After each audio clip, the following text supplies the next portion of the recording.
To two-wheel drive buggy qualifying day here at the 2023 IFMAR Off-Road RC World Championship. I'm Zach. I'm Wayne. And you might be wondering why we're wearing these really, really cool sunglasses. And it's because the racers here, their future is so bright that they need shades. We need them on. Well, really, guys, we have our, those guys are sleeping in. We're here making it happen. We got Cam Cullen here, and I'm Matt Olson. So hopefully you guys are going to come in and join us for the two-wheel drive portion of the IFMAR World Championships here for a qualifying. These guys are just getting here. They're rolling in. They're going to be like, what are you guys doing? So we had to get in here. We got to find some sort of intro for everybody on here. So hopefully you guys are enjoying the stream these past couple days. So we're getting on here, and these guys finally getting in. You know, sleeping on the job is from what we hear. We had more showers in there. Yeah, limited showers at our place of stay. It's been a long few days, everybody, but we're here making it happen for you. And yeah, we got some great edit packages put together that kind of walk us through how we got here. Yeah. Really good conversations. So right now, obviously, yesterday we had a couple rounds of open practice, and then also getting into qualifying, or not qualifying, but into seating. And it looks like Aiden Horn taking that top spot. Yeah, incredible stuff. I had a chance to interview him after the four-wheel drive portion of the racing. Finished 7th, and you could really tell that finish kind of not going to say rubbed them the wrong way, but left for a lot of room for improvement. So the fact that he's sitting up front right now is a good sign for Aiden and Associated. No, most definitely Associated here. I think we had a graphic from RC Garage, compliments of them for all of their overlays and analytical information for us. Team Associated for the two-wheel and four-wheel portions, basically 40% of the field. Wow. Yeah, I mean, it's incredible with the world-class racing going on that 40% is such a large number.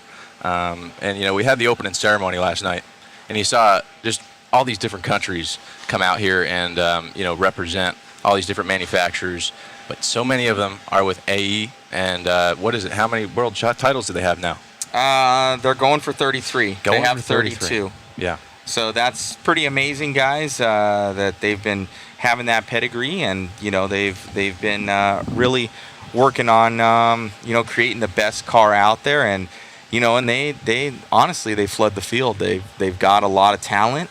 They found obviously Davide Angaro, and he was already quick. I want to say he came from Mugen before. And now doing amazing things with Team Associated in basically every facet. He's your current four-wheel drive, 8-scale champion, and four-wheel drive 10-scale champion now, back-to-back now. So I think that's the first time that's ever happened. It looks like, I think some Facebooks are coming in. Hopefully these things are starting up. It looks like some of our Facebooks, I'll have to check that later. So if anybody's on Facebook, it wants to work whenever it wants to work. So hopefully we're able to get that going today. And if not, we'll be sharing those links and getting everything dialed in. But Cam, how have you liked so far? This is your first time out here. People are saying, Jack Bonham. Yeah, of course. He's a backyard racer. Shout out Northern New Jersey and the Northeast in general. We got the Panda here. I was looking at the wrong one. I'm like, I'm not in the screen yet. Yeah, owner Larry there. No, it's been a beautiful experience. It really has. Never been to Arizona. Saw my first cactus literally 2 days ago now. So, man, I'm just like a kid in the candy store. It's just so cool to see world-class talent out here. Granted, I come from a club race scene. And, granted, the racing's pretty hard, right? But you see a different level here. And to bring it to you fans watching at home is a dream come true. So, yeah. Well, I'm glad you've enjoyed yourself so much, with us. And Cam and I met online. Sure did. Sure did. That's how it goes these days, everybody. That's how it goes these Really days. is. Megan's actually behind. She's over here laughing, my girlfriend, and we met online. And met Cam online here. And, it's pretty amazing, the work that you've done with RRLRC. Sure. Go and give them a follow, guys, on YouTube. He does amazing work. Like everything we do kind of live, he does in post and puts everything on there and commentary. And it's a different art form than what we do. So it's pretty cool of what you do, man. Thank you. Appreciate that. Yeah, you were featured on one of those episodes back then, about a year ago. So, yeah, youtube.com/RRLRC, backyard racing action, mock broadcast style. It's a lot of fun. And we're just trying to be like you, Matt. Oh. Honestly, and just trying to be more and more like you every day. You're an inspiration. But well, I appreciate it, man. Yeah. We have you on the team. You have it's one of those things where what is it, Expendables or something like that, where you've gotten a certain set of skills, to be able to be pretty lethal in what you do for the video portion of it. And Liam Neeson style from Taken. There we go. A particular set of skills. Yeah, exactly. Skills that I've acquired over a very long career. It's been 5 years of doing this, right? And that's why we hired you. That's why they hired me. And, we have really good edit packages just put together throughout this journey these last few days. So, yeah, be sure to go to My Live Media on their YouTube, and you can see all those really good clips that are kind of happening day to day. Yeah, so we're getting everything live. This guy's clipping them afterwards, kind of a lot of them, from your four-wheel drive champions are up there, to just kind of different, characters of the event, and Cam's capturing that as much as possible. And guys are asking where online on YouTube. So go to YouTube, RRLRC. They can search. It's all one word. One word, yeah. RRLRC. Don't ask why it's that name. But it's an acronym, and we tagged RC on the back end of it. There we go. Yeah, it's just RC car racing action, a little offbeat. So when you're done with the coverage today, check that out. I don't think you'll be disappointed. I'm trying. Yeah, dude, you're doing an amazing job. Appreciate that. That's why we have you here at the World Championships. We had the budget to do it. We flew you out. We're like, we pretty much. What did I tell you when you pretty much got here? Oh man, just roll with it. Do your thing, and that's been a blessing in disguise, right? Turns out I have a broadcast journalism background, so I'm able to kind of intertwine the reporting and my love for YouTube and RC car racing and the passion there, and it's a beautiful thing when it all comes together. Yes. Yeah. So awesome, guys. I really do hope that you guys are loving the coverage. We popped in here. These Zach and Wayne were just behind us, and I figured I'm like let's do something a little bit different today for you. And it's been a blessing. So thank you so much to Hobby Action and everybody out there for all their support online. Thank you so much to our sponsors as well. We have Stick It One, Team Associated, J Concepts, Sanwa, ProTech RC, A-Main Hobbies, RC Raceworks, aka Coca-Cola, Mod Live Media, obviously, Roar, Angry Crab Shack, and P1 Paving and Construction. Obviously, big shout out to the entire Hobby Action team. They've done an amazing job with this event, as well as brought us on. So it's been really, really good. We're going to try and answer a couple more people here from what we can see. We got Mitch on the mic commenting in. He's dropping a link there for RRLRC. Right on, Mitch on the mic. We had him in here. Thank you, sir. Let me see. Yeah, so we're looking good. We were going to try and do some B-roll footage for you guys, but I don't know if we're going to be able to. We had some from Shin and Adam Drake, but these guys are getting ready to race, so we're going to have to get out of here really, really soon. Megan, do you know where the road thing is there for the audio? Do you see it there in the center? No. Okay, no problem. So you guys might hear... we got Glenn over here. You guys might hear some mic noise because we got to put these things down, and we're going to be switching some cameras here, so we're all moving about. So apologies if there's some mic noise. We're going to get our solid two announcers in here. The original Zach and Wayne here. We were impersonators. We had on the Shadies today because these guys' future was looking so bright. No doubt. Right on. They done All a right. killer job. Well, we're And, going to switch over to camera stuff. number 1. So we're going to go to cam number 1 here. And you might hear some mic noise, guys. Thank you so much, and enjoy the racing.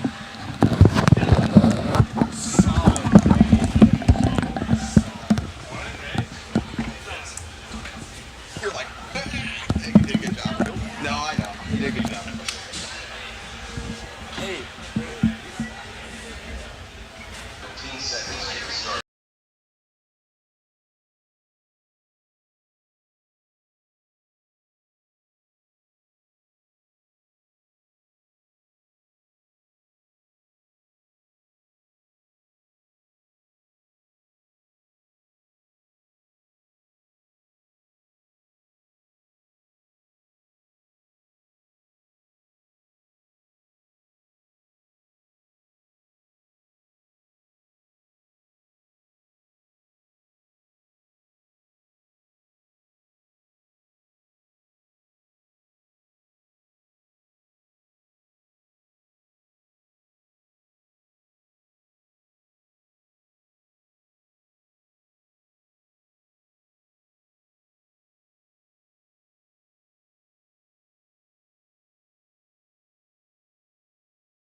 All right, here we go. Day 6. Day unknown. Yeah, day unknown.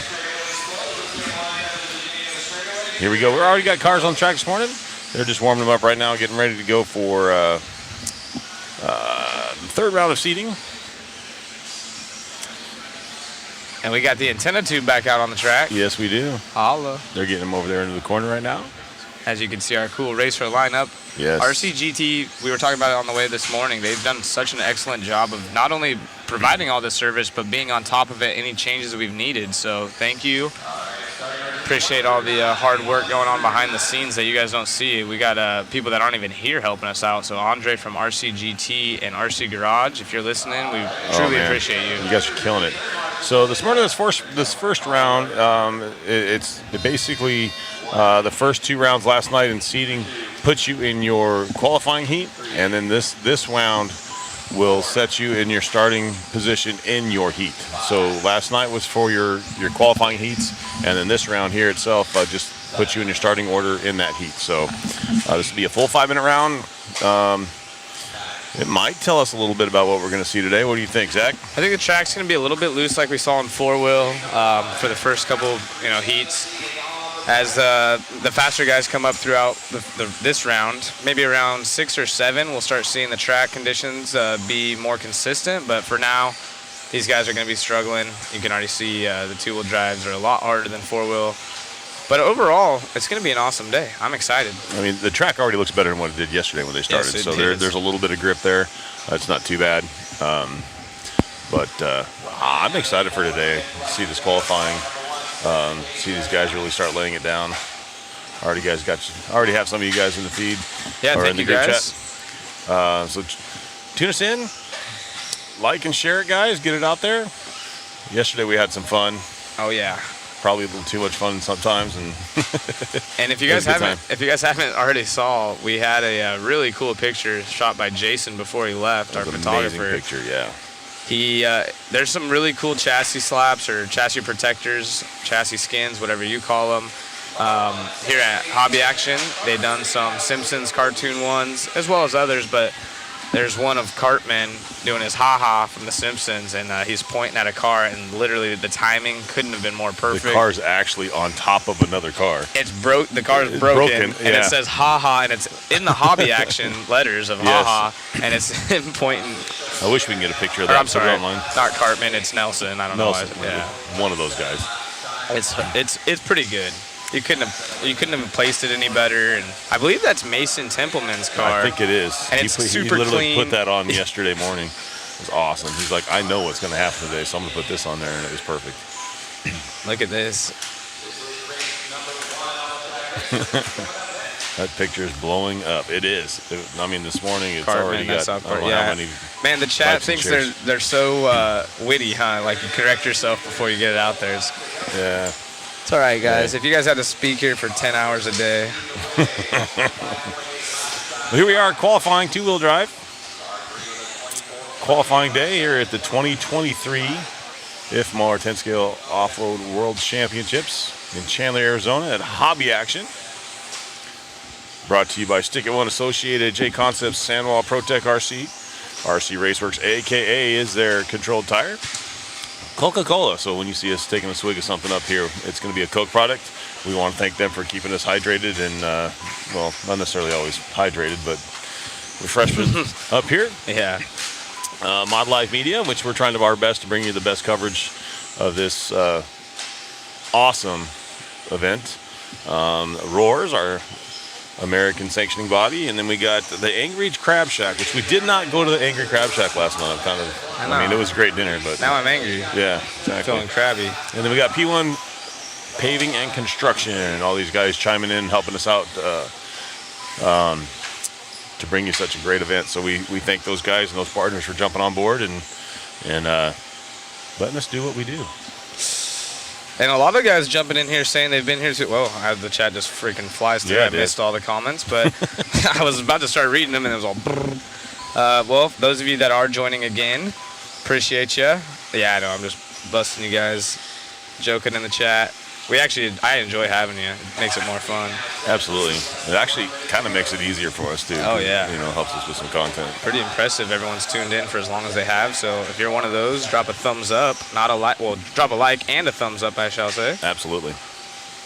And if you guys do want to come on out and you think you can do better, you're more than welcome to join. Yeah, we'll give you the seat Well, for like I 5 minutes. promise you, I will happily hand over my seat for a few minutes. I'll give you the seat for 5-10 minutes, and you'll be like, all right, I'm done. Wayne was up here for like a 4-hour stint yesterday and went to leave and his leg was locked. He almost fell out of the Fell booth. out the booth. Oh, good times. So it's worth it. I love doing this. I'm having a blast. I wouldn't want to do it with anybody else other than my partner here, Zach Rogers. Yeah. So it's just way too much Jeez, fun. Thanks, Wayne. Appreciate Yeah. it. Chopped liver and onions over here. Well, yeah, Oh, I'm you just know. the other guy, remember? It's better than working outside like those guys at P1 Paving and Construction have to do. Yeah, so. those guys are slaving away outside, especially here in Chandler or anywhere close to Phoenix. It's, hot like the sun. It's ridiculous. So these guys are clicking away. Keep in mind the track's going to be really green this morning. As you can see, they're struggling for traction. But Got nothing on the feed yet. okay, looks like the Facebook feeds are struggling, but the YouTubes are cracking. So let's go share ahead. the YouTube. Yeah, so for some reason, guys, Facebook does not like us sometimes, so both of the mod feeds are down. I think J Concepts Facebook feed is up, as well as Roar. And the A-Main feed is down, and the Hobby Action Facebook feed's down, but all the YouTubes are up. Okay. So go ahead and contact Mark Z. Let him know it's good.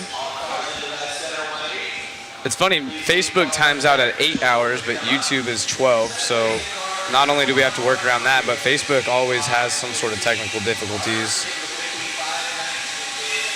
Looks like yesterday was pretty smooth with Facebook, though. Yeah, I think it timed out just towards the end of the day, which is perfect, I think. I mean, we did go a little bit longer than that, but it wasn't too bad. Oh, Mark, how you doing, Mark? In here asking, have I checked out any of the Kyosho cars? Yeah, I went over there, talked to Chikuba a bit. They do have some new parts on the car as I actually look at the far end of the track where it's being filmed. As you guys see right behind him, or to the left of him, is the Kyosho designer, Chikuba from Auto Model. But they didn't have anything super special, just some aluminum parts. Look like maybe some D blocks, C blocks. I'll have to get over there and see if we can get photos taken and upload them to a Facebook page.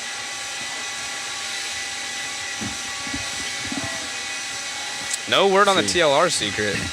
Yeah, they do. Nope. Yes, new parts for the Kyosho cars. They left the 10-scale market for sure here in the States, but they're definitely working on stuff. So Auto Model is the mother company that handles the racing side of things. So I'm not sure. I'll have to confirm this. They're still wearing Kyosho shirts that I actually designed. Thank you very much. They look good. Quick plug. But maybe it's more of an auto model thing. Maybe they plan on continuing it with auto models. Don't quote me on this, but that is the mother company that handles the racing side of things. And then Kyosho had obviously other factories that handles the RTR type stuff, as most of these companies do. Yeah, they have 2 branches. Thank you, Mark.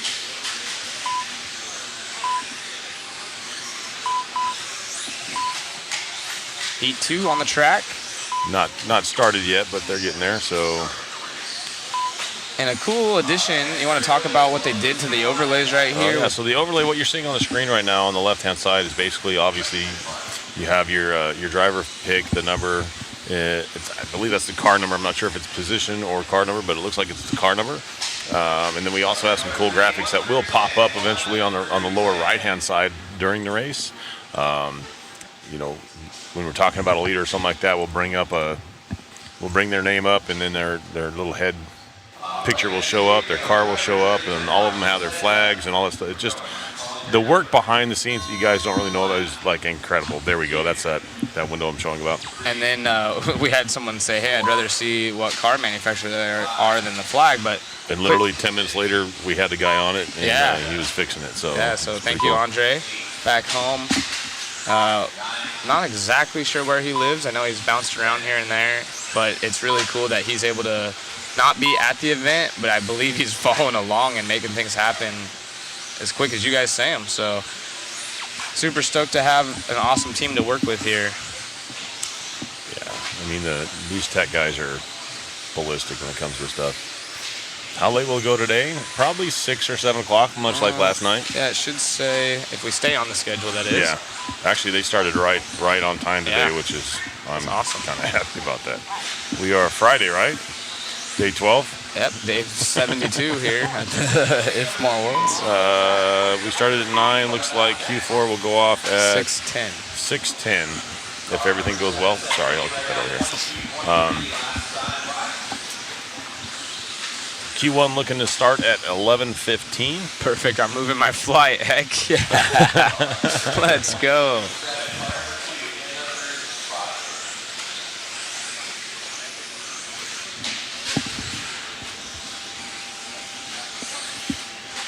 What was the new password again for your Facebook? We can hear Mother Matt in the background trying to get some stuff done.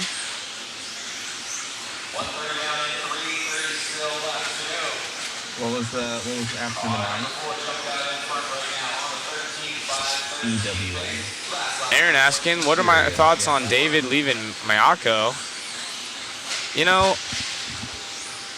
it's hard to say. I was out of RC when Mayako came out. I knew a little bit of what was going on just because of all my friends, and then obviously Jared Tebow going to the team. So I kind of knew what was going on, and I think what they're trying to do is awesome. Obviously, they hired, the dream team as far as I'm concerned. But it's hard, you know. David runs 10 scale. There's a lot of money left on the table there. He has so many different things that he can do. You know, any team would be happy to have him. And I've seen a lot of things online saying that, you know, it was the tires and this, and I don't know anything. I asked a lot of the Euro guys, you know, what have you heard, maybe where he's going and this and that, and no one really seems to know. There's a few that maybe know more than others, but I don't know. It's really hard, you know. On a team like that, you need to be somewhere that's already kind of has a platform and a foundation, especially when you've talked about it many times, when these guys are quote unquote peaking in their careers. You kind of want to be somewhere that it has that foundation. You know the support's there. You're not second guessing. And I don't know if that's what's happening, but you look at that and you have the top 3 guys, and you know the payroll's got to be high. And hopefully he finds a good home that suits him, that he can stay for a long time. I was a big fan of when he was with Kyosho, and then obviously he did work with Hot Bodies. So hopefully his next spot, he's there long term, because he's got a super bright future. Yeah, that's the hard part is, you know, you see some of these companies that are coming up and something like that, and just came by, got him. You see these companies coming up and they try to grab these high-profile drivers, and what happens if some of these new companies come up don't understand what it takes to build a platform, and then they hire these new drivers or these good guns, and the platform doesn't succeed like they want it to, or they're not letting the drivers, elaborate on what needs to be done to these cars or whatnot, and it's kind of, tensions build really quick, and you don't see them go long term sometimes. Yeah, exactly. Yes, I played the video game VRC Pro a long time ago. Yep. I know Ronald Falk was super fast at it himself.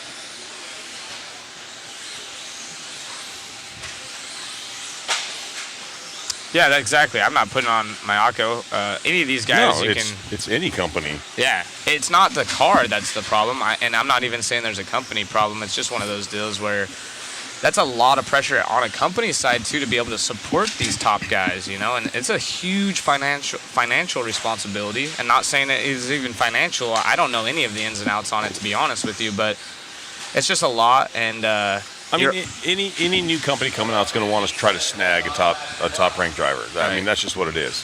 Techno already had. You look at the Ryan Mayfield and Techno deal. Techno already had a decent platform out. Right. And then, and they had some name drivers, and those drivers, went away, for whatever reason, and they got Ryan Mayfield. But a brand new company like Mayco coming out and trying to sign some drivers, it's kind of, you got to wonder, as for the driver, what's their program look like? Like you said, the financial side of it. Did they offer them something and it wasn't right or whatever? So you just never know what's going to go on. You never know. You hope for all these companies to be successful because it's more brands out there that gives us a better choosing of what we want to run. And JQ and those guys, they take a lot of heat. I've had my own experiences with them. I don't have any problem with them personally, but what they've done, their ideas in the car and everything looks sweet. They do a great job marketing, so there's no, it's nothing short of amazing. It's just there's so many ins and outs, and who knows, maybe there was no problems on that end, and it was just, David wanted to do his own thing. When you start stacking teams with the world's best, you don't have maybe as much attention. Maybe you want to go somewhere where you're the main character, which, realistically, he still was getting a lot of support, especially where he's at. But anyways, back to the 10 scale side of things. Let's see.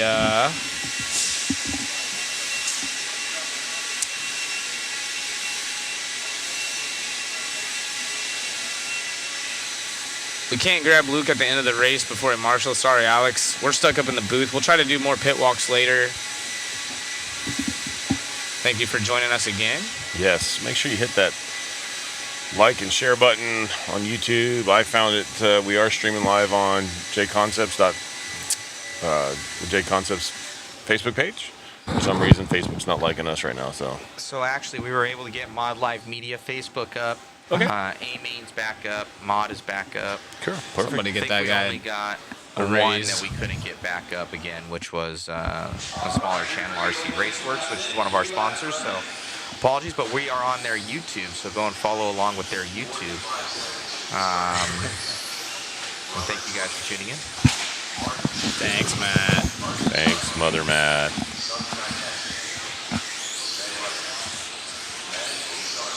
Alex, I know, but we're up in the booth, so we can't go over there and interview him. He wouldn't be able to hear a word we say. Yeah, that's the problem, is we can't just jump up and go get somebody. As much as we would like to do that for all you guys.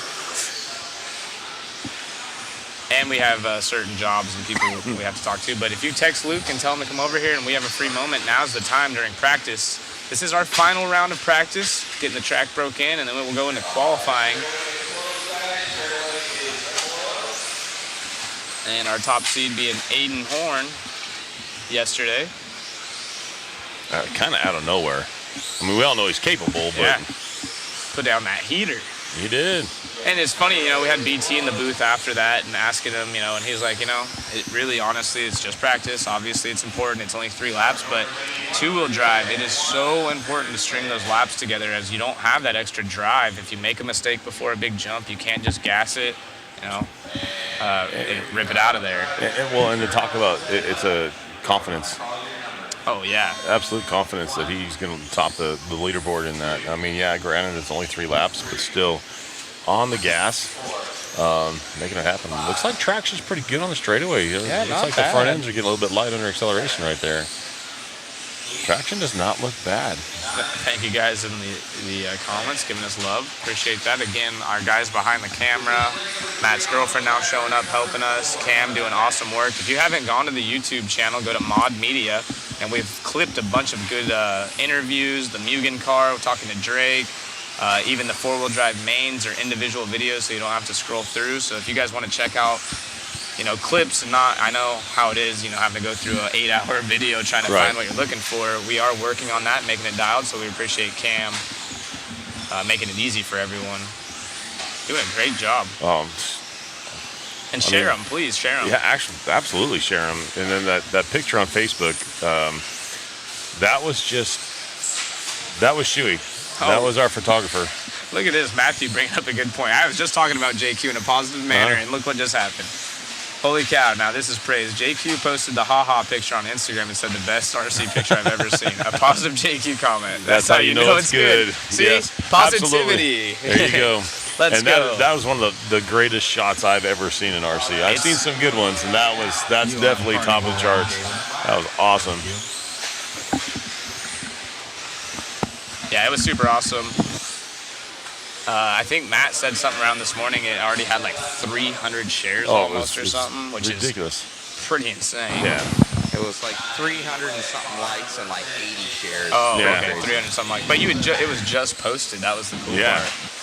Right there. There you go. Thank you, Matt. And as I jump on Facebook, you see Templeman. Guess I'm the best RC picture of all time. Ha ha. And he shares it. Very cool. That is great. We'll have to get both of them in the booth at some point. Yeah, those Mason, Tyler, those kids are characters. I think that might have been Prattley or Pratt. As I'm trying to see the name on the side of the car. So if you guys know the paint scheme of the car that was broken, is that Luke or is that Mitch?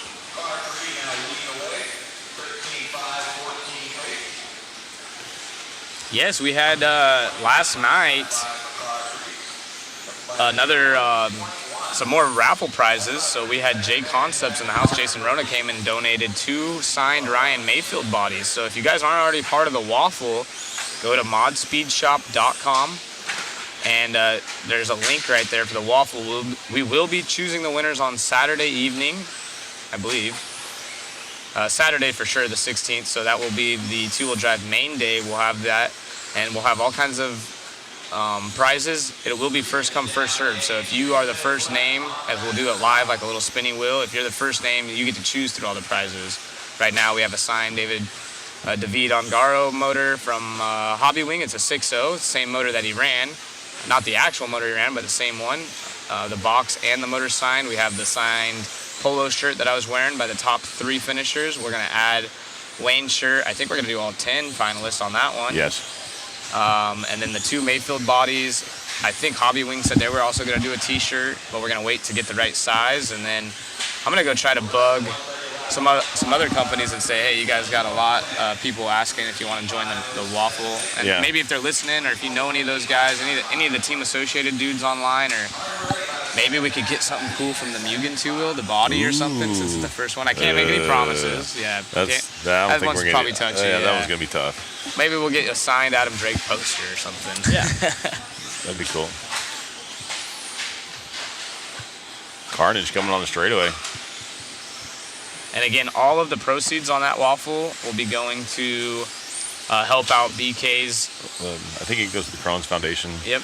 I'm not sure the exact title of that, but all that money goes to that foundation in the name of Brian Kimmel. Yeah, all on the. I hate to say it wrong, but it's like Crohn's and Liz or something with a C. I forget. I have to go get the paper. But it's super cool regardless. We appreciate you guys supporting that. I don't know, Matt said it was going crazy last night. So all of you entering that, you're doing something for a good cause, and hopefully we can add to the prize list. We literally were just joking about the t-shirt, and then it was like, okay, let's actually do it. And then it turned into Hobby Wing messaging saying, hey, I want to join in. And then Rona saying, hey, let's throw in some Mayfield bodies. So if you guys are listening those Mayfield bodies, those are prototype bodies. One is a prototype body. The white one is a prototype body, you're correct. Not even out. And then his painted one got smashed. Yeah, bring it up right here. Yeah. show it to you guys. So yeah, these are the. You'll have to pull it up on screen here in a second, but we'll have Wayne showcase those for y'all. Yeah, it would be cool to have Associated jump on board. They just won the 4-wheel drive world championship. So Yeah, so we got his painted body, which is obviously signed right there on the window. he smacked the pole with it right here, Jason says. So that's what Oh that yeah, little there's a blemish little bit is. of a crack right there on the top. It has some race abuse to it, so Yeah. you know it's real. So there's a little bit of carnage on that one, but yeah. And Sign on here- the window right there. Here's the prototype body Mayfield ran.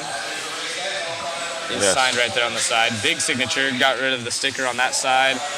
Big signature. It's a lightweight body too, so you guys will get a first look and have something prototype that's not out Yeah, there. these are pretty dialed. They're sweet.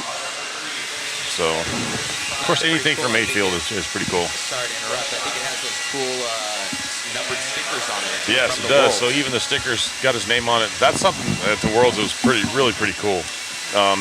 Everything is so personalized here. Your pit spot here has your name on it. Obviously, your stickers have your name on it. Just cool stuff like that. And then to get a signed body. We got one in 2017 Hot Rod Hobby Shootout, last one at Hot Rod Hobbies. My son was teamed up with Ty Tessman.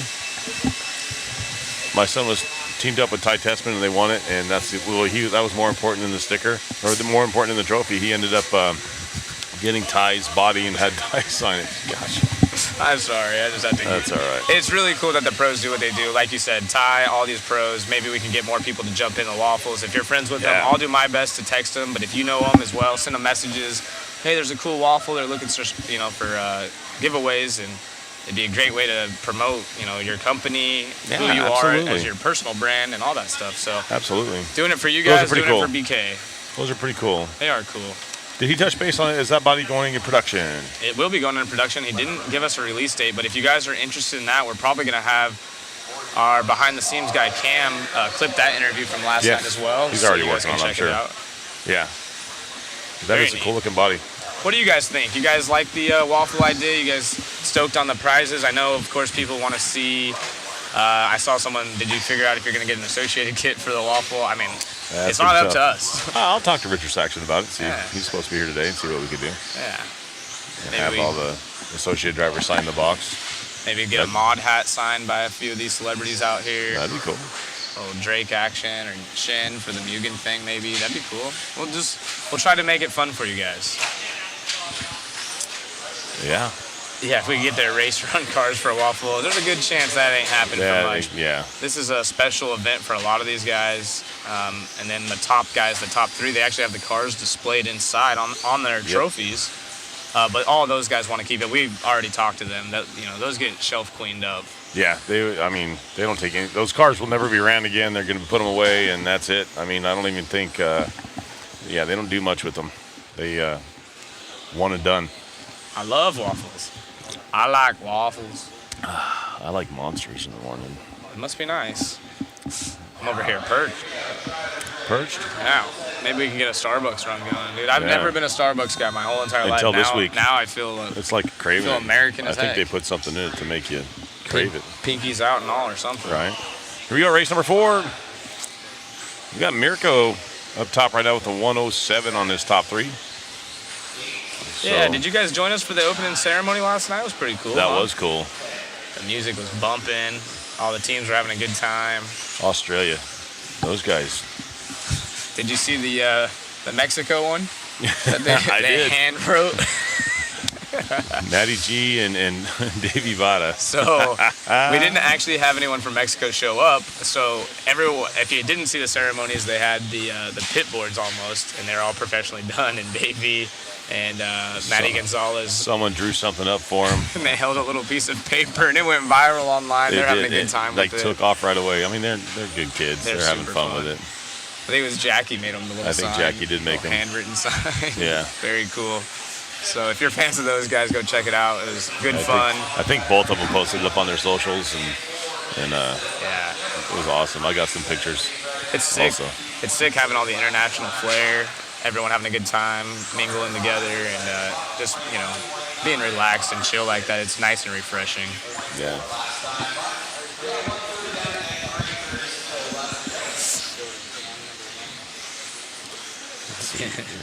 Ryan Prince out front of this one. He's looking to go 106.672 on this 3.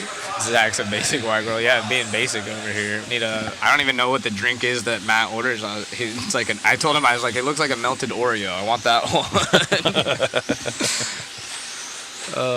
Jason on top now. He's a Utah boy, and he's right behind this car on screen, if I'm not mistaken. That would be the red and white. And then Ryan Prince, we went to dinner with him last night. We know he's got fans in the chat, a local boy. Yeah. That might be who we're following around, actually. I'm not so. sure. But then we got our second place driver of Jason. But it is the UK driver, or it should be, has been on the overall time board, but it's still Jason on our 3 laps consecutive. That's his car. So that's cool. I love this graphic that we can bring up for you guys, and shows the car. It shows it's an associated car. It's that car. It's his, and then it'll show his head pick and all that kind of good stuff.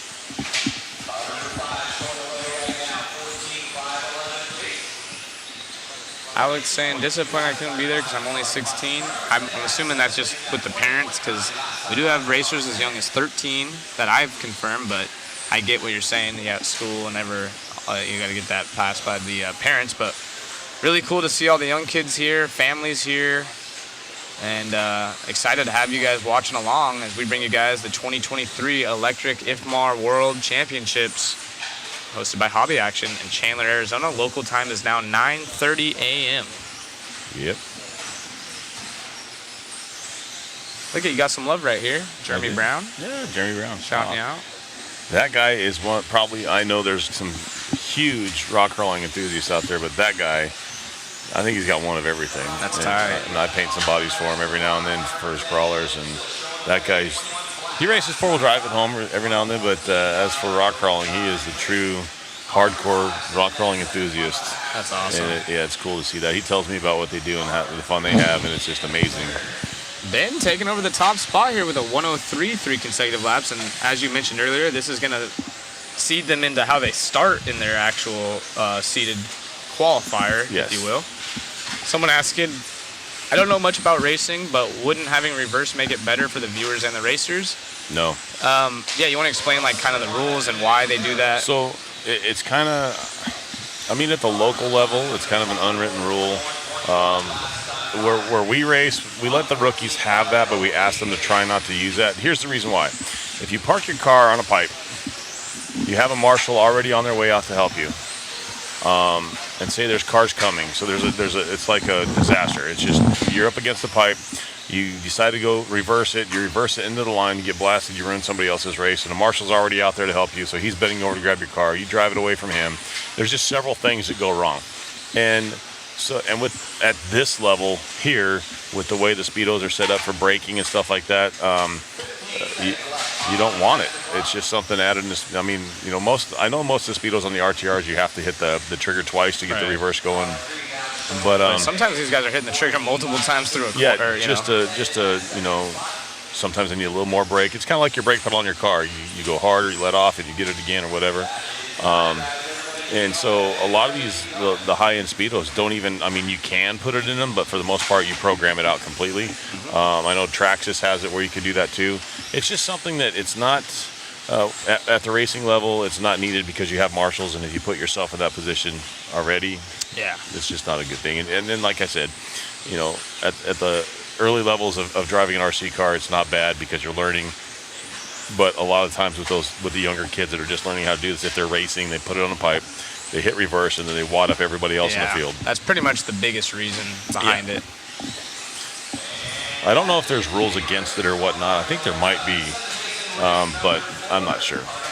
It's just kind of an unused tool in the racing side of it.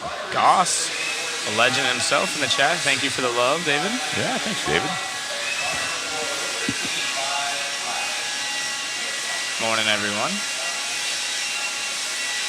When's a good time to come and watch? Right now. Yeah, now. Anytime this weekend. Jared Stokes supposed to give up a new fast time on this Fast 3. It's going to be a 1:05.943.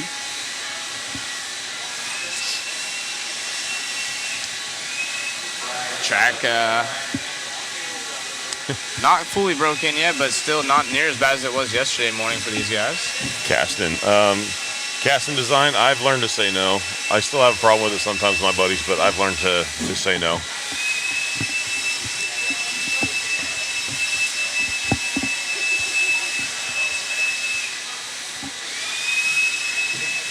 No sauce at this event. No. No sauce. These guys are on controlled, aka rears. Most opting. We actually talked to Rono about this last night. Asked him, are any of your guys running JC? Because I had heard rumors of it. This is why you always got to confirm with the sources. Absolutely. Right here. We can't just fly off the hook and say, oh yeah, this is what they're doing. Yeah, so I had heard multiple, oh yeah, the JC guys are running this, and then we talked to Jason last night. He's like, no, my guys are running the AKA only due to, you only have a certain amount of runs out on the track, and you want to break everything in together, so you don't want to play that guessing game. Right. And you want to keep that nice balance across the board. And there's 2 tires in the front that these guys are typically using. All of them are using the AKA rubber because it's consistent balance from front to rear. There was a batch of the AKA voids. They were readily available. Because it's an open tire, they ran out. Tough luck. Run something else. But they have the older slicks that some of the guys are using. The void does have a little bit different construction on the sidewall. It's a little bit stiffer on the sidewalls. So what the guys are doing that don't have the voids is you cannot manipulate the rubber or the tire, but what they're doing is they're cutting that inside rib off the wheel and making that they're mounting that tire a little bit wider on the wheel, and that actually stretches that sidewall out, lowers the profile of the tire, and it basically does the same thing that the void already does. Yep, and this one getting ready to fire off. As you can see, our race lineup on screen right there. All the brands being represented, but quite a few of them being associated. TLR, an X-Ray, a Schumacher. Quite a few countries also in the mix.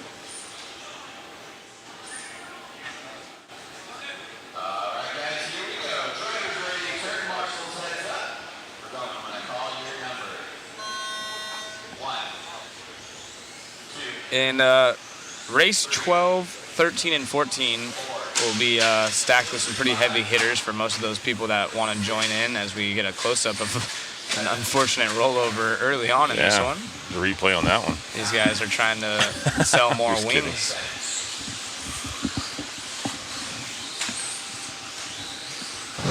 Going to that instant replay. Yeah, Nice. check this one out. Little huckabuck chassis slap. Almost. Just short. Ugh. Yeah. Oh, that's like the perfect. Get a good under view right yeah, there, though. chassis skin. A nice zoom-up shot. Add salt to the wound. Right. Appreciate all the kind words in the chat. Thank you. What's the age of the oldest and younger driver there? I believe Ebby Beck is 66, 68, one of those two. And Owen is 13. And Owen is 13. Those are unconfirmed if they're the oldest and youngest, but as of right now, that's the oldest and youngest that I know of. So if you guys know something that we don't know, let us know. We'll give them a shout out. Very cool to see. Yeah, a lot of the same manufacturers. That is an interesting fact, but someone saying same manufacturers as it was way back in the late 80s. You haven't seen a whole lot. I mean, these manufacturers have been around for a long time. You know, Losi Associated, obviously, Kyosho, Yokomo. Those are the staples. But you got X-Ray now, a new one. I say new, but they've been around for quite a while. Schumacher's actually been around for quite some time. So the only new car we've seen is the Mugen. Yeah, a lot of new parts on a lot of these cars, Yes. but it's expensive to get into this stuff. I would, as for Developing a new car is it takes a lot of work. You guys were kind of brutal on Shin yesterday about, it doesn't look like this, it doesn't look very good, yada, yada, yada. Take in consideration that is the only car in the States. That is the only Mugen two-wheel drive car in the States. He's the only guy testing and tuning and whatnot. He doesn't have a team to try different things. Not to say that's not going to happen sometime in the future, but I mean, all the input, all that stuff like that it's all about him. Not to say he is a great, phenomenal driver. But he's a designer engineer at the end of the day. Yeah, and so Oh, and someone asking about the Mugen, actually Mango from Cichlids. You know what body he's using? From my understanding, it is a Mugen body, but I could be wrong. That was a J Concepts body on it. Oh, okay, but is it? I don't know if it's molded for that or not. I don't know if it's. I'm not sure on that. Yeah. It could be something else. It looks sweet. But it was a J Con. It looked like an F2 body on it. What cars are the Kyosho guys running? They are running the ZX7 and the RB7. So they'll be running the RB7 here in the two-wheel drive category. That's a nice pass right there through the. Oh, and then he gets it wrong over the triple double. Yeah, that's unfortunate. Yeah.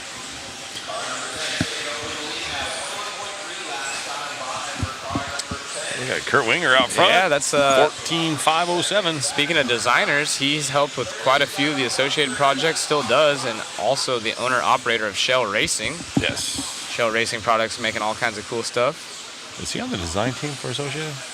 I don't think he's on their actual payroll anymore. I think he was at one point, but I do know that he's done a lot of side projects. He's created, or like worked for him.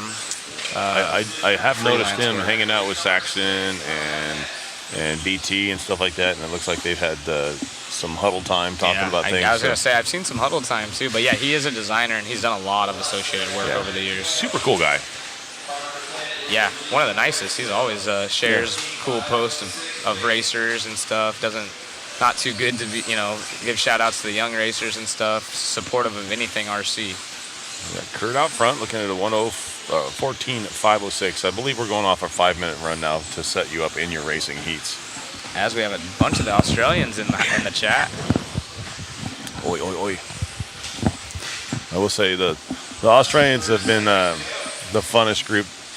They're just fun guys. Fun guys. Yeah. Yeah, they got a good group of dudes over there. Tons of support online. It's 2:30 in the morning and they're still over here cheering on their buddies. So you can't ask for much more for a fan base. It sounds like, was it confirmed that the 10 scale worlds will be there next in 25? Ooh, that's above my pay grade. Yeah. I don't know. They've been talking about it. I didn't even know it was here until you guys called me. I do know that. It wasn't we guys, it was that guy. Yeah. Nah, I'm just kidding. I didn't know it was here. Hobby Action did a great job of promoting this race. Super thankful to be on this broadcast team and super thankful to have all of you guys following along. When Matt approached me about it, and then I told you guys a story yesterday. I didn't hesitate. I was like, "Yeah, sign me up. I'm in." Before it was confirmed, I had the time off, so it wasn't like I had to think about it. I was going to be here. It's a huge opportunity to bring it to the world, and obviously the guys that Matt put together, the camera guys, the video guys, the guys that aren't here that are helping behind the scenes. Yeah.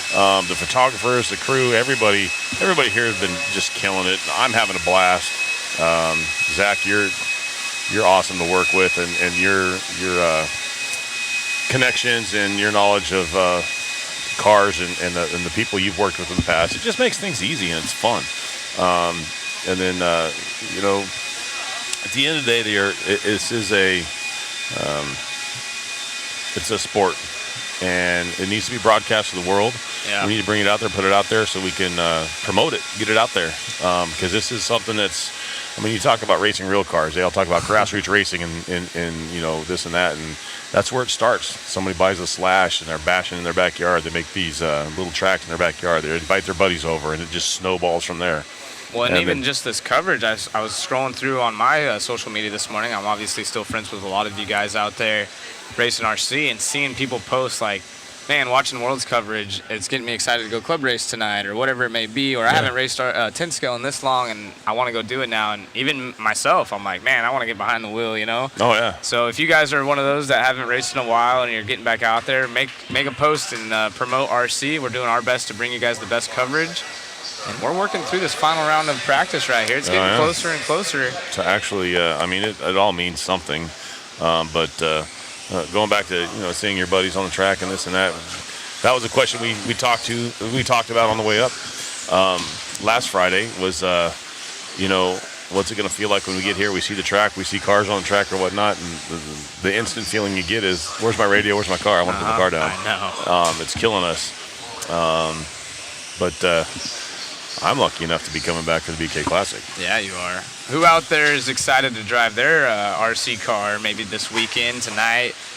If you guys club racing, if you are, drop where you're club racing at. Promote yourselves a little bit out there. That's what it's all about. We're trying to help grow the industry in a positive way. You know, this is a free broadcast for you guys. There's a lot of people taking off, time from work, family, all that good stuff, and it's a thankless job, especially for the guys behind the scenes. You guys have made it easy for us, but the guys back here, they're putting in hours, and the whole hobby action crew, the IFMAR guys, they take a lot of heat. That's a thankless job that I wouldn't want any part of. Jared Hudson, who would ever thought RC toy cars, don't say that, Cam will get mad at us, would be this popular? Well, the goal is to make it even more popular. Yep. That's why we're doing this, is to get it out there and just on the share, on your socials, share this, get it out there, let everybody see what we do. Oh, SCRC having a big race this weekend. I forgot about that. I think there's don't quote me, maybe a JBRL. No, it's just no JBRL was last weekend for at the Drake's track. Yeah, they have Palm Desert, so that just concluded. So lots of cool racing, but yeah, drop where you guys are racing, your local track, give them some love, and if there's anyone in the chat that's new, actually there's been quite a few people that seem like that are new to racing. Maybe they'll know if you drop your track and where it's at and what's racing, they can go give it a gander. Yeah, SDRC has their round 4 of the Endless Summer series that they got going, their local series. Rainman's has a local series going on tonight. Mike Tunnekit says they're going to be having our live feed on all the TVs there at Rainman's, which could be cool. Sweet. Hopefully SDRC does the same. Absolutely. Yeah, if you're a track owner, you got TVs up, please dial us in so your racers can watch too. Yeah, I'm sure they got friends or somebody that they want to root for. Absolutely. Look at this. Their favorite drivers even. I love it. The chat goes crazy. You guys are seriously so fun to work with. It makes our job a little easier because you're giving us a lot of content too. I mean, we ask you questions and the content just starts flying in. All right, so the boys in Australia, it's 2:30 in the morning. They're probably over here on the edge of their chair for their boy Josh Payne leading the way in this one. Set a new time too over the local one of Scott Spear. Looking at 14.5 flat right off that 15-lap run. There's 2 Aussies, so honestly, probably the most popular drivers here. Man. Pratt. Pratt in this one. So I'm sure the chat's gonna go crazy right now. Start dropping the Australian flag. Oh boy. Or oi oi ois or Aussie or something. Give us something. I know you guys are watching. As Payne and Pratt out here. Those guys are awesome for the industry. They do a great job of showcasing just their smiles and how much fun this hobby is. Yeah, I mean, don't get us wrong. They're serious about their racing, but man, you get them off the track and they're nothing but smiles, having a good time. And I guess they went out and tore up the town the other night. Yeah, just had a good time. Downtown Chandler has changed forever. Yep.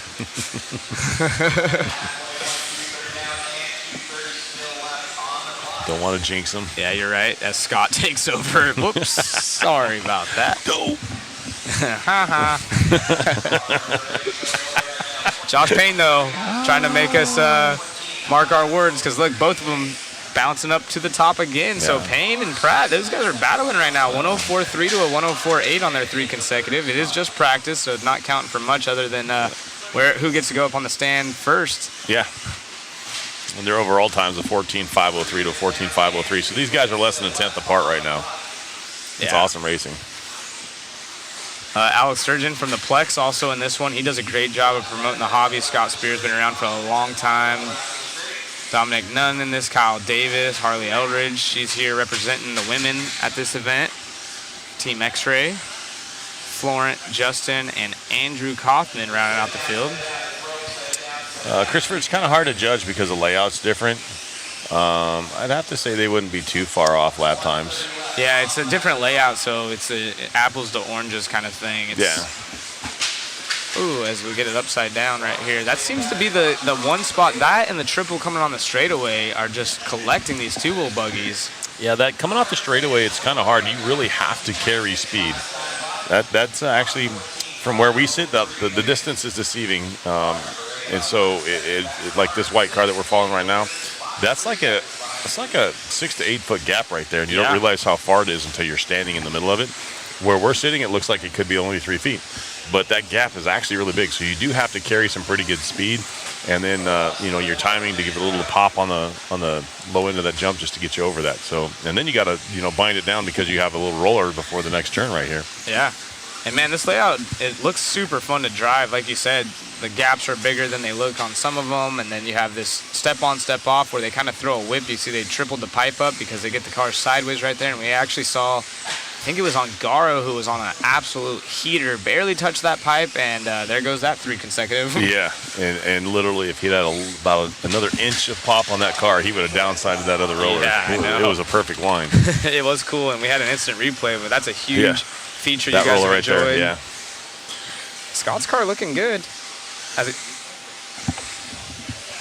And so, talking about the gaps, that gap coming off that double coming off the straightaway right there is a pretty good gap. But the gap going onto this table is like 3 feet longer. Yeah. From lip to lip. So it's that one right there. That's actually a pretty good sized gap that these guys got to pop it over. So you guys talking about, the track looks like it's loose. Obviously, if it was loose, they wouldn't be able to do that kind of stuff, and they're doing it with relative ease. Yeah, these guys are making it look easy. The track's got bigger gaps, like you mentioned. And it is the local boy of Scott Spear. We went to dinner with him last night. Yeah. He's also hashtag Team Yellow Wheels. Thank you. And Kyle Davis, another local, going to squeeze by Pratt right there at the end. So our top 2 going to go quicker. Michael Pratt. It was Pratt's car. Mitchell Pratt. Who's in this one. So better to have his car together because it gets him a 4th overall. But he was battling for that race win on a 3 consecutive as we scoot into race 7. One race away. Oh, actually, I'm sorry. Shinadachi in this one now after the yes, the heat's seating. moved around a little bit. They seeded him last night. Now they're seeding in their qualifying heat. So you will continue, if you see a racer that you enjoy, like in any of these heats, this will be their same race. Yeah, there's Mitch. Somebody tell that boy to wave to his fans. He don't even know. He can't hear. I don't think we have the headset hooked up to Chris there, but we tried. It is cool to see some of these guys try to get in front of the camera and, whatever. And, so if you see any of these racers that you want to follow along, make sure you make a note of what race they're in. The only thing that they're doing now with this practice session will determine where they're going to start in their qualifier, which should be the same order. Yes. And we have the Mugen car starting on the pole for this one. That's car number 3 of Shinadachi, so we'll be sure to follow that along as now the grips come up. I talked to him. He was marshaling right here next to me all day yesterday, so every run I actually checked in with him, said, how's the car look or feel to you? This is kind of what we were seeing in the booth. It looks like this, and he confirmed, it was soft. But again, you mentioned it earlier. This isn't his job to drive. He's a designer engineer. Not to say he's not a bad driver. He's a good driver. Absolutely. As this one clicks off, if we can go to track screen for everyone. Nice, they're just warming up right now. Uh-oh, that's not a good spot. Yep. We actually had Mitch on the mic over here in the booth. We'll try to see if we can't get that clipped. It might already be clipped on our YouTube channel, so head over to Mod Media. We had a little 5-minute clip or so with Mitch on the mic, and everyone instantly just loving the accents and his smile. And hard not to smile when you're sitting next to someone sitting there smiling and having such a good time. I love the their whole accent. time. Their accent that to me is just super cool. They don't have an accent if you ask them. No, they don't. We have an accent. That's how that goes. We just haven't decided if we're claiming the redneck one or the California surfer. We're from Bakerfields, dude. Yeah, we got Bakerstucky. We're neck. Ain't got no gas in it. Ain't got no gas in it. I like cross. I like puddles. I think finally we're going on a Starbucks run. Oh, whoa. Give me the melted Oreo cookie. He was going to wear his headset. You going to take their order? He's gonna walk through the drive-thru with his headset on. Welcome to RC Racing. What can I get you? Exactly. A fast car with yellow wheels. That's good fun right there. Alan Horn in this one. Shinadachi in this one. Shout out to Megan. She's actually working the cameras for us. Megan working the cameras. Working everything in the background overlays right now. She's on it. So we traded out Orner's girlfriend for Matt's girlfriend. And Matt's girlfriend is the actual boss. She's the one. She's the one that lays the rules down. Yeah, I mean, we had help behind the scenes. Orner's girlfriend Ari was helping with all of our paperwork, and now we have Matt's girlfriend showed up last night, and she's helping with the camera stuff. So again, we appreciate the racer wives, the girlfriends, the sisters, and even the women racers that are out here getting it down. We had Harley in that last heat, and Nana in this one. So check that out. Shout out to all the girls supporting and racing themselves. Look at this pink car going around. Is it pink or orange? Orange. I don't know what's wrong with it. Ain't got no gas in it. Ain't got no gas in it. The only thing that had gas in it was Wayne yesterday in the booth. Hey. Yeah. We're not talking about that anymore. I don't know if you guys were here. If the audio clips out, just know that we'll be back in a short break. It was a payback for something. Well, I don't know what. My payback There's hasn't Shin. come yet. Is Shin on the screen? Let's see if that car looks a little bit stiffer here. Yeah, it had quite a bit of roll in it yesterday, but they do have that cool gull wing shock mount position. It's like a little aluminum piece. And it looks like he'll be able to make quick adjustments. It would be interesting if he had, I don't know if they even can, to be honest, but probably in the open practice if he would have had Drake out there making adjustments on the go. Yeah. Hard to adjust. Looked like he could have. Yeah, but it looked like you could do some adjustments and see if it would help while you're racing. It's Nico, Nana, Williams. Sorry. Yeah, Nana, very impressive. 101.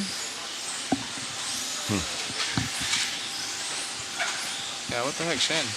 Yeah. Shin having issues, and there's someone up. Oh, was that Shin right there on the triple that we just barely caught on screen? I think it was. So, all right, durability test on the Mugen, and it looks like it's good to go. So, there we go. There you go. Positivity.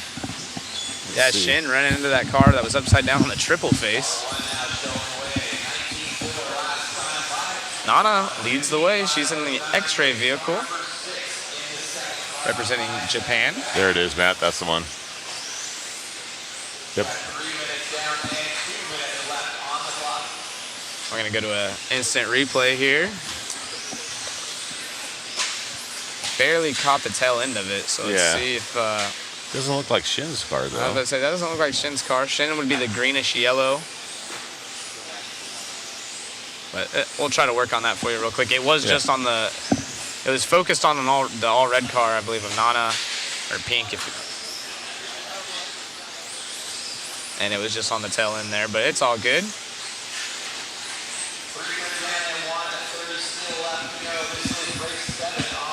So Wayne was all that blower noise yesterday. Ooh, what happened there?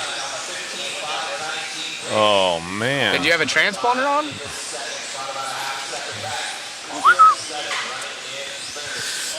That's... Richard Lake taking a digger, blowing his knee up. What did he say? Where did it happen at? Was he marshalling? I didn't see anything. Was he marshalling? Oh, it looks like we're going to that instant replay now. Oh, here we go. Not of Richard falling, but of Shin. Boom, and the car gets stuck right there, and it's... Oh, it gets missed there, but... Watch right here. You're going to get a kapowie. Someone hits it pretty hard. Right there it here, is. Yeah, it is Shin getting into him. Kapow! So... durability test on the front end of the Mugen, and it And the kept rear end going. of the other car. Yeah. Barely caught that one. Good job out of our camera crew. Yeah. And the replay crew. No, we're not going there. This one's winding down. Widmeyer out front, 15.517. Yeah, Misha snuck up in there. Is Will Cushing also in the hot bodies. Nana Allenhorn, Sammy Moran, not quite where he wanted to be in the two-wheel.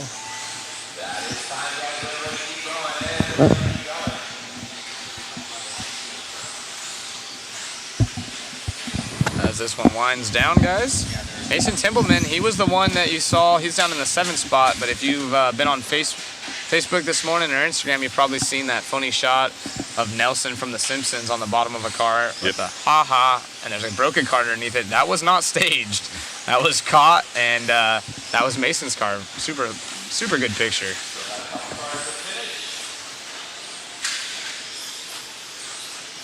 Mugen bumper test pass, yeah.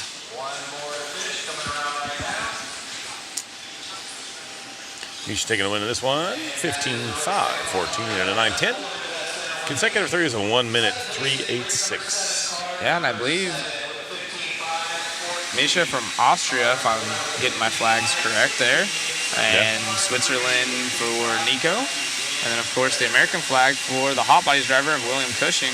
One of the few Hot Bodies cars that we've seen here. Right. As we have our cool overlay right there, you can see S-Works taking the W on that one, followed by X-Ray, and then, of course, the Hot Bodies. Yep. That sound you hear is the blowers, guys. They blow the track off after every run. They blow it off, they blow the corners off, clean it up, and then they hit the misters to help keep that dust down. So it just kind of helps build traction up all the time. People think, oh, it blows the rubber off. Actually, it doesn't. It blows the rubber you don't want on the track off. We're going to go to that clip that you guys are talking about with the car. Probably the best RC photo of all time by Jason. Yes, there we go. Mod Live Media. The best one ever. Queuing up the picture of the There ha-ha. it is. There. So you guys can can you make it a little, yeah. That was epic. Best RC crash photo ever, perfection. So if you guys haven't already seen it, it should be floating around on the interwebs. It's a good one right there. It is. That's absolutely amazing. And unfortunately, Mitch was the victim in that one. So if you guys Looks like his car was already broke. I think he had another. Let me see if I can click off of this. Another if photo? I scroll up a little bit, he actually posted about it. Oh yeah, Yeah, he did. Pratty Racing. So he can, I guess he has a, let me see. That's funny. Yeah, that was his next Aw. photo. Big sad, big sad. That's from a different track, That's a different car. But I don't know what he posted about. his buddies, I'm sure they'll chime in here. They say that, I forget, I don't know if they have a name for it. Another iconic photo he was posting up about. Yeah, they call him, when he was in the booth, he's like, I'm sure everyone's going to say I'm going to lose a wheel. So he's known for it. So, of course, That's pretty fun. this is very fitting for him. Exactly, because it looks like he's about to lose a wheel. We might frame those. Oh, man. Maybe we can get one of those chassis slabs signed by I was gonna him say- and send that up in the waffle. Or have a picture, or send that to Stick It One, have them print it out and have them sign it. Have both of them sign That it. would That'd be be cool. classic. Cool. We'll talk to the Stick It One guy. Yeah, We'll have Richard get on that one. that's just something that should be on the wall here.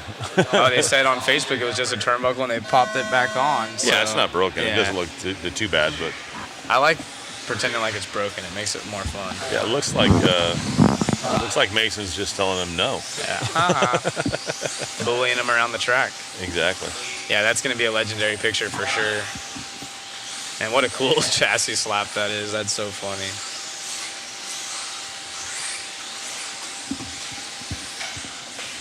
Jamie Hall out front, hold it down for the UK. I believe also has a championship over there, if I'm not mistaken. Let us know in the chat. Jamie Hall, decorated racer. Yes, poster material right there.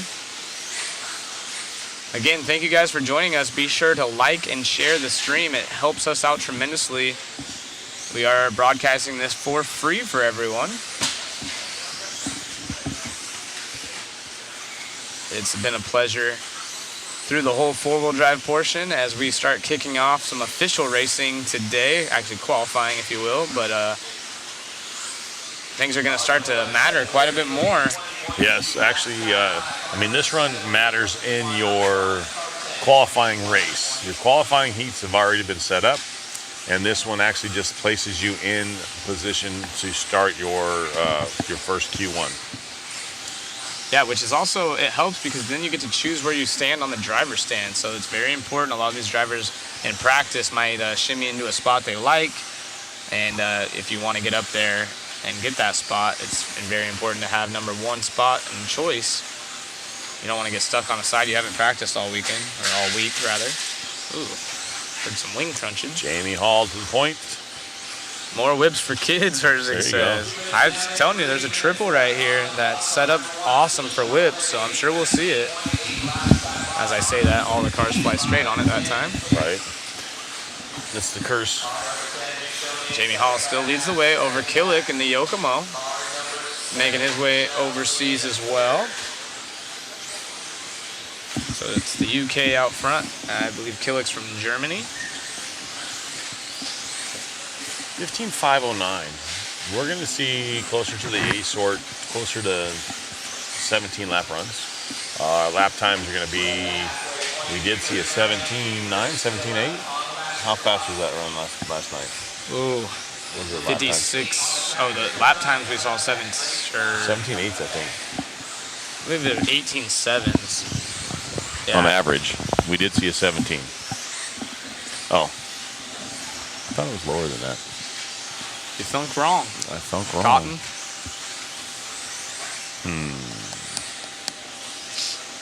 Yeah, it was Bruno was the fast time in one of them, but let's see, there might have been a 17 out of 8. That's just overall right there, right?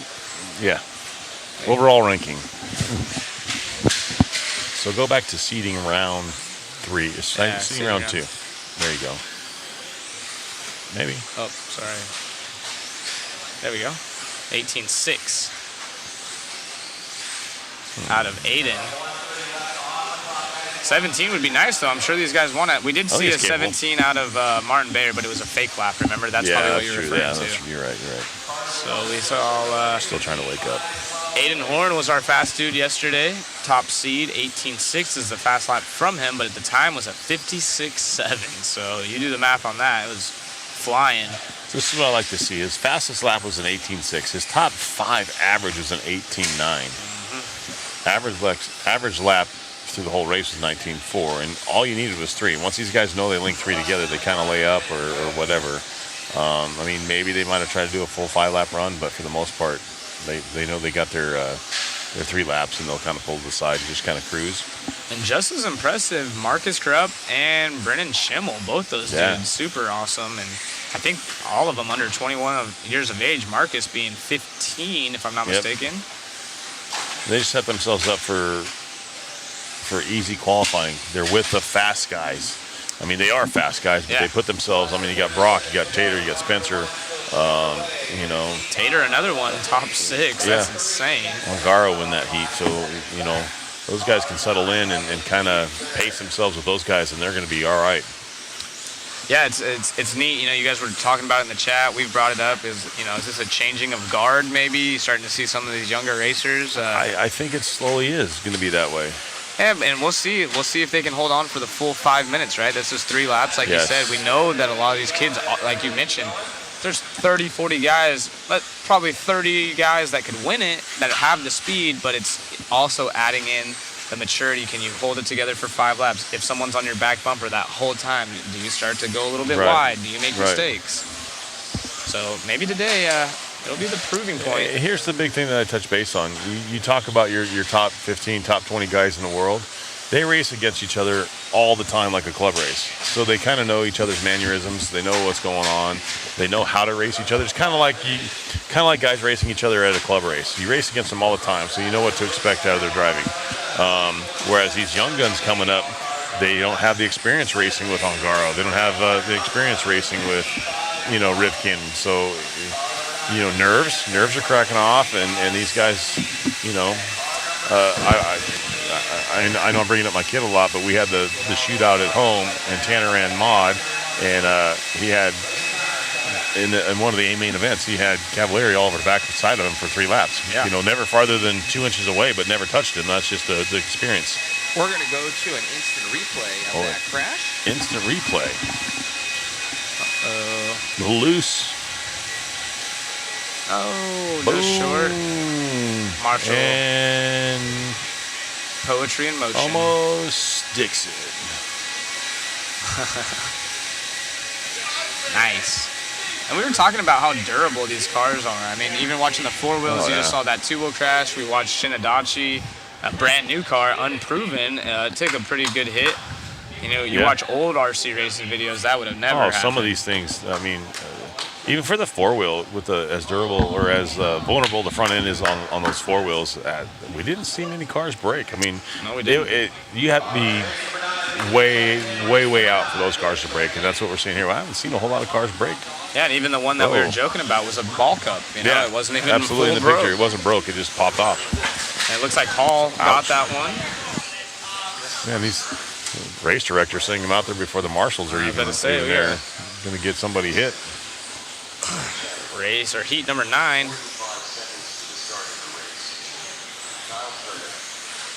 On the track. Thank you guys for joining us yet again. Our numbers have been super awesome, and that's obviously all to you. So tuning in, make sure you like, share, subscribe. We got Revis, Foot, Sturdy, Champlin, Blake Champlin, Dougie Liverier in this one, Matty G in this one. Got the Hot Pockets already coming in the chat. Yeah. Go Ryan. And again, if you guys are tired of listening to us for a while, we got some awesome cuts of the interviews we've done on Mod Media's YouTube page. We got interviews with Shin, Adam Drake, Frank Root, Jason Rona, BT, all kinds of cool stuff. As our Starbucks drifts right past us. And right. Making us salivate even more. Give me my melted Oreo thing. Oreo thing? I don't know. I went in there too, and I was like, what do you guys call it? A tall something? I'm new here. Vente. Yeah. Put the liquid in the cup. Right. Make it taste good. Yeah. Pockets. It is Kyle Turner out front. Opening lap. 20 with a 4. That's nice. 24:04. Trying to showcase that Super X-ray. close. Ooh. Like that. Look at that. 20.4, 20.4, 20.4, 20.4. Top 4 going 20.4. Dougie Fresh in the house. He's sitting second currently, but Kyle's going to fall way rough back. lap. Because he had a big bobble. One day. These guys run a couple laps, see where we're at. From Australia. Oh, gets passed up by Dougie there.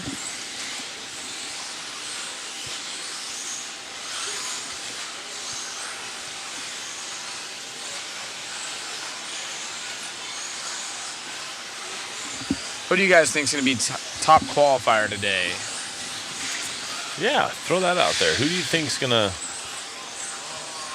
TQ, or who is there gonna be any dark horses you see up top? Yeah, we are going to be counting 3 of the 4 rounds today, so there will it won't be official unless someone wraps it up like Ongaro did in the first 3 or 3 in general. Handled business. But who do you guys have? Will it be done today? Will we have to wait till tomorrow? No, end of this. Is that the end of straightaway? No, where is that? That's coming on? No, it's right in front of us. Matty G getting it wrong. Tater's getting some love. Mayfield. Evans going to show that he still has it. No, he showed that in 4-wheel. He just had some bad runs in his main. He had some bad starts over that double. It was a bummer. A little double. Looked tricky. If you landed on your wheels turned, you could easily traction roll. Mikhail Orlowski getting some love as a winner. Do you guys think it'll be done today, or do we go to the 5th round of qualifying tomorrow? TQ Zach. Which is gonna be weird. The only change they made from 4-wheel to 2-wheel is for the 4-wheel section, they did 1 round of practice for 2 minutes, and it wasn't enough time to scrub the track in. So tomorrow morning, they're gonna give them 1 round of practice, but a full 5-minute run. Oh, are they? I thought Clayton came and said it didn't because they did not change the running order of the round. But they are going to allow 5 minutes. But they are going to allow 5 minutes for practice, which will help a little bit. I think that's fair. Yeah. Ryan, I just want my Starbucks. Rubbing my eyes over here. I can see it. It's right there on the table. It's like right there. I know. And they're enjoying theirs. Look at this. It's looking like a Mayfield white body look-alike. Monday is our race leader. Yeah. Sturdy out here. I know he's got fans. We got 2 Australians leading the way over the American driver of Dougie Fresh. And Blake Champlin in this one. His brother made the main in 4-wheel drive and has been a quick guy in 2-wheel drive. Now we're on Dougie. Doug River. Jim Shady Berry up in here, yep.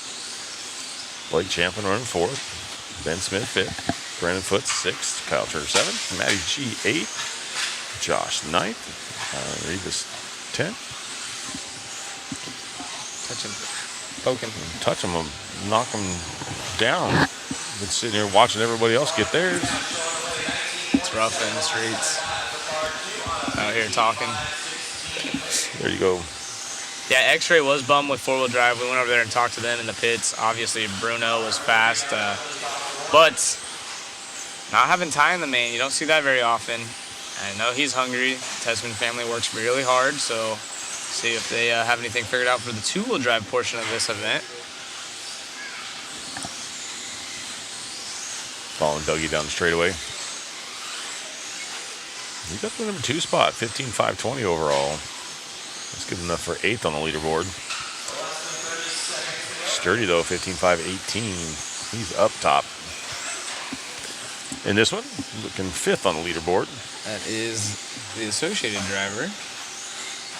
2 associated drivers. Team Powers. Jay Kahn. Cheater Racing.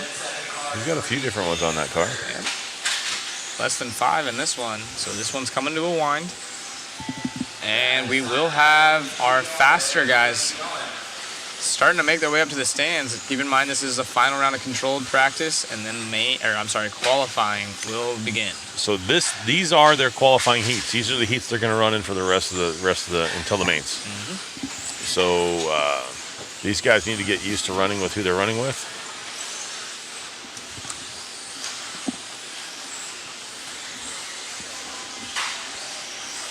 There's Dougie finishing up that last lap. A little rough.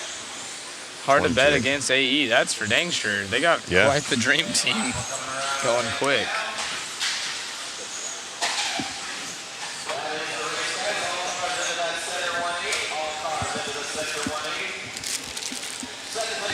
But dude, look at that.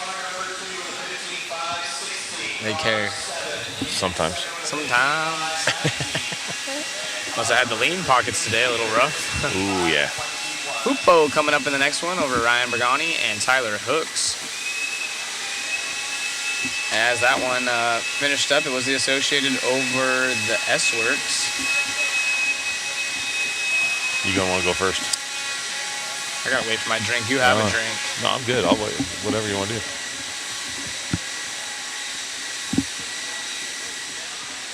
Hi, Matt. Oh, sorry. I know.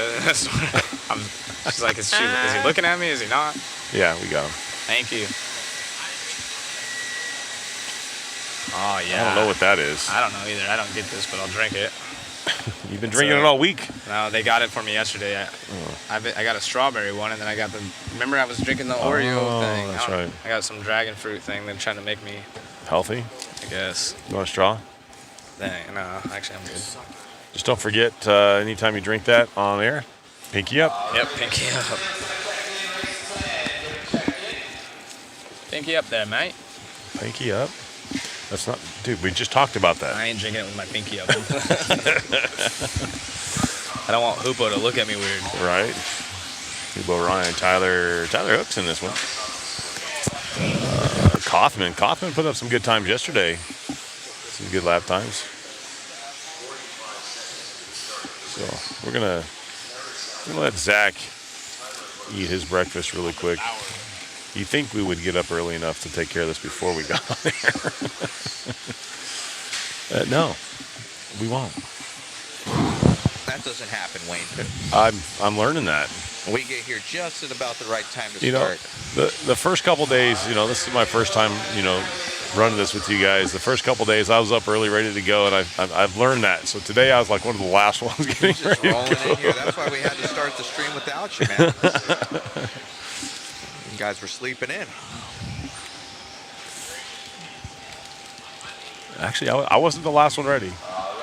It was Zach Rogers, I know. Yep. He needed his beauty care things out of the bathroom. Right. I know. He's enjoying his breakfast sandwich. He is 100%. I dare you. How dare you enjoy your food? I just sit here and watch you. Did you get anything, Wayne? Yeah, I got Or something. he's We're gonna gonna flip-flop off? Yeah, we're gonna let him eat. Can That way we trade can out a still little bring bit. you some content. Paul Crompton out front right now, 15.509. That's up top right now on the leaderboard. Yes, he is. See what you guys got. We'll let you run a couple laps before we start talking about times. Figuring out where everybody is. Looks like Bayer Yeah. leading us out now. Kari up top now. Yes, and Kaufman. Yeah. That's a little all over the place. We got some drivers in this one. Kaufman going to be in that number 0 car. Yeah. Number 10. We got A 19.9. That's our first 19-lap run or 19-second lap run. we got Kaufman right there on screen, heading down the straightaway. TLR. Ooh, behind the pipe right there. They had to add those extra pipes right there so you couldn't actually jump and downside, so you can't cut the track right there. Yes, they're like triple layered right there. It's Yeah, like it's 3 of them. and stacked. You can actually see it. we were talking about that earlier. Ongaro almost got it yesterday. He barely missed it. I think that was because of our camera guy, Chris Mueller. He's like, hey, they're going to cut right there. They're like, nah. Yeah, I mean Ongaro literally almost got it done yesterday. Oh, it was BT that said that. We're going to go to a instant replay on that crash with Kaufman. Let's check it out. Yeah, that pipe said Denied. Denied.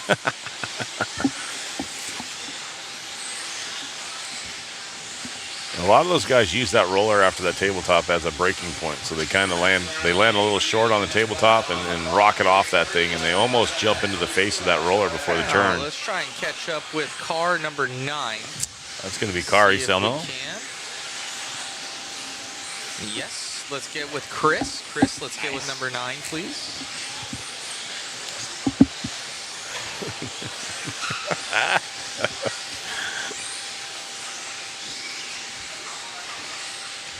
You got him there, Chris?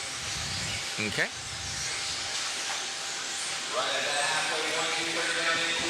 Halfway done with this one, we got Kari out front, 15.502. Not a bad run.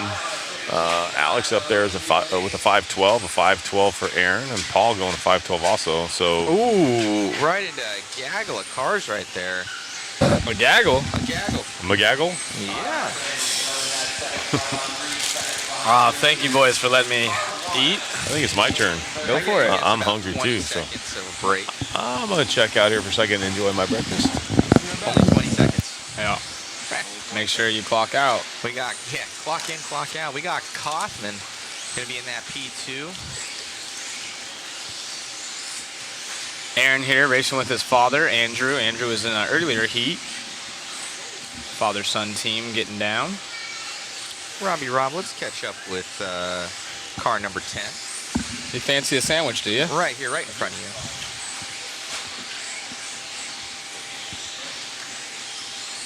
Ooh, looking like Vanderbeek. We were following him earlier. He just popped off with him. JC making a great point here in the comments. Haven't driven any of my cars in a few months, but this event sure has me looking at them every 20 minutes. Yeah, I was jumping on Facebook this morning, scrolling through, and a ton of people talking about that. You know, watching makes you want to go race, and haven't raced in, a couple years, this and that, dropping a photo. I think that's super cool. So if you're one of those people, or even if you're a weekly racer, drop a photo of your car on the socials. Tell everyone where you're going racing. Drop it in the chat. Let your, give a little love to your home track or wherever you are going. I know a lot of our locals are going to STRC, it seemed like. But support the hobby. Matt's done a great job of doing that on a big scale. Let's all try to do our part and just grow this thing. Still following along with Kaufman here in that P2 position. Our camera number 2 should be on with your leader. Less than 30 seconds to go. Car 9 still showing the way on 15.503. So these guys are still using their 3 consecutive, but in the corner. Is it still running 3 consecutive in the corner? But they will be using, they'll be watching that full run time to place them. So you'll see the 3 consecutive in the corner, but then that's all going away. And we'll only be following the full run. No, we are also on pace there, but we also have 3 consecutive. Right. And the top 5 in this one going to be quicker than Hall for heat number 10. Starting to move closer to the fast guys, quote unquote. Yeah, Kari going to reset that that top seed time with a 15.501 is his current pace. Sam, no, not asking to put photos in the chat. Post those photos to your socials, to your friends and family. And then you can drop where you're racing in your local track here in the chat. Oh, whoa. Heyo. Somebody's spamming us. Genshin special program. Hashtag at the end. And it's gone. She gone. Right on. Great job to Kari there. We got Vanderbeek and Martin Bayer. We're going to have to get on our camera guy here. Start doing some Driver interviews. I got Mother Matt sounding like a mouse. More volume. More volume There. for myself. There you go. There we go. Need more cowbell. More cowbell.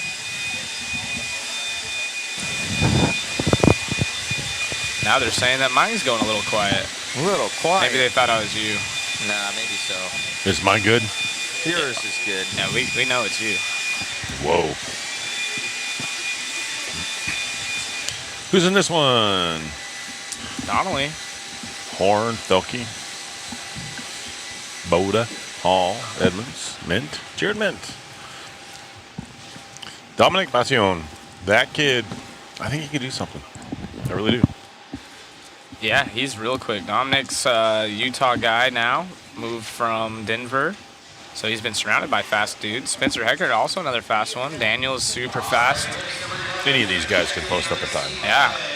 We've seen them at the top of their heats throughout the week. So who's going to have bragging rights this time? Good look at Tech right there. Or, I'm sorry, where they drop the cars off right before they go into Tech. They are teching. They're weighing them after the run.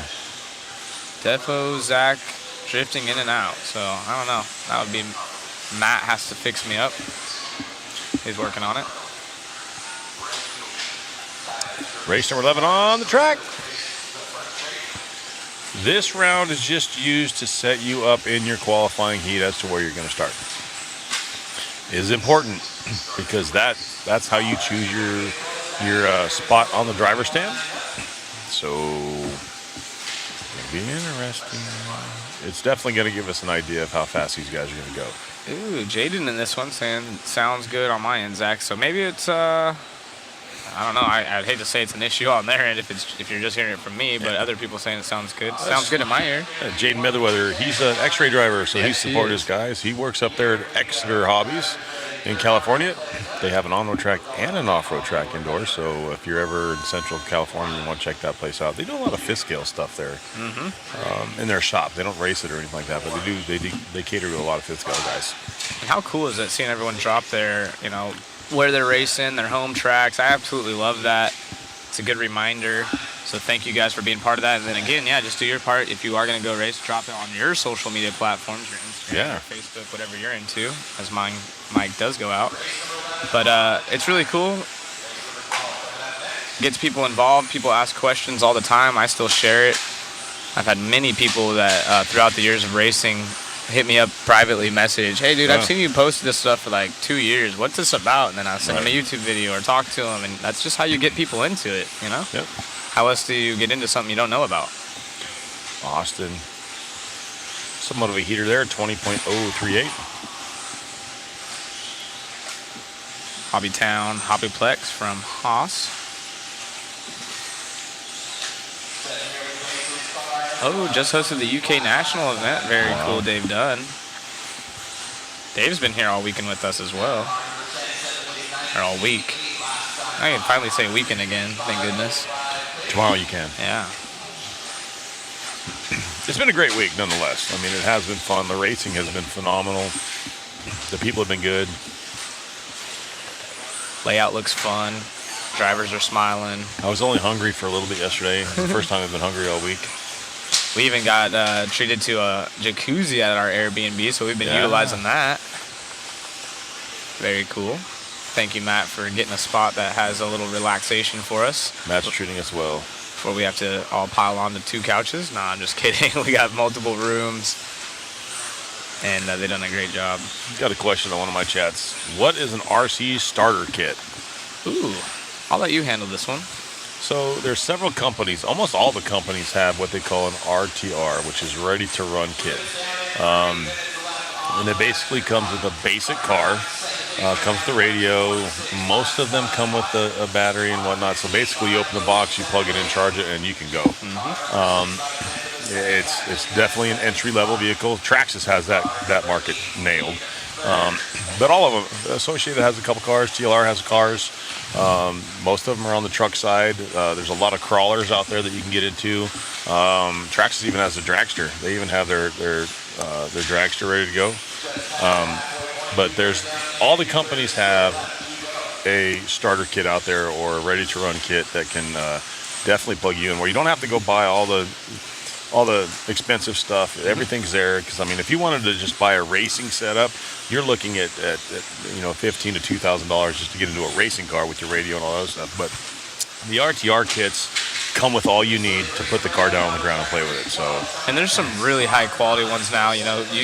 We talked to Drake yesterday. Mugen, they're a racing brand, Schumacher racing brand, and so is Associated, so is Losi, but they also kind of bridge that gap from the Traxxas products to a full racing brand, and obviously they're still on top of racing, but they do have affordable options of their racing platforms. So that's kind of a great way, like you mentioned, if you want to go Traxxas Slash type stuff, but then you have, Associated has their RTR cars, Losi has theirs, and then they also have kits that you can buy. So once you kind of learn the ins and outs of the hobbies, you can go, buy an actual kit and put everything from the ball bearings together. I mean, literally every little screw you put together, and you learn your car, and it really helps you understand how much is involved in tuning and tweaking these things. And then if you do have a breakage later on, you know how to pull it apart. Fix it. And even Traxxas has a builder's kit now. Mm-hmm. They have a Slash. It's a builder's kit, which is pretty cool.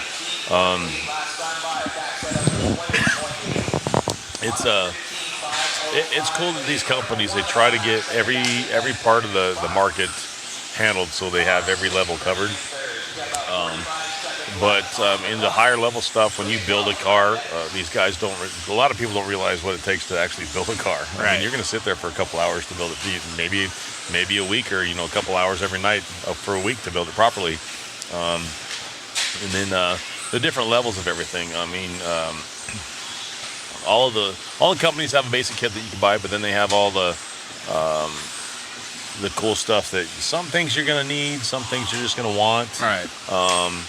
Obviously they have some hop-ups for performance and durability, and that's just on the car. And then you can go into the radios, and when you want to step up and buy a better radio or whatnot. Radios, there are levels of radios. There are your RTR stuff is pretty basic. Yeah. Is that Austin Horn out front of that one? That's Spencer Heckert.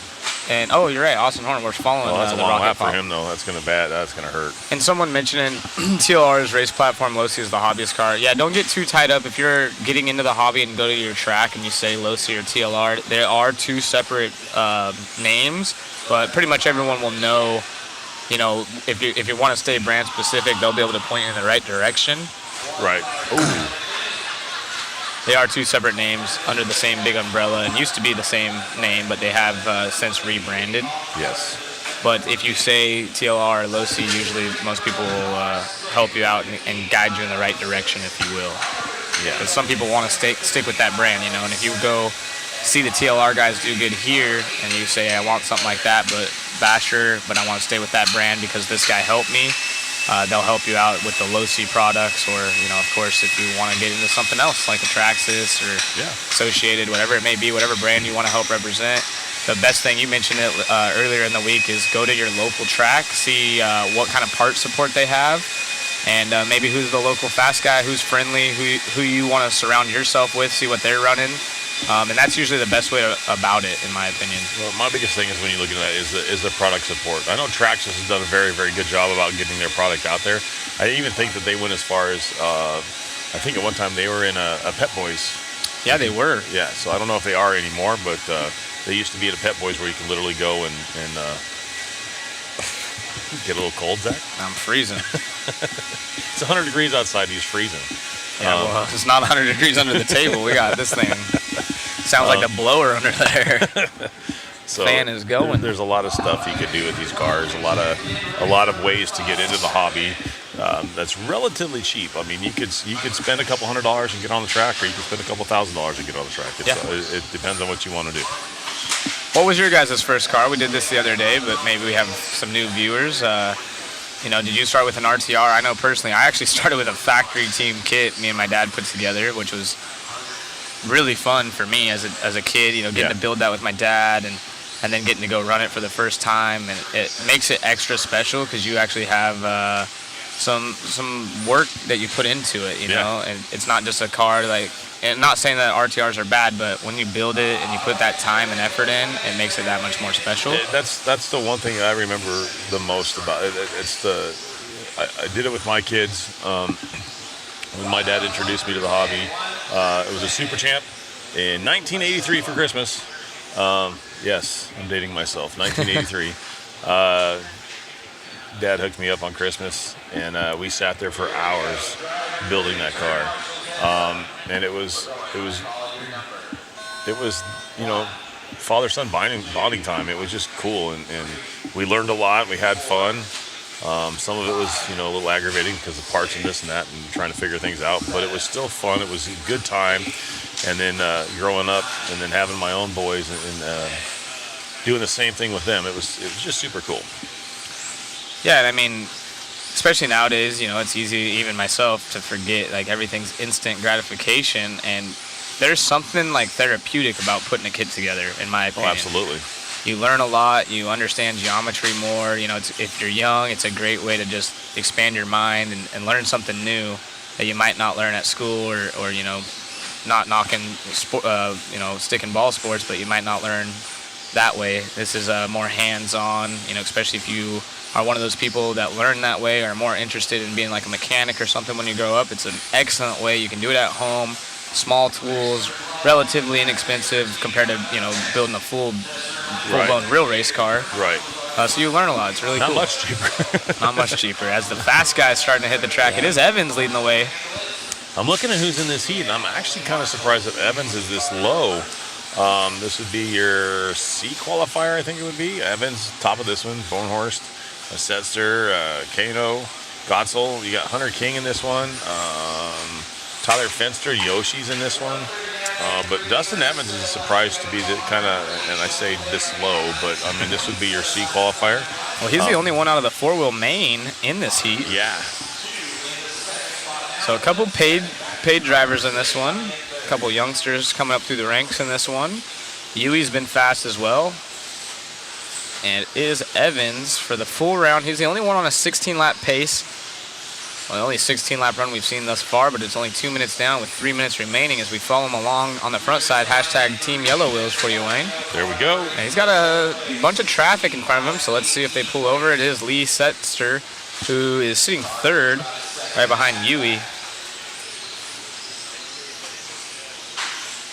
That was in front of him on screen. Now we're picking up another driver here as I'm reading the comments. That is the Yokomo Yui that we're following along with, the Japanese driver. Doing a great job all week long so far, representing Team Japan. And if you guys didn't get a chance to check out the driver ceremonies we had last night, they were on our stream. I don't know if we'll cut a clip of that individually as well. I'll let Cam know if he has extra time. That would be a cool one, but just a behind-the-scenes look of what these guys were doing. You could go check our stream from last night. It's at the tail end of it. And we also had a good one with interview with Jason Rona you guys might want to check out as we follow around Lee now as he falls back to fourth. Trying to figure out where Evans is. Here he is. Yeah, he's leading the way. Coming in the middle triple-double section right there. Boom. Car looks pretty solid right now. Back to Yui. 15. Oh, spin out. I don't know how they have a 4:59.8, but that would be a 16-lap run. There it is. There it is, 16.5.19 with a rough lap. Not rough, I'm sorry, a quick lap, 19.70 is fastest of the race this time by was Evans. Car looks good, a little bit loose, a little soft right there, but it generates a lot more traction than some of these other guys. See it holding its position, holding the lean on the end of the straightaway right there. You hear anything new going on in the Associated pits out there, Wayne? Yeah, not in the Associated pits. Everything seems, I say basic, but it seems pretty basic to those guys. The one that I got shot down on was a TLR group. They would not let me. Of course, I was walking around with the camera yesterday on my break and tried to get a picture. Dakota Fenn had a body on. I tried to sneak a picture of that, and they quickly swooped it away, even with a body on. And then I did notice Frank's probably going to get mad at me. Later, a little bit later after that, they had the whole rear end off that car and covered up. So it looks like they might have some changes coming to the rear end of that, maybe new transmission mounts and stuff like that. I know the TLR guys have been crying about something to be able to change that diff a little bit quicker. Like the Associated cars, it's really 4 bolts, you pop the diff out and put it back in. I know with the TLR cars, that's been an issue. So maybe they're trying to get something a little bit different on that. Maybe they're trying to help you TLR drivers out with a little bit ease of maintenance on that. Yeah, absolutely. I mean, if you are going to start spending the money and time to develop something, you got to assume that's the direction they would go as we pick up Jorn Newman, German driver here, in the S-Works car. We haven't seen much of him, but his car's looking really good here in two-wheel drive as he goes to the whoop section. Evans is back to the top, though. Yep, still Evans leading the way. There's Harley Yoshi right there behind Jorn on screen as we switch over to our race leader, it looks like. Car looking really good. Pivots through the corners a lot quicker than what we saw right there with Jorn. And that's what you got to do. That's worth a tenth or two every corner. Evans trying to pop over that triple. Oh, here we go. We're going to have a little bit of an interview really quick.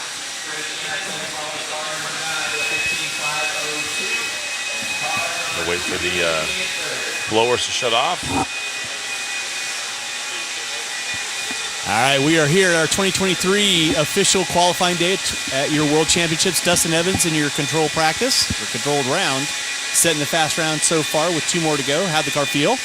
Yeah, actually, so the track typically in the morning is not as good, and I had more grip and was significantly better than all day yesterday. Obviously, it was a big struggle. I had a lot of confidence after 4-wheel, and really just kind of struggled. I kind of lacked grip, steering, everything. Me and Aiden run a lot of similar things and key things, and everything he had on his car I'd run before. So I fully copied his car this morning, and I finally felt connected, had a good run, and had some, I think, good pace for what the conditions are right now. So definitely headed in the right direction, so I'm happy with that. Awesome. Great run, man, and I'm sure we'll be having many more chats with you. Congrats. Thanks, man. Back at you. Thank you, Richard. Yeah. Hope the knee's okay. Yeah. Our interviewer, we didn't see it from the knees down, but he took a beating out there. Got scraped up this morning. We'll have to get a replay on that. You know, when I was talking about Evan's car, if you notice, and you'll probably be able to see it as we switch from camera angle to camera angle, following different cars, check out how they pivot through this blue groove surface. You know, you want to be able to round the corners. You were talking about Bruno's car doing really good about rounding the corners here. Everyone obviously has their own driving style. The on-road guys seem to be smoother, and they know how to hit those apexes where they don't lose time. But a lot of these guys utilize the brake, or they have their car set up where if they do throw it in, it's going to just do that quick hook, and then they're back on the gas. So it'll be interesting, especially in this one. There's a lot of heavy hitters as we click through.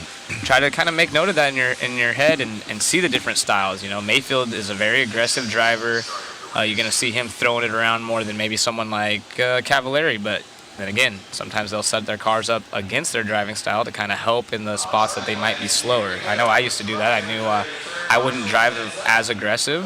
I'm more of a smoother driver, so I'd have to set up my car to be more aggressive for me so I could go quick. I would say with the traction coming out, they're probably going to try to do something to smooth their cars out instead of being so aggressive. Because when traction comes out and you drive aggressive, it tends to want to lean over on the front end. Of course, it's a setup change, but if you get it leaning over too far on the front end, it's gonna pivot way too hard and too fast. This is going to be our B sort. This would be our B sort. So basically, our B main guys is what this would be. Not to say that's where we're going to end up, but oh boy, out of the chute, Mayfield putting up a 19.9. So maybe Mayfield might have something for these guys. I think obviously he's a driver. We're following him right now on the track. Getting it wrong coming on a straightaway. Let me get it going. Tom Rennernick to the point now. Chase Lemieux running second. Those two are pitting right next to each other. Instant replay coming your guys' way. Instant replay. This is Mayfield coming on straightaway. Just barely touches that pipe and sends it tumbling. And he's in the Associated car. Ooh, that was a quick little turnaround right there. So you'll see a Mayfield running the Associated stuff for J Concepts. He's doesn't even have the associated stickers as we have the giveaway bodies up here. Yes. So just able to run whatever he wants, but opting with the associated cars. I mean, he is not a factory driver for Associated by any means, but I'm sure they help him out a little bit through Jason Rona and J Concepts. But I mean, there's no lack of giving him what he needs to get to get the job done. Look at who's up front. Chase and Tom are duking it out up there. And a couple of X-ray drivers. I was gonna say that's 2 X-ray guys getting down. Both American drivers, followed by the Japanese driver of Kuki. Japanese 4-wheel drive national champ, and I think he got a 3rd at the Nationals in 2-wheel drive. So all these guys flying right now. Chase's car looks really solid right now.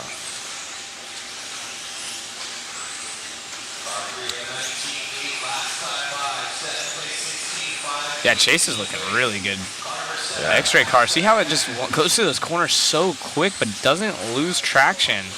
Almost like an on-road car, which Chase, I believe, grew up racing on-road. I can't confirm that, but I know his dad's a long-time on-road champ. Now we're on Tom Rendernick. That Tom also in an X-ray, so see if it looks similar when it goes through those corners. Those two, I sat down and I was talking to Tom, but Chase is right there, and then Chase is kind of a quiet kid, but he chimed in and started answering some questions and talking to him and whatnot, and pretty cool couple of kids right there. Ooh, Tom with a nice inside move there. They were working very well together. They were sharing notes and talking about stuff when I came up and talked to them. There is a bunch of new stuff on that car. Yeah. They wouldn't tell me what. Yep. But there is a bunch of new stuff. Yeah, it's all little sneaks here and there. They asked us kindly not to discuss that. I asked, hey, Tom, is there anything new on the car? And he looked over to Gord right away. Can I tell him? And Gord's like, no. Not surprised. Gord likes to keep that stuff wrapped up. And being respectful. All right, cool, thank you. And, look at Chase, though. Oh, my goodness. He's on a good run.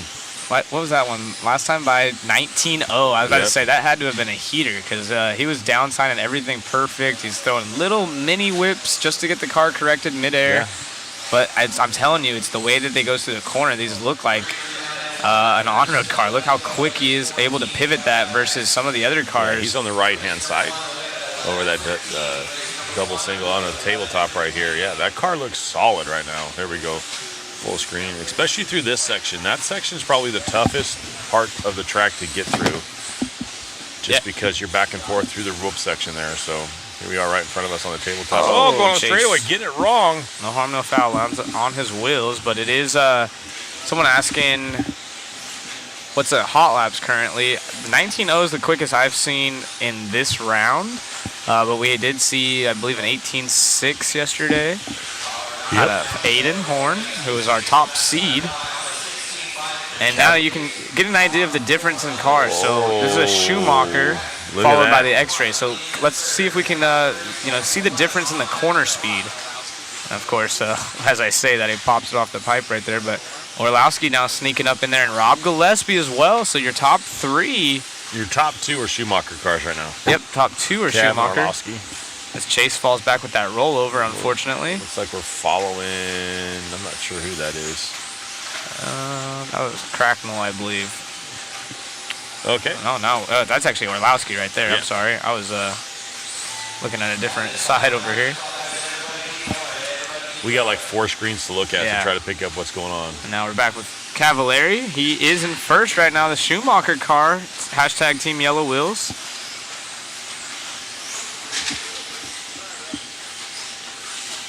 Got going on there. Did Mayfield run Techno 4-wheel? No, and no expectation for him to run the 4-wheel drive. Actually, the owner of Techno was here yesterday. Came and talked to us in the booth for a quick second. Check our messenger, Randy Locking. I didn't get a message, did you? I haven't got one yet either. You got to press send. Oh, here we go. Oh, wow, Randy. I just got the message. So, RL Power Supplies for 100 good products over here. I'd like to add a gift certificate. Oh, hold on. All right, somebody needs no introduction to hear your 2023 IFMAR World Championships. Ryan Cavallari taking the control heat win. Car looked pretty good. You guys have been working on setups, and I think you're feeling pretty comfortable with it, would you say? Yeah, we've kind of just made some small adjustments. I mean, we got to run here quite a bit before, but obviously the track's slightly different, so we've just been, working as a team and just kind of getting better each run, so. Very cool. Well, I know, like always, you do what you do. You'll always find a way to make your way into the main. So I wish you all the best, and we'll see you in qualifying, buddy. Thank you. All right, back at you guys. That's cool. You want to share the new news we just got? So we just got this from, who is that? It's Randy Locken over there at RL Power Supplies. So Yes. he just sent us a message over here. I know you can't really read it on screen, but This is it. He goes, I would like to add a gift certificate from RL Power Supplies for $100, good for purchase of products at rlpower.net. to the BK waffle for the Crohn's BK disease. waffle Crohn's disease. Yes, Thank you. very much. Super cool, man. That's cool. And Randy's always super cool. Yeah. If you know Randy, be sure to buy him a drink, a Coca-Cola or a Monster. Yeah. Because anyone that wants to help out with this, it's all for a good cause. Again, we're not taking any of the proceeds. It's all going to the BK, helping out the Crohn's disease. And then, of course, that race is coming up in October. So if you're interested in racing here, I'll be here. he'll be here. I think, is Mod covering that event? Dave will be here with some cameras and stuff. He'll be covering the race, as Matt will have the big crew going to another race. So Matt will be in two places at once. Go figure. Matt does that quite often. He does. This is going to be our A sort right here. Thanks again, Randy. That's that's super power cool, move. Randy. We appreciate that. And this is snowballing. So anytime someone like Randy jumps on and wants to support it and throw some stuff out there, that's just going to cause the next company to do something else. So Randy, we appreciate that very, very much. Yeah, and Randy and BK were friends, so that makes sense. And Randy's always going to do his part. He's a huge RC enthusiast as we kick off this final round of practice here. Yep. What do you think, Wayne? Is Aiden going to hold on to it? I think he's top 5. All right. We hear some carnage going on there right here. Not Aiden, though. That looks like it was... Oh, I missed who it was, unfortunately. So the prizes are getting better and better for the waffle. If you haven't entered yet, maybe Matt will drop a link again at modspeedshop.com is where you can get entered in the raffle. Again, we have the signed J Concepts bodies, the Hobbylink motor, the button-up shirts. It's just growing. It's really cool. Yeah, it is. It's a shame I can't enter. I need to win some stuff. I need to get my RC. I need to win a whole RTR. Maybe that's what I need. Yeah. A little RTR Maybe action. we can have Associated kick a kid down. You can win that. Oh, we can't enter. Oh, look at that. Talking about pivoting through the corners, Dakota Finn's car. Schimmel. Oh, Schimmel back out on the point. Oh, Barry's for sure watching right now. Oh, man, I hope so. But we're following Dakota Finn down the straightaway. The Phenom. 2 TLRs followed by Ongaro. So it is the Young Guns, Brennan Schimmel and Tater holding it down for Losi. Look how flat Brennan's car. Did you see that? It looked like the droop didn't even change as he was jumping. Maybe he's got a little speed secret himself that the rest of the team hasn't figured out, because now he's pulling away. He's got a full second over Tater, the other Young Gun, a 15-year-old of Tater. Yeah. Throwing a whip right there over the kids triple. up front. Is it the turning of the tides? Yeah. You never know. Still early on in this event. Tater's been fast all weekend. Four-wheel drive, two-wheel drive. Yeah, really good speed in four-wheel drive. And now he's to the point. So 2/10 separates our top two, and Quelo, Bruno in that X-ray sneaking up there. Marcus, another young buck up there in the number 4 spot. Here come the kids. Oh, they were saying you were going to say something about Techno four-wheel. Yeah, just saying that Mayfield is not required to run it. You know, the owner of Techno is here, and obviously they would know if he's not running it regardless. But yeah, there's no push on that right now. Mayfield running the Associated. Few Technos here. Not sure if they're team drivers or not, but I have seen one or two. I know one for sure. Yeah, and look we got Schimmel and Tater split screen right now, both Losies. Yeah, on the left-hand side. Top three now are TLR cars. Oh, wow, they got to be stoked. Yeah. So if they are sneaking or trying to fake us out with the sneaky picks and they don't have any changes, they're sure doing something great, because all three of those cars hauling the mail right now. But it's still Schimmel out front. As this thing winds down, this would be a really good confidence booster. Schimmel was super fast in four-wheel as well. just had a few mistakes. So two-wheel drive, he is expecting to do more of what he wanted in four-wheel. And, you know, we've had him up here a couple of times as he's won his heats. You watch his interviews, he's got a really mature mannerism. As you look at on the driver's stand, he's on the far left side next to Rivkin up there. Not to mention one of the coolest paint jobs. Yeah, that thing is awesome. I mean, these guys show up with some serious paint jobs, and that's one of my favorites.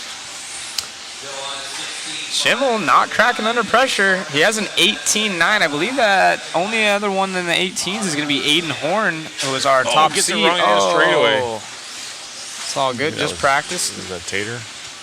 Yeah, that was Tater. Schimmel's car looks so hooked up. Let's see what he comes by this 4 cars time all by. running nose to tail right here. Brock Champlin in the mix right there.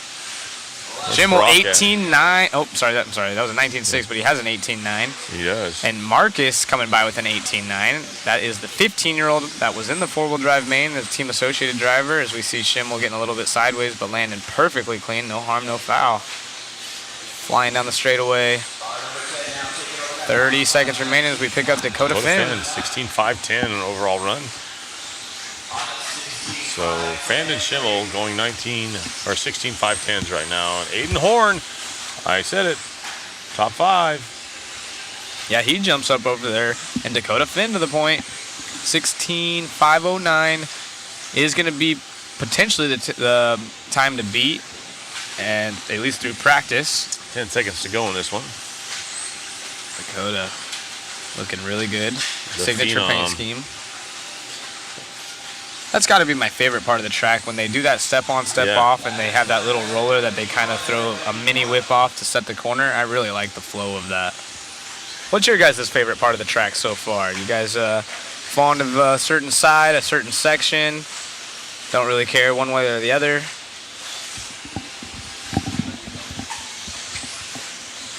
I think Dakota has won everything else but a Worlds. Pretty much. He's got a ton of national championships. And lately, last year and a half, 2 years, he's been winning everything. Yeah, he does that. Oh, as he gets into, it looks like Brock Champlin right there. They're tied up on screen, but thankfully that's a They're race. done. Dakota Fan taking a win to that one and setting the hot lap. Hot time, 16.509 on this round. I don't think this round matters for overall time, but definitely going fast, 16.509. So he's going to set up his spot in his qualifying heat. Aiden Horn going 2 and Tater going 3.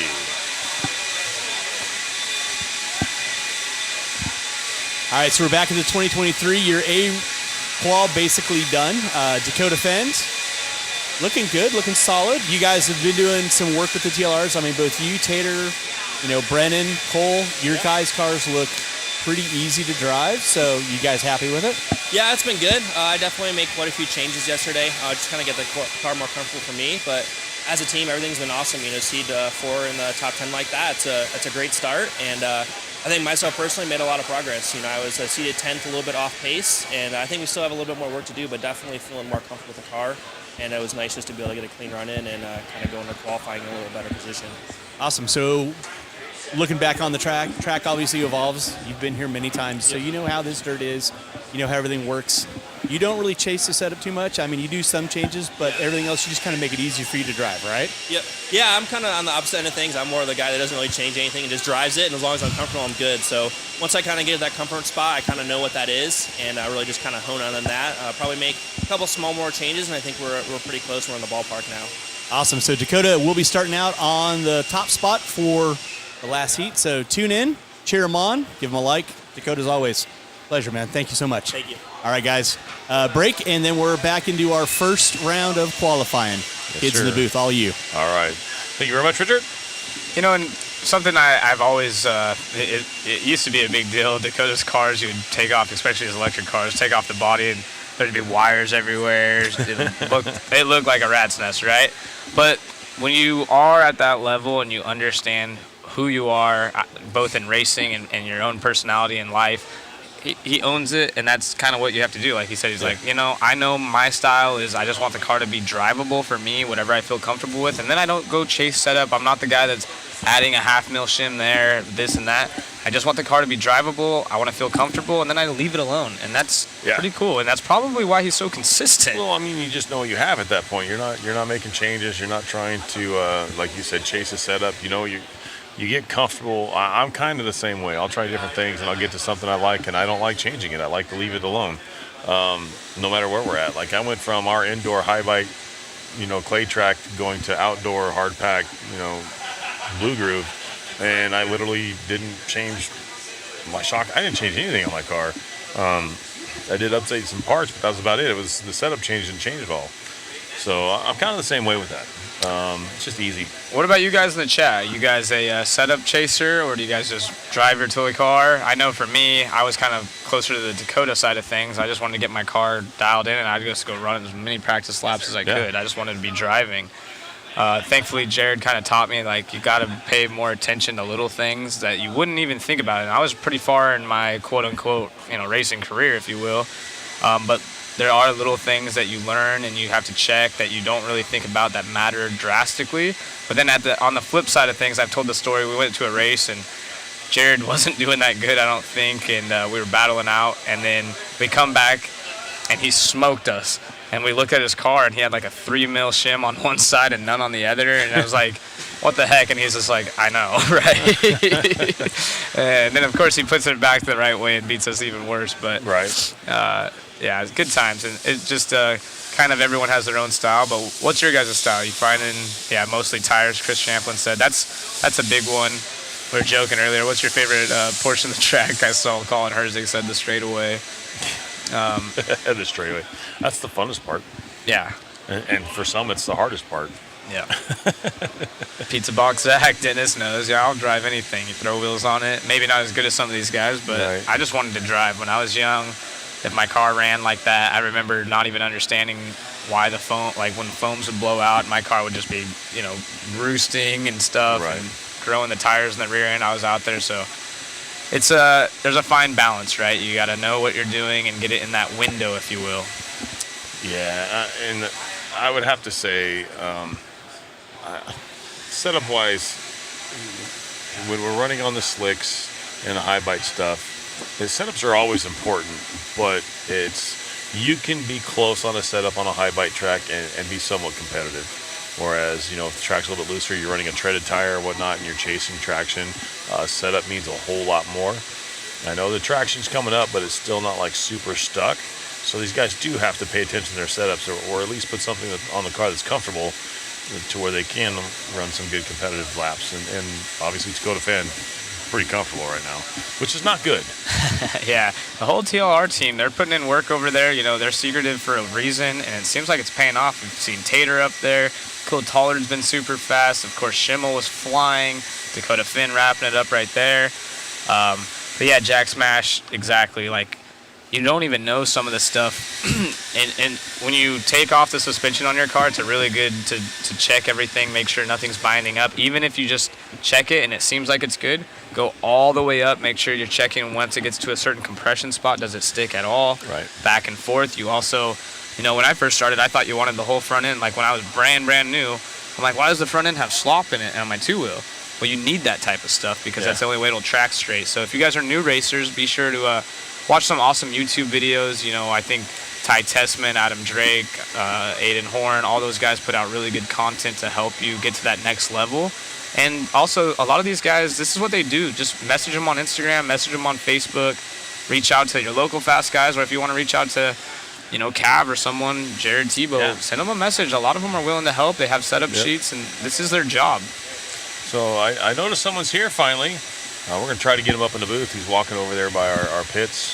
Mr. JP. Goodness. Joe Pillars is here in the house. This would be the time. We'll definitely try to get him over here so we can talk to him. We start at 11:15. Is that still on schedule? I believe so. Seems like we've been doing good. Yeah, I don't know if he see can if see we us. can. I'll call him real quick and see. He might call JP. Or I'll send him a text, actually. It's nice seeing a lot of these team managers come out. Obviously, Joe Pillars is the team manager for Much More and One Up Racing. So Randy Catcher's been in the house all week long.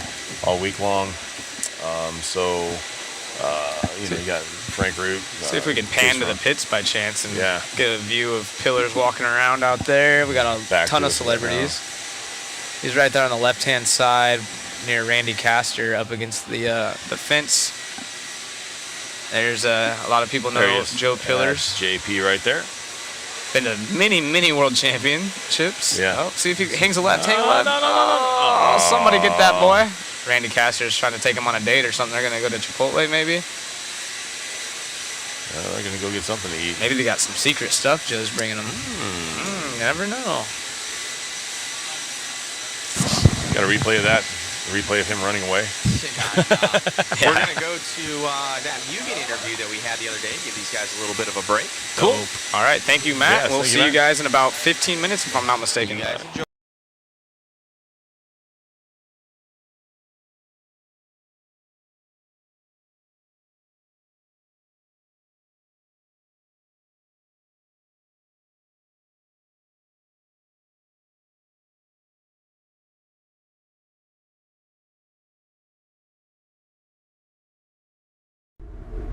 Talk us through what's going on with the Mugen two-wheel drive. Yeah, so we don't have like an official release date yet, but as you can see, it's basically a production car. With Mugen being a full-on race company, we don't have the corporate world pressing us for dates. We're gonna do our homework and make sure everything is correct, fit and finish is good, quality is exactly where we want it. This has been a long-term project that Shin's been working on for nearly 2 years. We just took our time wanting to make sure that everything was correct and to the Mugen standard. If anyone's built a Mugen kit, they know there's no reaming and shimming and cutting and grinding. The kit goes together without any of that extra work that needs to be done. And based on the coverage we've seen so far, everyone at home seems to be pretty excited about it as well. A front sway bar on here already. I'm sure it's going to be coming decently standard in the kit. They got rear sway bar on there as well. The adjustable pills they're in the square design and shifting those around. The diffs easy to access. Yep. There's quite a few unique features. There's a lot of stuff that's also similar to other cars on the market, but there is a lot of stuff that's really unique. The rear shock standoff, the front spindle is quite a bit different. Camberlinks have inserts. Do you know the price point on it?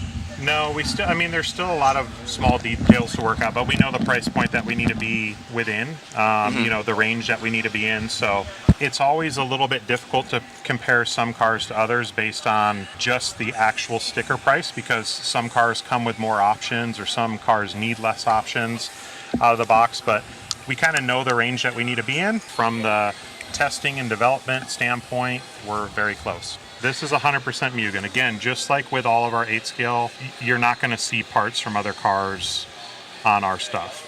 Fit and finish is second to none, and the Mugen quality is unbelievable, and it's going to be the same thing with the 10-scale stuff. So yeah, there's no parts that we're using or shared from other vehicles to kind of get this up and running. This has been a long time in development, and we've done our homework, or Shin has done his homework. And yeah, we're super excited. Are you guys going to do a carpet kit and a dirt kit? The carpet and turf has become so popular. Are you going to do kind of the AE route? We feel that we can do one kit and kind of accommodate both. This is also one of the things that's kind of taken a little bit more time to develop on the two-wheel side of things. Early on, when when the class went to mid-motor, there were so many different configurations with lay down, lay back. Nowadays, the big difference between the carpet and dirt kit is the differential.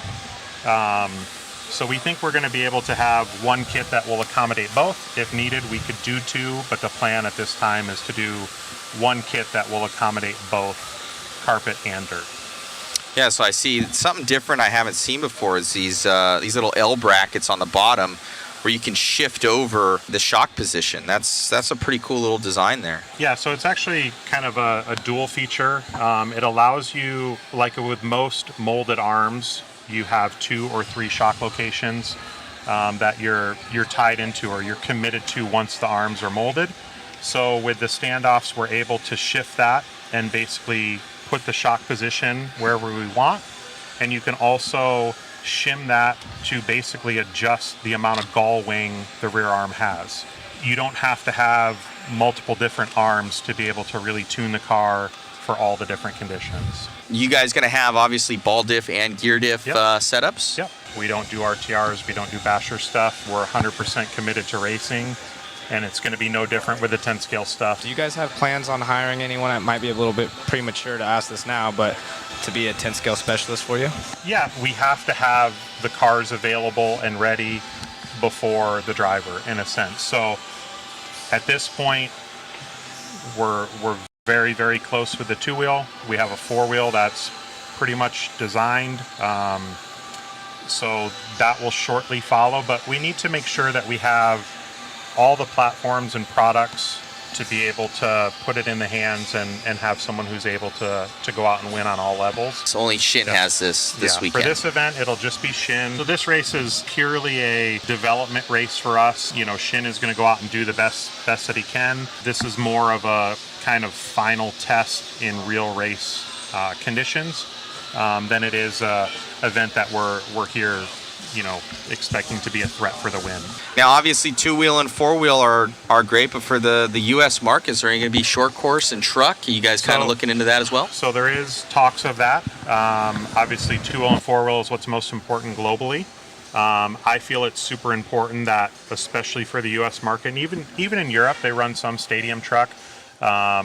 So there's still talks of that. I don't want to like promise or guarantee any of that, but if I had it my way, we would also have 2-wheel drive short course and stadium truck. For the 4-wheel drive, you guys going to go with shaft drive or with belt? Chain drive. MIP 4-wheel drive chain drive.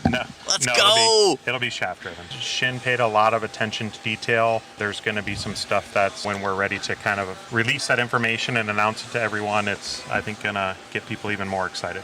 So lead us through what this car does different than other platforms and what you feel that this is going to bring to the market. A couple years ago, the track it's pretty much different than, you know, the more high traction, even the DAD using the slick tires and with additive, even super high traction. And the carpet track also getting more. So I looking for the car basically making it good balance for the high traction track. And of course, there was the Euro and in Japan still have the bumpy and the loose track. I was already testing every track, you know, and then car feels pretty good now. Adam was saying the box art has to be done, the instructions have to be done. Mm-hmm. So realistically, the car is finished. Like there might be a couple little tweaks here and there. Are we going to see a release date before the end of the year, or is this a 2024 release, do you think? I can't say. 2 weeks. That's what Team Associate says, 2 weeks. You know, so it's going to be a couple months, you know. Anyway, it depends on what the factory. The car looks amazing. Great job, Shin, on that. We're looking forward to the release, the first time of at least on video to the world.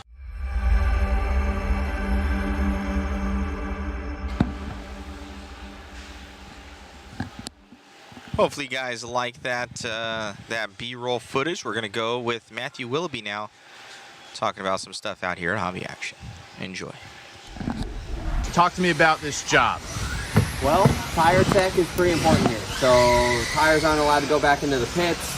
So our job, when the driver comes, brings their car, got to get the box of tires, got to get them on there, got to pay attention to what tires they're putting on there. There's certain tires they can and can't run. Past that, once the drivers come back, got to take the tires off in front of us. They got to put them in their box and got to put them back. We're busy pretty much all day, and it's nonstop. World Championship, is this your first time doing one of these? Yeah, first time at a World. It's been pretty cool. It's been an experience, that's for sure. A lot of work, but it's been a lot of fun. Cool. Well, you're halfway home. Anyone you want to thank, shout outs? You know, Larry, Jake, Nick, you know, all the guys in the shop makes it to where we can stay out here and kind of run this, and the shop's taken care of. So it's been pretty nice, you know.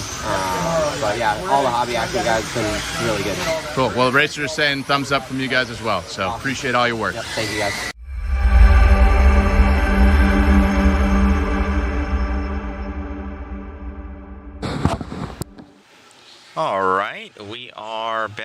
and here is an interview with your current four-wheel drive world champion, Davide Ungaro. How does it feel? Can you describe your emotions? I mean, I still cannot believe it, so I'm really happy. Like I said, after the A3, without all the guys from Massachusetts helping me, probably I wouldn't be here at this level. So I think this win is also for them. But I mean, we are super happy about all the work we had during these 3 days, and now we are looking for the two-wheel drive. Yeah. Two-wheel drive coming up. You do it in 8th scale, but then you also do it in 10th scale. What do you find between those two classes is like a similar and different? And, I mean, the driving style for sure is different because it's different. And then I think like for the 1/8, I know that for the final I have like 1 hour, so I can just go slow, maybe slow and safe in the first minutes, and then push towards the end. But then here we have only 5 minutes. We have to push from the first lap, so I'm not used to this type of racing. The A3 happens and you're battling for position. Walk me through those final few moments in the A3. I mean, when I saw Spencer did 17.9 or 17.8, I was like, oh my god, no now. But then I tried to keep it behind me, and then he made a small bubble on the book, and then I tried to go and win. Yeah. You mentioned passion in a previous interview about getting here. When you have your world championships, a lot of times it's hard when you're full, you don't want to eat anymore. Yeah, I didn't eat today. But in a metaphorical, right? In a less literal, right? I mean, I still want to win for sure, but for sure we cannot win every race. So we have to work hard every weekend, every race, and if the result comes, it's a good thing. If not, just keep working. Yeah. For sure. Cool. Well, congratulations. Go ahead and celebrate. Thank you. And look forward to seeing you in the two-wheel drive buggy class. Thank you. Thank you for all the media stuff you are doing here.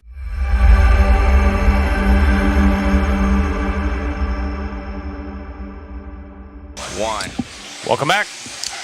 It matters now. It does matter. So we're finally officially in the two-wheel drive qualifying portion of our World Championships as we get our screens rolling for you. So again, we will be streaming all day long until about, 6:30 tonight? Or actually past that. 6, I think 7 o'clock, I think. Yeah, around 7 o'clock tonight. Showing 6:10, but we always stay a little later. We like to hang out with y'all and, get online for a couple hours. Yep, so we're starting off. This will be the same order as you saw in that last round of practice. The only difference will be is how the drivers start. So if you won your heat in that last one based on your full 5-minute time, that's where you'll start for qualifying. It is IFMAR qualifying, so they're going to be spaced out. If you don't know, you'll learn right here. That one. You'll follow these drivers along. You'll see a little gap placed between them. So they'll call number 1, car 2, or what the driver's name. Yes, and, car numbers. Yep. This has got an antenna on it. I love the antennas. I think it's sweet. Yeah, absolutely. A little loose. Yeah, a little loose right there. We official now. Yes, sir. We official.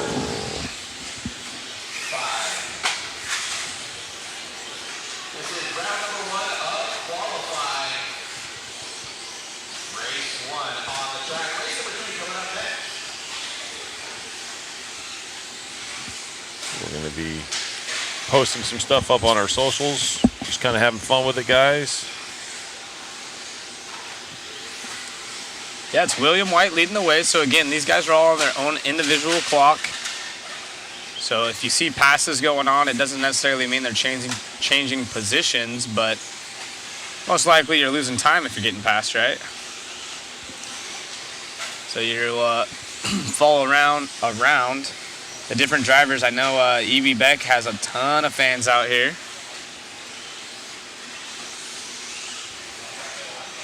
Evie from Germany. 2 German racers in this one. Olafstein as well, but our race leader out front, I think that's Ireland. I'm trying to get my flags right. Don't beat me up, guys, if I'm wrong. I think that's Ireland there.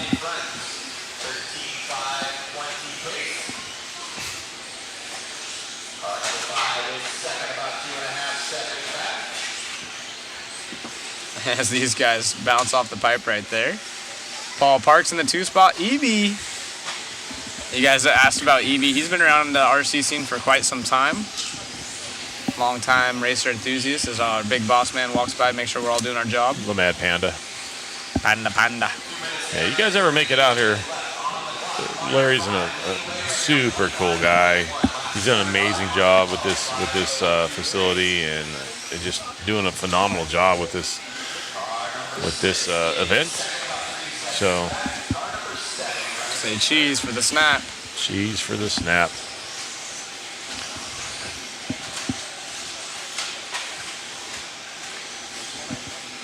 Paul Parks out front, 12 at a 5:02 right now. So now we're looking at that full 5-minute run. And it matters. Everything matters now. Qualifying heat races will not change. They don't resort after last night. So everything stays the same now. And now everything will go in accordance to per round. Oh, so you get points per round. I'm sorry, go ahead. Here's a cool fun fact. Dave Dunn saying William White is the guy behind Raceway 1 media platform like you guys yourselves. So that's really cool. William doing his part of showcasing RC to the world and now getting a little break so he can go enjoy it. Kind of like you with the BK Classics. Yeah. Hey. We'll go have some fun. Shout out to your wife for making that happen, allowing you to have some fun time. The wife. If you're listening, thank you very much. We can, we'll clip that, make sure she sees it. She lets me play with my toy car every now and then. Well, it's cool because, you know, a lot of the times people will say, oh, you were gone for a full week out racing. Like, well, we didn't get to touch a car. Didn't get to touch I got the to hold one. Yeah, we didn't get to actually drive. So, upside down right here on the front side. Marshall's philandering. Doing the wheel twitch. Somebody save me. Upside down turtle. That's the worst part right there. So that's really cool. Yeah, he's covered all of the UK national coverage in media. Jonathan asking how your wife's knee's doing. She's doing better. She's doing good. She's out and about. Out and about, she is. Cedric in the 2. As you check out Williams' paint scheme on screen right there, the yellow and blue car, team hashtag white wheels. No. Looks like a win for me. All right, so maybe for BK, I'll put some white ones on. Ooh, do something fancy. But he was a yellow wheeler. Sometimes. White and yellow, I think I've seen with his cars.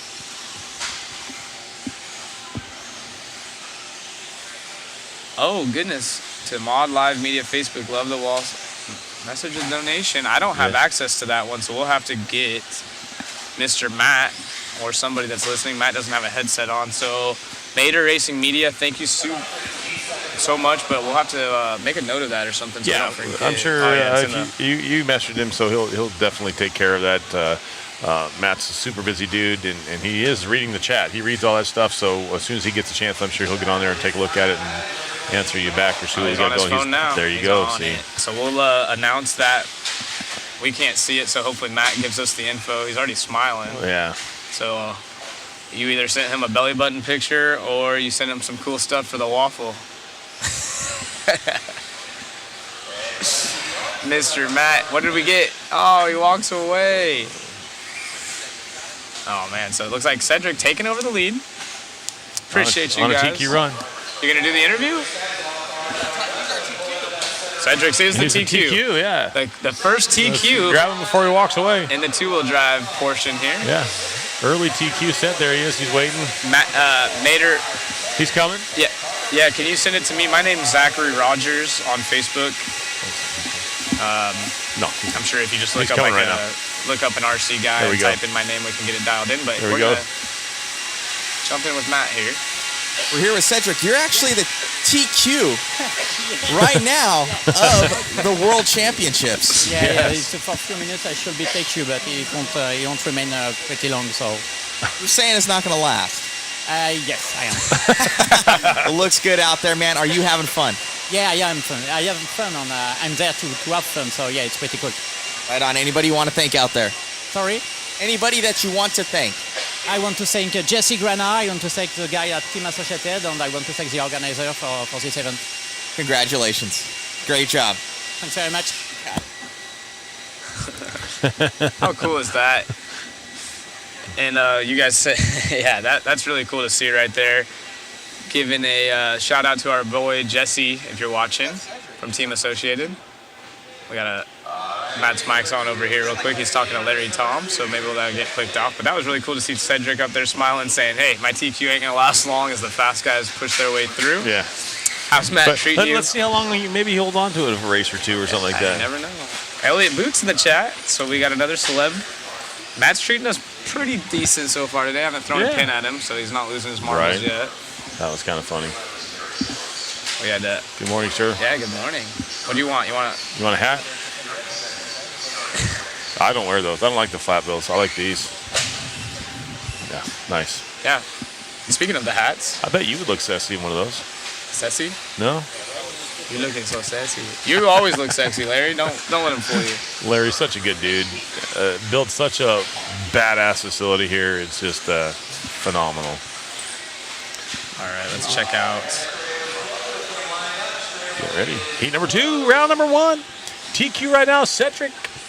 12 at a 506. Joseph over here. I'd like to donate a $100 gift card as well. Man, that's awesome. The Mater Racing products to the BK raffle. We offer custom car stands with drain tray for draining oils and other RC accessories. The winner can message me at Facebook. Mater Prince. Hope I'm saying that right. I think it's Mater's pronouncing it right, but that's super cool. We really appreciate that, and we'll get that added to the waffle as well. So all of you guys are just making a difference in RC. It's for a good cause. BK is probably looking down, smiling. Yeah. You know he's watching. Absolutely. Come on now. He's probably telling old Spencer to pick up the pace in that four-wheel right there. Better get it done in two-wheeler, little buddy.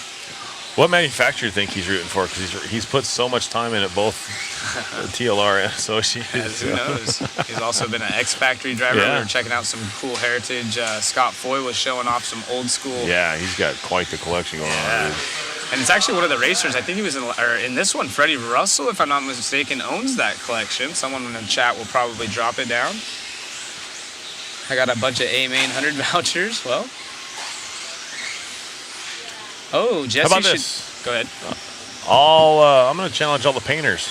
How about some free paint jobs to donate through that for the BK? Some BK paint jobs? Yeah. That would be not sweet. necessarily BK. I'm just a paint job to Just raffle like- off in the waffle. Add it. Yeah. Add Jesse should be there. He's bringing a car for everyone to sign for the Shelf Queen. If you get close enough, that Well, whole thing. I think he is here. He's got something over. He's got a box over there, table number 1. So I think he is here. I haven't seen him around lately. So Jesse, if you're listening, come see us. If you can just drop the Hooked on Phonics type spelling for me of how you pronounce it. You're not? Meter or Mater? No. Oh, Mater. No. Okay. Yeah, I was trying to. Our donation right here from the racing products. The name on his last name is different than it's spelled in the chat, so I was trying to kind of butcher the two together, but it looks like I was off just a little bit. But I'm just a young California boy. Ain't got no much smarts.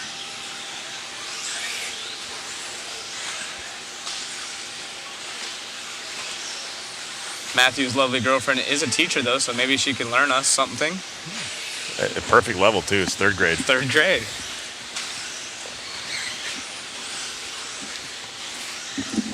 Yeah, Dave Dunn's a wealth of knowledge in the chat down here. Correct on Freddie, he's the owner of FF Racing in the UK. He does all kinds of cool replicas. I remember him working on Jared Tebow's car when I was working with Tebow closely, and he was doing that project.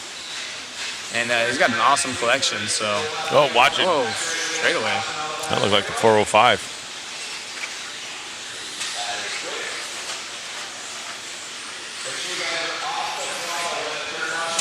Yeah, these guys are strapping it up when they're upside down while the marshal's getting there. That's a no-no. Yeah, Sweden in the house. Sweden? What's local time for everyone? It is 11:27, so let's just say 11:30 here. Yeah, I can't. What time is it where you're at? Yeah. In Sweden. Say it in Spanish. No. Like tomater? Tomater. First and only time he's been called a wealth of knowledge. You guys are funny in the chat. Oh, Finland in the house. We got Nibs. We got military time coming on in, so we have to do our mathematics real quick in our head because we American. Sylvain out front, Christian and Luke following close as Freddie Russell from FF, I think it was FF Racing, with the cool old school collection, old and new school. Lots of awesome pictures we saw from Scott Foy. As we follow around. We got the Mad Panda with the mic.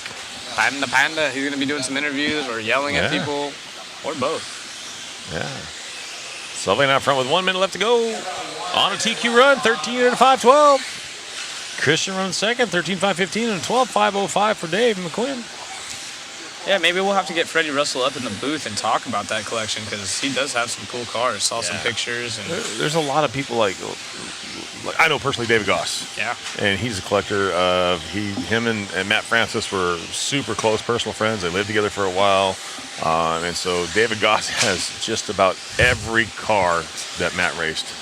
Literally. That's super cool. And I've seen that collection, and it's no joke. Both his Wolds cars, his Triple SX, trucks. I mean, he's got just about everything. I mean, he's got, if Matt raced it, he's got it. And that's got to be cool because they've been longtime friends. They used to be roommates, and I'm sure Matt appreciates that. And, you know, I know he's not in the racing scene anymore, but just knowing that heritage is still out there and someone's holding on to it. Yeah. Really That's neat. just cool stuff. Yeah.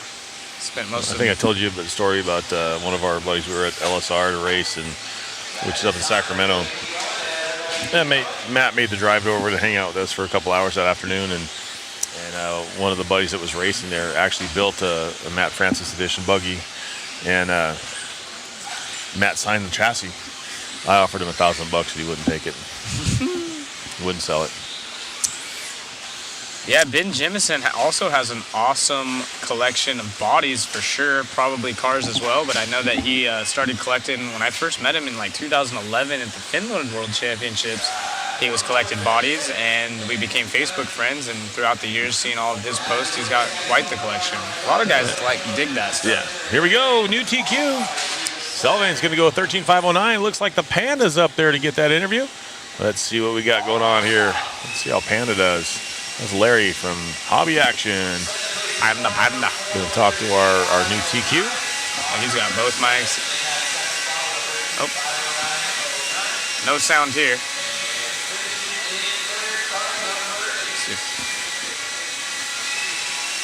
Ain't working. Uh-oh. Ain't got no gas in it. On-off switch. Let's see what we got. Oh, boy. So Sylvain's from all the way from France, and he's going to give us a few words. Ok, c'était une bonne qualif, un peu glissante, la piste slippery. Yeah, c'était cool. You having fun? Yeah. Thank you. All right. Yeah, we're back. All right, the Panda making it happen. He wanted to feel part of the team. Gave him probably one of the hardest ones to interview. He didn't know to turn it on. Matt didn't have it ready. Silly It goose. happens. It happens. Larry had one job to do. Turn on the mic. I don't know what to do. I don't know what to do with this thing. That's okay. I said. That's why he pays us. This is all the way here from French. Thank goodness. So now you know when I said 2013. Exactly. It happens. That's why he pays us to do what we do. You did great. Yes. First practice. All right. See if he can turn the mic off then. Because now I can hear. Yeah. Larry up there having some fun with us. These boys are a riot. Larry is a good time. We went to dinner with those guys last night, and I don't know, I'm not gonna say it like that. I was smiling the whole time. These guys like to crack jokes and throw punches, but it's all love. We just tear each other up, but it's a good time. Thank you. Yep. Nope. Yep. Right there. Thank you, Matt. Mother Matt's in the hen's nest right now, making things happen for us.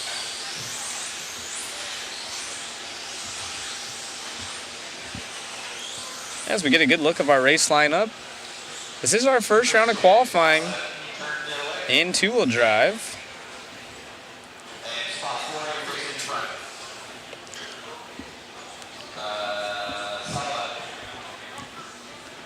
think JP went to go get lunch with somebody. Him and Casher took off, so Yeah. we will get them. They got up a here. bromance, you know? I'm jealous. Oh, yeah, man. Here we go. Racers, are you ready? On the tongue. Dasser in this one, he's got fans. Star. Sveen also in this one. A lot of international flair. One American driver, so. Yeah, only one American driver, not UK, Switzerland, Germany.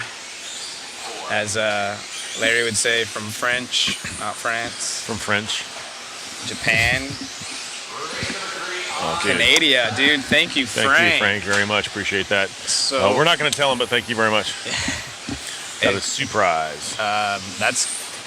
You want to announce it after this heat? I'm not going to announce it at all. What? How It's are they going to gonna one of know? my buddies. Oh, that's right. I got Yes, you. I thought that was no. for the wee whoop. No. Okay, that's even cool. That's cool too. So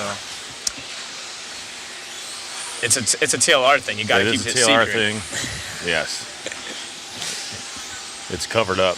Well, we will give TLR some props. They just donated something for a really good cause. It's not going to the waffle, but yeah, it's a we'll personal keep it at thing. that. Yeah. Very nice of them, especially with everything they have going on right now. Cool that they take a little time to reach out for those that support them.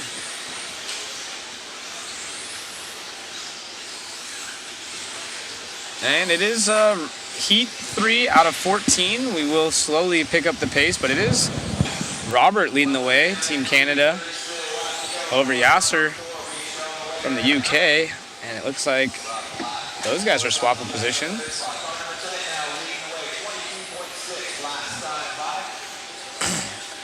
Norway out front now. Martin. He's a young kid out here.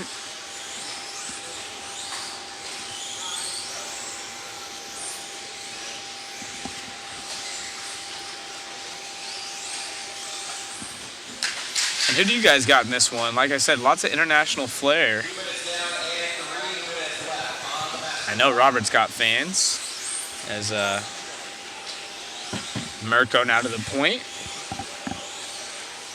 Man, these guys are swapping like crazy. They're all on their own individual clock, so they're not battling each other on the track, just each other on the time. It was Germany battling out there with Norway on screen.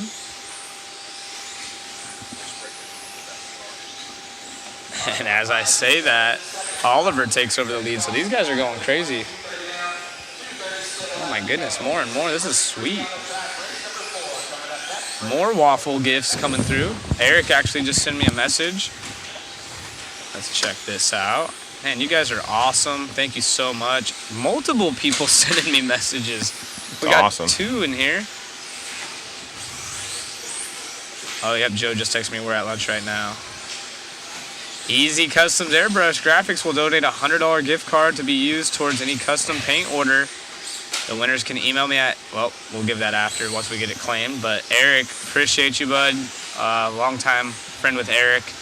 Does amazing work as well. All these painters, you guys are that's cool. Killer. You guys make these paint schemes really nice for racers, and that's half the fun. I do that a lot at the local level. I'll, for our series or something like that, I'll throw some stuff together for some free paint jobs or whatever. So a lot of the younger guys dig that stuff. I got another one I'm replying right now. Thank you. And then I'll open up the next one, see what else we got. So the waffle is going to get cracking. RC Life would like to donate $100 plus free shipping gift card to the waffle. Good on products. We make carbon parts for AE and TLR.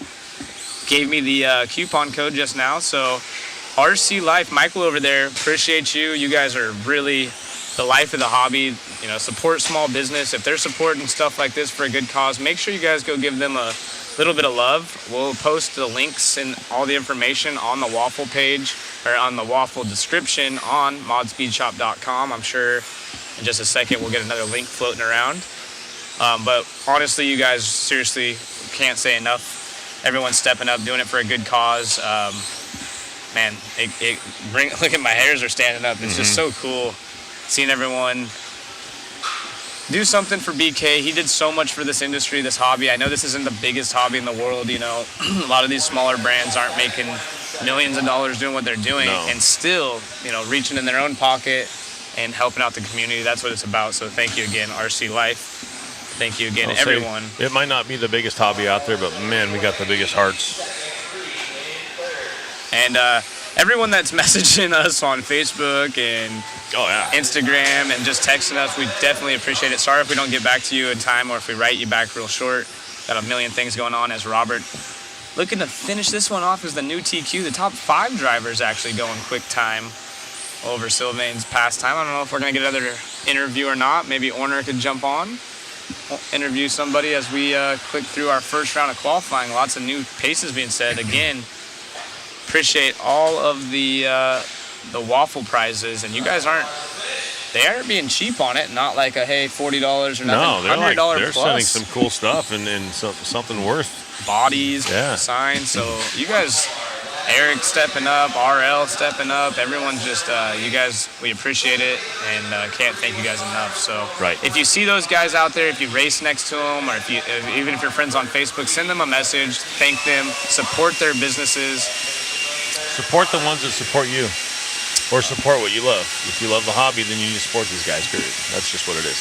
Ooh, I saw Church Designs had a body for Zach. That was an old picture, actually. Yeah, Wayne. I was like calling him out. I'm like, dude. Yeah, that was a super old picture for an Associated. Actually, I had quit racing for a long time, and I wanted to get back in it, and I bought an Associated car the night it came out. Me and Riley Klim.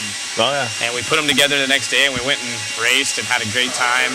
But I had a body. I didn't have a body, and Church had just started painting, and he just painted it for me. I was like, oh, my paint scheme, because I just had a white body. Right. And but that was kind of short-lived. I ended up getting picked up by Kyosho again not long after that, and then I think you made me some bodies again. So Yeah, Church, a good dude. He's a tattoo artist out of Bakersfield. a very good one at that. Yes, Can't even. he's He's the bomb. booked for months. Church Design. Yeah, if you want work done from him, you need to book now for next year. I got one Good dude. tattoo, and it was free. A friend, she bought a tattoo gun on Amazon and wanted to try and make sure it worked. And I said, That's safe. I'm a tattoo virgin. Go ahead and try on me. Yeah, I was actually completely sober, didn't have any drinks in or anything. I just was like, it's just a little bit of handwriting right here. That's awesome. So, not a big tattoo guy myself, but just wanted to see how it felt, to be honest. Didn't want a stick figure or nothing silly. What's your guys' crazy tattoo stories? Anyone have something funny? I know I have friends that have Coors Light tatted on them. I got stick figure friends. I got some crazy ones. I know some of these top racers. Elliott Boots has some nice work on him. Jeremy Courts used to have, I think Jeremy Courts actually had Proline tattooed on him at one point. I don't know if he still does. Does Jeremy, Jeremy? I know who he is, but I don't know what he has tattooed. Yeah. Good fun. I'm sure we're going to see some funny comments here shortly. Maybe we can get Matt to tattoo mod on himself at some point. We were talking about tattoo stories and how Jeremy Courts used to have Proline. He might still have it tattooed on him. I don't know if he had it covered up, but maybe we could get Matt to put mod on himself one day. Never gonna happen. Oh, come on. Where's your dedication? He don't put bumper stickers on Ferraris? Come on now. I was just about to say that you don't put bumper stickers on Ferraris. That's funny. What about speed stripes? Yeah. Some racing stripes.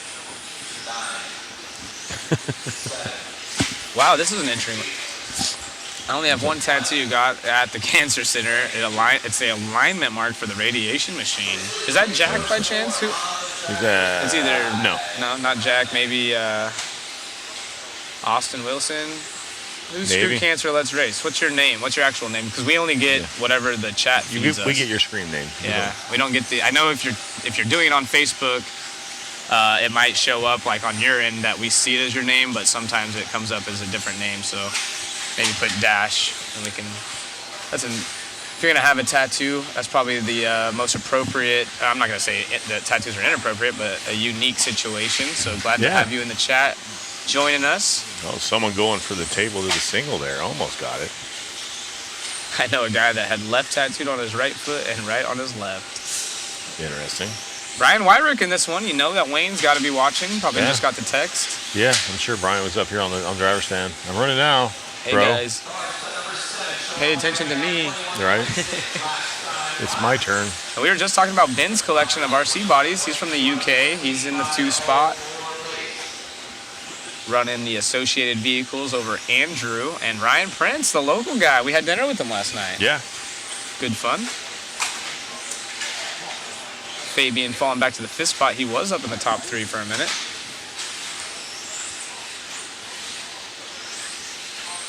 Oh, it's Brandon. How you doing, Brandon? Good to see that. Yep, followed your cancer journey for a while. I'm glad everything's going well and having you here in the chat.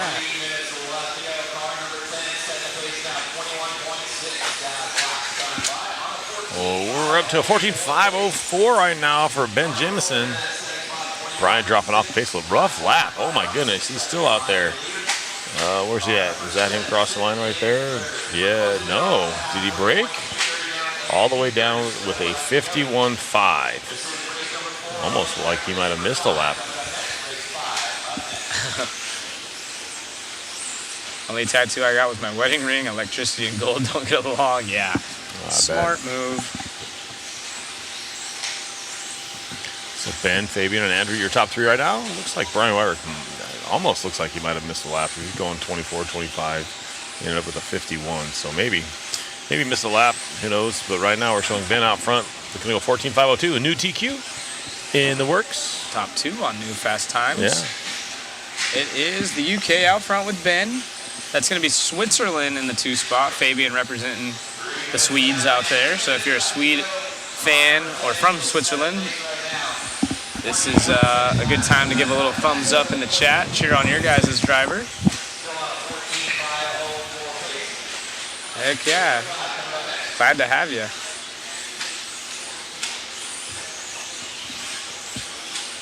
$140 left to go in this one.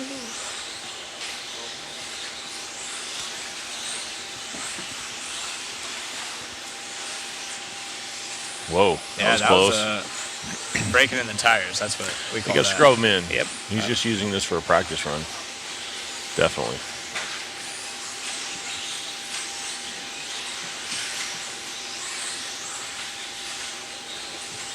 Heat number 4. Round number 1 of qualifying. It all matters now. That's not going to work. Andrew cutting the pipe there and just getting on there and going again. Pretty much cutting a good part of the track. So I think that was Andrew getting mixed up on the pipe there, jumping over on the straightaway and going. So he's going to have an extremely long lap because there is a minimum lap time that if you cross the line too fast, it's not going to count your lap. And so, yeah, Andrew is going to have a very, very long lap when he crosses the line. So that's why you're going to see that because I watched him. He got crossed up over the triple-double section, ended up over the pipe. And instead of getting marshaled and putting on the right side, he kind of jumped over on the straightaway side and continued on. Oh, I made the mistake. I did say Swedes for Switzerland. It would be Swiss. Thank you for that. Yeah, dude, you're going to get canceled. Yeah, you got to be careful around here. The good thing is I can play the American card, you know? Yeah, we don't know. We don't know. That's not taught in our school systems anymore. That's why we have the chat, dude. It's like backup. Yeah, you guys are learning that stuff. Yeah, you learn us. Edumacation. I'm smart. SMRT.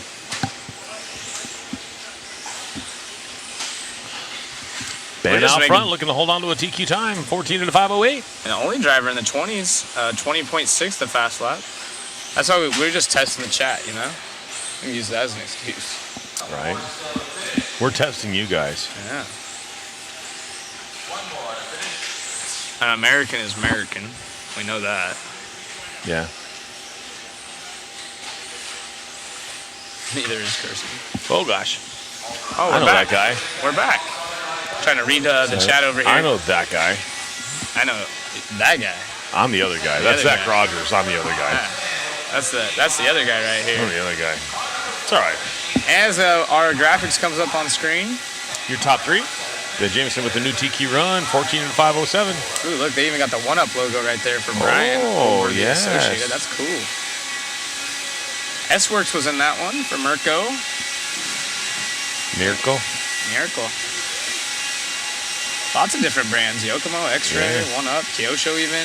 Interesting. Yeah, that's super cool. Glad to have that added to our graphics. Hope you guys enjoy the overlays that we have from RCGT. They've been putting in a lot of work behind the scenes. They have. Matt and them have been working on some cool stuff and trying to bring you guys the best coverage possible. And it seems like so far it's been a success because having you guys here fixing all of our mistakes all weekend and all week, clearly we're doing something to keep you guys entertained. There's a good one. A good question at the top right there. Go ahead. What do you got? Who's your guys' biggest surprise this week, good or bad? Biggest surprise, I think,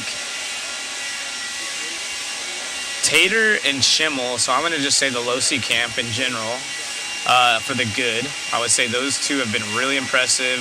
Aiden yesterday, it's kind of hard to say if it's a surprise because he's so good, but like to be top seed over those guys is pretty surprising in a good way. Yeah. And then bad surprise, the interesting fact that Mayfield was down in the C and we didn't have Cavallari and obviously Jared Tebow not here. So it's the first time I believe in like, I don't know if this is official, but like let's just say 20 years or so at a 10 scale Worlds that you didn't have any of those three drivers in the four-wheel drive main. Absolutely. So that would be my bad surprise. I'm almost on point with that. To see TLR invest their time in these young drivers and supporting them like they are, it's crazy to see those guys go that fast. I think we're gonna see Mayfield in the main this year. The way he looked in that last round, he is in the B sort. I think he's is he in the B sort? I don't remember. No, I think he's in the A sort. I'm not sure. Anyways, I forget. yeah, both Ryans are up there. Obviously, they can definitely put it in the show, and they're looking faster. Every time they put the cars down, the cars are better. So, oh yeah, it's going good. Here we go. Let's see. TQ right now is a 14.507 set by Ben Jameson, and we're on the gas. Yeah, biggest disappointment is Ty. That one was also a disappointment. It wasn't near as bad as, I'm not going to say bad, but obviously seeing Mayfield in the C main was a little bit more surprising than Ty in the B. B's a phenomenal driver, or Ty's a phenomenal driver, but the B isn't that crazy bad because there are so many good drivers. I mean, even the C was absolutely stacked. Right. Kurt Wanger. Shell Racing out front, team yellow wheels for you. Yes. I'm a big fan of the bodies. I'm partial to those colors though. Yeah. Black, green, white, and yellow. A little bit of yellow, not much yellow. What's your guys' biggest surprise, or disappointment? Upset. Yeah, upset, and then also your just overall surprise of what you thought was interesting on the four-wheel drive side of things.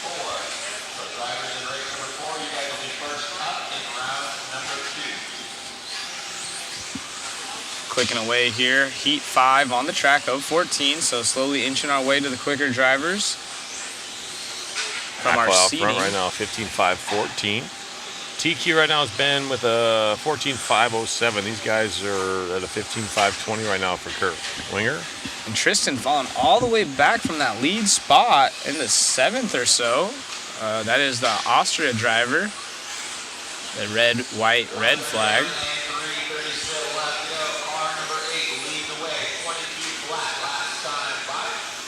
Yeah, I didn't even think of that. This is how good he is. You don't even think to consider it as an upset. But yeah, Ongaro just basically flying in, zero practice, built this car Wednesday night. That is a good upset, if you will.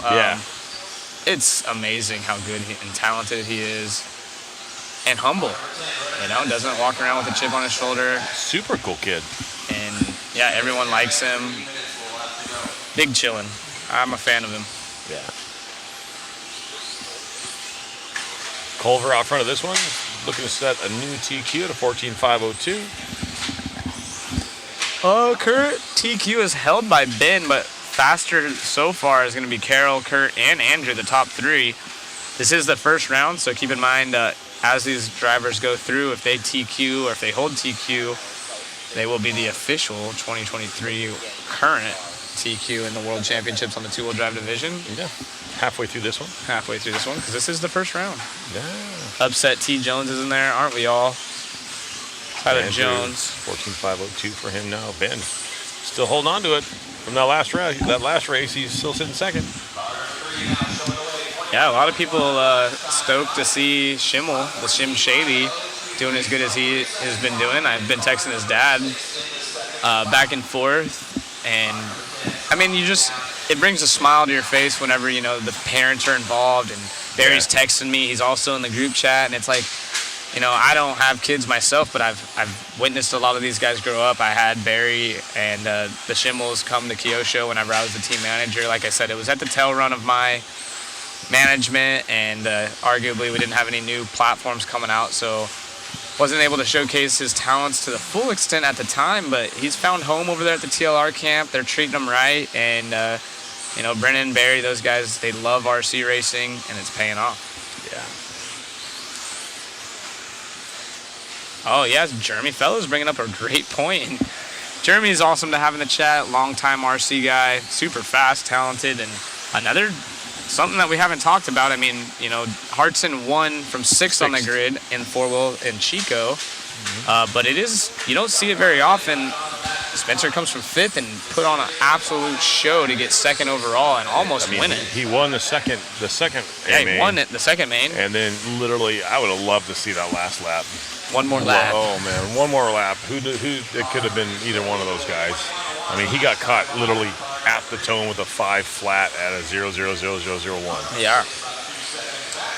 Dave, there are a couple technos here for sure. In the four-wheel drive we saw, well, I mean, they only make a four-wheel drive, but we saw one for sure. I can confirm, but sure. Maybe two, but no pro drivers. So as Kurt coming up on the back side of these guys on screen, going through the whoop-de-doos as a Marshall taking his time getting to that car in the corner, trying to let the traffic through. Adam, though, leads the way.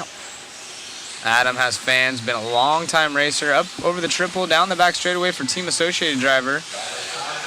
As time has expired, Heat 6 be coming up next. Spencer's last two mains were absolute best races. Fire, dude. The guy was just on rails. Fastest lap of the program in four-wheel.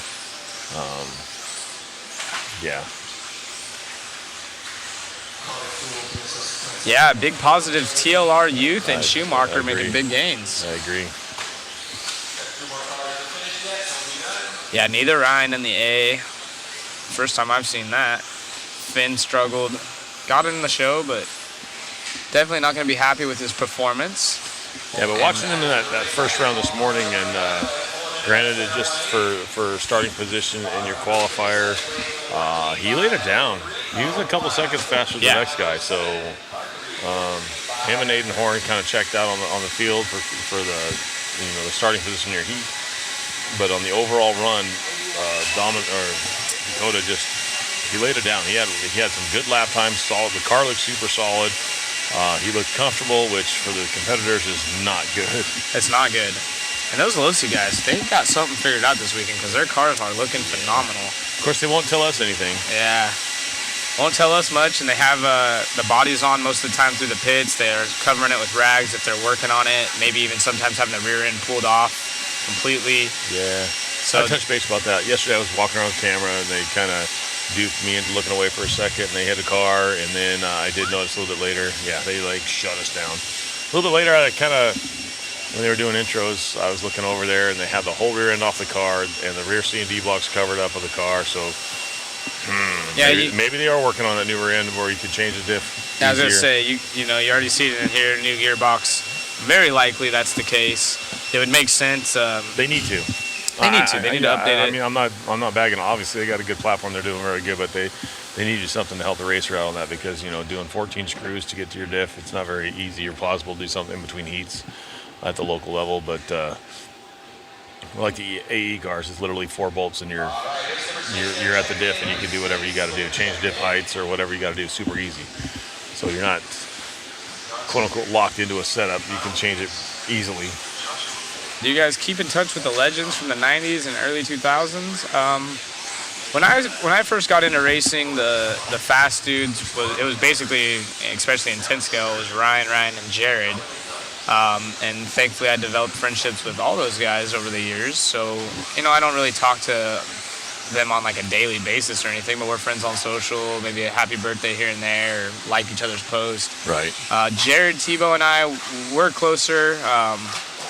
I'm probably a lifetime friend with Jared. We got to travel around a lot more, and so I keep in touch with him. But those were kind of my three, I guess, if you will say, from the 90s and early 2000s that I keep in touch with. What about you?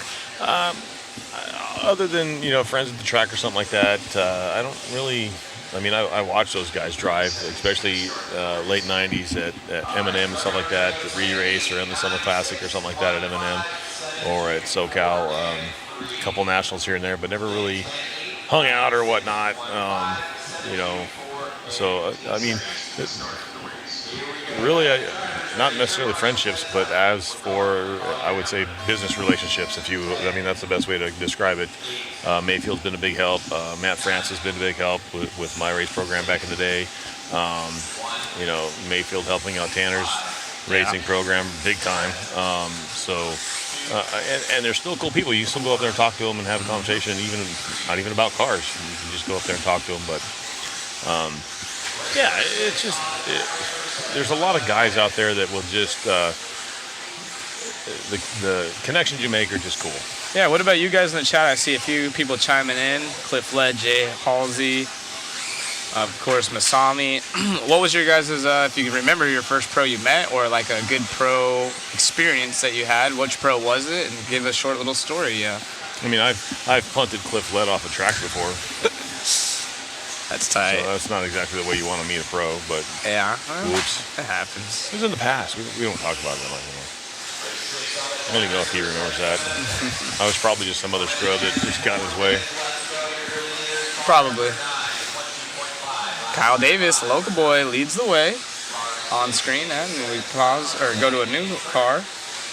Actually, this is Kyle Davis, if I'm not mistaken. A long time since I've seen his paint scheme. Harley getting some props in the chat. Yep. And Scott Spear on the screen last car by. I don't know if we've ever had it. We just received 1,000 messages on our we've had it. Stream.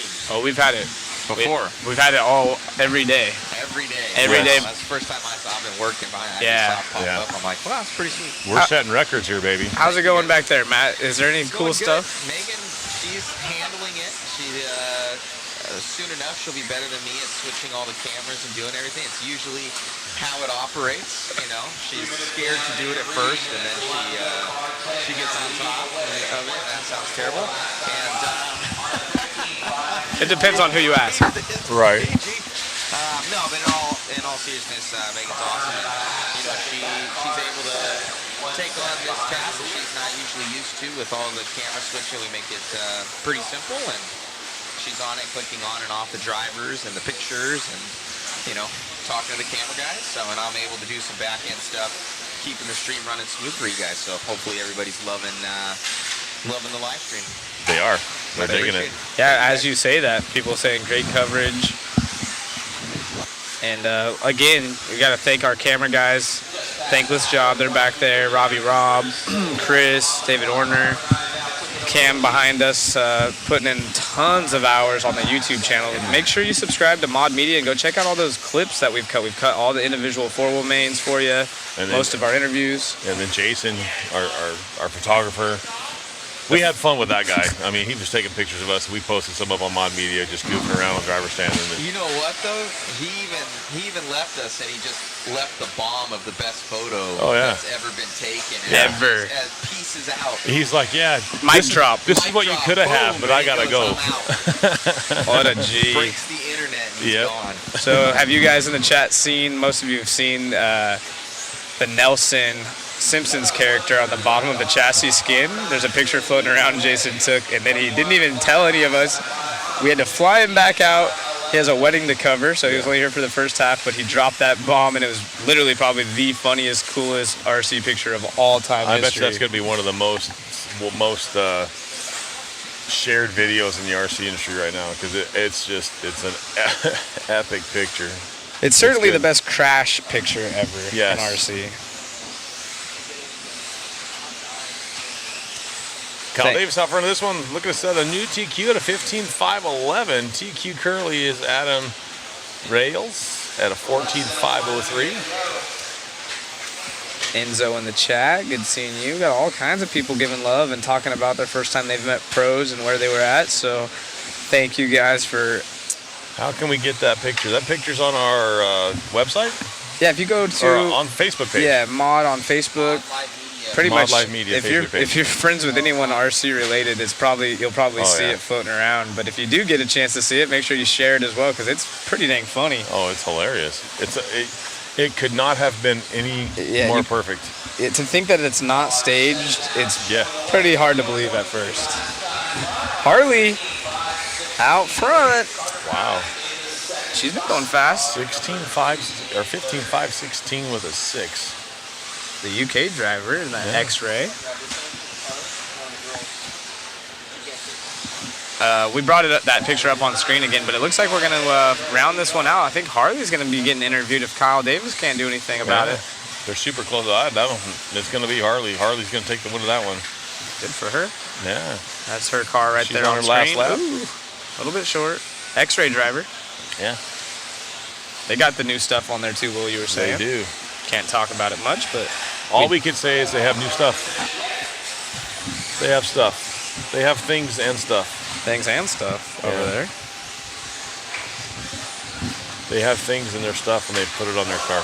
That's all I got. Yep. So go to Mod Live Media if you want to check out that picture on Facebook. It's epic. It's floating around, but it's pretty funny.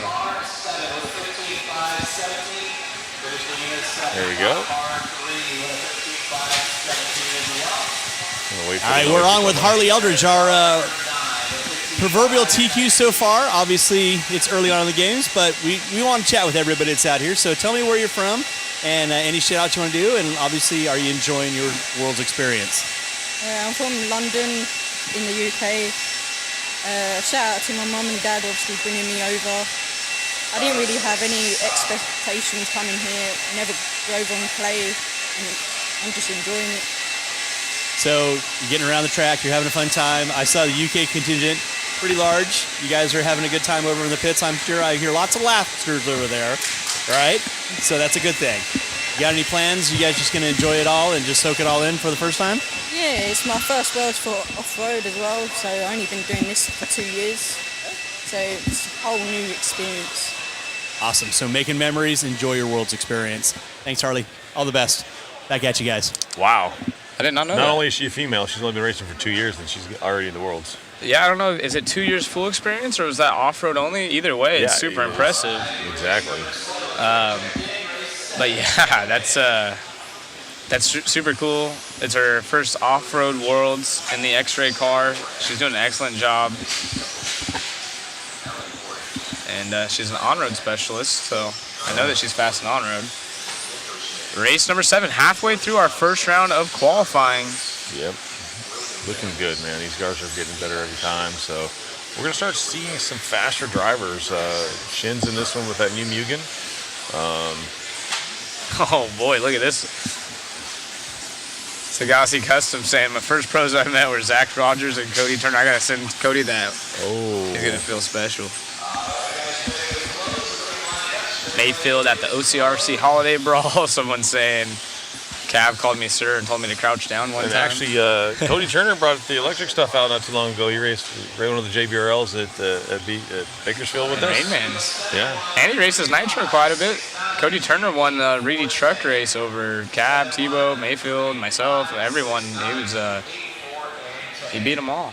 Yeah. He's a dialed driver. He's just a wheel guy. He's running a lot of 8-scale lately, so. He's Cody Tight Turner. If you know, you know. I'm sure if you know, you know. Hot Rod Hobbies has this on, Jimmy's probably laughing right now. Yeah. Tight.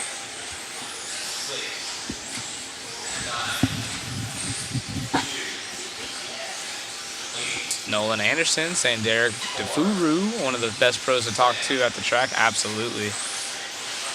A lot of living legends in the RC community, no doubt about it.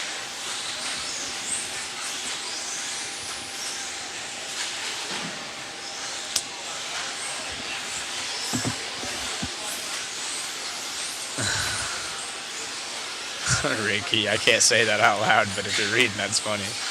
Robert, what's up? Doing good today. Thank you guys again for joining us. as we are working our way through this round of qualifying. Nana in this one as well. She's actually in the top 3, but it's the killer trying to hunt down Nico. Templeman is the second spot now. Yep, and it's Switzerland being represented at the top spot of this one in Templeman, like you mentioned, an American driver. He's actually the one with that funny picture we were talking about. He's the one in it. He's the one with the chassis skin on the bottom of his car. And it's funny they use the haha. If you know The Simpsons, I would assume most people do. It's the hobby action font. It's the hobby action font for the ha, so it's the H and the A. Yeah, that's awesome. So Stick It One providing us some good laps here, and Jason catching probably the best timed crash 10 scale picture I've for sure As for ever Stick seen. It One, I think they're going to get really busy making those chassis skins. Yeah, give them a share the love for making funny stuff and go pick up yourself a chassis skin. Having fun with it, absolutely. See, we got SoCal Hot Rod Hobbies in here. So Mason trying to get a W because he wants to be the TQ of the world champions. Yeah. Needs to get some airtime, little interview. Even if it only holds for a couple heats. Say, hey, I'd make the post immediately on Facebook. Right. Current TQ here. Oh, we got one parking it out of the hole into the gutter. There is Mason, so maybe he'll throw us a whip or get upside down so we can see if he's running that same skin or if he retired it. Oh, he puts it on the pipe. No one there to help him out. Help him out.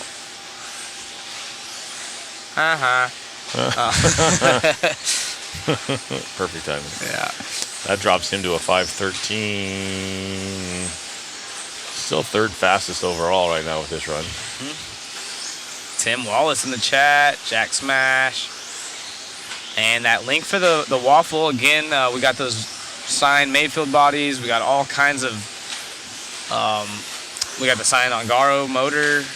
Our shirts are going to be signed. One's already signed. And then, of course, we have the gift cards, $100+ on 3 or 4 different manufacturers now helping us out. Yeah.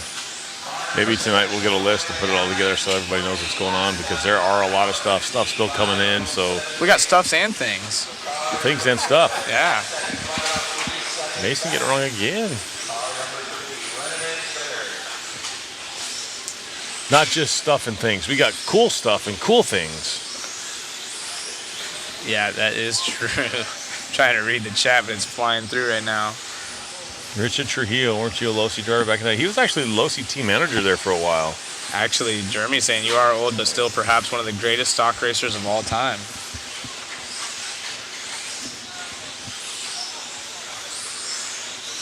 Yep, I was the team manager for 10 years. That was before my time, but I do know the name. Yep. No disrespect, I don't mean that in Trujillo. a bad way. He actually helped me out quite a bit. Did he? Losi. Yeah, he's just a good dude. That's awesome. You were a long-time Losi driver, weren't you? Yeah, I ran the Early car on? for a long time with my buddy Joe Gerzon. Trujillo would remember. Don't remember Joe Gerzon? I do know Joe. Lost him in 07. Super good dude. Yep. He was the original Flying Hawaiian. That's right, the Flying Hawaiian. I remember the sad news you had told me, because I actually think I've met him once or twice with you. None taken. Thanks, Richard. I knew the name. So you are a legend. Richard, are you still with the TLR brand? Are you still working there? What's going on with that, or how you doing? Haven't seen you around in a long time.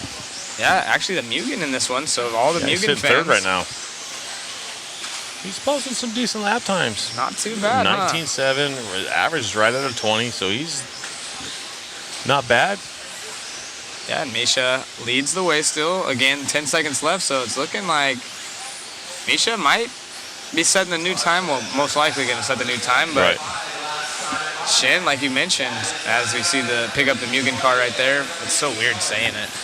Looking at it too, we'll say, picking up the Mugen. You guys digging the fact that Mugen has a tool out? Drop a thumbs up in the chat. Or should we drop something else? What should we drop? A money sign? Give me the... Yeah. Take Thumbs my up. order. Just a thumbs up. Thumbs up Okay. if you're digging on the new. Okay, how the about new this? car. Thumbs up for you, and a little... It's harder to find the money sign, though, dang it. Smiley face for me. All right, whatever. Smiley face for me, thumbs up for Wayne. If you like the Mugen. If you like the Mugen. Meh, meh. Yeah. Some of us did call Joe Pineapple Joe, but he hated it. You're right. You're right.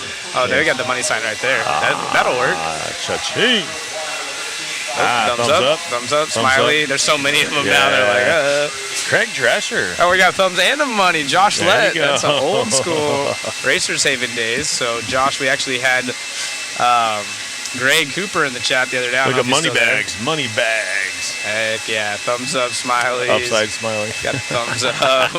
Little money tongues. You guys are funny. Yeah, that's awesome. Appreciate you guys in the chat. You guys make our job way easier. Absolutely. Make it fun. You guys definitely keep it fun for us. We don't got no interview. No interview? Oh, boy. Who's fired? Is it Richard? Our team is starting to implode from the inside out. If you guys know Richard, tell him what the heck. Send him a text. He's kind of limping around. I guess earlier in the day he was out marshalling and he took a digger and scraped his knees pretty good. Yeah. So glad to see he's nice and safe. yeah, he's good to go now. No surgeries. Kind of limping. Did he downside any jumps when he did it? I think he rolled. Tucked and rolled. Gotcha. I'm not sure exactly. I didn't see it happen, but I guess it was an epic failure, if you will. Good thing he has But peak I will tell body you this: performance. if you've marshaled, you've gone down before. That's just what it is.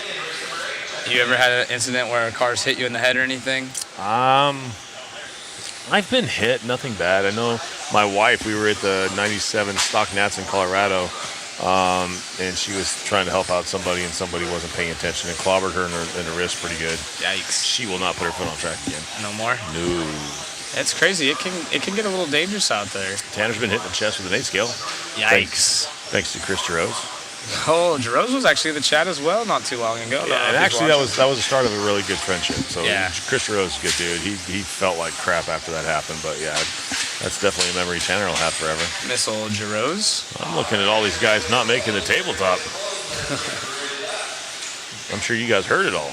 Yeah.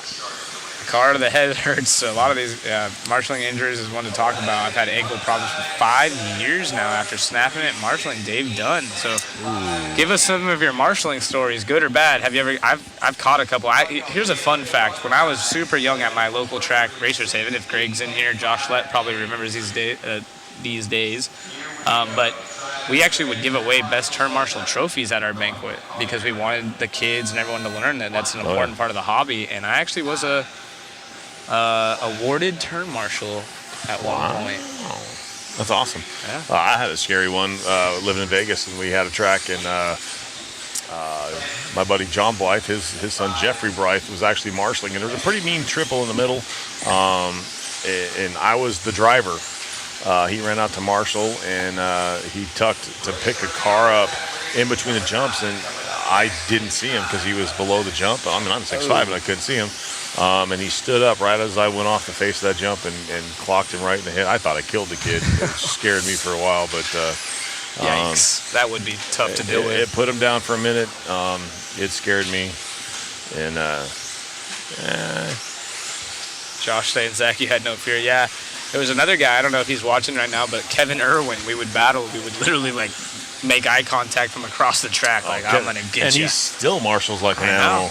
And it's cool. I remember it was smart that they did that. I was young and probably 13 at the time or something. And, it keeps you involved. It teaches you the importance of turn marshaling, and it kind of just keeps you active. Obviously, RC diet, we joke about that. And you're not, you're not on a dirt bike. You're not out there running around. So, yeah. It just gives you a little something on the side to work towards. We have a couple kids that, it's a good thing to get out there, but sometimes they're a little bit too anxious and they run out and they shouldn't be running out in front of cars. And you hate to see it, but some of them get hit or whatever, but they're just trying to help out.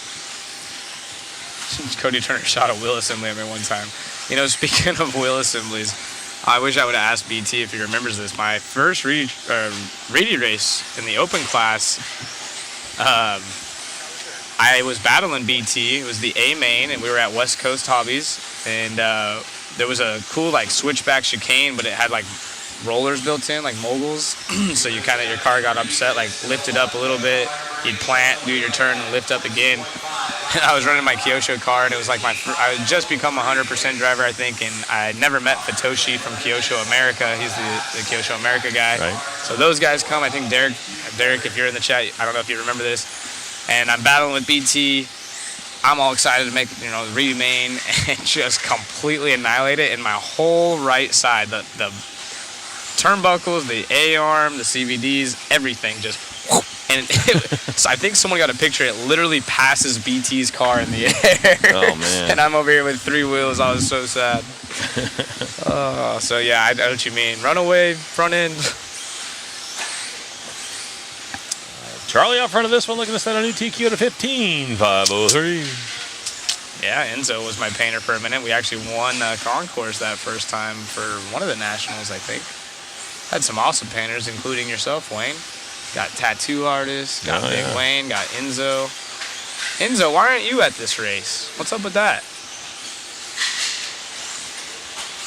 As we go back to the racing action, Charlie, again, we talked about this. He was a TLR driver. Now we're following him on screen here. Sorry about that. What? Huh? What? I don't know. Matt said something, but instant can't. replay with Charlie. We were just talking about him, so let's check Gets this crossed out. up again. Bing Boink. bong.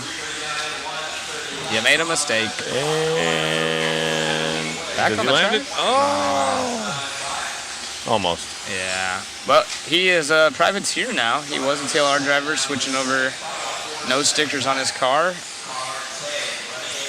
Big chillin'. He was at dinner as well last night at the Longhorn.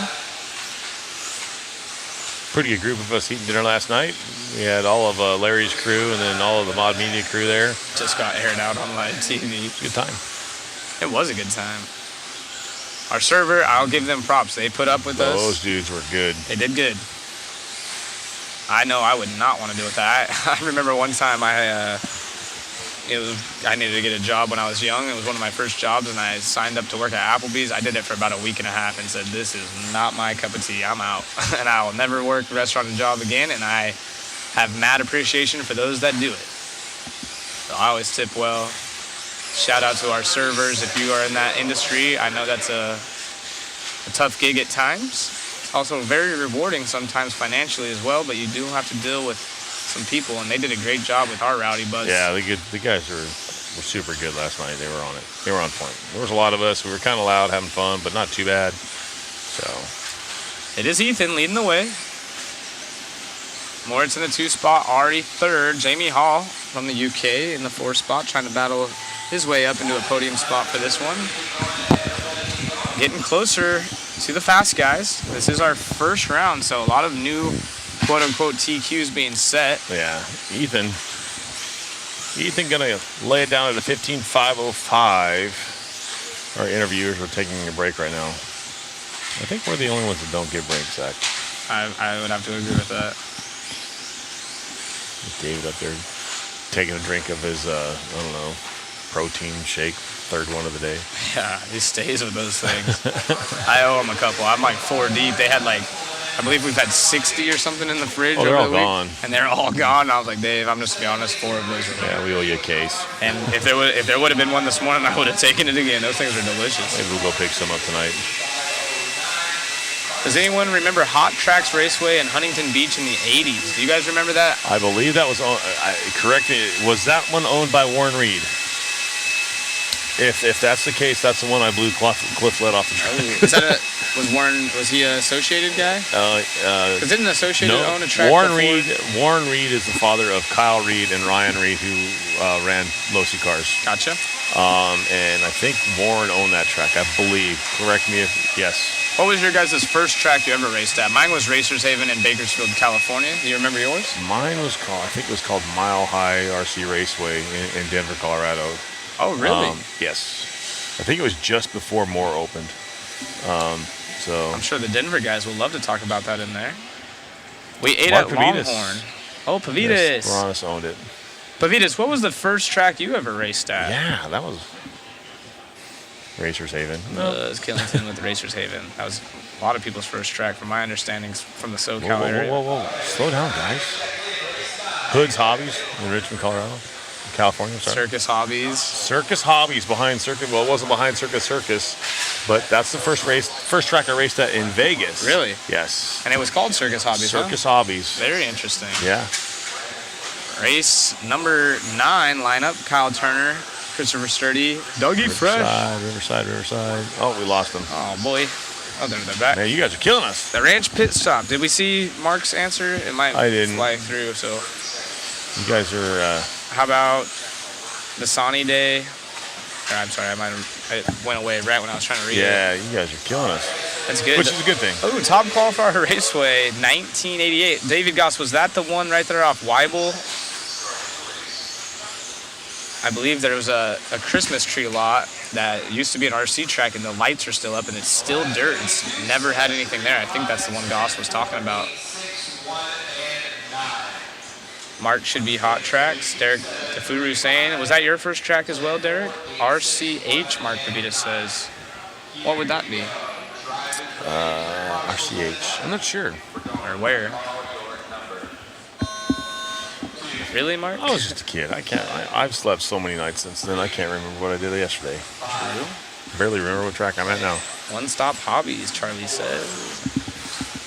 Yeah, that's interesting. Pretty cool to see some of this history in here. Badlands, Ascot, Antioch. Can we follow Ben Smith? We'll try to get Ben. Tell him to go to the front. It'll make it easier for us. Ooh, the fan's getting cold again. So we'll give these guys a few laps, see who's going quick.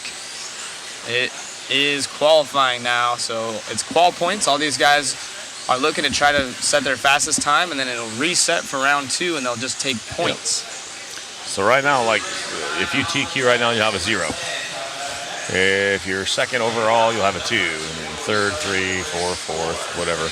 And then obviously the lowest points matter. And if you were watching the four-wheel drive portion, Ongaro took care of that. 1, 2, 3, he was done. Look at this. Mark Pavita saying RCH in orange. It was a BMX track. Oh. That's cool. Yeah. A lot of tracks back in the day, we were talking about the name club racing, and it comes from, back in the day. It was a club. Most of these tracks, if not all, really, when they first started, were clubs. So you see it sometimes. We have a place here in Camarillo. Cam does a really good series on YouTube. The Backyard Racing League stuff, it's all backyard, like club type people that just are really just doing this for the fun of it. Yeah, and it's typically in a park or something like that and whatnot. Ventura Roadrunners. That stuff's cool. Yeah, Ventura Roadrunners. Got some dirt bike talk in here, digging with the red plate for Chicago. I know Formula One's going on. A lot of racing going on this weekend. It should be nice and exciting, but I know where my eyes are going to be glued. I hope you guys tune in here to watch this racing, because I think for the mains, it's... Oh, watch it on tabletop. That was cool. Let's get a replay on that, Matt. Yeah, if we can get a replay on that one. We got it's right here on the front side. It was about 30 seconds back. It's on this camera. And we'll try to get that queued up. As Kyle Turner is our race leader. It might have been Kyle that went wild. And Chris Sturdy takes over the point here. See if we can find it. I think there it is. I think he just found it. We'll go back a little bit farther. Chris's paint scheme looks solid. Replay coming up. Replay. Coming off the table right here. Little bit short. Boink. I think that was Turner. On the wing. Got that extra bounce. That was sick. Nice little replay. Thank you, Matt. Cool feature we have here at Mod Live Media. Again, if you guys want to support us, head over to Mod Speed Shop, get entered in the raffle. That's actually all for BK, but pick up yourself some. Oh, parking it right there. Marshall trying to get out there to get him. Pick yourself up some gear. Here we go. Here we go. Yeah, we'll get apparel, hats, whatever you want from Mod Media or for the Mod Speed Shop. All kinds of cool stuff. The mains will start tomorrow. The lower mains will start nearly at 1 o'clock, 12:50. Should be the time, local time for us, and it's currently 12:30. So tomorrow about this time would be a great indication to tune in if you want to make a little note to self. But the first A main should be 1:30, and then there are AAA mains for these guys. So just never stop streaming, and you'll see. Yeah, it's looking like Barry Baker's pace game. That's funny you say that. I was kind of thinking that in the back of my head as well. So Barry, if you're in here, you probably already know. Chris has been a long-time racer from Australia. Yeah. And Ben Smith in the UK. Ben Smith has a lot of fans online, so they're stoked to probably see him out here doing well, as this is heat number 9, slowly getting closer to those fast guys. Yeah. should be seeing quite a few 16-lappers start to work their way out. Yeah, Sturdy out front right now at a 15.503. That is a TQ pace right now, as of now anyways. Ben Smith running second. Doug Lariviere running third. It's good enough for fourth in the show right now. As of now, it's fourth overall on the leaderboard.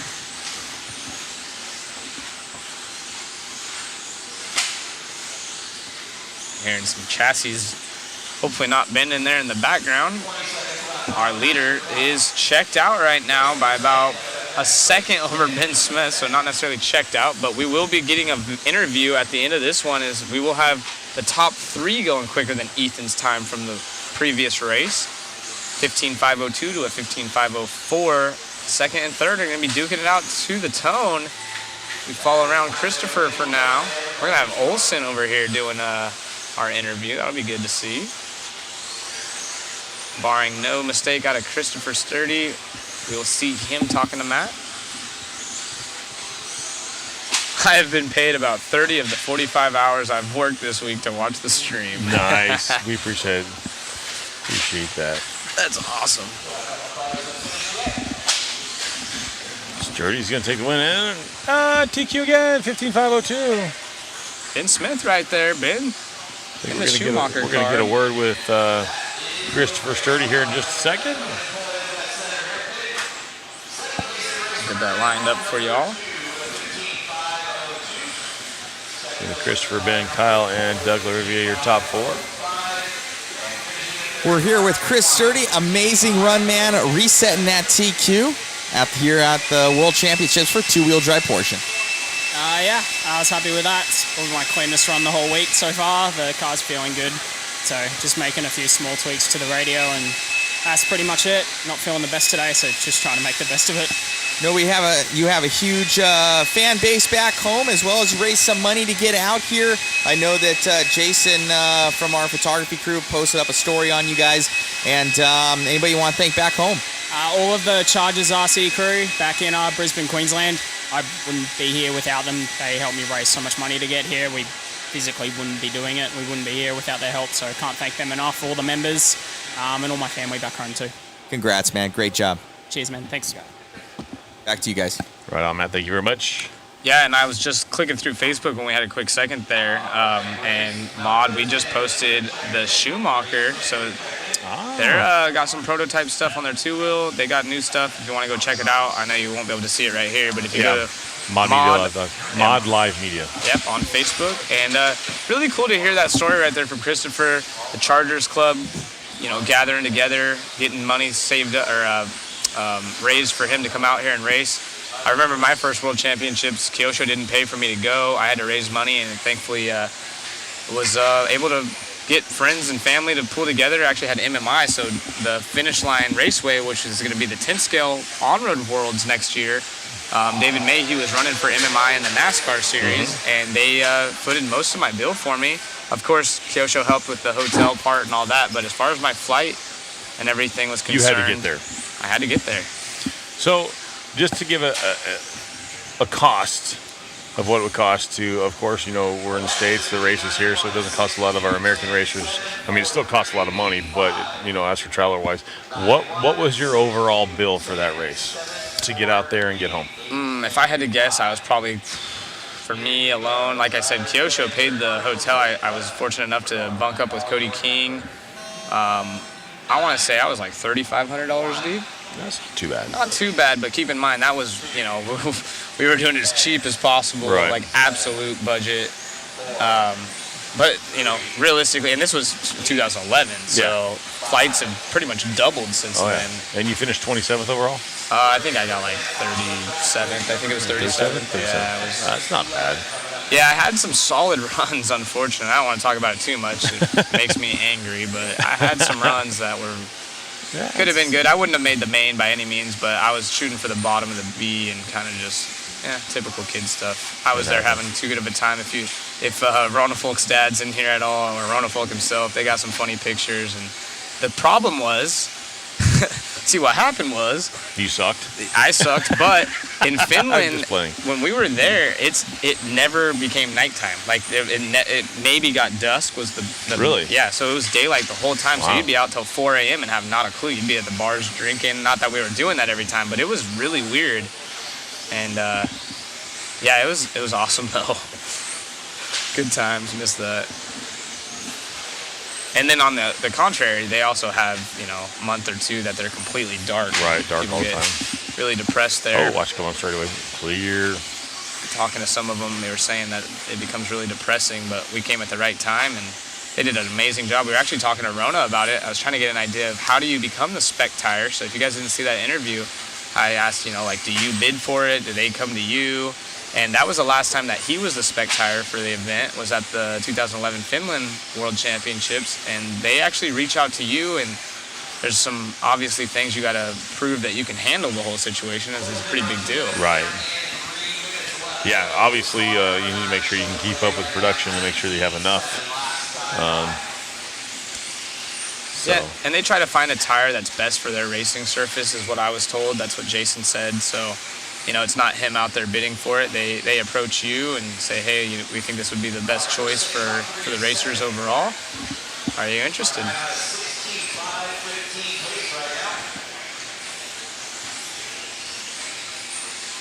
So Mella out front leads the way on a new TQ run. Country flag is Finland, as we were talking about it. So the Finnish driver leads the way and Associated on screen. Yep, I like that. That's a cool one. Really cool. Perfect little whip over the triple. Martin Bayer, X-Ray driver. Carnage over that triple coming off the straightaway. Yeah, they were getting all roughed up. Whoa, somebody trying to go Did for you the see downside that? there. Full send. We might have to get a replay on that Yeah. one. Matt's mother Matten over there. Jeez. Do you think we'll see that more often? No. Not the fast line, definitely not. The line I saw yesterday morning was pretty interesting. It was a double single on the triple-double section. Definitely, at that time, I would say it was probably a little bit faster because the track was loose, but... Hart's car is not looking too bad through the corners. Looking fast as we follow around Martin Bayer here. Bayer's X-ray was looking good as well. I love that paint. The orange in the front, the blue with the little bit of checkers on the top. Aaron Kaufman out of nowhere jumps up into the 2 spot though. That'll be another TLR driver. Those cars have been looking good. Oh man, they got something going on. Oh, our leader. You just stuffed it on the pipe. Cross the line right there. Bing. Oh my goodness, we got Hayato Masakura. I'm sorry, I got that one wrong. But Hayato in here, I missed pizza party in OCRC. I missed those too. Did you ever get to do any of those pizza parties? No. OCRC used to just be the real deal. I missed that place. Like the Surf City Classic. That was always fun because it was always around my birthday. So it was like, yes, they have adult beverages there after racing, and they had fun with that. And good race coming on the straightaway there. That race, unbelievable. As serious as it was racing, it would sell out in like 11 minutes. I know. It was crazy. It was like one of the most bucket list races there You was. sneezed or something. Yeah. Sold out. I made quite a few of those. Good times. And like I said, it was always around my birthday. Had a good time. And the drivers there, Matsuzaki, he lived there, I believe, for like 2 years or so, Yeah. and did all kinds of running. Remember, Hartson was there in his corner every single day, so OCRC guys know what's up. All of a sudden, Cavalier would walk in, just practice. So much talent. That was like the place to be. Yep. Same, West Coast had a few years that it was awesome as well. Yeah, and literally like 20 minutes down the road from OCRC, Yeah. so it was like you had the best tracks in the world right there. And then, of course, you have the beach. Yeah. Can't beat that. I think the Reedy race that we went to with Tanner driving for Yokomo.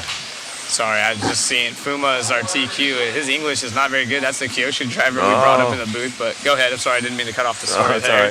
all right. New TQ. It doesn't look like we're going to have an interview. Our guys are busy trying to... Oh, it looks like Matt's going to try to Good interview. luck here.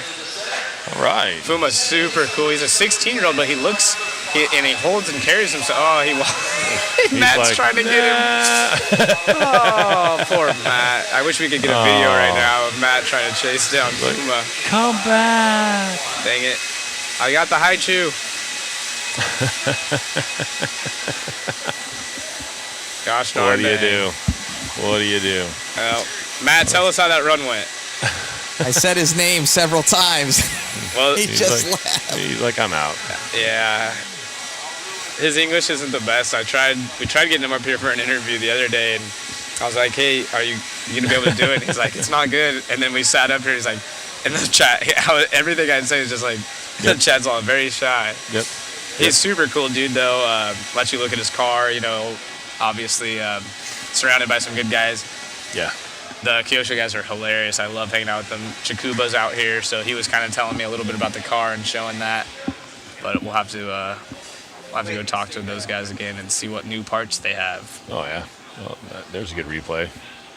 What the heck? Is the replay coming? Oh, yeah, it's on the bottom right there. It's not showing on the public screen, but another race. Aaron Kaufman put in a solid run right there. He snuck up into the 2 spots, so the top 3 going quicker than Christopher's time. Here. Yeah, it's all good. Oh, back to that whole where OCRC was for the Reedy race. Tanner and I went out. He raced it when we were running for Yokomo, and talking about location. The hotel we got was literally, it was like water, beach, street, hotel. Yeah. It was right there, and because the Reedy race is like January, it was like $67 a night. Right. So we're like, sign us up, man. It was super doable. It was fun. How many of you guys out there, because it's an international raceway, I mean, it was one of the biggest 10-scale tracks, have been to OCRC Raceway.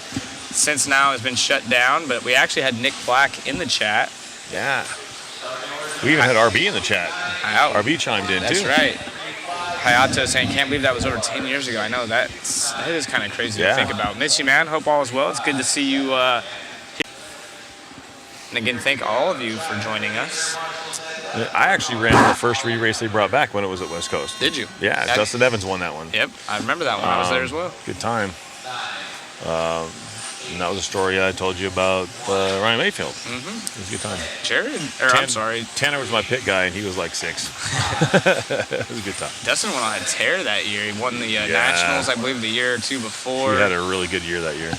And that was right when they released the 22, right? TLR 22? It was the first aluminum car in quite some time. I don't know what I know Associated's big thing was the big bore the shocks. short course 4-wheel drive short course. Oh, that's right. Yeah. They revealed that. Mayfield was running Associated still. And yes, that was the debut of the big board. That wasn't the debut of the big board, Right, but that's like where that they time, had that era there. Oh, Marshall double pipage. And big bore meaning 12 mil shocks. They went up from the 9 to the 12 mil shocks, and then now we're running 13s. Before we'll be Charlie's saying I live 5,280 feet from OCRC, part of the beach. One of the two. I missed it, ran away. Bring back Reedy race. Yeah, no joke. That'd be nice. I could see it being held here. I think it would be at SDRC, if anything, just because of the area. Because they usually keep it partial to where Associated's at, typically. No? No. That's what I've been told. I mean, that's what they... maybe, yeah. Yeah, it's closer. That's why they did West Coast and OCRC. And, yeah, but why not here? I mean, yeah, it wouldn't matter except for typically it's partial to that area, so maybe SDRC would get it one day. What do you guys? You guys missed the Reedy race? Would you go if it was at SDRC? Maybe we can blow it up. BT's actually in this race, so if you yell loud enough, right? If you type in all caps, maybe BT will hear you. Right. Hello from Flagstaff. What's the average price point for these cars? That's actually a good question. We talked about RTRs earlier, but you want to talk about some kit prices? So right now your 2-wheel kit's looking between right at $350, I think, is your average, just for the car, and that's like no wheels, no tires, no body. Well, I think Associated comes with the body, but it's a basic build kit. You have to build it. It doesn't come with a lot of extra. It comes with everything that you need to build the car, and that's it. Yeah. So then you got to add all the stuff on that you want and whatnot. And that's all of the manufacturers. They sell a basic kit that is competitive at the local level, And then obviously all the teams have all the cool stuff that you want to put on the car for buildability, maybe some performance enhancements or whatnot. But for the most part, they're pretty competitive out there. You're looking for a kit between $300 and $400. Yeah, I'd say that's reasonable. And your electronics, there's a lot of cheaper systems now. Hobbywing's done a great job of bringing world-class equipment at an affordable price. Oh yeah. And they're obviously current world Look at champions. this gaggle of cars running together down the straightaway. 1, 2, 3, 4, 5 cars, nose to tail. And this is just qualifying, and these guys are they're going to run out of patience with each other. You're going to see something happen here in a minute. Somebody asking if we could choose any car to race in any category, like which brand would we choose? Wayne can't really answer that because he actually runs for Associated, so I'll just go ahead and take that one. Yeah. I would assume your answer is Associated? Huh? I'd assume your answer Actually, is the Associated? car, the B64 is probably the best car I've ever driven. I will give Right Associated this. Obviously, they are super solid cars. They've been at the top of the leaderboards, both in 4-wheel and 2-wheel. And they always, no matter where you go, are going to have a great selection of support for the most part at any hobby shop across the world. But I like to be a little bit different. So if it was me, just for fun, and keep this in mind, I don't race anymore, and I would just do it to be different. I always will have Kyosho at heart. They've done tons for me in my racing career, so I always call and talk to them, and if it's worth it on their end and my end, we try to go Kyosho. But I like messing around with new stuff. Associated is probably the smart choice as far as affordability, setup help, and just support. But that Schumacher is looking good. Yes. It is looking really good. I mean, I'll be honest with you, all the platforms are competitive. It just depends they're all built around different driving styles. Mm-hmm. All of them are. So you got to find something that suits your driving style. What about that TLR? It's hard to say because they don't have the new stuff, quote unquote, out yet. But man, as far as the car looks, right now. Yeah. all of their guys. Yeah. So Schimmel, Tater, Dakota Finn. As a team, I mean, all the teams are working hard together, and obviously the Associated got the 4-wheel drive win.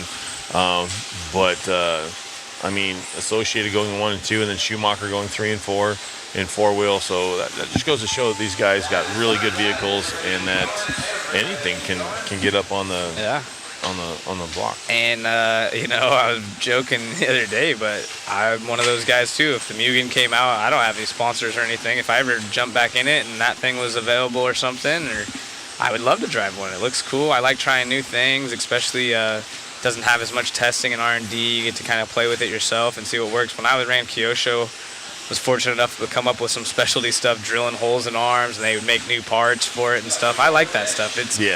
I grew up, I think we talked about it earlier, I grew up like not touching my cars hardly at all and just driving the crap out of them to trying to learn setup, and was fortunate to make some cool stuff. So we got I know we're not talking about a whole lot of racing right now, but right now, Boda Clement's going to set a new TQ to 16.517. I think Matt's going to try to grab him, and he's too late again. Oh, in there, and Matt needs to get quicker on his toes. Mr. Matt. That's Mother Matt. Oh. Mother Matt. Mother Matt. You made a mistake. That's all right. Somebody was on the phone. Oh. How's he doing? Is he good? He's at a wedding. Yeah. He's like, dude, get He's me out not of good. here. There's JP right there. Yell at him.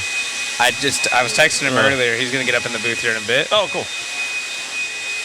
If we can get, I was going to say, well, maybe we'll get Warner to pan over to the VIP section in a moment.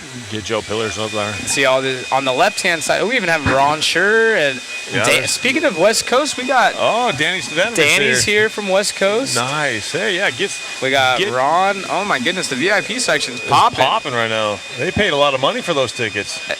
Somebody get David Somebody go get him. We need him over here. Yep. Yeah, well, we'll try to get a pan over there. I will say my first sponsor was Peak Performance with Rick Hort. Mm-hmm. At that time, JP was just a kid. Yeah. He was matching batteries and winding motors, stuff like that. And so since then, I've been with Joe Pillars. Really? Yes. And so it's been pretty cool. That's the longest relationship you've been in? Yeah. No commitment issues here. No commitment. He's always taken care of me, and he's been a good dude. Definitely knows what he's doing in the industry. Right. And so I went with him with Orion. I did not go Kyosho with him. I stayed to Ryan. I didn't want to run the chassis. I don't like you guys. Yeah, that's fine. It just wasn't for me. I get it. I remember we ended up having quite a few Kyosho's at the time. I got sponsored by Joe Pillars, and he was the first one to kind of have major faith outside of actual chassis sponsorship, but had Bonsai Motorsports and those guys. And then actually I went to my first like breakout race was at A-Main Hobbies. There was like 90 entries in the mod class. Hardson ended up winning it. Tanner Denny got second, and I got third. And Hardson and Denny were all full associated, and I was literally sleeping on the floor. I had an RC Insider baby blue t-shirt on with like a Bonsai sticker and I think it was like Pro Match batteries at the time, and nobody really knew who I was except for my friends like Cody Turner. Right. And there was tons of fast guys, Tyler Vick, all these Oh, pros. Wow. And Kendall from A-Main, he didn't know who I was. I was some kid with super long hair, goofing off the whole time, sleeping on the floor. I got third, and they signed me as a 100% driver. Nice. Full factory contract right there, and that kind of kick-started it. And it's just cool thinking of these old throwbacks like that. But you're right, Joe Pillars has just been one of those guys in the industry for a long time, and he's helped people. Literally, almost all of these racers have been helped out by JP. Yeah, they definitely know who he is, and if Jay hasn't helped them with some kind of a, monetary help, a motor sponsor, chassis, or whatever it is, or one up, they know him. Yeah. So. And look at who we have out front, Dustin Evans. Your boy, 16, Yellow Wheels. 5'10". We were talking about him, Reedy Race winner. Yellow for the win. Long time Losi guy. Who's that? Evans, until he switched to Associated. Yeah. Had great success with both platforms. Been with Associated and Reedy for quite some time now. And we'll see if he goes quick. A lot of 16 lappers now. Top 7, including Finster in this one, all on 16 lap runs. Yoshi running a Associated car. You're giving away the secrets. That's for my boy that has cancer. Jorn Newman with the S-Works car. We haven't seen much of the S-Works 2 wheels up top, so he's trying to do his best to showcase it over the triple right there. Gets a little bit sideways on the inside. You're going to want to land on the outside and make that one big sweeper almost while you're in the air, especially over that second double. Uh-oh, they're running by with food again. Ain't got no glizzies back there or what? Right. And still falling. Oh, I was going to say Newman a lot better that time by us. He's on the backside of Evans as we pick him up on the track. Jorn takes over the race lead now in the top 2 on new TQ runs. So Clement falling back to the 4th. His lead now pops up. Is that a glizzy? It really is. They got hot dogs for us. I hope No, for they us. got hot dogs for those guys. Wow. We get to watch them eat first. I would love one. Thank you. Yes. Ketchup, Yes. mustard, mayo. Chat, Plain. what should I get? Relish? You guys decide. I'm hungry. Was Dustin the oldest driver in the 4-wheel drive A? That's a good. He's like that picture. Church design. Killing it. Tupac and Biggie on the mic. Some of the memes that have been made so That is far. awesome. He had the Muppets, me and you as Muppets as I well. haven't seen that one. Oh man, he sent them to me last night. That is awesome. Not the glizzy, Zach. I remember Checkpoint Motors. I think JP was a big part of Checkpoint. No, he was Peak. But they were Peak based or Checkpoint based. I remember the Peak Motors. There was some signature ones. I think I had like a Mark Reinhardt one. And again, VIP section back here is buzzing. Jorn in the S-Works. Getting a little zigzaggy down the straightaway. Look kind of cool as it gathered traction. Still on a pretty fast 16-lap run, 5:09 right now. Dustin Evans, Yoshi. Your top 4 are better than the current TQ, which is Boda as a 16.517. Fenster right there, just off that at a 5:19. So your top 6, looking to put it in the top 10 overall. Hot dogs are racer steaks. Oh, man. That's funny. So, yeah, Lee, pretty impressive. Up into the 2 spot. The top 4, including Yoshi, are all faster than Clement's time. So epic. They're killing me with these memes. I know the memes are. Oh, that's right. I was gonna look for the other one. I wish we could populate on screen for you guys. They're pretty funny. Oh man, good times, good times. Jorn Newman up top of this one right now, 16.511.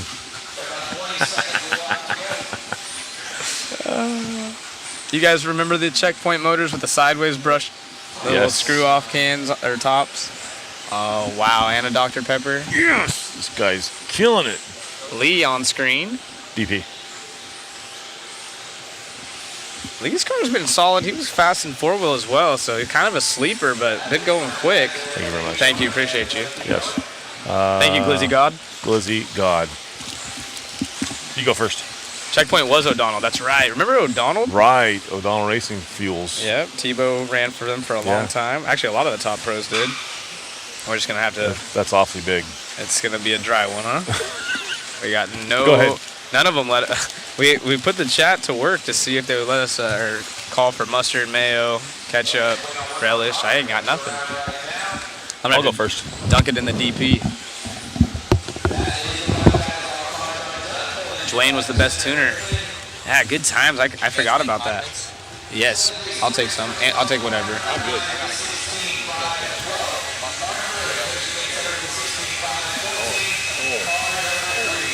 Is it yummy? We're going to speak with Jorn real quick over here. All right, so we were back live here at your 2023 IFMAR World Championships. I got Jorn Neumann rocking the S-Works, setting the current TQ, 16 and a 511. Jorn, car was looking pretty good, pretty stable. Track is looking good. So how you feeling? Yeah, no, I feel good. The car was very good this time. I had only one small bubble, was maybe half a second to a second, but other than that, I had a good run. I saw both you and Joe were kind of swapping some fast laps around out there, and obviously the S-Works team, you got a pretty good crew going on there. You guys are sharing some setups and just making the car better each run as you get going, right? Yes, we all work together, try to make the car as best as possible and then get the best results. All right, man. Well, I hope that's a good one for you. Jorn Neumann out of Germany, you guys, back at you. Well, that was a smart move right there out of our lead team behind the cameras as we have the hot dogs here. I appreciate that. We saw Tyler Vick drop in the chat saying, can we see Zach eat the hot dog? That it would be subscription based only, Tyler. Sorry. Subscribe to Mod Live Media. It's $5 a month. I'll film Wayne eating his glizzy up here. All right, you guys, Heat 13 coming to the track. The lineup over here on the left-hand side of your screen, you see Orlowski representing Schumacher. You know he's going to be quick, and we were talking about that Schumacher car. They got some new stuff on it, the LD3. Cavallari also representing them. He was down in starting 9th. Lots of fast associated drivers. You see Mayfield with J Concepts underneath his name. No chassis factory, but no factory chassis sponsorship, but he will be driving the associated cars. Testament in the X-Ray, Austin, the lone TLR. Lots of X-Rays in here. Tom, Chase, Ty. This is going to be a fast one, so will we start to see... I don't know if they're going to get to 17 lap runs yet, but maybe.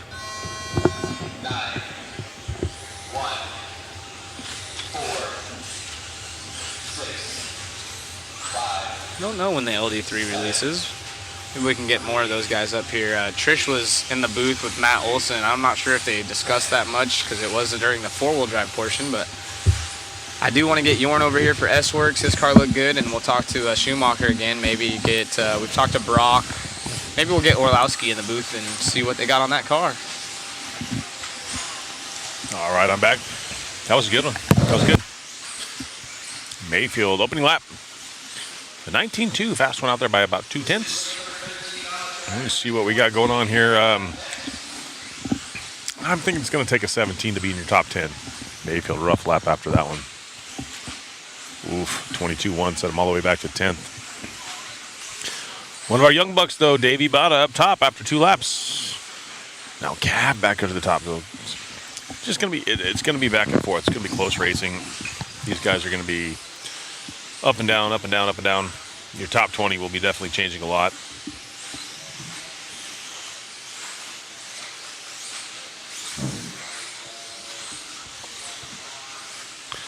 Orlowski now to the point. 16.511s. 16.511s for your top three right now. Michael, Ryan, Cavalieri, and Davey Vada. Cav to the point now. Davey to the number 2 spot. Ty Tessman up to number 3. Gillespie to 4. Chase Lemieux up to that number 5 spot. And this is basically our this would be our B sort. So Cav up to the top. Right now 16.512. Davey Vada was 16.512 also. Tessman, Rob Gillespie, Chase Lemieux. All these guys just laying down some times right now. No 18s yet. No 18s yet in the field. We're all at a 19.6, 19.7, 19.4 is the fastest one I've seen. Maybe 19.3. A 19 flat for Koki. The Cavalieri out front right now to 16.512 with a 3.50. We're following him right now through the ripple strips. Car looks pretty solid right now. That's that Schumacher.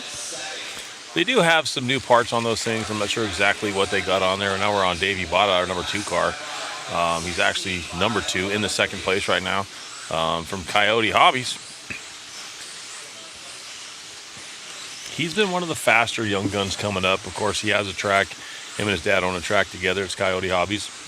And he runs laps every day, which is it's kind of what it takes. Ryan Cavalieri absolutely flying.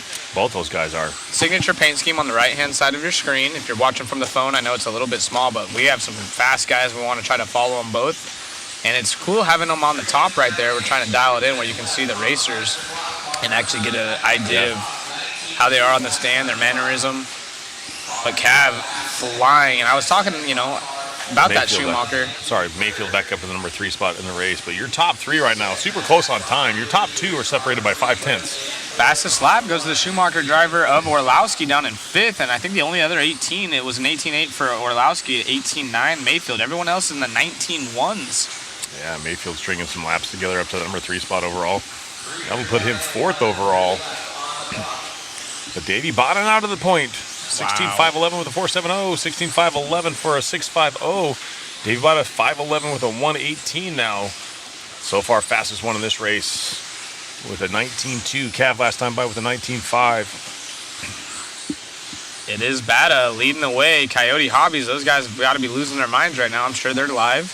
A lot of the SoCal fast kids as we go back to single screen and follow around our leader. That is the greenish yellow. So if you're not familiar with that paint scheme, get familiar. Davey Bada been fast in practice, trying to get a solid qualifier here. And all these guys... He's on one. Yeah, all these guys I shouldn't say all of them, the top 3 going quicker than Jorn. And with only 1 heat left, this is a qualifier. Qual points are very important. This matters. The pressure right behind him, though, that's got to be hard to deal with. Who is that right behind him? Looks like Tom right behind him. But Tom knows how to stay off. Tom won't. They race together. Those 2 race against each other all the time, so they know how to give each other room. But what you may consider room may not be enough for the next guy. Yeah. These guys know how to run together like this, and this is tight racing, yes, but they won't. I mean, if they get into each other, it's completely incidental. Maybe something gone wrong or whatnot. But these guys. On the gas. Mayfield to the point. Look at that. A 16.511, 0.89 now. Top 3 still barely over Jorn's time. So these guys are only about 0.6 quicker. So any mistake out of our top 3, and it won't be a new set time as time has expired. Mayfield in the blue and pink over here on the step on, step off. He's all by himself on the track, too. So that kind of helps him out a little bit. Davey Vada was stuck in some traffic. Yeah, he was right there with Cracknell was in front of him. Yeah. Still not a bad run whatsoever for Davey Vada. Top 3 overall right now. Cav's done. Ryan Mayfield setting the TQ at a 16.510 at a 6.05. So we joked about where's the Ryan and Ryan show. Well, they just showed us Ryan and Ryan. Wow. Yep, and someone in the chat mentioned no sponsorship out of Mayfield. Now, of course, we all know that Mayfield's more than likely not. Even J Concepts probably isn't paying for the associated kits, but he is a J Concepts sponsored driver for this event. That's what they're putting as his logo, not running a Techno 4-wheel and choosing to go with the associated cars. And so we're going to go to them right now and get an interview. And here we go.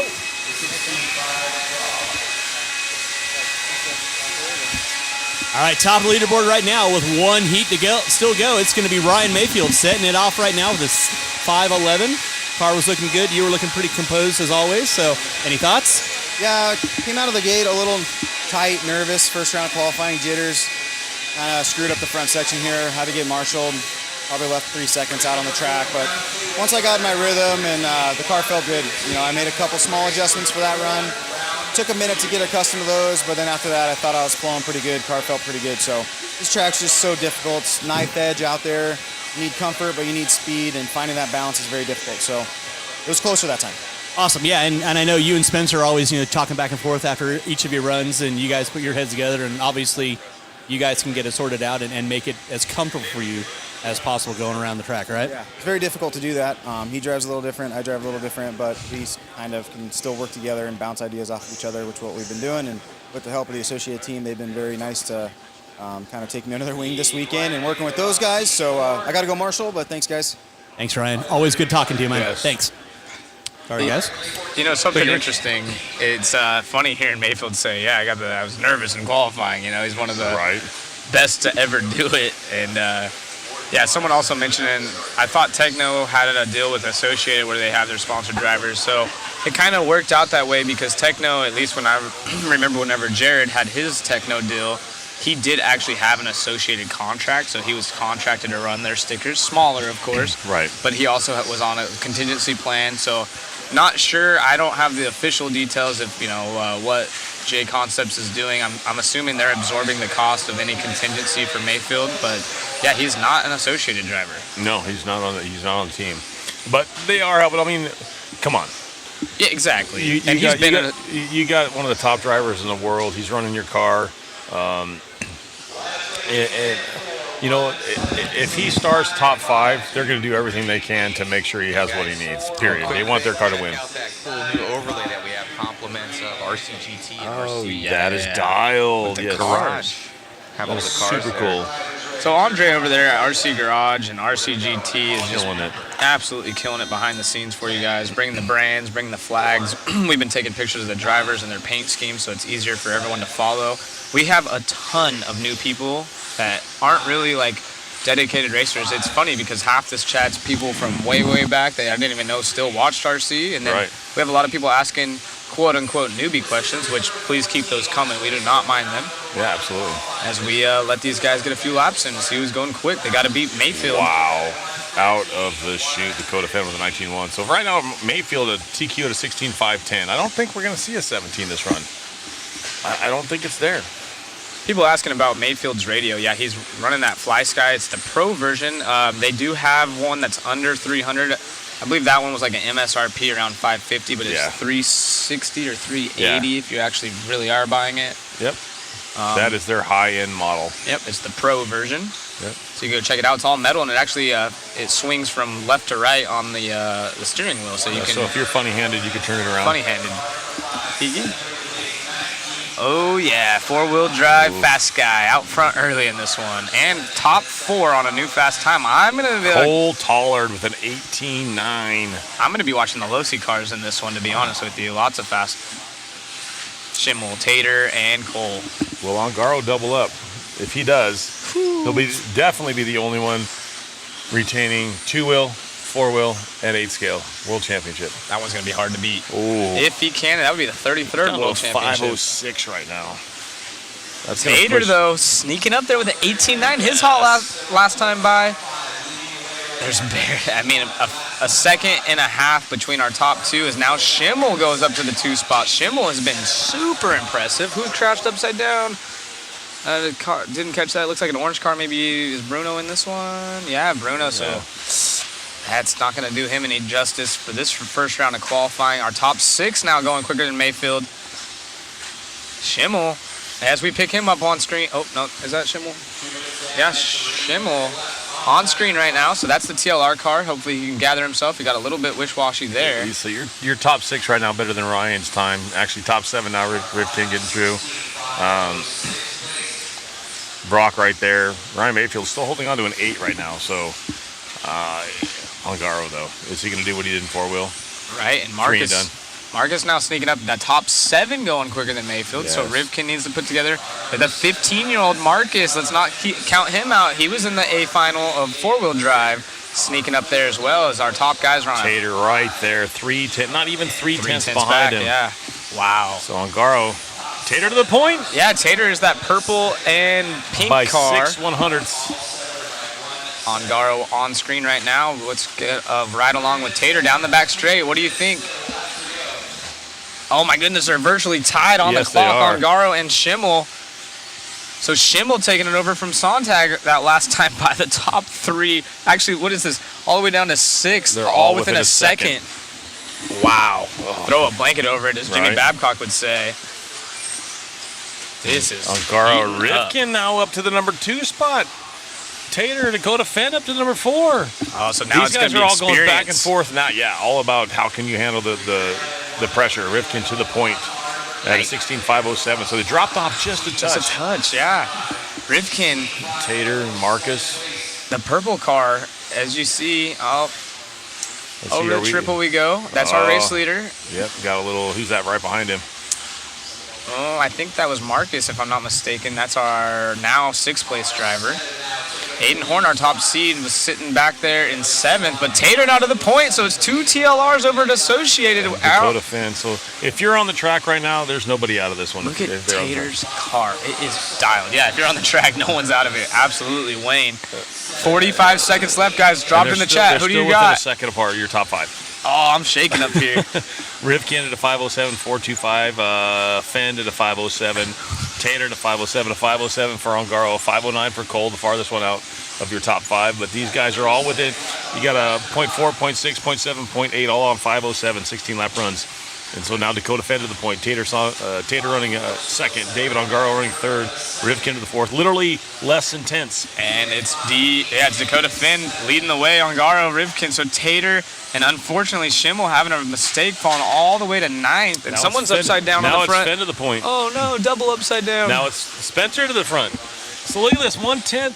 Oh, Wow. oh my Associated goodness. Low-C battle, the Coming classic up on battle. time right now. Let's see who gets by to go really fast. Oh my goodness. It's about split here in the chat from Yep. Finn and Spencer. Who's going to get it? Time has expired. What do you have, Wayne? I like Spencer, but this is too close. Oh, it's a nail biter. It is. Let's Great see who- racing. Oh, They're Finn up 4/10. there. Yep, Fenn is done. Let's see what Rifkin has for his rocket lap here. He's the last one, top 3 on the clock still. Here he comes. He's coming over to that triple. Oh, a little whipping loose it there. around. He's gonna pin it right here. Let's see what he And does. No, he won't do it by 3/10. Wow. Dakota Fenn gonna hold on to TQ this time.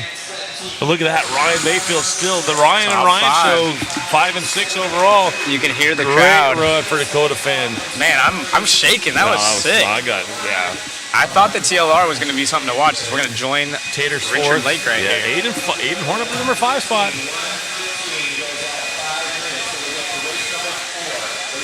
All right, round 1 qualifying officially in the books, 2023 IFMAR World Championships.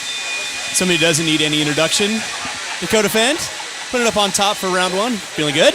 Yeah, great way to start. A little bit better than what we did in full drive, so I'll take it. Made a couple small changes that round. I think car was maybe a little bit worse there in the beginning, so kind of talked with the team and figured that out. But kind of held on to the first 2 minutes, and the last 3 minutes the car got a lot better. I think just kind of heating the tires. I think everyone just kind of gets faster at the end, so was able to manage and hold on to it then, and then kind of push there the last couple minutes. Yeah, I was gonna say when they called you going out, I saw you kind of doing a little stutter, and I was like, that's kind of odd. So, but then obviously, like you said, around the 2 minute mark, yeah, maybe the tires got a little heat in it, a little more comfortable with the changes, but you definitely want to make it as comfortable out of the gate as possible, right? Yeah, for sure. I think a lot of the track is just kind of getting that rolling speed going and not sliding out at all. So we'll keep chipping away, working on it, but we're at least in the ballpark, and so keep trying to do those solid runs and not make the mistake. Very cool, very cool. Well, congrats on round 1. We'll see you soon, bud. All right, we're on our break, and we're going to let the Chatterbox crew get going over there, and we'll chat with you later. Thanks, guys. Hey, you guys see this special guest right here? We got Joe Pillars in the house, making his way out here. We've missed you in the 4-wheel drive portion, but you showed up at the right time, huh? Yeah. I wanted to make sure I came out here at least see something this week. Work's been really busy, so got a few days off and check it out. Well, it's always good to see you, Joe. What do you think so far? We just watched the TLR guys. They've been a little bit mysterious with their cars. They got bodies on all weekend and Dakota doing his thing, but you can't count out Tater, Brendan Schimmel, a lot of these young guys going fast. Yeah, it's going to be good. I think one person we can keep an eye on too is Ryan Mayfield. He had a 2-second crash in his run, and he finished on a 5:10. So you take that out there, he's on a close to a 08. That's right there at TQ as well. So rarely do you see someone have a crash and still finish in the top 5 for the round. So I was going to say, you actually bring up a great point. I didn't even see the crash. I know that he talked about being nervous, and we were making a joke. It's Mayfield, like, oh, Right. getting nervous. But a lot of these guys are asking questions, not really understanding Mayfield, not having a chassis sponsor. We all know he's getting support, but it's not the same as those guys. But it's Ryan Mayfield. You're really close friends with him. Kind of explain that whole process and program in a quick summary. Yeah, I mean, I don't think there's a better guy out there that can figure out a car. He's driven a lot of different cars lately, and obviously I think he got to choose whatever car he wanted for this race. And being, kind of an AE home track, good friends with Spencer, I think that was kind of the right call. And I mean, yeah, the TLR guys are going really fast. I mean, I think in that last seeding run to set this stage, I think they were like 1, 2, 3. They were. It's crazy. So, but I don't know. I think Mayfield, watching him in warm up and watching him in the run, to have a kind of a crash early, come back and catch those guys and, put in a run like that. I mean, he's one of those guys, working with him for a long time. He's one of those guys, if he can get that feeling of what he wants, it's going to be game on. Yeah, it's definitely dangerous for the competition. It's funny, we got the chat going right here. So if you guys have any questions for JP while we got him, make sure you shoot them in the chat. But we were talking about the old days, the old everyone, you got right here the brush motor whisper right there. Yeah. Kind of, a lot of people know who you are. You work for much more now, but you have a wealth of knowledge. How many world championships have you been to now? Do you know? So I was actually talking to Adam Drake a little bit earlier today about that. And 2003 was my first world championships, and I was 21. And since then, I've been to every single one except the one that was in South Africa. So, all of them. And the one in 03 was kind of like my big breakout race, because I was there doing motors. That was back in the brush days. So we had our V2 motor. I was doing all the brush motors for Orion and Peak drivers, which back then we had a ton. Right. And then I raced myself. And I was actually fortunate in one of those kind of rain rounds in two-wheel drive, where I believe my points, I had like a 14 for the round, a 10 for the round. And then because of the way the rain round worked, I ended up finishing second in the last round, and then qualified 7th overall. And so you still have that car or body at your house, if I'm not mistaken, right? So the plan is right now, I've been getting into the vintage stuff a little bit here and there. So I'm actually working on building like a replica of that car that I ran. That's tight. So it's there's been some people helping me online. There's this guy Larry Doe that's here. Yep. He does a lot of vintage stuff. Yep. He's been helping me kind of like piece that stuff together. So it's been fun. It's crazy. Like, I haven't really done the vintage stuff very much, and Right. it's gnarly. So. Well, yeah, like I said, we've had tons of people. We had Jason Rona come in here, of course, BT, and everyone loves JP. We were just talking about how much you've helped my career. We touched up on BT, like how he's helped manage a lot of these kids with Aiden. Aiden, Aiden, he's a goofball, and BT comes up over after he top seeds, and he kind of calms down in his interview and stuff. But talk about, you speak of Mayfield and stuff, like as a team manager, you obviously a world-class driver yourself. What is something like a day-to-day operation for you? So nowadays, we have a warehouse up in Oregon, like where I live. It's like right down the road. And I'm pretty much running the One Up Racing warehouse, where we also distribute much more products, RC Maker, Volante tires. We're even doing like Sun Pedal batteries. Oh, wow. Team Associated is really big with stuff that we're selling. Team Power's touring car tires. Like we're really building this One Up brand as kind of a one-stop shop. Just like what a lot of these distributors have, it's just on a little bit smaller scale, but we've been growing to the point where we actually have a warehouse. Right. So my day-to-day operations are doing all the invoices, the fulfillment, shipping. I'm doing it all. So. Well, you've been a huge asset to the industry, and hopefully we get you in the box a few more times this weekend. We'll try to get more questions, and I'll write them down. But thank you for joining us, Joe. We're going to get back to the racing here, and For sure. As always, it's a pleasure. Yeah. Thanks, man. Thank you. Yeah.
All right, guys, we're back live here. Thank you again, Joe, for joining us here.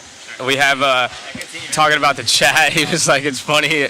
You see all the cool stuff, and then you also see some of the funny things. And Joe's one that he'll snip people in the butt. He had to do that to me a few times in my younger racing career. Hey, dude, calm down. And just a good time reminiscing with Joe real quick as we get this one going. If Live RC's down, that's on their end. We just jumped off real quick. I wanted to catch up with Joe. It's always good to talk to Joe. He's a longtime friend and, of course, a huge asset to the industry out here building up the one-up distribution factory, it sounds like, was really cool. Yeah, they got a lot of cool stuff. It's back. It's back. I'm sorry, I put my headset down. Matt was probably tripping for a second. Sorry about that, Matt. Just want to get a quick minute there with JP as we are in the second round. And you will see that we start with Heat 4 this time. Yeah, we kind of move it around a little bit, so everybody has a different track to race on. It's not always the same. But yeah, it's cool to see Joe Pillars here. Like he said, he's made every one since. That's insane. Yeah. Just a South Africa one that hardly anyone went to. Yeah. That's a lot of world championships that he's seen crowned. And he's been the pit guy for a couple. Yeah. He's even been in a couple the main. eight skill worlds, isn't he? Pit for a few guys too. TQ world champion pit guy for Jared Tebow. It was Cody King winning that worlds though with his father, Paul King, if they're in there.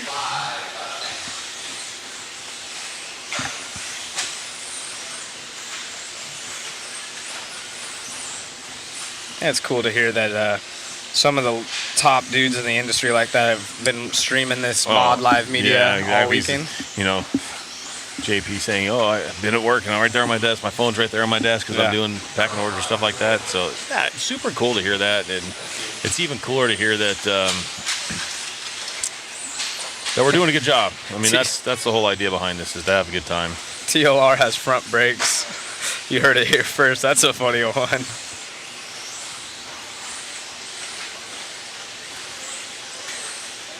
The cars were in silent mode. Yeah, they were running fully electric. Now they're back to gas. Nitro. Who? They got sound again. Oh. Ben Jimson out front. That is the associated driver from the UK, as you see on your screen. Got the mug shot up. Wyrick running second, 14.508. You guys can swipe left or right on Ben on your screen right there. Yeah, Brian Wyrick, top American driver in this one over Ryan Prince, a local. I know we got Prince fans.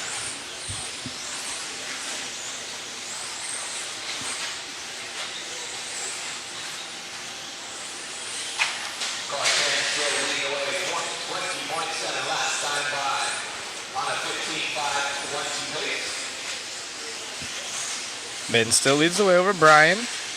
Again, this is race 4, so if you guys are going to step away for a while, keep in mind the fast guys. I know a lot of you guys want text updates from me personally when the fast guys are up, but they do come quicker. Yeah.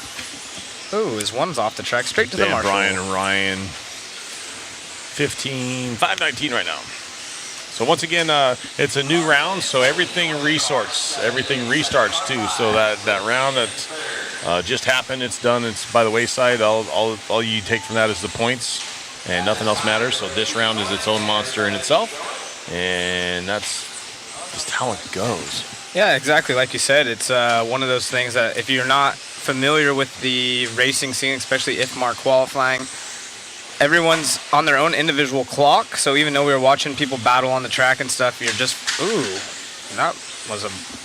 You see that waffle right there? No, that was a waffle itself. Everyone's on their own individual clock, so they are racing on the track together, but they're just trying to beat the time, and then the time is compared... Whoa, big... Sorry, there's so much cool stuff going on, I have to keep breaking up this sentence. The time is against everyone else, so even though you might be in, let's say, example, this is race 4, or heat 4, you'll still be battling the time off of the heat 14 guys. And basically, out of all of the nearly 140 racers, they will take the fastest overall time to determine and distribute the points. And you want to have the lowest amount of points for each round, and then they'll add up the best 3 of 5 rounds of qualifying. I know that's a mouthful, It makes a little bit more sense the longer you're in RC racing, and hopefully we can do a better job of describing that for you throughout the event. It's a lot to swallow.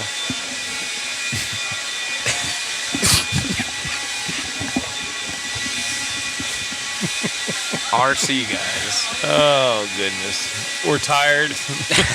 Jeremy says that joke was so underappreciated, so I'm swiping left, though. Jeremy would be fun to have up in the booth, too. It's a shame.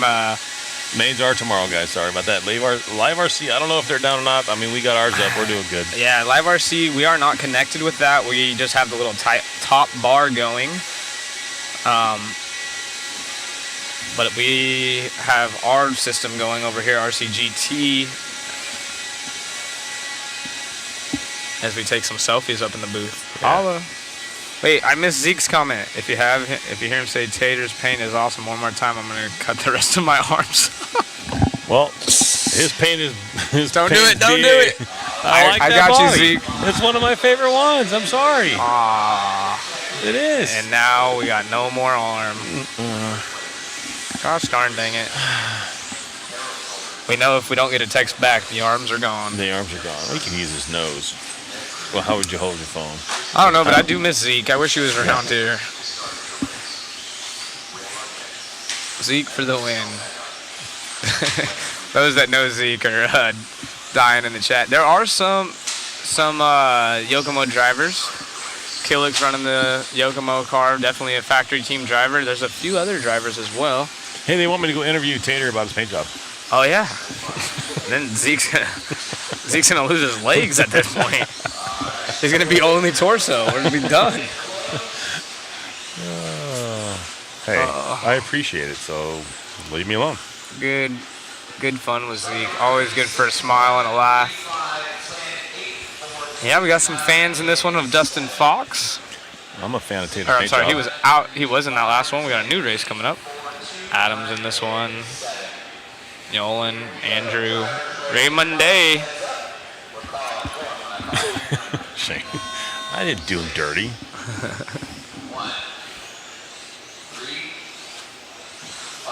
I could.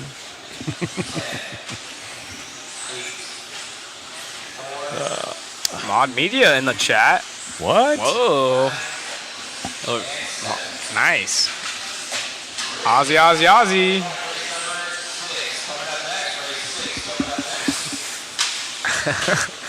You guys are funny in the chat. I'm not going to read that one, but it's pretty funny. I'm sure Zeke's over there giggling. Ouch. Yeah. Oh, man, I do miss racing with Zeke. He is someone super special. I know personally, seeing him drive is inspirational. And, absolutely. And even outside of his driving, just who he is as a human, stand-up guy.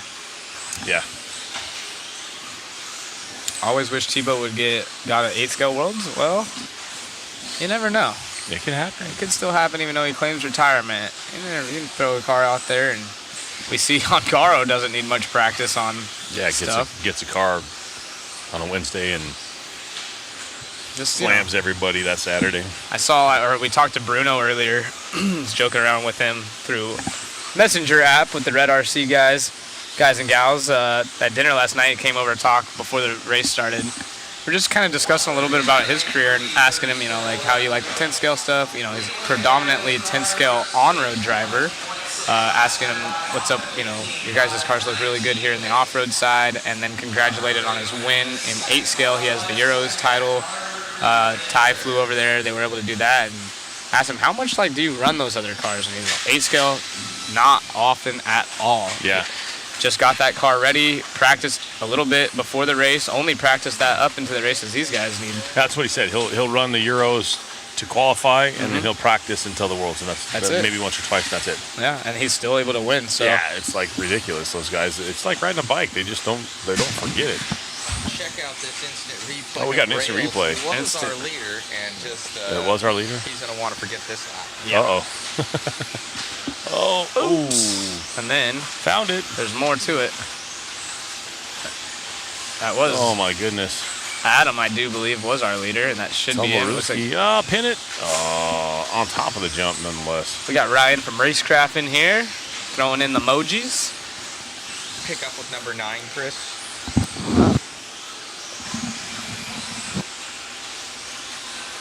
So the points work, Wilson and Cars. Basically, there's let's just say rounded up to 140 drivers. Out of they all are on their own individual clock. So you're racing all 140 drivers per round per se. Even though they might not be in your heat, it's going off of the clock. So that's why you'll hear these the announcer in the background call these numbers off whenever they start, and then there's a slight delay. So it'll be like car 1, car 2, and they all leave with a little bit of a gap in between because everyone's just running against their own individual clock. And essentially the fastest time all the way down to the slowest time is where you're ranked. And that's how you get your points. Now, each round has its own points. So there are 5 rounds of qualifying, and you want to have the lowest amount of points after 5 rounds to be your overall TQ and set your qualifying position. They do take the best 3. So you have 5 rounds. They'll drop your worst 2, count your best 3. Hope that kind of sums it up a little bit, makes a little bit more sense. Yeah. If not, let me know. Basically, out of 5 rounds, your 3 lowest scores count. Yep. Combined. And Ongaro was able to do it in 3 rounds in 4-wheel drive. Yeah. Will we see the same in 2-wheel? Dakota Finn. I don't know. The Losi stuff looks amazing, but... Yeah, and Finn taking that first round. Oh, another one right here. But, Joe made a really valid point. Mayfield had that 2-second rollover, and that would have put him at a 5:08, which would have still been about... That wouldn't have been good enough for TQ. I think it would have been 3rd, but he talked about being nervous. They still ended up 5th and 6th, Ryan and Ryan, 5th and 6th overall. So that's a 5 and a 6. So do not count those guys out. Oh, it's Chase for Racecraft. What's up, Chase? Here's a quick instant replay that was our leader, Salvaggi. The end of the straightaway. Is he going into the gutter? He does! Into the gutter. So just to kind of give you guys a heads up, it's 0 points for TQ, and then second gets second, or 2, all the way down to however many entries there are. And our top 10 from that first round is going to be Dakota Finn, Spencer Rivkin, Ongaro, Tater Sontag, Mayfield, Cavallari, Aiden Horn, Brock Champlin, Davey Bata, and Jorn Newman.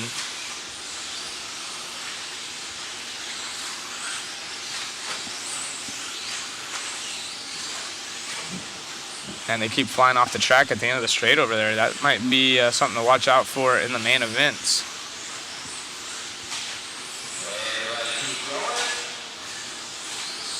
So Davide Ongaro was our 4-wheel drive portion winner. He's got a 3 for the first round. So those of you that were hating on Ongaro saying we won't see him in the 2-wheel main or anything like that, I'm telling you, he knows how to drive an RC car. 2-wheel drive, 4-wheel drive. I say if he posts another 5, he'll be there. Yeah. Another top 5. Wouldn't be surprised to see him take a round either. Oh, yeah, absolutely. There we go. You see the graphic right there. Andrew taking a win of that one. Kurt 2nd. Kevin 3rd. Not a new TQ. Just missing it by 7 seconds. Some of these guys are so far off pace. How do they even race in a world championship? So most of the sanctioning bodies, they take the top 30%. And that's how you qualify in. But there are a lot of drivers that resume in, and then there's filler spots. So, for example, this is held in Arizona. You're going to see a few local guys that whenever all the sanctioning bodies have filled up their positions, whether you qualified in, whether you're a past champion, which is an automatic entry, or you qualified in, there's some leftover spots, and sometimes the locals will pick it up. You should have brought your car, Wayne. Yeah, exactly. I should have. But I mean, seriously, Jeff, if you had a chance to run, no matter your skill level, if you had a chance to run at a Worlds, I mean, why wouldn't you? Yeah. I mean, it's, It's the world. You got it. As Maddie would say, it's the world. Right. We got actually Chili there's some Duncan other words in there that we can't say. Yeah, we can't say. That's why I changed it really quickly. Yeah. That's a sweet shot of showing how beautiful it looks. Big banners that stick at one provider with all our sponsors. Oh, I mean, you can kind of get an understanding of how big that is, but it's huge. Huge. Huge. It's huge. huge. Yeah. Raymond Day, one of the faster dudes. We got Pratt in here, so where's all of our Aussies? I got a couple Aussies in here, Josh Payne and Mitchell Pratt. Those guys both a riot. Hobbyplex being represented by Alex Sturgeon. Dominic Nunn in here for the UK. Florent also.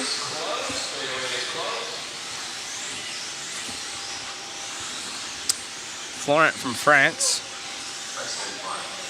So looks like the UK, Australia, France, and then of course the US in here. Props again to our guys behind the scenes. Behind the scenes. Yeah, that's a double behind. These guys are not even here on property doing this stuff. And they're putting up all the graphics and whatnot, and Matt's using them in ways that we would have never seen in the RC industry in a live feed like this. So yeah, it's been it's been fun, and I think we're doing a great job. I think you're doing great, Wayne. I think you're doing great yourself. I don't care what Matt says about you. I think you're doing good. Whatever Zach says is true.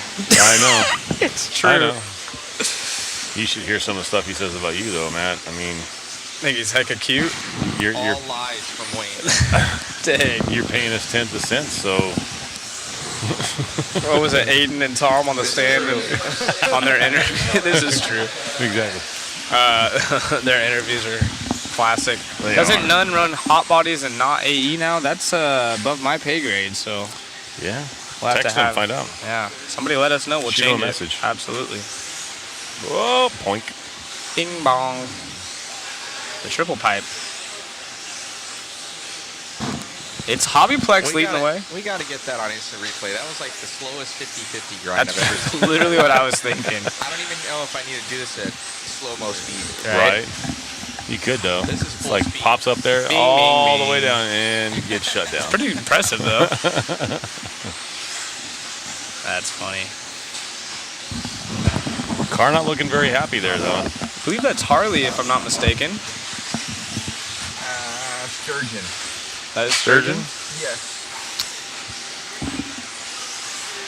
I think that was Harley.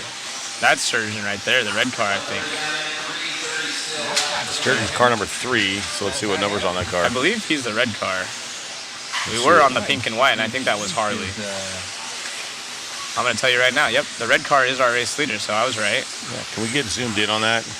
Hey, can you follow this car? Yeah. Hey, you, over there, doing that thing. Can you do this for us while you're doing that thing? Chili Duncan. Chili Duncan in the house. Appreciate having you tune in. Long-time RC Magazine, not RC Magazine editor. I'm going to get, Chili's going to drop it right here and correct me. It's Alex out front. TQ run right now at a 15.508. These will all be running ball diffs if I had to assume. Yeah, the track's not hooked up enough for a gear diff. Yeah, so you're probably going to see everyone with a ball diff. If they don't, they should go to a ball diff. Yeah. Leader over the table right there. Ooh, car behind him doing lid skid. Lid skid. Scott Spear. He is actually the reason that we have the little gap filled in on the right-hand side of the track. As you see at the end of the straightaway, they have that double to that single. black part right there used to be an opening. Scott Spear for me. Robbie Rob, car number 10. Mr. Matt, you got your mic's on. Okay. Shout out to Barnstormers Raceway crew. Are you guys out there in Facebook and YouTube land checked in at your racetrack? Are you guys at home watching? Where are you guys watching from? It's still Friday, right? What day are we on? Friday. So some people it is Friday. Some people still be at work. I'd quit a job like that. Right. Harley now up to the 3 spot, so she's been sneaking her way up through the ranks. She has. No, last seeding / qualifying run, she took the win of her heat, so she actually started first in this one. Scott Spear to the point, though. We got one for Matt right here, a question. I'll let him squeak in. Yes, it's Car Action Magazine. I got it right. Matt DAW Bench has a question of what is it? How did Mod Media land this event? I'm sure there were others. What was the process like? I'm going to let Matt answer that. put your mic up a little bit though, Matt. Yeah, there you go. It was a little bit better. I'll answer that question right after we finish up this racing. We don't want to take anything away from these guys. Awesome. I'll continue to talk about Scott Spear as he is flying, but not quite good enough to dethrone Alex, as Alex still out front and By upside 3/10. down. By 3/10. All 5 guys on a new TQ run. Wow. Scott Spear, rough lap. 24.6. Ouch. Go to a quick instant replay on that one for Scott Spear. Yes, sir. Catching a pipe coming on straightaway. That's actually kind of common. We've even seen some of the top guys do that. They come out, they're just trying to apex a little bit close, and they barely touch that pipe, and it starts to roll the car over, and they shoot up to the outside wall in no time at all. Okay, Mr. Dr. Seuss. What? That was a good one.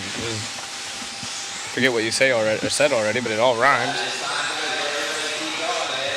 We'll pick back up on it whenever you're singing again. We'll replay that. Yeah. I didn't even know what it said. None isn't a hot body. Obviously, it was or good. abs. I don't even know how to say that. I remember reading this brand. I would hate to pronounce it wrong. Calling the Swedes the Swiss, so gotta be careful what I say. Yeah, don't get Absma. canceled.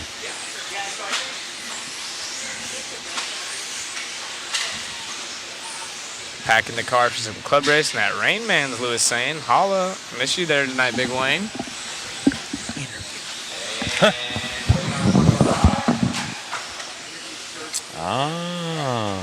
Oh, yeah. Interesting. I haven't been there in a month. You're just now starting to miss me?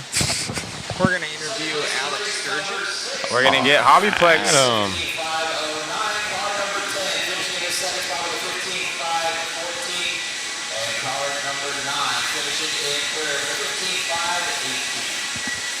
Talking to our new TQ here. Alex Sturgeon, tell us about that run.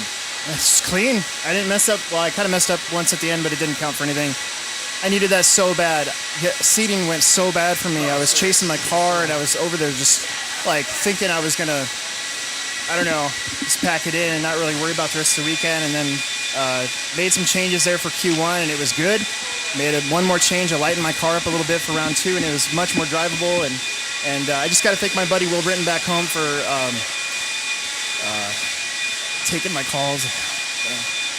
I'm emotional because I didn't wreck at all at the Worlds. Like, what do I do?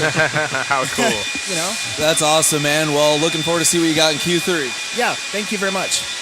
That's cool. Yeah, it is. That's way cool. Yeah, that's cool. You can tell Alex super passionate. I met him at Hobbyplex a long while back, and I believe he has a YouTube channel and a podcast, if I'm not mistaken. I'm sure the chat will let us know as well. But super cool to see. And he is the current TQ in round 2.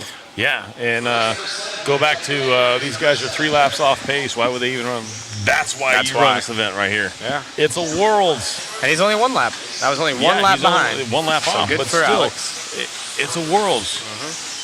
If you have the opportunity, why not? See, and he's got love in the chat. Yeah. Yeah, Alex is a good dude. Runs over there in Omaha. Your time different. Oh, yeah. Man, I need more beer. Some of the guys are on Saturday. We're over here on Friday. Yeah. Hobbyplex. It was a good question. Maybe we'll do a little take on it later. Do it now. All right, I'll re-ask it. Hey, Matt, somebody in the chat asked, how did you get this gig? Talking about Mod Live Media getting the Worlds. Zach just gave me. Look at this look over here. How's the look go, Zach? Tell us, Mother Matt. Tell us. I think we'll get into that later, but we can't take away from the racing. He makes us talk, and then we ask him one question. One and he just question. cracks down. All right. Maybe we'll have Cam. You can talk, but not about that. Yeah, I don't want to. We'll have Cam do a little. The main thing is let's keep the racing on for the Worlds here. We can do that during an intermission. All right. It's a longer conversation. Sure. He wants to tell the juicy details. Juicy. Actually, he's already told us that once, and it actually is a pretty good conversation piece. It is cool. Let's go, Sandy! He had to spend $3 million to get the contract. A percent of that. Yeah. 1.5. Yeah. He negotiated down to 1.5. Mason Templeman, everyone's favorite chassis flipper, or what would you call that? Chassis slapper. Right now, he probably leads all of social media in the RC industry with the best photo ever taken. Yeah. It's good. It's gold. It's amazing. Who in the chat has not seen the photo of Mason Templeman's car with the chassis skin of Nelson from The Simpsons going, ha ha, and it's on top of a car that's broken. It's literally the most gold picture. If you haven't seen it, I suggest you go to Mod Live Media on Facebook, check it out, and make sure to share it, because it's definitely one of those ones that your friends and family that aren't in the RC are going to laugh and enjoy and maybe even ask, what the heck is this? It looks so staged, but it's not. Yeah, it's gold. There's going to be 4 rounds of qualifying today.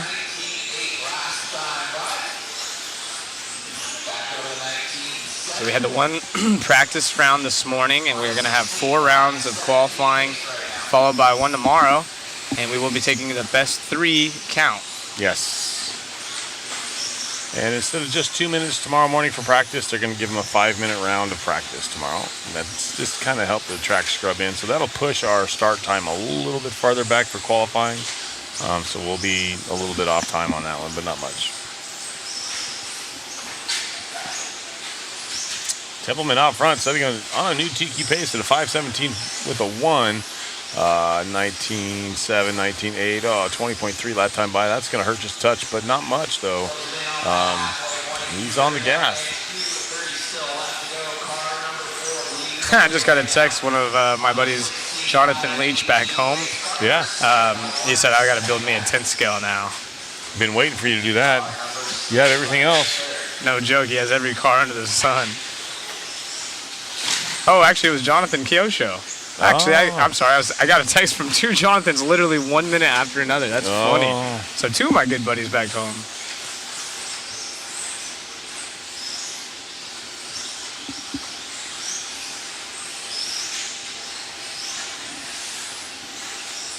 So if you guys are listening back home, I got to give a little shout out to my buddy Jonathan Shilley.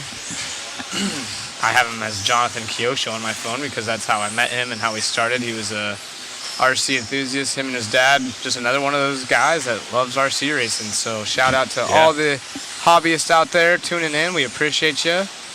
That's what it's all about, getting more people involved and getting text messages like that. Dude, I'm watching. I want to go play. Yeah, exactly. Misha out in front of this one right now at a 16.518. Mason Templeman dropping off the pace just a little bit down to a 15.504. He had a rough lap there, like a 22. It knocked him off pace. Yeah, and these guys asking about the Mugen car. We can see Shinadachi's in this heat. He's actually down in the 6th spot with the Mugen. Adam is not racing it. So Lance, no Adam, he's here just supporting Shin. There's actually only one of these cars in the U.S. Yeah, that is the only chassis in the States right now. He's the only guy working on the car. He's the only one working on setups. So obviously Drake here to help him out. They're talking about things back and forth, trying to get a setup on that car. Yeah. So it's coming around, though. It does not look bad. Yep, it is Misha, our race leader in the S-Works, though. Yeah. On screen, car looking really good. 16 lap run in the works, so that's fast. That'll definitely move him up this round. Maybe we can get Shin on screen in that Mugen car before the end of this one real quick. There's 30 seconds left. Let's see if I can find him on the track. Shin is through the whoop-de-doos. Coming right towards us right now. Coming to that inside triple-double section. There you go. Camera 2. Down the straightaway. Someone asked if Vinny is okay. He's been too quiet on the chat.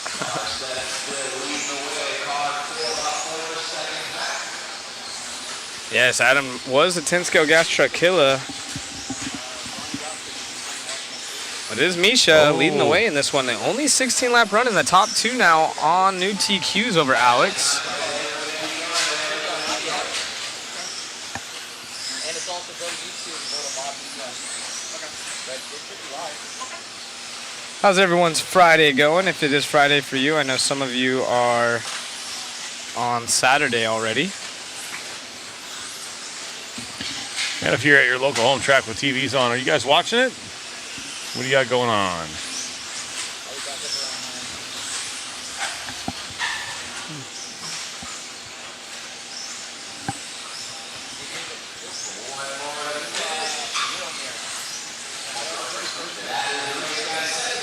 That's a race. Misha gonna set a new TQ. 16.522, and you got Mason going 15.502, and Nico going 15.509.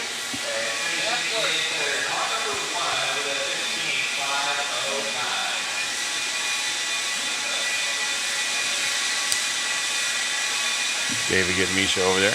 Big A is going to have the mains on our track all day tomorrow. Let's go. Let's go. Let's go. We appreciate that. So stream it. We put a lot of work in. Like I said, want to give Chris a shout out over there. Look at him having a good old time. He's been stuck in that little booth all day. As you get our Glizzy gods back there. A little bit of love. Robbie Rob, David Orner. Roberto Robbie Rob. Those are mod models. If you haven't seen some of the behind-the-scenes photo shoots, we were asked by Jason to help set up the lights, and I think he got more than he was asking for. The Mod Fathers, the men of mod. I do believe there's a calendar in the works. Yep, there they are. Hey, and we even catch Megan right there. Matt, if you could scoot to your side and get in there. Look at those. Hey, what a crew, eh? Fancy. Robbie's acting cool. He lives for moments like this, let's be honest. Robbie's all, I'm that guy. Here we go. Boy, He's going to go back to Chris. Can we get one on Chris now? And Matt's on the joystick here. I'm going to get, is it a full? We're going to miss him. There we go. So there's our timing tower, Mike Braun up in the house. And we have Chris. He's too cool for school. Give us the waves, Chris. Superstar. Give us a wave, Chris. They can't. Somebody's got to tell him. We can't hear you. We can't talk to you. Give him a little wave, Chris. There, yeah. There we go. Showing him some love. That's the most enthusiastic wave I've ever seen in my life. So if you guys are enjoying the coverage, just imagine being stuck in that box for what? It's almost like 10, not 10 days. Perch. That's the perch. That's the perch. That's what we call the mod perch. Yeah, he's perched up all right. We see Mitch on the mic back there. There's Tire Tech. Cool little camera system Matt's controlling around. You can see he got a little buck wild for a second, but we're able to go almost 360. It's full 350. Then you got to click back around, but it goes up and down, zooms in and out. It's a super neat system. Hashtag men of mod. Would any of you, let's put this out to the chat. Would you guys buy a calendar with us on that? Oh, goodness. Please don't answer that. Please, thumbs up if you would buy a do calendar. not answer. Matt's about to freaking shut the chat down. Thumbs up if you would buy a calendar of the Men of Mod. Dude. Well, the good thing is our photo shoots are already done, so. Yeah, they were pretty wild pictures, though. The sad part is it's probably like the best photos I've ever had of myself, but they're just, Exactly. they're those photos. Come on. We could show the ones we posted to Mon. That's funny stuff right there. Nope. Thank you. Hard no.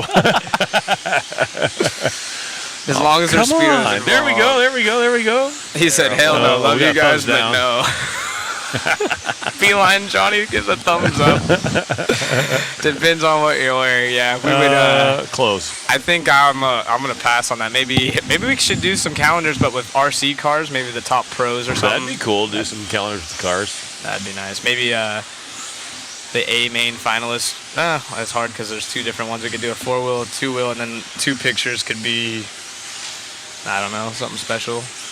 The outside the facility and maybe. You got 12 months, 10 drivers. You can do it. The TQ and then the B main winner. There you go. There you go. The There's 12. That'd be good. Yeah. So RC calendar. Have the finalist, have the TQ, and then whoever won the B main. Yeah. Oh, you might be onto something. We got thumbs. It's pretty even across the board. More thumbs up. Come on. More thumbs up, guys. No, only because they only got like 2 or 3 pics of me. The rest of them only got like 20 or 30. They got a ton of Robbie Rob. Yeah, Robbie was flexing hard. And we got Misha out there. It is heating up out on the track. So Charlie, our quote-unquote privateer, Germany in the 2 spot. That's me. I'm sorry. It should be Misha. Our computer's up. Charlie up to the point. Or actually, Charlie's second overall on the big board. Shout out to Room 40 RC asking for a shout there. Thanks for joining us. Look at that big ARC. He wants it. Yeah, Big A putting in the work.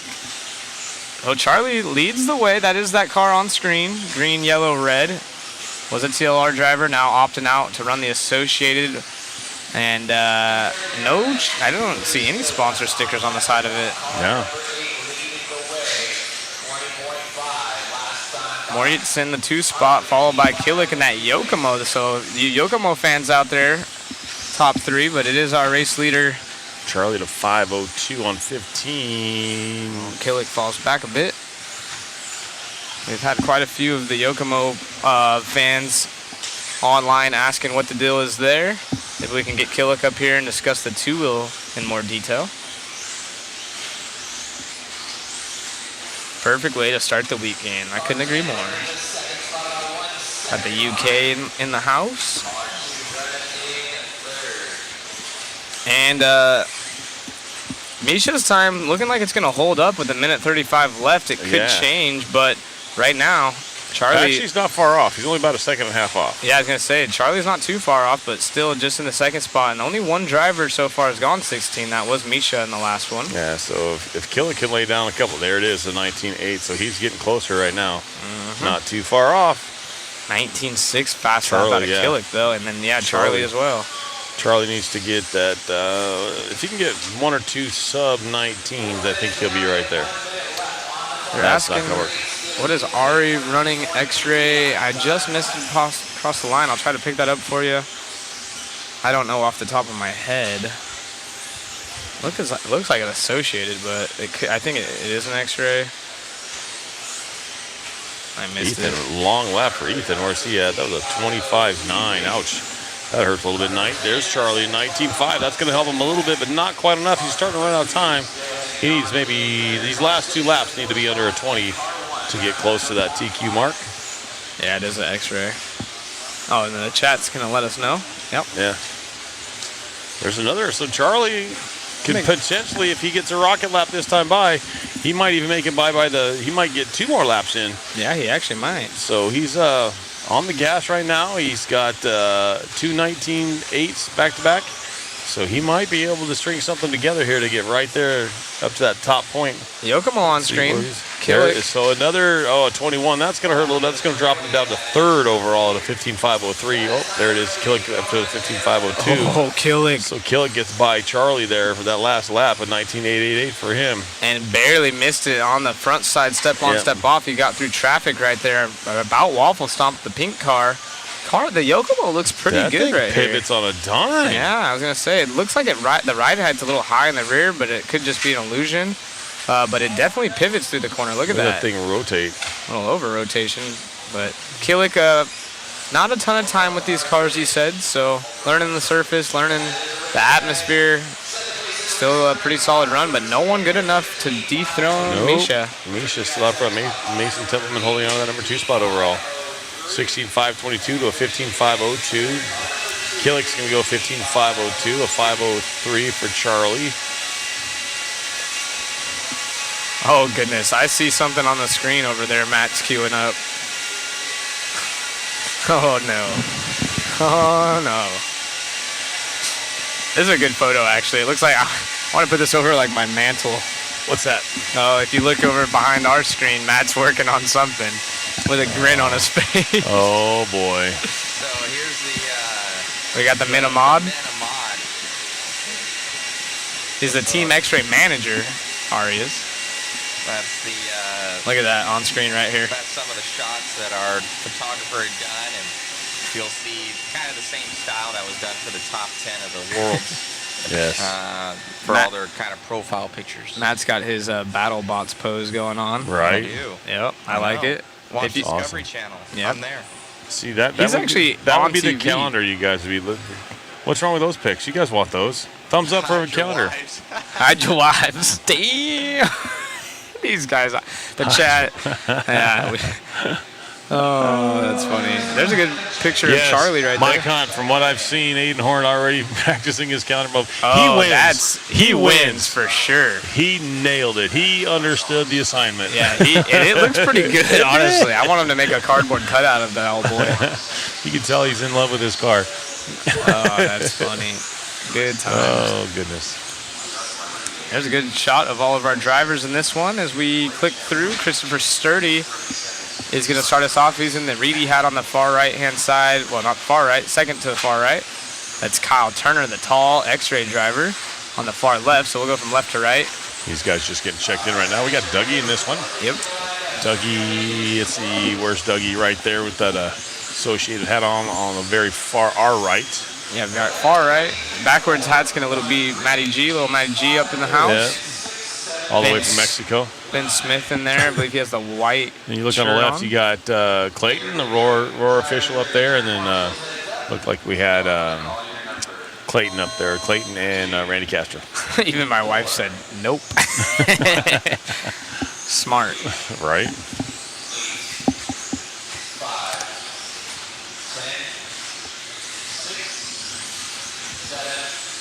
Kyle Turner is got some fans in the chat as well. He was fast. He's got the X-ray car. We saw Ari in the X-ray last one. So let's see how Kyle can do. Yeah. Dave Dunn. I have a pretty good impersonation of him. Dave Dunn? Listen, no, of the Stone Cold Steve Austin. Blackie in this one. He's got a lot of fans as well.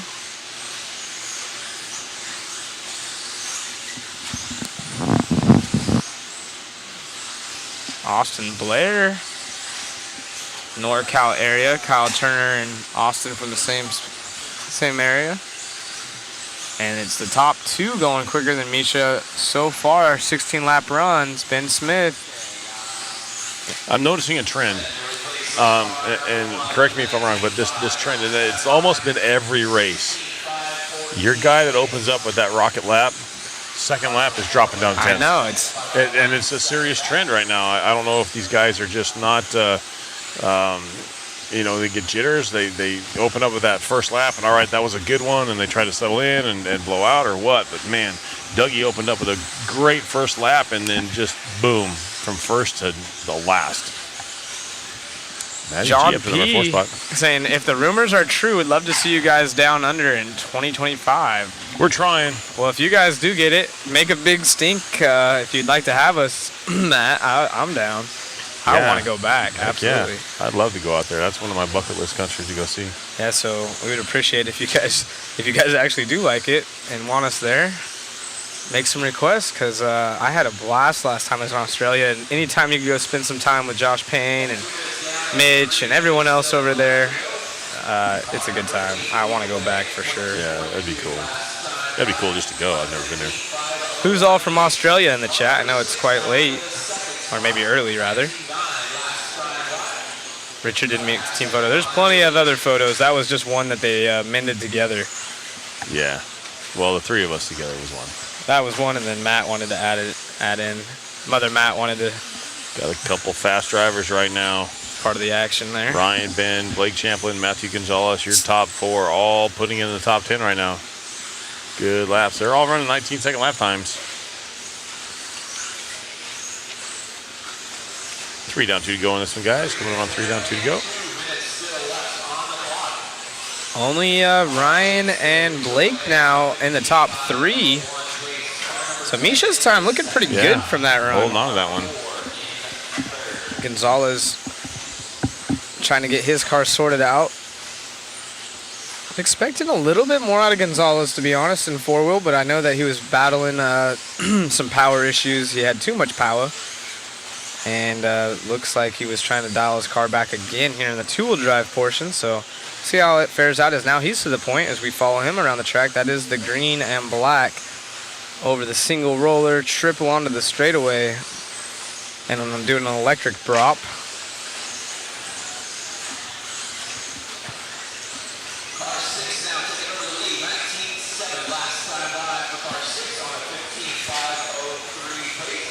Ooh. I think that's Ryan's car we're following. That thing looks extremely well. 19.8 fast lap. Ben Smith, though, to the 2. Ben from the UK. Ryan Rivas in that TLR. TLR cars just look really good at this track. I like Matt G. I like him. This is probably one of his more solid runs right now. He's definitely a confidence kind of kid. He needs that confidence to keep the car going in the right direction, and he's looking pretty good this time around. That's someone right behind him, though. I don't know who that is right behind him. Applying some pressure. Matty G out front, 15.502. It's going to be good enough for 4 right now. Ryan Reeves right behind him on time. And these guys about 12 seconds off, well, now that they fall back to the 15-lap pace, so they're going to be quite a ways back from TQ in that first round of qualifying, which it's crazy. You watch them, and it's like, how do people go that much faster? Actually, at 16.522 is like right there. Right. That's a really slow, but 16-lap run. But I mean, they're off according to the top 10. Yeah, they're off at least a half a lap to a lap. A 16-lap run would have got you in the the top 25. 522. Yeah. So 522 would put you. You'd have been 25th, 26th area. So that's still a pretty solid run there. I'm just comparing to his other runs, Matty. That's a pretty decent run for him on the weekend. So I'm sure he's going in the right direction. Where did Dougie end up? Dougie ended up third overall, 15.516. So that's some people clapping back there. Yep. Happy with what they see. Matt's gonna come up short of the TQ, unfortunately. So no airtime as he walks up here, thinking he's gonna get some. But maybe. Wow, are they gonna get him? Are they gonna get him? I don't know. They put the screen on us, but are you guys gonna get Matty G? He's not a new TQ. Not a new TQ, but it's still nonetheless a good run. He needs to show off the sponsors. One up. All right, so we're. No, it's good. You're good. You're good. We're here at our 2023 IFMAR World Championships with Matty G. Struggling with the car a little bit this weekend, we'll be honest. You're not happy with it, but that run just now, looking pretty good. It's getting better with each run. It still sucks. Like, no matter what I've done, I have no grip. And I think there's something still wrong, but I'm just pussyfooting it out there the best I can. So, thanks again to everybody for all the help and support this weekend. I'm trying my best. All the locals here, Jim Cooper, my dad, Ed, everyone at home, and Randy and the gang. I'm not even quite sure what to say to that. I'm just pussyfooting around. I'm having a good time. That's what he said. Is that Team Mexico? So, I'm not even going to ask him that. So, on that note, yeah, you just got me in trouble, Matt. Thanks so much. Well, I might be banned after this. Bye. So they made a custom Team Mexico, Jackie and them, and him and Davey Bata in the driver ceremony were carrying around last night as they go through all of our driver ceremonies. And there's no Team Mexico one, so they made a paper and walked out here to it. Yeah, him and Davey had it, and they had a great posted time. it up. It's all over Facebook, and it was the first viral one before the flip over crash one. It was going viral. It was a good time. First person calling it with style. Exactly. Yeah. I mean, you know, you know what? He's just calling it how it is right now. I mean, it's funny because I was saying it and I kind of felt bad, you know, watching him on the track. I'm like, you know, I think we were all expecting a little bit more out of it. Oh, look, right here online. There it is. That's epic. So epic. We cannot forget Team Mexico. I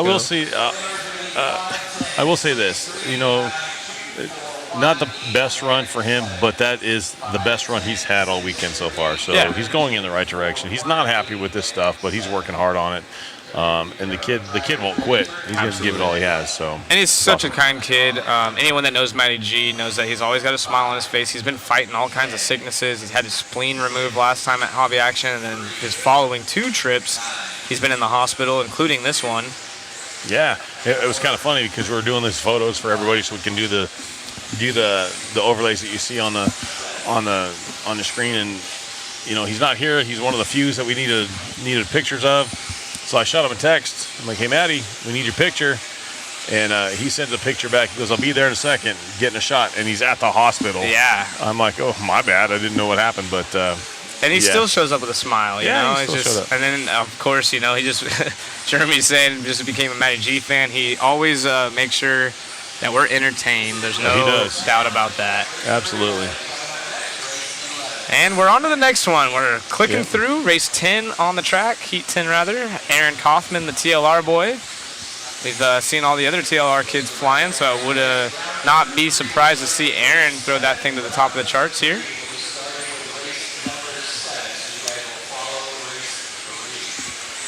Yeah, be sure to check out the Mod Media Waffle. $20 per ticket. Get on the mod site. We've just been adding more and more things for you guys, and it will be first come, first serve. We'll have to get that list together tonight and write it all down so we have an idea of what we got, because I don't have any idea. I know we got the shirt and a cool motor and some bodies. Other than that, I know the list has gotten a lot longer since then. Yeah, I don't want to start listing it off because I know I'll forget someone as well. Yeah, but exactly. We definitely have some cool stuff, and it sounds like they're going to continue to add stuff potentially. I'm going to try to work on maybe getting a kit from Associated because people keep bugging me. There's just a lot of guys that want to help out, so it's super cool. The sombrero Jackie Drew is top notch. It wasn't bad, huh? Yeah. It's like when you show up to a restaurant and you have the little thing for the kids to color. Yeah, right. Here you go. Coloring book and a little 4-pack of coloring crowns. Here's your menu, your kids' menu with the. I wonder if Matt could get in between the lines on those. I think he could. I think he could do it. I watch him tinker around with everything. We'll make him do it left-handed only. Right. As Tater's Painter offered a tater paint job for the waffle. Man, that's a tongue twister right there. I can't say how much I like that body. Someone will get upset, but that is a badass Who body. paints Tater's bodies? Is it Eric? I think it's. Or is it Bradley at Family Line? Or? It's either. I believe it. Sorry, Chat. guys, if I get it wrong. Chat, tell us. Yes, but you're gonna get canceled right now, dude. Don't even say Bradley or Easy Customs. I'm not sure. I think it's Bradley. Those are good. Those are good guesses. I think it's Bradley. I could see it being Bradley. But it is Kaufman out front of this race, but we're following around Martin Bayer. Ooh, as he bounces off the triple pipe right there. Bradley does. Okay, yeah, Bradley. I thought so. That would explain that why dude's a magician. He really is when it comes to paint. Oh, I mean, so many good painters. It's unbelievable. We have Eric donating a $100 gift certificate for a paint job. That will be in the waffle as well. So go to modspeedshop.com if you guys want to join that waffle. There's a picture of, I think it's just of the shirt that I had signed by the top 3, but if you look in the description, it's for everything. Again, sounds like Matt's right here. The shirt and the motor up there. We haven't added the bodies. The bodies pictures are in there. Will you drop a link again for us? I will drop a link. Thank you, Matt, as we follow. And link is posted. X-Ray driver. Yeah, for the Czech Republic as he goes for a tumble. Yeah, and Dakota is also Bradley Fine Line. I believe Evans is Bradley Fine Line. Yeah, that guy's a stud. Yeah, he kills it. There's a lot of solid painters out in the industry, including yourself, Wayne. Yeah, not that good. You got to work full time though. Yeah, I got a full-time job. How do companies add to the waffle, or is it not? No, I mean, honestly, so here's kind of how it happened, guys. I was joking around, and I said, we should get this shirt that I was wearing during the 4-wheel mains signed, because everyone wanted a waffle. I was like, well, which is kind of like a raffle, but not for We legal can't say raffle for legal purposes. So just keep that in mind. If you don't know what it is, Google it. Just joking, like, hey, let's get this signed by the world champ, and maybe we can do something special for our viewers. Yeah, it kind of went by the wayside. It literally went, and then all of a sudden we were like, hey, let's go do it. We got the top 3, and so we added that on the site, and then Hobby Wing sent a message saying, hey, would you guys be interested in a signed Ongaro 6-turn motor? Yep. And I mean, we're obviously not going to say no to that. Right, you got Kaufman's body up there. That's like sick. a red, yellow, and purple.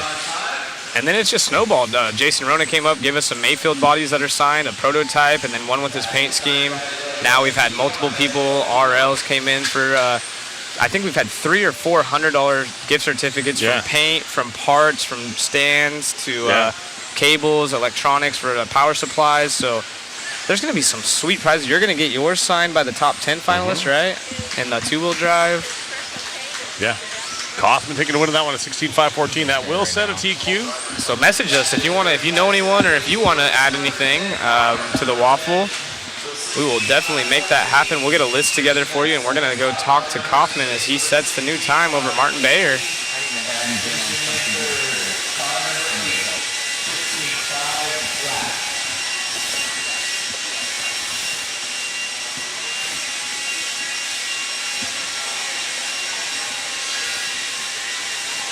All right, round 2 qualifying, rolling along.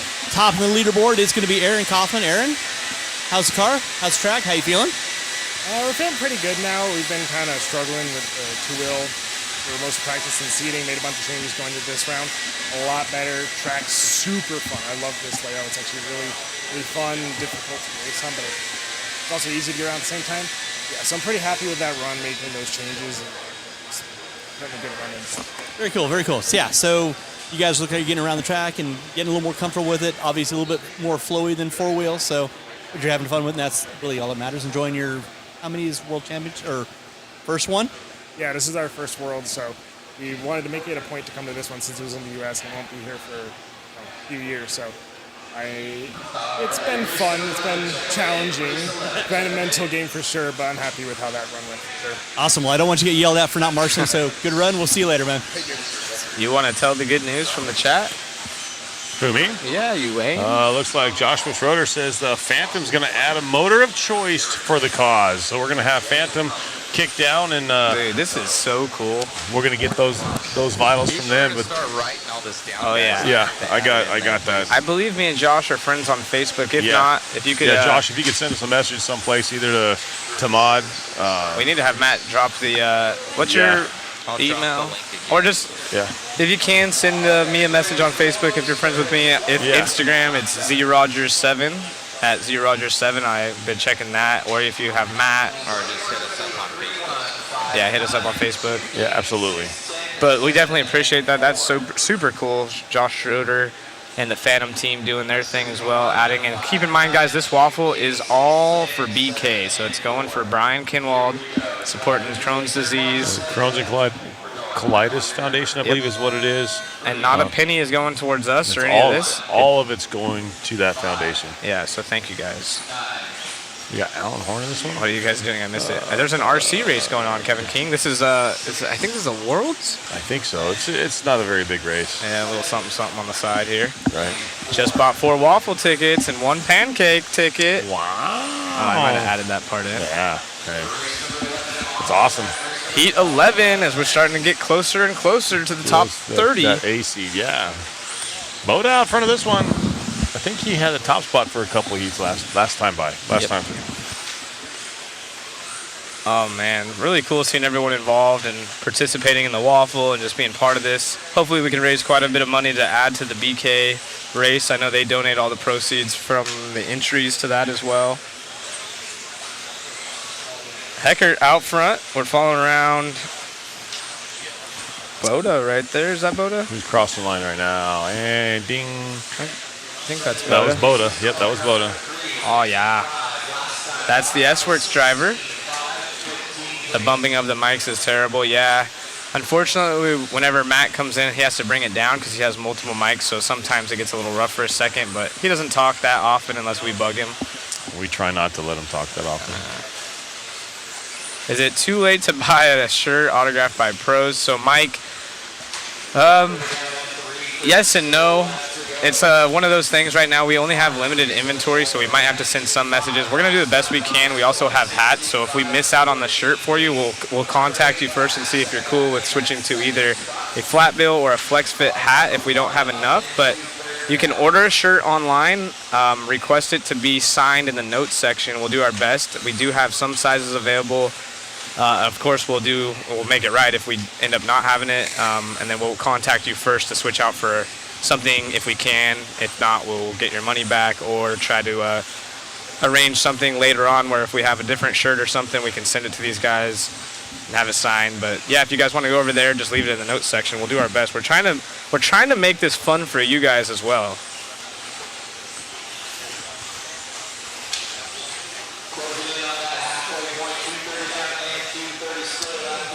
Boda on a run right now, 16 to 5:14. That's a pretty decent run. Fast lap for him, a 19.1, so he's definitely got some pace.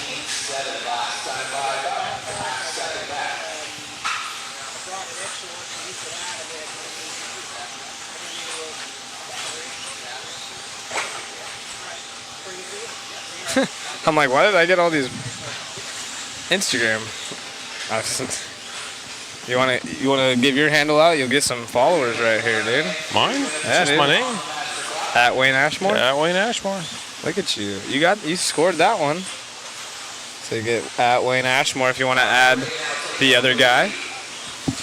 That's what I should turn. I should turn it the other guy. You The other should guy change on the your mic. handle. So we got at Wayne Ashmore. You got. Actually, it's O to be Wayne. Oh, it is? See? Yeah. You just almost jacked yourself up. So it's at OH2B Wayne. So the 2 is the number 2. The number 2. The B is just the B and then Wayne. Yep. That one's tough. Mine's easy. Down, $100 from Donathan RC as well for DRC Wow. products. So Just a straight $100, huh? Yeah, cool. So we'll put that in there. Well, that's actually pretty cool. Jot that down on your piece of paper, please, Wayne. Yeah, Like I Wayne. said, guys, I have to add all O2B this Wayne. later on, and we're handling the stream right now. So we'll Is get that, it. was going Donathan in correct? Donathan. Yep. Donathan RC. Appreciate that. Another one going to the cause. How cool is that? And if you guys want to add me on the gram, it is at ZRogers7. You guys can send a message if you guys want to participate in the waffle by donating anything. Let me know there, or I can get it to Matt if you don't want to, email it. It gets lost. Matt has a lot going on. If you just want to stop by and say hi and check out some behind-the-scenes footage.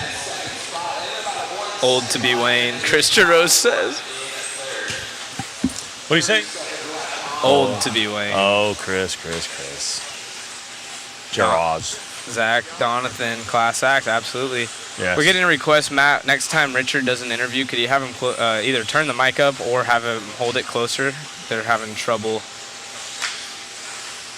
Chris Rose, I hope you're doing good, bud. Haven't seen you in a while. See you post every now and then up on the socials, but DRC wants to add to waffle. I'm not sure if that was Donathan, but we can't scroll up, unfortunately. So if we miss you, just bug us. Like I said, I'm Zachary Rogers, or you can on Facebook, ZRogers7 on Instagram, or you can just enter Mod or go to Mod's Facebook page, go to their website, Mod Speed Shop, and send an email. We'll try to get everything linked up. Zach Rogers. The D. No D. That's funny. You can add Trista Rose on Feet Finder.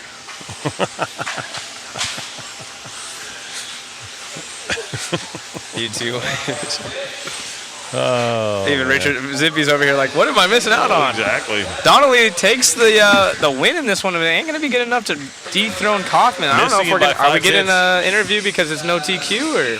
Yeah, Donnelly taking the win of that one. Just missing TQ by 5/10 though. Just barely missing it. Barely there. missing it. Boda, solid top three, and of course Aiden's brother, Austin Horn, older brother. Yeah, the older brother. He opted out on the shorter but older brother. He opted out on making the main because he brought his girlfriend instead. Right. He said. Yep.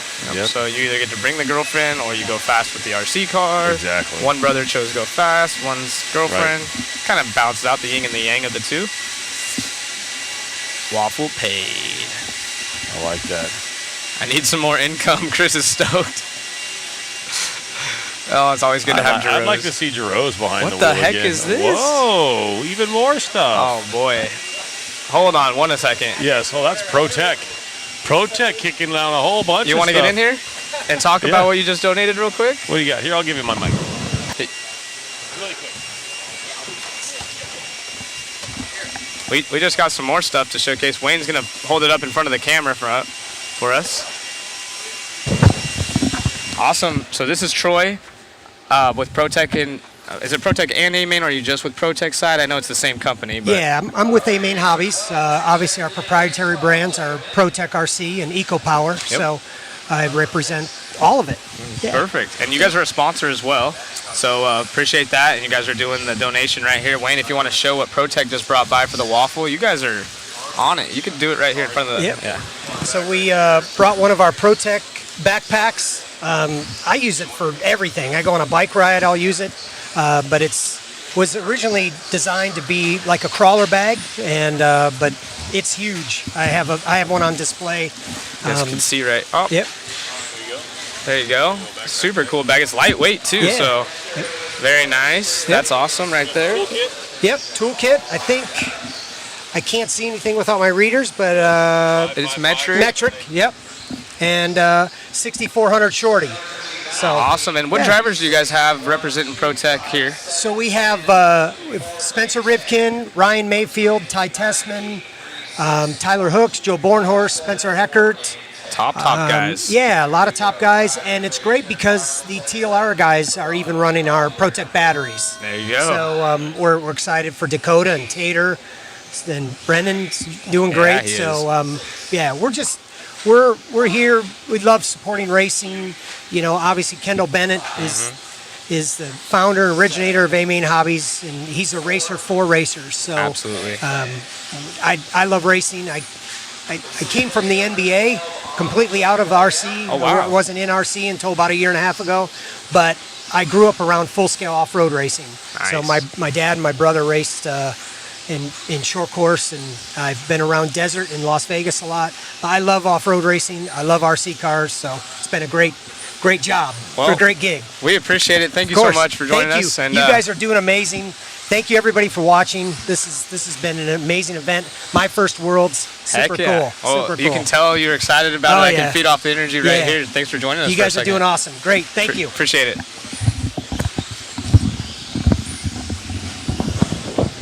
Awesome. So more and more gifts for the waffle. How cool is this?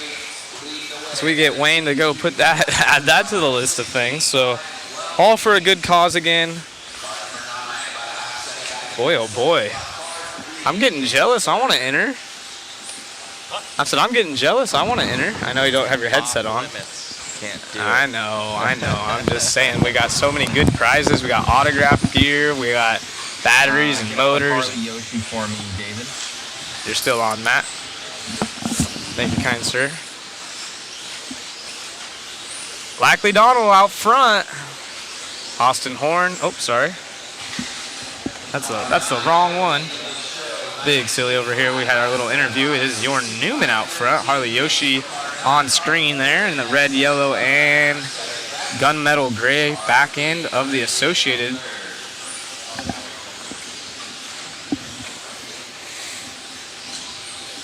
The German driver leads the way. And these guys, the only driver on a new TQ run, it is a 16.512. So remember from the round one, solid. I was about to say a 512 would have got you in the top 10. So Jorn, Yeah, that's solid. Yeah, picking up the pace for himself, and I think he rolled over right there. Dang, he's gonna fall way back. Let's put Kano to the top spot, and that's good enough for 4 right now.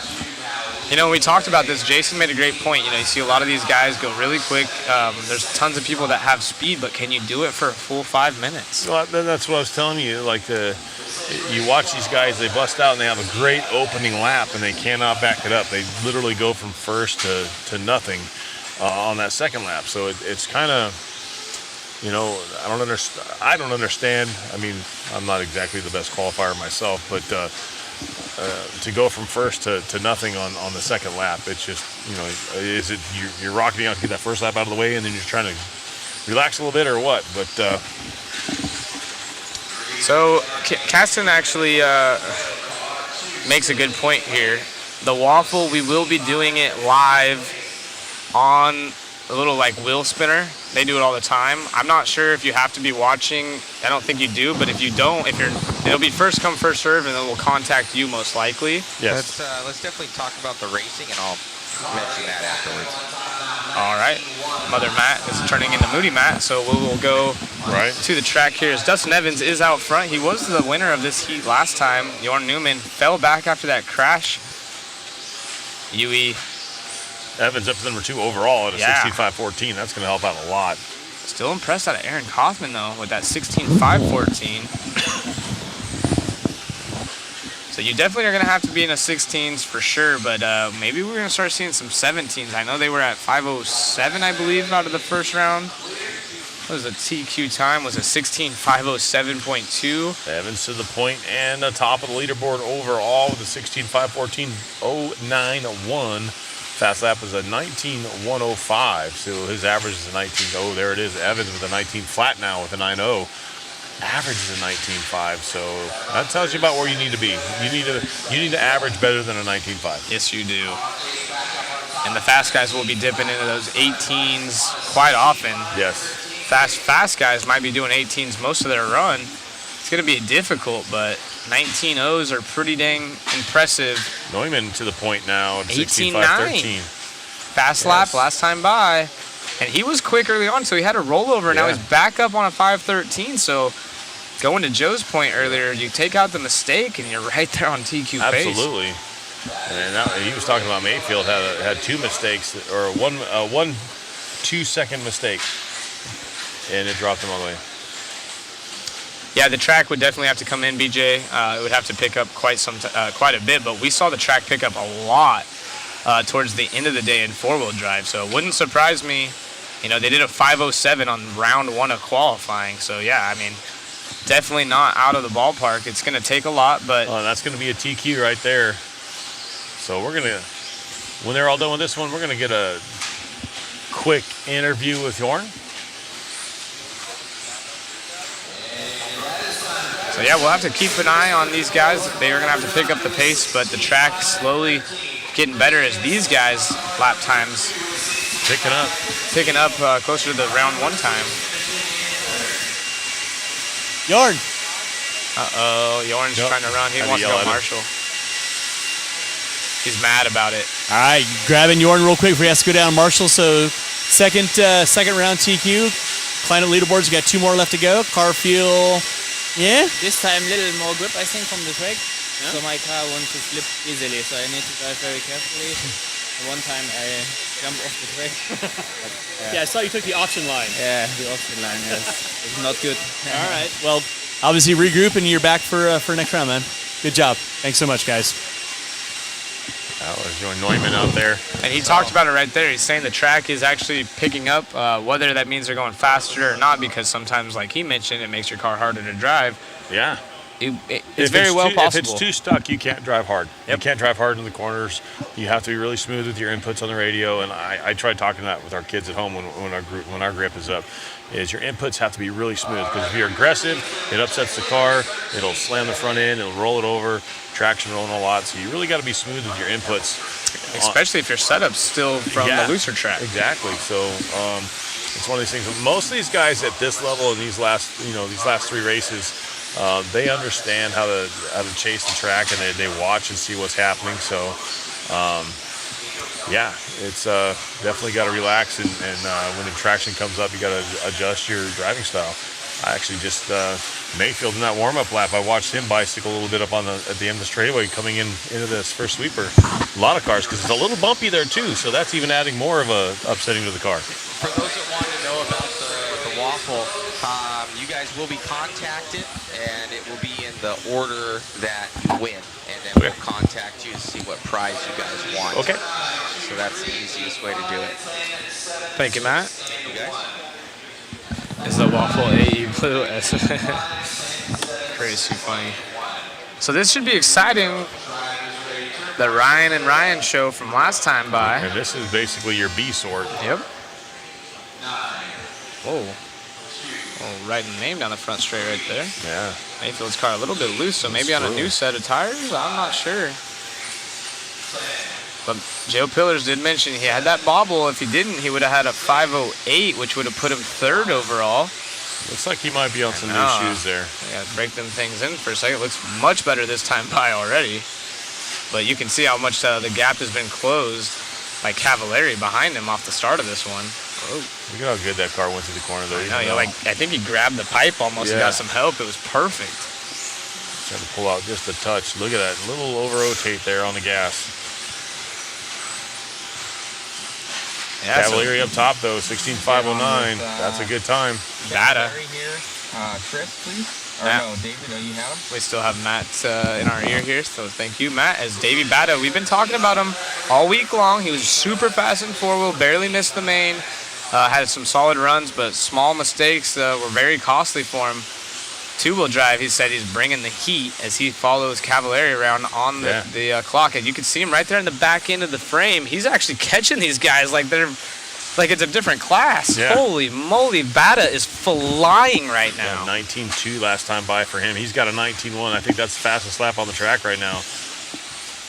Davey Bada comes by line, another 19.1 as he's up in the 2 spot. Wow. Chase Lemieux, you can't count him out in the top 3. That's another young driver for the X-Ray camp. And I think Bada might have made a mistake. I barely missed it as we pick him up on screen here. See what he does this time by.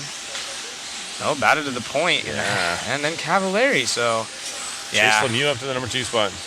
Bada comes by with a 19.5 and falls 2 positions. So a 19.5 is a slow lap right now. Not sure if the track is going to pick up speed. It did happen in 4-wheel, but it could very well plateau. Yeah. 2-wheel's a different animal, so we'll see. Now like Jorn was talking about now they're battling too much traction. The car wanting to come up in the corners and a little too stuck. So 2 down, 3 to go. It's Ryan, Chase, and Davey. Ryan Cavallari. Chase on screen. Look at this.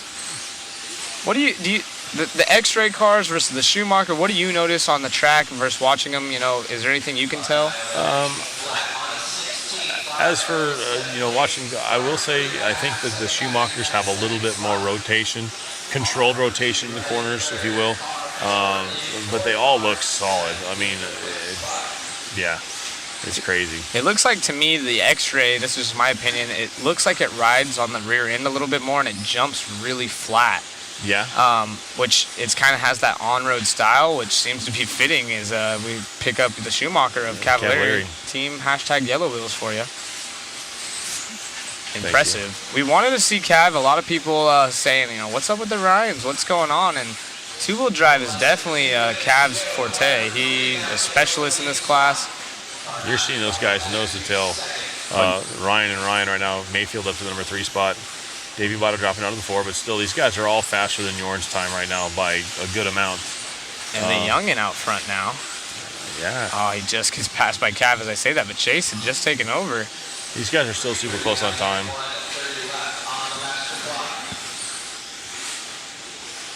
Yep.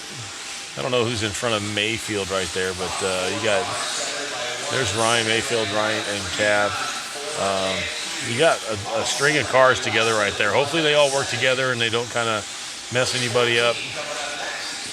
So MXZ Honk, he says the foams are not going to get soft in 5 to 10 minute runs. So actually that is the biggest problem that they've had with the AK inserts is they break down relatively quickly as Cavallari barely missing a...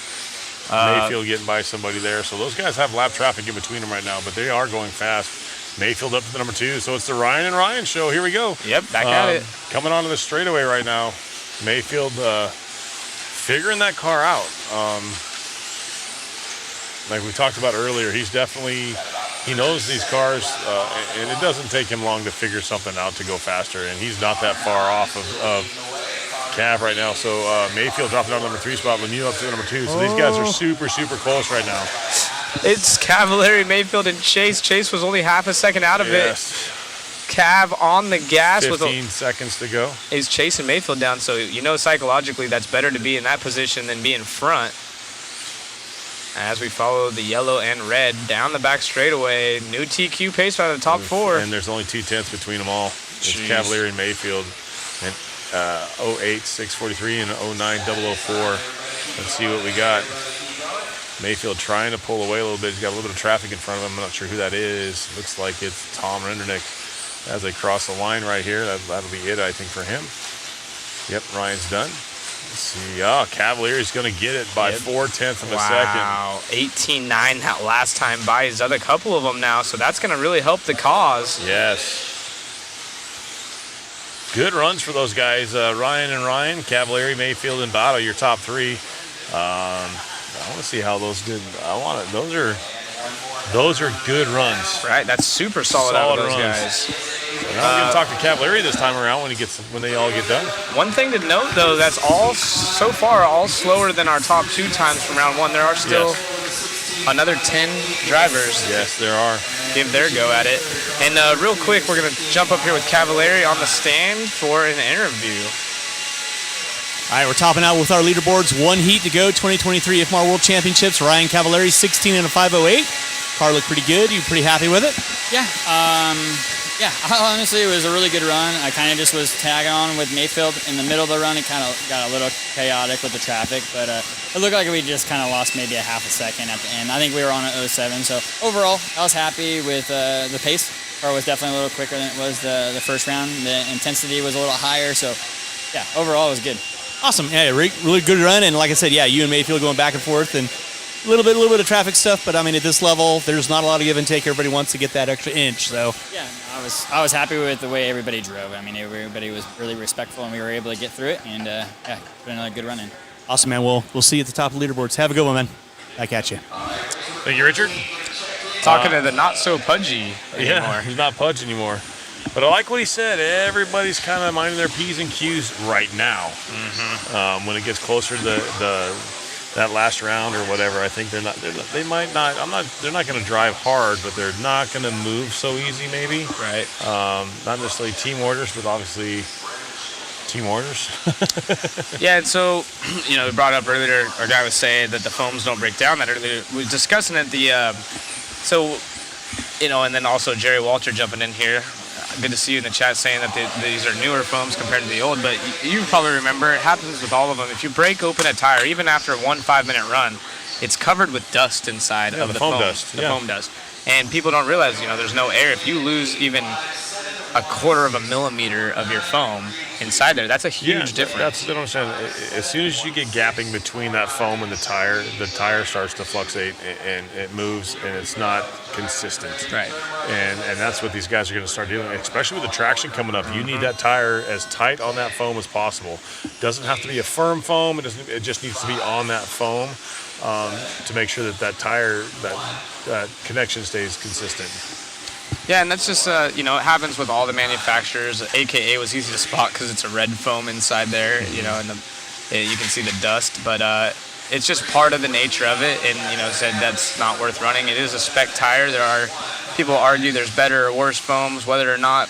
At this level, these guys want perfection literally every time they hit the track. So it's hard, Tater, 18.8 out of the chute. Wow. The kid is unreal. And Dakota Finn with a 19.0 out of the chute. A couple 19.0s for these guys. But Tater, he's honestly been the highlight. Him and Schimmel are really impressive with their low-C cars. Of course, Finn, but you expect that, Yeah, absolutely. This is crazy. Rivkin now to the top, a 19.6 last time by at a 16.503 right now. Buzz Killington wouldn't have that problem with treads. Yeah, you would absolutely have the exact same problem. How about this? This is a great example, or the higher the traction, the worse it does on foam. Yeah. That's why you see when the traction comes up, you guys would typically like a firmer foam. If the traction is super hooked up, it's going to punish those foams because your tire's grabbing for that tire traction. So that's just what it is. And you got to keep in mind, this isn't club racing level. I get you guys are comparing it maybe to back home and stuff. You can get multiple runs. This is every single run is so crucial that everything has to be absolutely perfect, just like any professional sport, Absolutely. Or motocross or motorsports in general. As we get to the racing here, Tater. Keep in mind, Josh in here saying, join the waffle, win a motor, be like Tater. He is a Phantom driver. I don't know who that was. That was Rivkin. He was out front. Traction rolling on the straightaway. Replay on that, maybe? Yeah, maybe replay on that coming your way. Purple at the end. Getting up, little upset, gets up on two and tumble into the pipe. And Jorn was just talking about that. Traction is coming up for these guys. They might have to make their cars a little bit smoother to drive. Tater, though, to the point. Get on with Tater for me, please, Chris. And we're going to jump on. And it doesn't help that it's rough at the end of the straightaway, which is the fastest turn on the track. So they're sending it in there, and the cars are a little upset because of the bumps. I'm going to say it again, best looking car out there. And look at this, a 16.504. So we're inching closer to those 17s. So just like I was saying, I think we're going to see 17s. There's no reason that we can't. If the track picks up pace at all, by the end of the day, we'll see a 17. That's what I'm saying. These guys are only getting quicker, more track time. They're understanding their cars better, and they're learning the layout. I wouldn't be surprised if you see a couple. And Tater, the young gun, as we pick up Schimmel now on the screen, he's sitting third. He's been up there every single time, so no fluke, no one-hit wonder.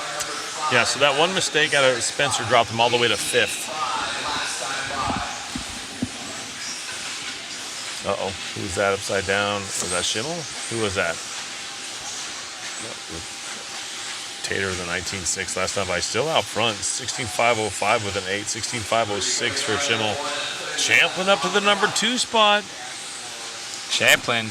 We've expected to see him up here. It's been a little bit quiet, but look at Aiden Horn. Oh, Aiden Horn's up there too. Good Lord. Oh, Tater, if you can hang on to it, but an 18.7 last time by out of our leader. Oh, my goodness. Dakota dropping all the way down to 7th. I wonder if they made some changes that just didn't like his driving style. So Schimmel down to the 4. Aiden Horn up to 3. Brock Champlin all the way up to the number 2 spot. Tater still out front. 16.504 is that pace. 1 minute to go on this one, guys. Aiden Horn up to the number 2 now. Flying, and what's crazy is, you know how close these guys have been. We saw there was like 6 on a 15.508 in the last one, and now I guess you can arguably say he's pulling away. Aiden Horn a full 2 seconds back from Tater, so Tater on a level of his own. Yes, 19.1 slow lap for Tater right there. Aiden Horn going 19.3. You got a 5.05 to a 5.07. 5.07 for Brock Champlin also. So your top 2 or your second and third spot are just a couple tenths off of each other. That's Aiden Horn and Brock Champlin. Marcus up to the number 4 spot. Who was that? It was at the end of the straight, but none of these guys hit it. I thought Cole Tollard crashed right there in front of Tater, but Tater gets by clean. Brock Thank goodness. Number 2. Oh, yeah, you can see we're already getting Red RC up here. Everyone's getting ready for some pictures because it's looking like Tater's going to be able to do it. Yeah, 5 seconds left to go on this one. He's got 2 seconds now on Brock Champlin. Barring anything going wrong. Ooh, that 20-second lap, though. That's going to hurt a little bit. Let's see what this does. Brock might squeak one in. It's going to come down to the wire. He had a cushion he created for himself. Yes, it's too close. Brock can rip one off right now, too. He is so fast. He's flying. This is a Especially solid lap. If he knows he has to, this will be it right there. Lands the triple perfect on the gas. He knew he had to make it happen. Will he get it? Is it going to be Tater? Is it going to be Brock? It's Tater getting the TQ. Wow, look at the paint scheme right there. Super solid. Look how close it was at the end, though. They only separated by 0.8 of a second. Oof. Look at Aiden right here, congratulating them. Aiden getting a solid 3rd. Look at him. You can tell he's been nervous. He's not blinking at all. Maybe.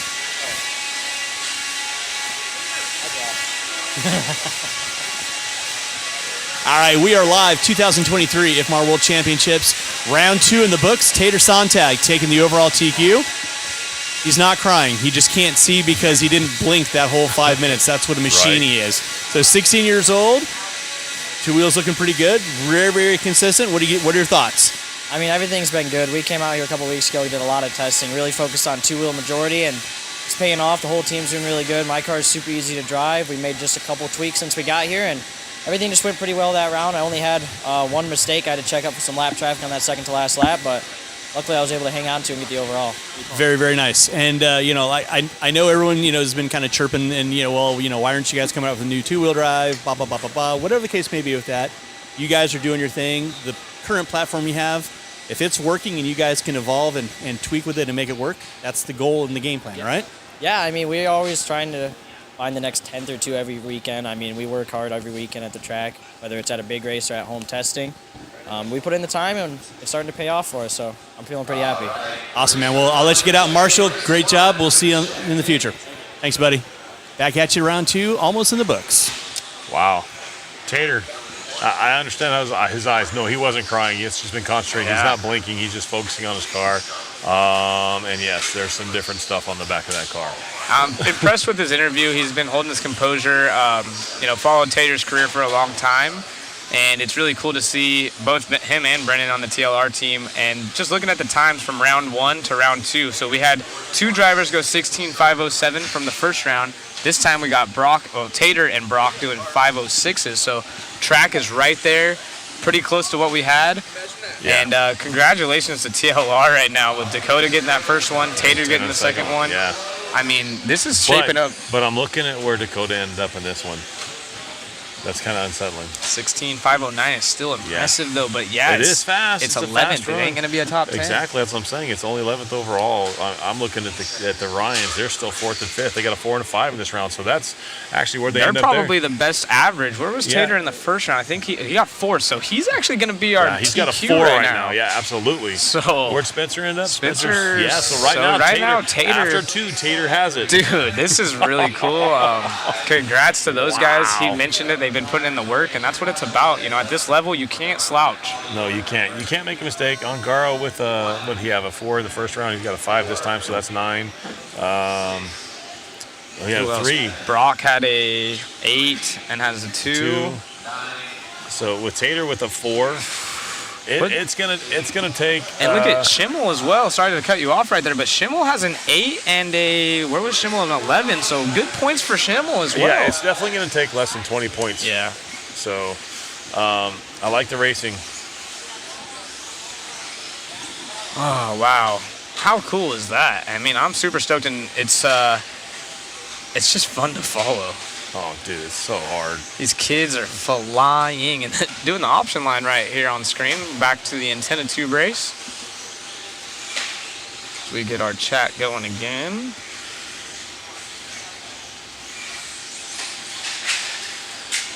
What'd you guys think of that right there? Anyone out in the chat land, if you aren't familiar with Tater, he's a super fast US-based driver here representing Roar. He's I think he has like maybe one big win and maybe four-wheel drive short course over some heavy pros, but he's been in the mix at a few big races. So definitely anyone from the U.S. knows his name, but if you haven't overseas, this is one to watch. It might be the future of 10 scale We've been saying it off-road. several times, changing of the guard. We got these young bucks coming up. I'm stoked. Where are we at here? There we go.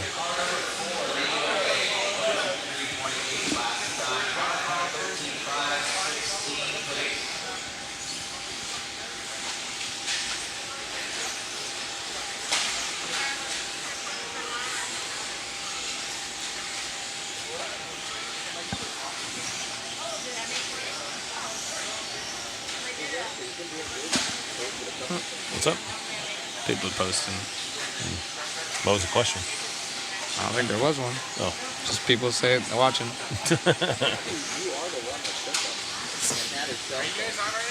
Oh, we're on. We're on. We're always on. Always. Oh. Huh? Any. I'm down with it, whatever. Are you the one making? Who's making them? Thank you so much. Those are delicious. So we got the cookies. What do we got? Cookies. Cookies? Cookies? Just any cookie. We'll Cookies. let the chat decide. What kind of cookies should we ask? Yes. We'll let the chat decide what cookies we should get. Thank you again. So put in the chat. What kind of cookies should we get? Only one kind? Thank you. Zach, our heat is up.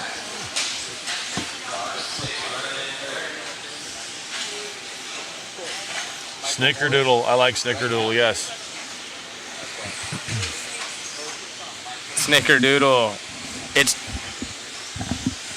chocolate chips. I like Snickerdoodle. Awesome. Not even able to watch it, just listening and able to follow along. Staggered to the point with the 13.518. Peanut butter. Anything but chocolate chip warmed up with milk is wrong answer, Jerry's saying. We had the Snickerdoodles already, and they were amazing. They were. I'm not picky. Cookie's a cookie. I think Snickerdoodles was Tater's middle name. Oh, you guys are funny in the chat. Honestly, I wish you guys could enjoy the cookies. We've had sugar cookie and Snickerdoodle so far. That's Larry's sister over here we're talking with on the side.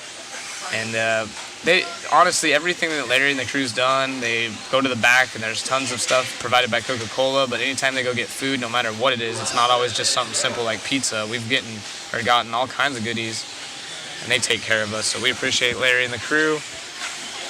And it's fun having you guys listen along. You guys have been an absolute joy. Yes.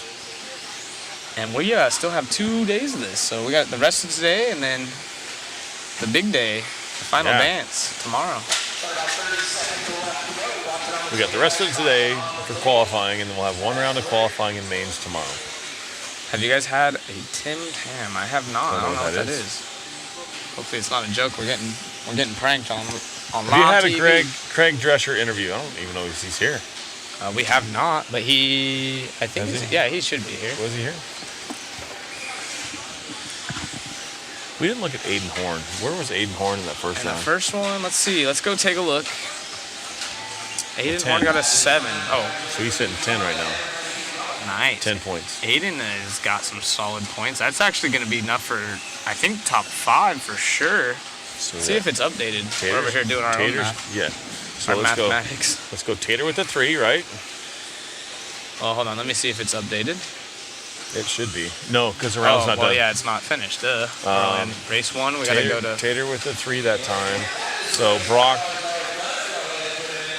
we're gonna do some qual points while these guys race it out. We got Cedric, William White taking the win here. Sorry guys, we got William distracted by White. cookies. He's going 13.511 in this one, and Cedric's gonna go 13.518. And then we got we got Brock with a 2 and a what? Brock with a 2 and an 8, so that's 10. 10 for Brock. Okay. So we know that Tater has, what was it, 4 points? 3. 3, right? No, she's 0 and a 4. Oh, 0 and a 4. So he's got 4. Right? And then Dakota, let's get him out of the way. He's got a 11 and a TQ, so 11 points. 11 for Dakota. Spencer Rivkin has a 2 and a 9, so there's another 11. Yep. So there's Ty. I was looking at Aiden Ongaro has some solid points. Oh, 7 and a 3, so there's another 10. Yeah. Who'd you want, Horn? Yeah, Horn. 7 and a 3. That's 10. So another 10. There's going to be quite a few of them. Okay. Mayfield, pretty Cavalieri. impressive. Cavalieri. Oh, Cav. What did Cav get the Cav's first got a round? 6 and a 4, so he's got 10. And then Mayfield. Mayfield has that 5 from round 1, and he got a 6 there, so there's 11. Another 11. So it's tough when there's only 2 rounds counting because there's going to be so many close ones. It'll change quite a bit. So we got Tate with a 4. Where's Schimmel? I wanted to see what Schimmel had. He had about 20, right? He has 11 yeah. and an 8. So, yeah, there's so many right there in that 10 and 11 when they're counting 2. We don't have any throwouts yet. It's going to be kind of hard to follow.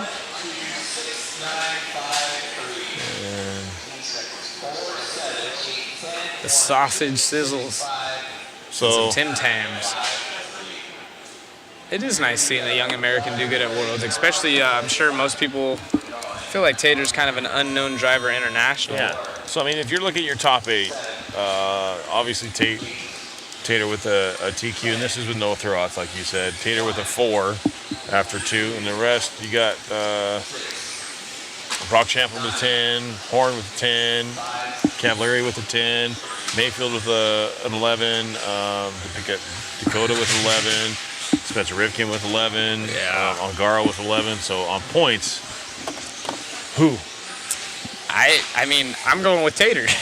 Yeah, I mean, if you go off a 1 round, that switches things up a lot. But, that's the thing. There's no throwouts yet, so I mean, it makes it really difficult when there's 2 counting. But there's a lot of people consistent right there, and knowing that you have those 10 or 11 points going in with 3 rounds remaining that are going to count or that can count, it is a confidence booster. But when you know that there's almost 10 other people that are also right there, every time matters. But Tater setting himself up. I mean, realistically, with 4 points, we pretty much can say right now. So he needs 1 more. If he were to go another top 5, that's going to start him top 3. Yeah, or at least he'll be in the top 5. Oh, absolutely. Yeah.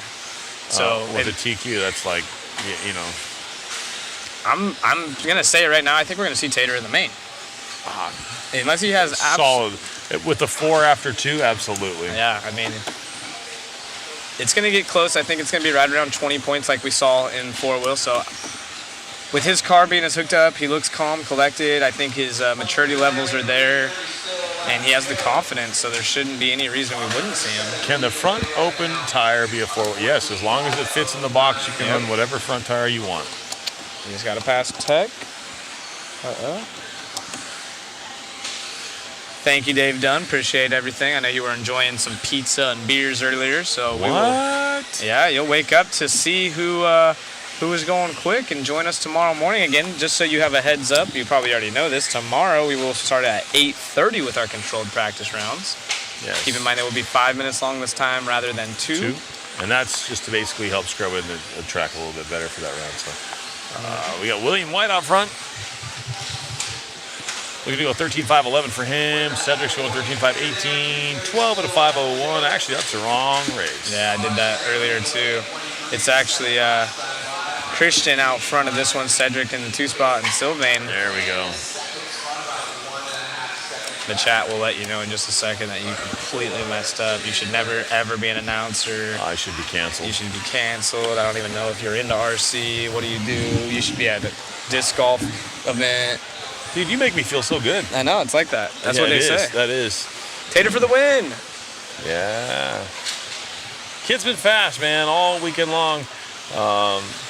He was the winner of our B main in 4-wheel, right? Yes, he was. Yeah, and he was sad about it. He was expecting himself to be in the A only after he saw how fast he was early on. I mean, we say he was upset about it, but still, I mean, he's happy with an 11th at the Worlds.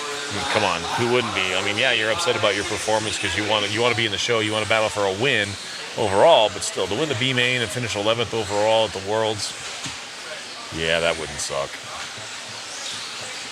Exactly. Wow, what a mistake. This entire broadcast isn't about you bring shame to your family. Bad way. Yeah, I agree. I'm going to quit. Yeah. Matt should fire me. Hey, did you get any follow requests on Instagram as this one starts to get down to the final minute? Give some love. Give those follows back. Let me see. I'll check and see if I got any John more Schroeder. Instagram checkouts. 1 minute left. We do have Associated Vehicle leading the way. I do have a lot of people following me. Sweet. There you go. Check you out, dude. Get you famous, bud. We got 2 French drivers out front and a UK driver. Freddie Russell has a giant RC collection we were able to view via phone pictures, so we didn't get to see it in person, but all kinds of old school cool stuff he has going, and new school. Likes to build replicas of the World Championship cars, so I would assume after this event, he'll be working on that Ongaro 4-wheel, and then we will see who he'll be making a replica car for in the 2-wheel drive tomorrow evening. Ooh. I appreciate that, Redline Theory, yeah. This one's starting to wind down. It means a lot. Whoa, I hung myself there. How good was the love from everyone there yesterday during the driver's parade when the sole New Zealand competitor Prattley came out? You know, there was a couple ones that were by themselves. Yeah. Not just the funny ones that were made, like Team Mexico, but we have a few. I think Bruno was by himself. Can't name all of them. I think there was only 2 or 3. But it's always fun. You know, RC guys, clearly we goof off up here, but they goof off. I saw Mayfield and forget who else it was. The big photo, they were laying on the ground. Laying with, you know, they had their little model pose going on, goofing off. And so when everyone's coming out, especially when they're by themselves, everyone cheered even louder, you know, having a good time. Yeah, it was cool. I mean, and as for the whole atmosphere, everybody was clapping for everybody. It was cool. And you guys could go check that out. We'll have to make a little cut for it on our YouTube for you. If we don't already have one. Yeah, if we don't already have one. Cam's on top of everything. So you can go to Mod Media and check out some. We clipped the A finals. We are professionals at ignoring my chat. Where you at? What do you got? Yeah, I mean, we've pretty much stayed in the chat the whole time. Yes, okay. He said, I'm surprised this broadcast has stayed so professional. Things get wacky being on the mic for so many hours in a row. You have no idea. Yeah, poor Wayne the other day was like, dude, I'm running out of things to talk about. Do something, please. It was fun. The car turned right, now turns left. Exactly. I'm like talking about facility, talking about a crack in a window from a local driver that lost control of the straightaway. You're reaching. Doing all you can. Does waffle translate to I can't say the word in King's English? Yes. Absolutely. It's legal purposes. You have to say waffle. Yes. Keeps us out of trouble. Who pays for the team shirts for the country parade, like the U.S. shirts? Well, it isn't. It's included in your entry fee. I don't know who actually. I'm assuming Roar buys them, or for the USA specifically. Each sanctioning body would be in charge of getting your country board made, and handing out the T-shirts to the appropriate drivers and their mechanics. So the Mexican drivers weren't observed for our country. I can't throw you guys off. I figured Matt gave you special directions to ignore it. Oh, he tries to give us directions, but we're rebels. Unless he gets really angry. He tries to steer us in a direction, but that's a big one. He's queuing up to be a photographer himself now, it looks like. Maybe. Shuey, he's coming for you. And guess who we have out there? Everyone's favorite Canadian that's not Ty Tessman. We got the Inferno, Robert. I know he's going to get some love in the chat here soon. Robert, eh? Robert, eh? We're going to have Walnuts and Matt Olson have a quick old Western standoff with their new cameras. Yeah, Nick Wallet. Maybe we can get them from to do Wally a duel. Builds showing up with the camera. We'll get them at the side of each straightaway at each end, and then we'll do a countdown, and whoever can draw it fastest and get the clearest picture wins. You think? No? Sure. I got a question. Like, why do they got a big bore for the small board shocks? I'm not understanding that question, big guy. That's Brett Clayton from home, yeah. What do you mean? They have a big board for the small board shocks? Yes, Ryan Mayfield is using the Noble radio. That's been a big talk this week. That he's running that radio?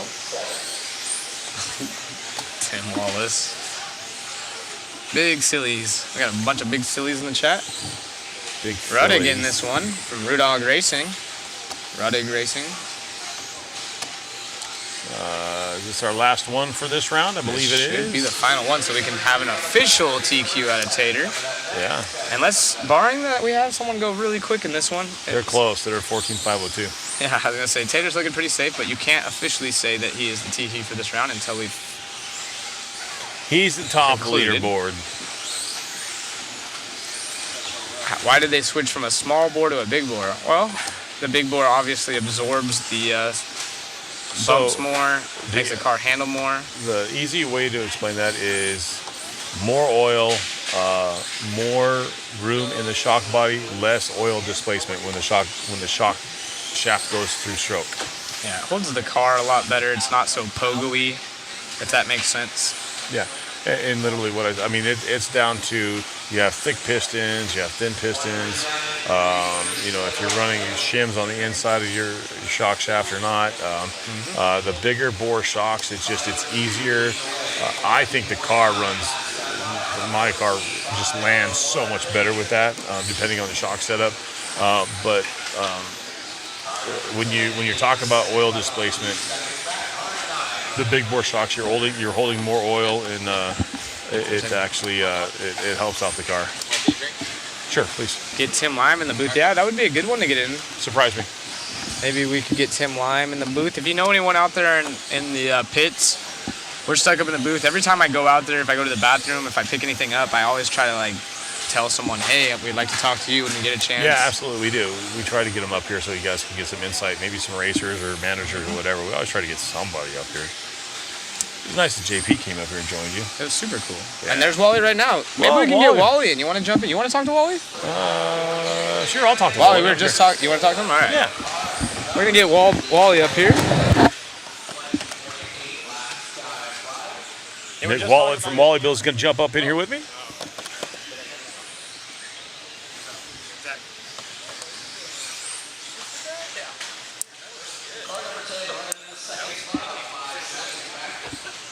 Come on up here, Nick. Watching this one. We got 2 minutes left in this one. We got 5:20 going on for Tatsuya. Huh? I'm good. Nick in the house. How's it going, big guy? Pretty good. How are you? Oh, living a dream, baby. Having some fun back here. What brings you to the Worlds? I see you got your camera going around. What's going on? Just working. Just showing up a little bit late. Had some stuff to do at the office or the home. You're never late. You're on your time. And then I just show up when I feel like it. There you go. So what is your role at Associated these days? So I went back there actually last September. And then I got offered a social media spot. So I run all the social media, the photos for the AE page, factory team, and Reedy. And then I do events. Right on. Yeah. So what do you think of the venue so far in the event? I mean, I know you got here this morning, but what do you think? Have you been here before? You've never been here before? I've never been here. This is my first event here too. So I mean, but what do you think of this place? This place is awesome. Yeah. Like, this is really rad. Really like rad. I haven't picked up a 10 scale car in probably 3 or 4 years. Oh my. I've been 8 scale pretty much the whole time. Yeah. And this is making me want to run 10 scale again. Good. That'd be nice to see a wheel at 10 scale before. Do you have plans going forward? I mean, I know you've been running the 8 scale a lot. Do you have plans to do any other events other than 8 scale? I mean, I know you've been chasing down the rock crawlers, you've been chasing all that stuff down. But have you been dabbling in any of that stuff? I mean, have you been playing with that stuff other than just taking photos and doing the media stuff? No, I've been pretty much solid on the 8 scale stuff. I do more of the events there, kind of help the team out there. Yeah. Do that kind of stuff. But the crawler events, I'll just show up, hang out, take photos, kind of just be there for the guys. Yeah. I have one, but you have one. It sits on the shelf. The Schultz are trying to get me to get into that scene. It's a huge scene. It looks fun. The money those guys spend on that stuff is crazy. It's cool. The things they do. Yeah, like it's crazy. How actual scale they are. Yeah, I was talking. One of our guys at home in Bakersfield is really into it, and let me get this. That's they're finishing this one up. It looks like Sam Page is going to take the win of this one at 14.504. Finishing it. Yep, that's what it is. 503 with that 806. That's going to be a good run for them. Robert going second at a 15.509 and 14.509 and 14.510 for Yasser.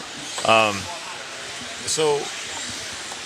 As for, I mean, you were like the short course god there for a while.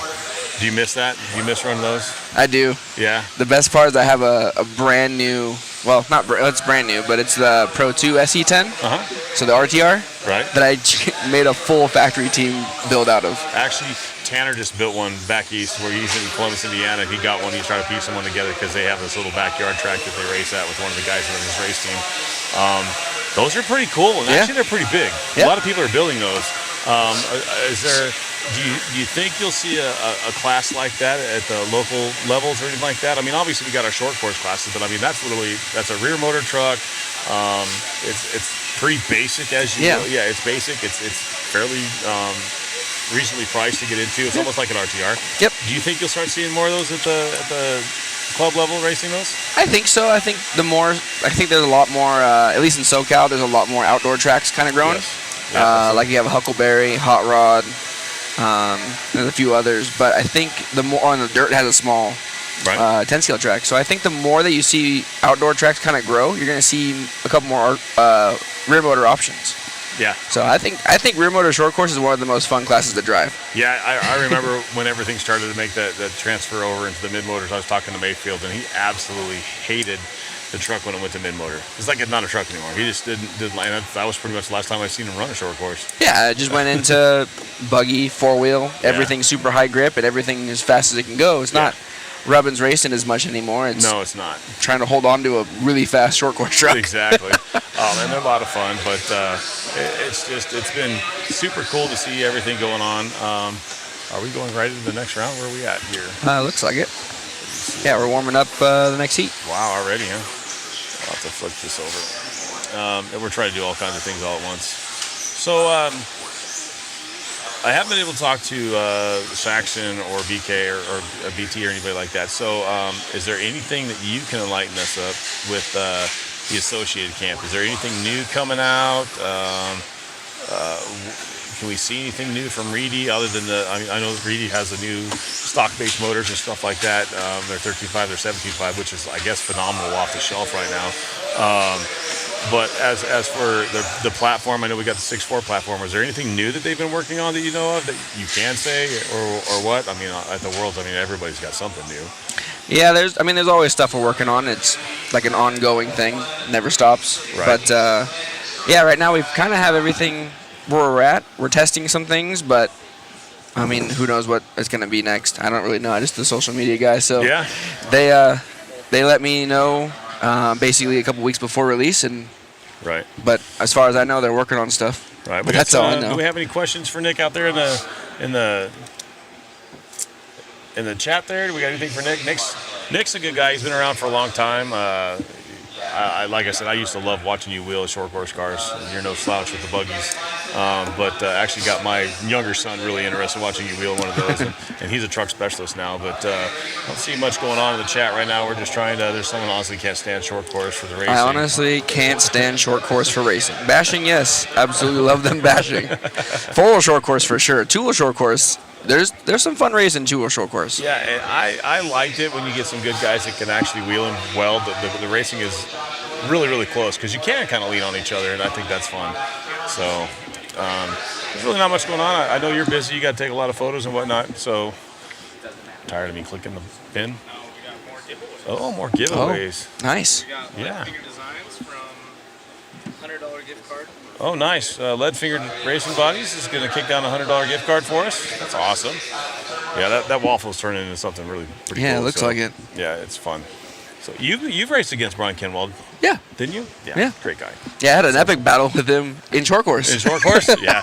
Oh, man, I watching him wheel one of those. You guys being able to, we can whip out the buggies and the four-wheel drives fairly easy, but doing that with a short course is a little bit different. Because you got so much to tend with. You got the air, you got the tires are bigger, all that stuff. So it's, somebody answered you a question. Who is that? Oh, what do we got? Useless Nick, Films. answer me, please. What was the question? Can you throw it back up there? All the tires come off. Huh? I'm not quite sure what that means. Yeah, throw that question back up there again because Let's see what you got. We can't go back there to see it. So what was that question? I again? hate short course. My 3 sets.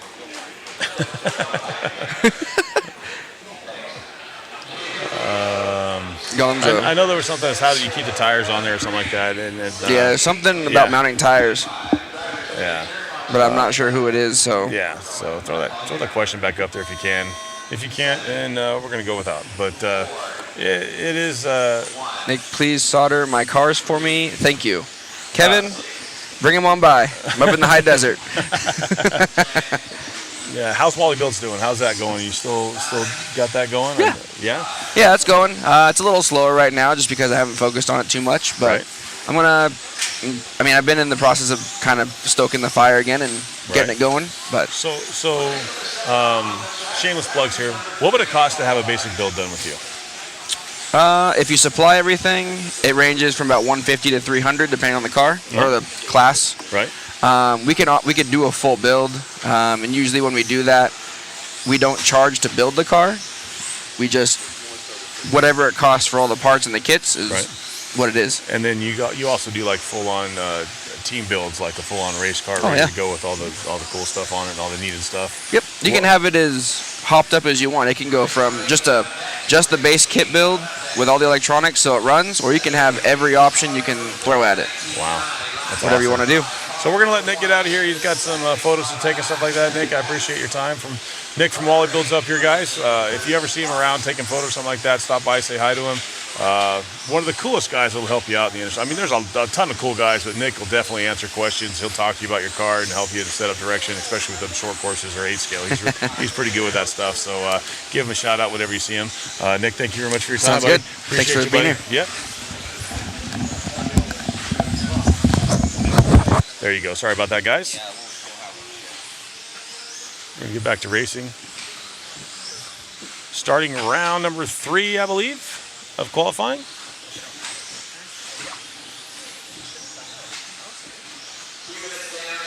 Matt's going to have to fix our computer so we can see what we're looking at here.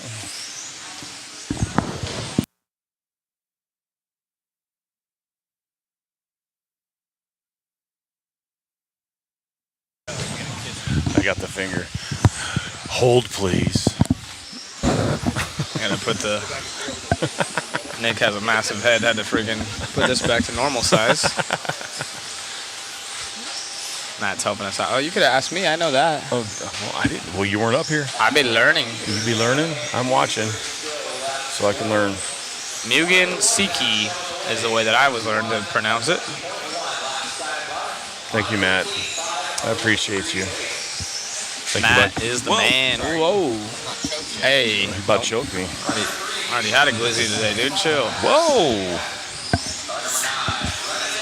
Got my J Concepts towel here. Literally, J Concepts. Nice. Opening in that Coca-Cola product.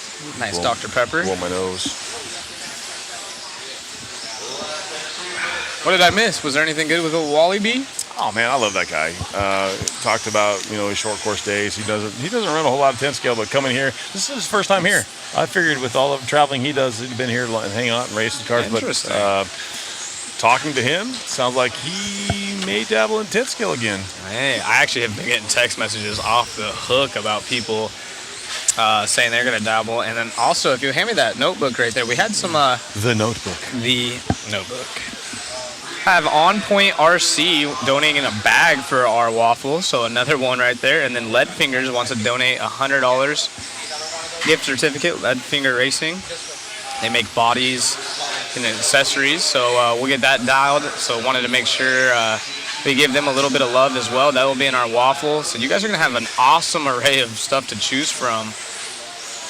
I'm excited for you.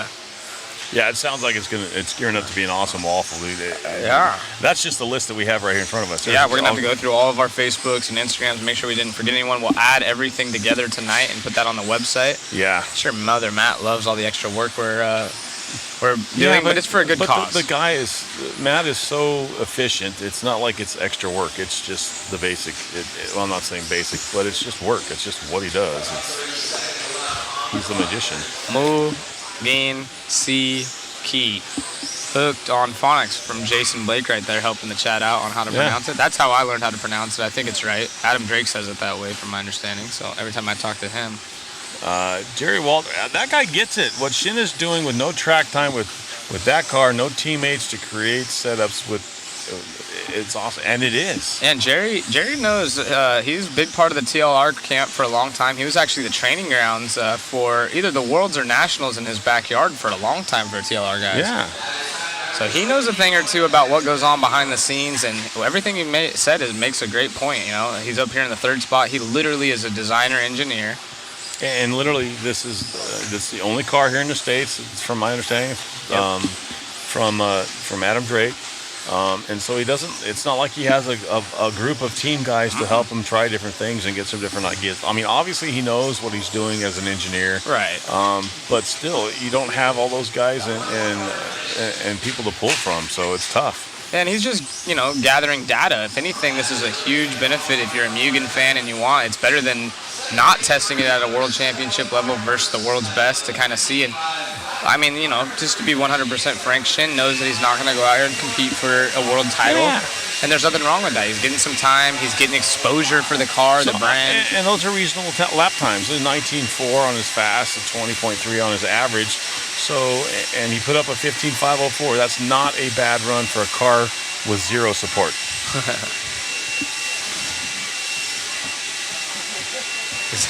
I just read that as well. Let's get the band back together and race the Desert Classic next year. You know what? I mean, the more I'm at this race, the more I want to drive a 10-scale car. So it might not be out of the cards. Wayne's looking at me like, you best start getting after it again. I'm thinking if we can come up with something. The wife already booked a room for their DK. I can't make that race. I have obligations. I know. Dude, we were sharing a bed. I know, dude. We're going to have to break up. The bromance. Done. Yeah. I'm out. I'm Bouncing. out. Get out of my booth. Whoa! I gotta fix that. There we go. Horner trying to make sure that we don't actually divorce each other here.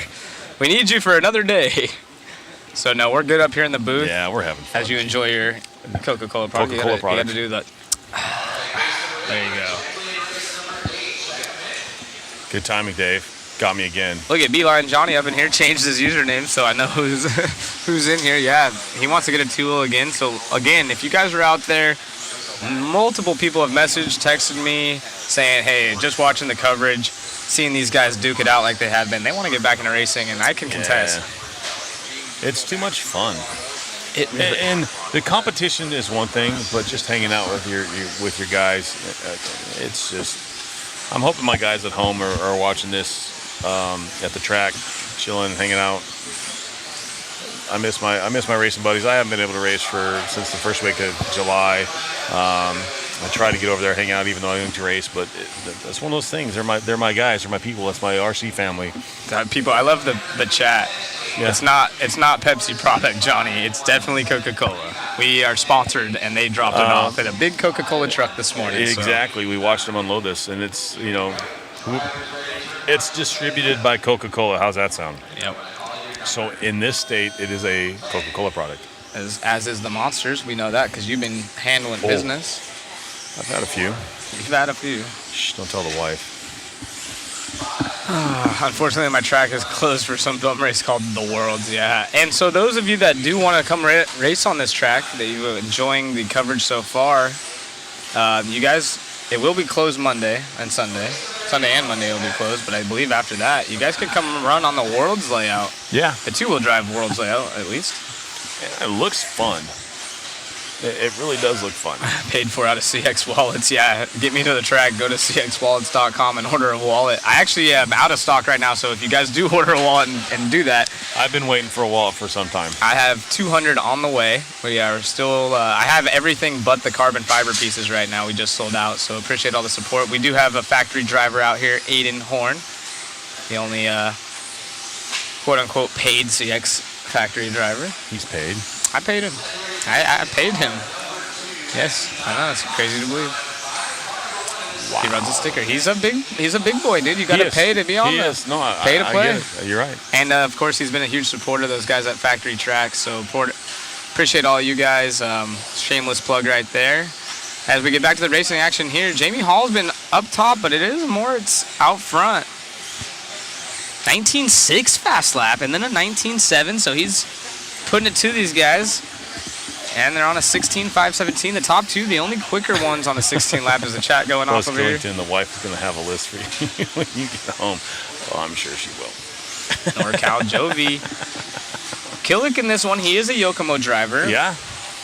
It's the Schumacher out front, though. That's the blue car we're following around. Looks like LRP powered. From Germany. UK to the top, though. Hall. Zach Hall working for you. That's funny. Hall to the point. Yep, Swire Coca-Cola. 19.6. He's averaging 19.8. Looking to go 16.517. It's not a bad run. Yeah, Jamie Hall, like I said, the top three now on 16. So Jamie pulls away a bit, but that second spot bouncing back and forth between Moritz and Killick. I'm curious. The track was just a tad bit quicker that last round in two-wheel. I think we're seeing these faster 16s a little bit earlier. But I was going to say, I'm starting to see these guys pick up their pace earlier on. So, and the track is, I'm sorry, the drivers will be up sooner this time. So yeah, we're already on heat 8 as we started on, what was it, heat 7? Mm-hmm. I believe so. Mugen car looked pretty decent, like we kind of touched up on it. Shane is a phenomenal driver, no doubt, but he's not a top 10 here at the World. So doing the best he can with limited track time and just learning more about their platform. He's consistent enough to understand what the car feels like and what it needs and what it doesn't know. How's that sound? Yep, and that's all he's here to do. Oh, Tubolruski over the tabletop, lands on the wheels. So now that it's stuck the landing. Closer to nighttime on the East Coast for us. You think everyone's at their local track club racing? I know at our track, all the main players are already at our track in Bakersfield at 3:30. Yeah. Are they? Is that? No, that's the wife yelling at me. She's yelling. Well, all caps. I'm just kidding. Yeah, she's gonna. Yeah, it definitely looks like it's a little bit grippier. Like I said, the times weren't that much different. As far as overall times are concerned. Nice move. Jovi giving up that spot right there. I'm not that yellow car that just went by. I think that was Jamie Hall putting the pass on Jovi. Jovi right behind him right now. That's the two cars that we're following right now, that yellow car, and then Jovi Levin right behind him.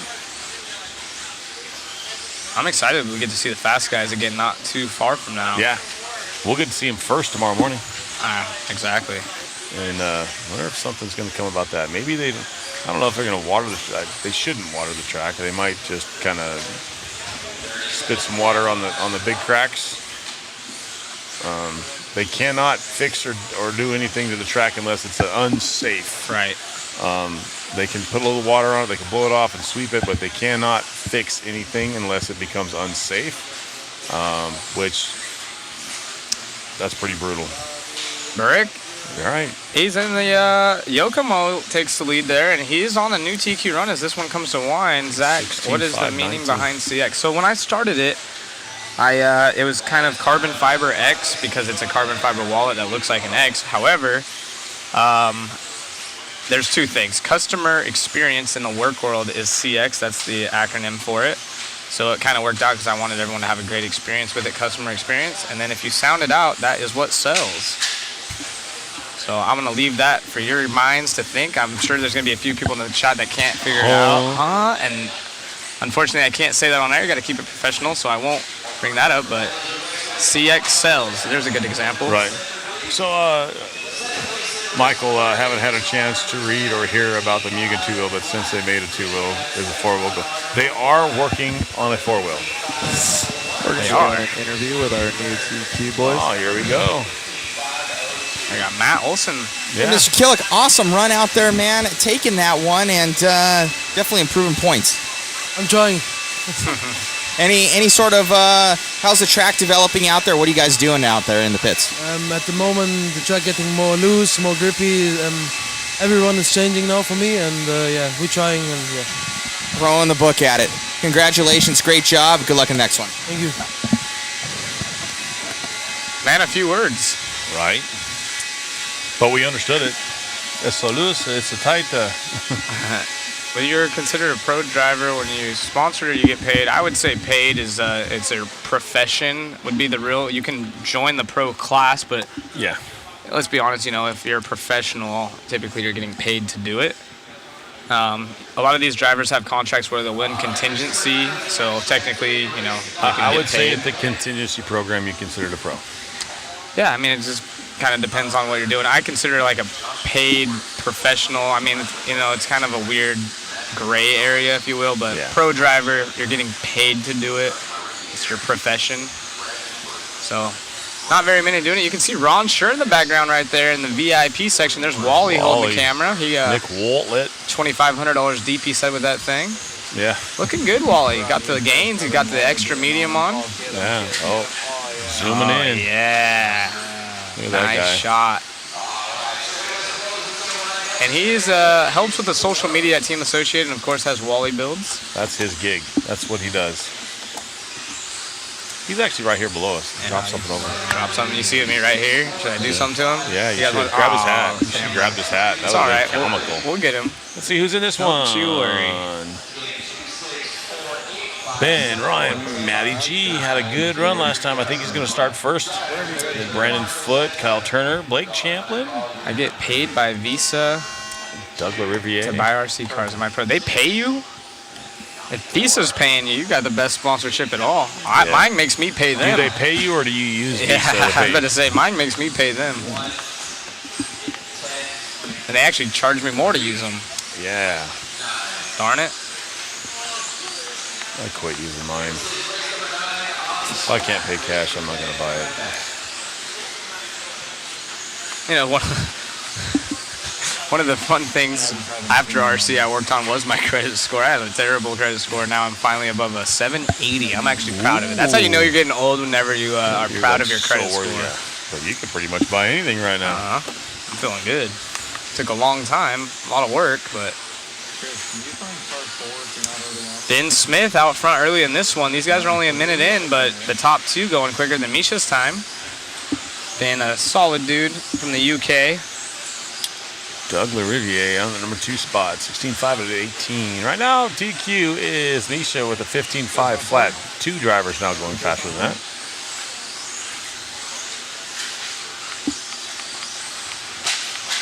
Ouch. Not sure what that was, but it didn't sound too good. Yeah, that sounded brutal. No fun for somebody. Oh, right there in the middle of the straightaway. Our leader barely missing him. Someone asked, is it all male field? No, there's 3 women racers out here. I've covered them. Nana, Harley, and I'm going to butcher this one. Antanya? Antanya. There we go. We should know that one.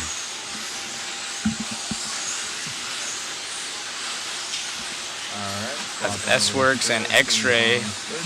Yeah. I believe 2 X-Ray. Nana and Harley. Dougie to the points, 16.5-17. Ben Smith dropping out number 2 with a 16.5-18 and a 9. Dougie feeling fresh. Ben Smith in the 2. Yeah.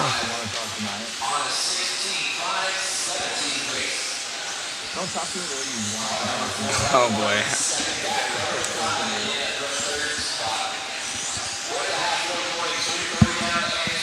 No. Nope, wrong way. There you go. There. Nope, nope, too nope, far. nope. Right there. Boom. Perfect. Go Aussies go. Chris Sturdy getting some love. It's morning time over there.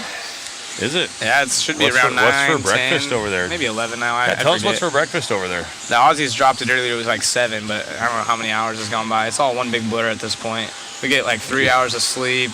We're living on soda and monsters and muffins.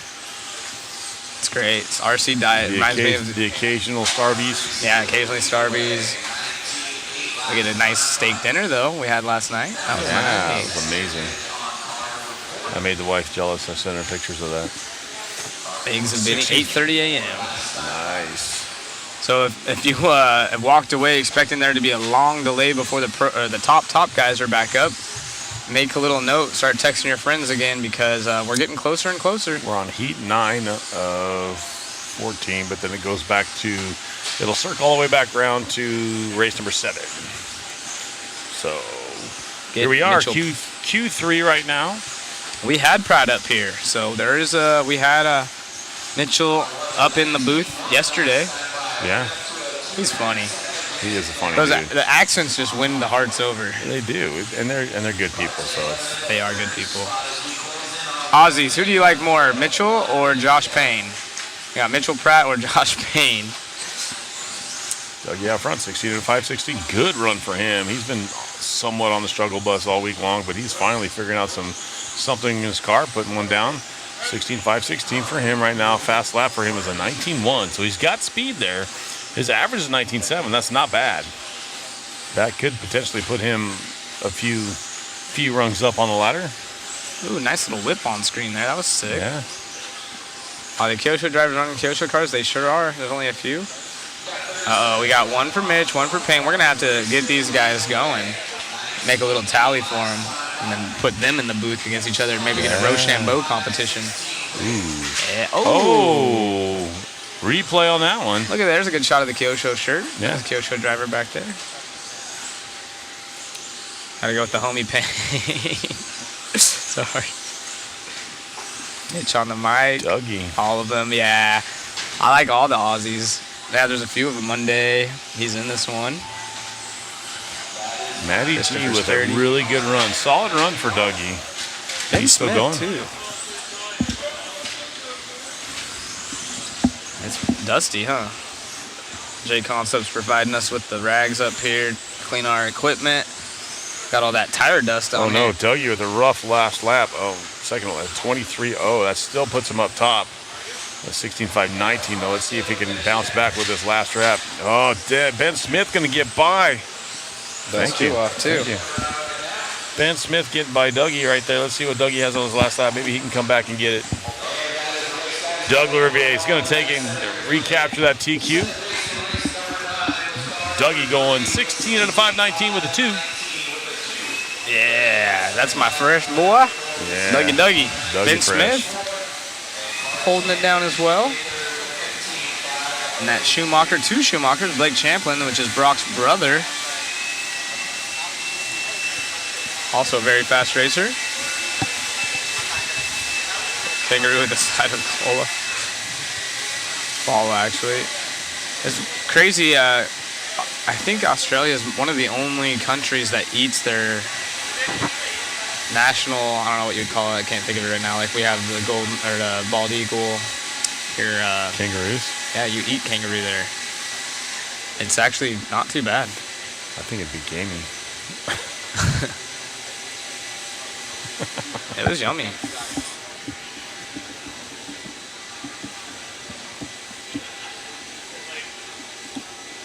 Very frowned upon there, though. Oh, I didn't know that.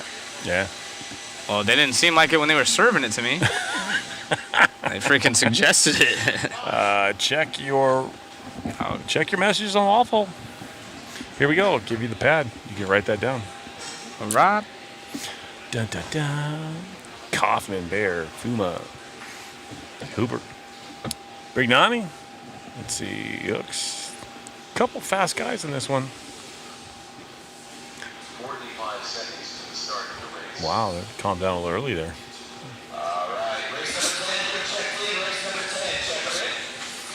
Tell them to check them in right now. They got 45 seconds to do so. It is 3:36 here in wonderful Chandler, Arizona at Hobby Action, hosting the 2023 10-scale off-road world championships, brought to you by Stick It One, a team associated jconcepts.net, Sanwa Protec RC, RC Raceworks, aka Coca-Cola, Mod Live Media, Roar, the sanctioning body of the United States, Angry Crab Shack, and P1 Paving and Construction, bringing you the excitement this week, and it has been exciting. It's been good.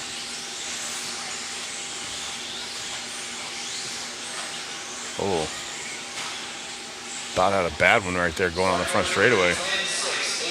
Camera 2 picked it up. Somebody coming a little hot, almost whammied someone going backwards, turning their car around. Youngest driver we know of is Owen. He was in the last one. His brother, actually, I believe, is in this one. He was 13 years old. Yep. And that's unconfirmed, but I do know he's 13. He's the youngest I've talked to. I think he is. Can you see the JC comments? Well, if you just commented on the JC, then yes. We should have all of them. Should be a master chat here from YouTube and Facebook pulling in, but... Troy, kangaroo is similar to venison, and it is good. Huh. Maybe if we get to go in 25. I really want to go back. It is fun. Maybe we could get Elliot Boots to go, too. He was my... chauffeur around, if you will. Yeah. And we had a blast. We were on the beach, big chilling, having a good old time. Drinking a stubby here and there. That's what they're called.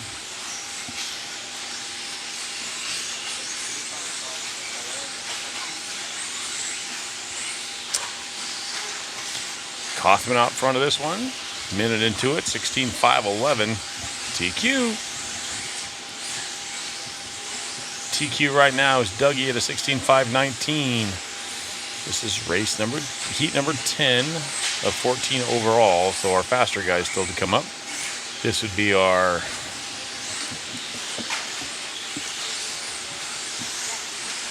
D qualifier. Is that what that would be? I can't think off the top of my head. The long days and short nights. Yeah, sorry, I was reading the chat. Oh, thank you, Steven. Appreciate you. Appreciate all the kind words. Again, just want to give a little love to our cameramen back there. We've been fortunate enough to be the face for everyone, and you know, you guys get to hear our voice, but the hard work really done behind the computer screens back here. Yeah. So if you are at the track, or if you know any of the guys on the Mod Media team, or if you see the post floating around, shoot a thank you to those guys. Yeah. If you have any questions or like that you want to hit us up personally, you can hit me up on Instagram, O2B Wayne. Zach, what's yours? Z Rogers 7, no D. It's ROGERS 7 We know. with the number. Yeah. I actually got quite a few requests, and thankfully most of them you guys are asking to add stuff to the waffle. So again, appreciate that. Go to modspeedshop.com. All the proceeds will be going to help out BK. The BK Classic coming up the weekend of October 20th. Unfortunately, I won't be here, but Wayne got approved by his wife. He'll be here, and Mod will be covering that event. Yes. As we have Aaron still out front, but we are following around Vanderbeek in the 2 spot. That's that yellow car, team associated driver. And Hupo Honigel in the 3rd. So Hupo, he's been to quite a few of these worlds from Austria.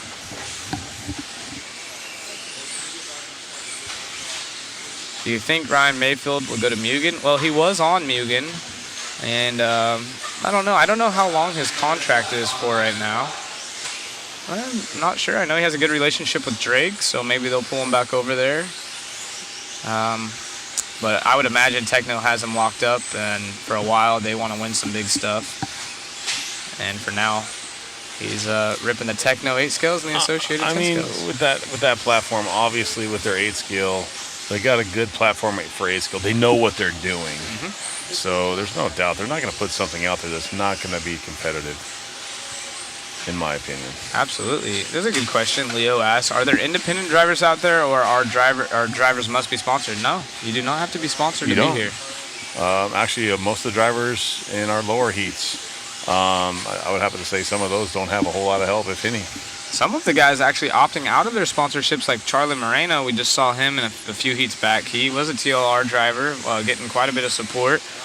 And now he's out here doing it on his own as an independent, running AE cars.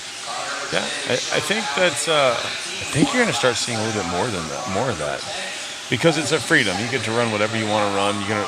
Each track has a certain personality as for what's best at that facility. So sometimes if you're locked into a tire or locked into a whatever, it's kind of tough.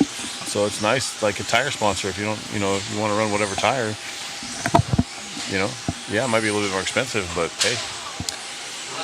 Kari up there in the 3 spot now. Tyler Hook's also in this one. Tyler, awesome ambassador for RC racing as a whole.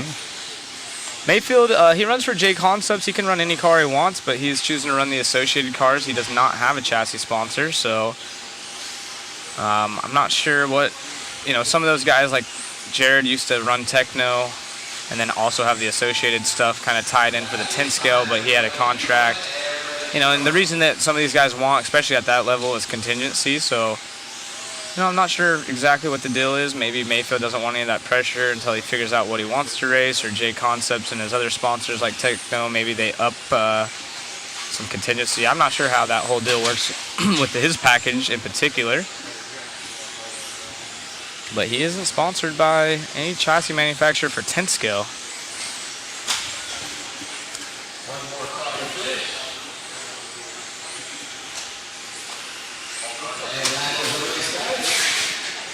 Yeah, no problem, Leo. That's what it's about. If any of you guys have questions, We're going to do an interview with our new TQ guys. Yeah, we're going to get an interview with Aaron Kaufman here. Rich over there trying to yell at him and get him going over there. Forgive me, I have the peanut gallery in my head right now, so. No, you didn't. Oh, boy. And we're good to go. So we're topping leader charts. Round 3, Aaron Kaufman pulling it out again, so that's another heat win for you.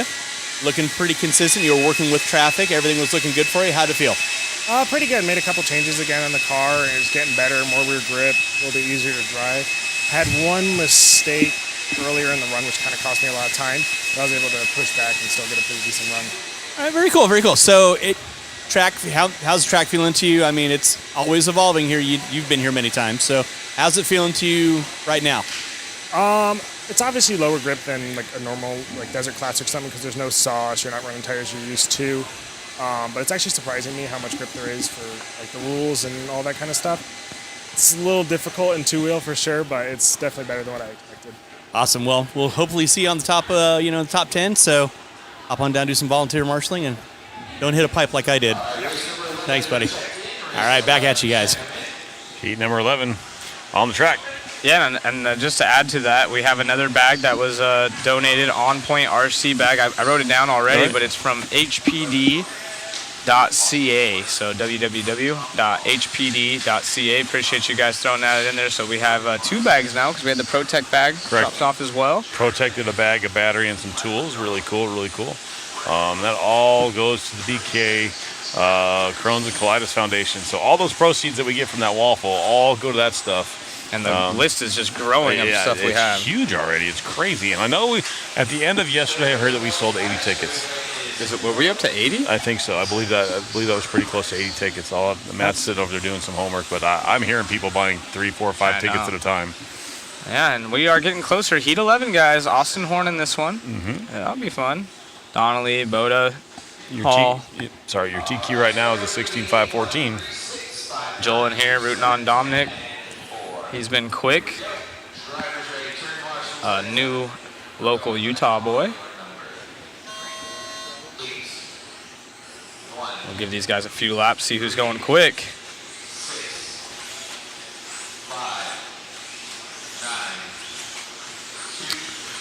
And it is Kaufman that has that 16.514. He actually TQ'd by a few seconds over Doug. So let's see who goes quick. We have the team manager for Team Associated in this one, Brent Thelke.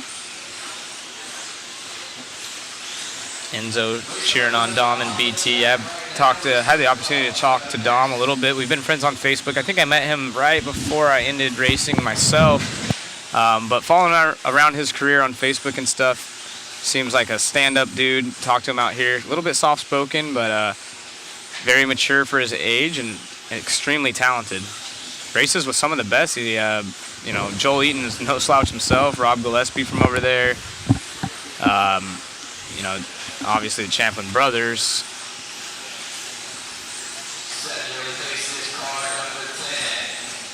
Two interviews in one day. Kaufman is on fire. Yep, he sure is.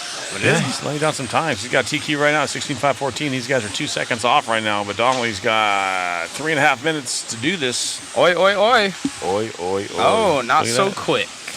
Right. For the Aussie, we got Norway to the point. Daniel's been fast as well. He's always in the top 3. You always see him peeking his name up in there.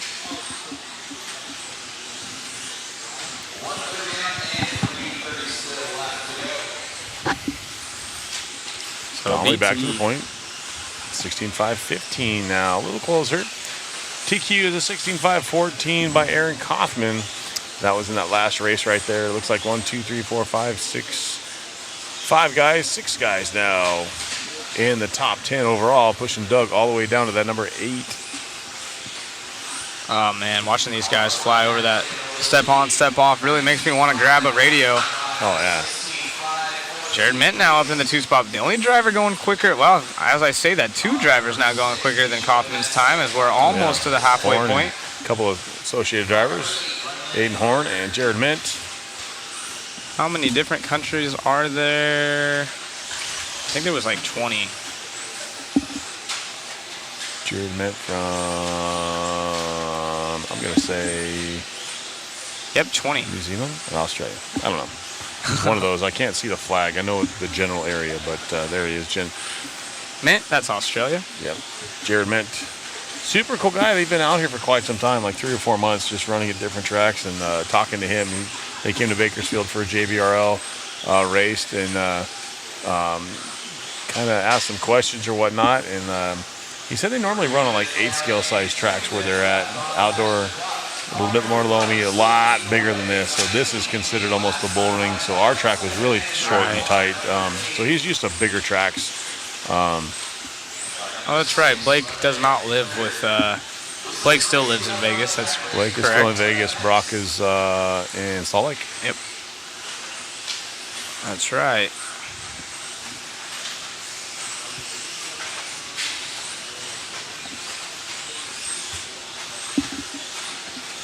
Let's see. Fast lap in this one that I see is a 19.1. Actually, a 19.0 out of Boda. Oh, let's see, any 18s? Okay, 5 tickets purchased. Just ship it to me now. I've gotten asked this a few times. If I got back in RC, what car I'd run? Yeah. There's a couple different answers, but first off, the TLR is looking really impressive. Yeah, whatever they're working on is looking solid. They found something. You know, overall car, probably Team Associates is going to be your best bet depending on where you're at. There's always support and stuff. So if you're out there and you're listening and you're kind of new to it, that's a good bet. But the Schumacher team's been putting in a ton of work. The Mugen car looks awesome, so I don't really have a great answer. I always try to stick with Kyosho, but as you know, the 10 scale side of things is slowed down tremendously, so probably just poke around. I don't know. I want to try that Mugen for sure. Yeah, that car looked good. I think it looked good. I think it looks sweet. For the time they've had and the testing, and I'm impressed. I know a lot of you might not agree with me, but I'm impressed with it. And so now Austin has to really have some solid laps. He comes by with a 20 again. So he's lost almost a second and a half the last couple laps as he makes his way through traffic right there of Donnelly. I believe that was Donnelly or Daniel, sorry. But nobody on a new TQ run. No. And time is going to expire here in about 5 seconds. They're quite a bit off, so I wonder if the track's chasing just a little bit, changing a little bit. So, what car would you guys get if you don't have a two-wheel right now and you're not sponsored by anyone, or even, you know, if you have to spend the money, what car do you think you guys would go get in the two-wheel drive division only right now, even if it's not a release? So we'll count the Mugen. Where would you guys be? See in the chat what you guys think.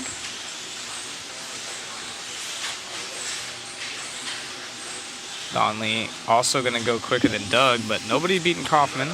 Mugen, 6'4". X-Ray, Yokomo. Nice. So nothing doubled up. Everything's, wow. RC10 pan car. Gold. Absolutely. Johnny Watcher, the D2 Evo. Johnny, get a car. Do you have any RC stuff? Winner of that one, Austin Horn going 16.515. Not quite there for a TQ. But Donnelly going to finish second. Tommy Hall going to finish third in that one, going 16.519 for Tommy. Doug still at number 5 spot overall. Doing pretty good. The Bandit. It's pretty. I would love to see Traxxas put a team together again. That's why he said it. He's got the D2 Evo, exactly.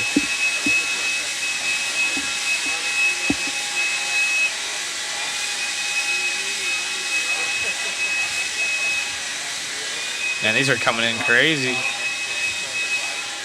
Lucy Jr. too. Some of these guys digging the old school stuff.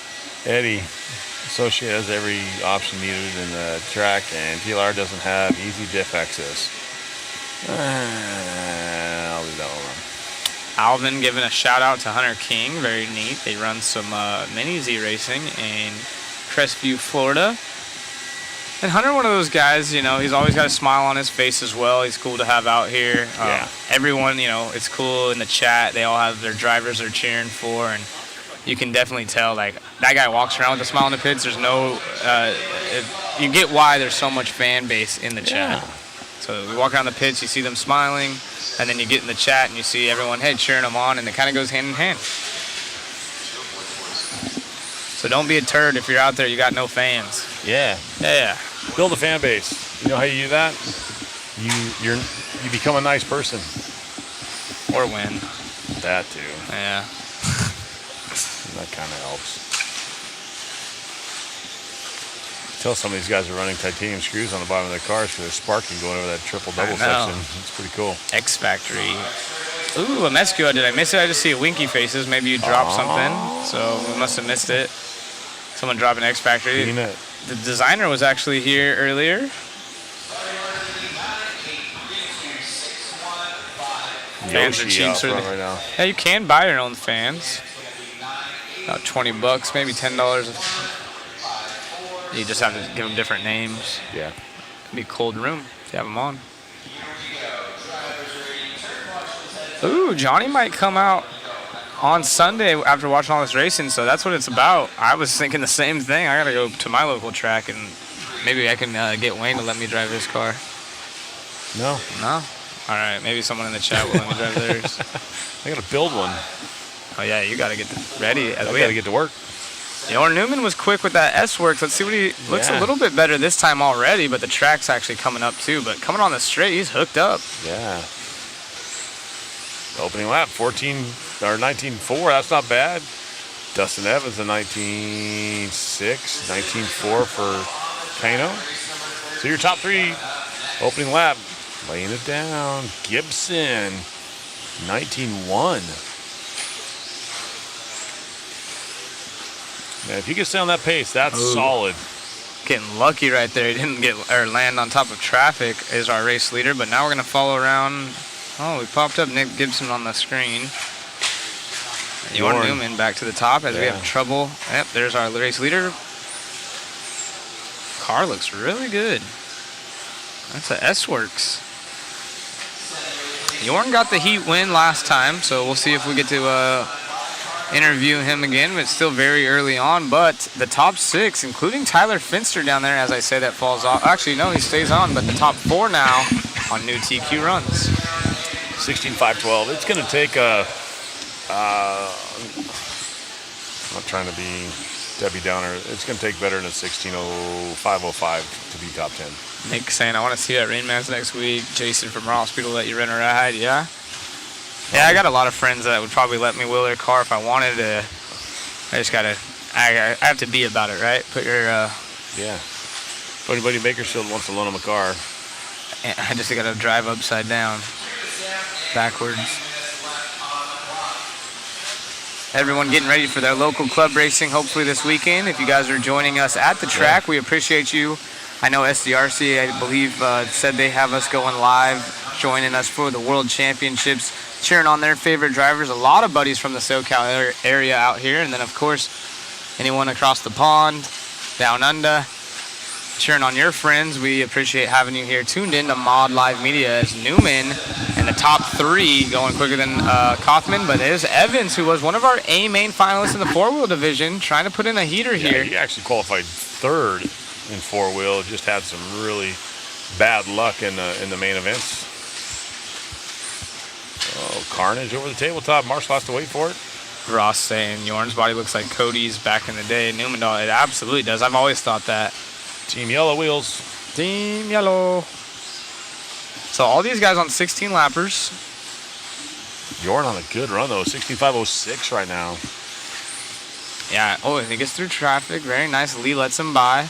Dustin now slowly inching up. I was about to say, I expect Dustin to start making up time as he comes up on traffic on screen there. Gets round, no problem. Dustin's car looking good. Don't know what his, where's Dustin? Dustin had in that last one. So hold on a second. Is that the last round or that's the first round? The first round. 1. I was going to say, go to round. Qual points 2 out of 2. Where's Dustin sitting overall? Right now, go back to the TQ in that last round. Tater to 16.506. Well, this is both rounds. Yeah, but I'm looking at that right now. Jorn at a 16.506 with a 4. That's a 3/10 off. Laying one down right now. Yeah, this could be really Dustin good. Evans at a 16.510. So a 510 would be, these guys are stepping it up right now. They found something in their cars. Maybe that's a sweet spot in the day where they're running good, traction's good. And Yui as well from Japan. Yeah. Very impressive, but it's 4-second cushion for Jorn as this one has under a minute left. 16.506 with the 5.55 right now. That's going to be a good time. I'm sure there's 2 more heats to go with your B and your A sort. Yeah, so if you guys are Tater Sontag fans, go to Live RC to the IFMAR tab and take a screenshot because it's pretty cool seeing Tater's name, followed by Brock Champlin, Aiden Horn, Davide Ongaro, Ryan Cavallari, Dakota Finn, Spencer Rivkin, Ryan Mayfield, Marcus Corrupt, and Brennan Schimmel rounding off your top 10. Currently, that's counting 2 of 2 rounds. I think Tater's out front because of that paint job. Yeah, I think sweet. I'm going to kill that. I'm going to run that into the ground. Yeah. It's just a BA paint job. Freaking Zeke's over there with the sander just sanding his nubs off.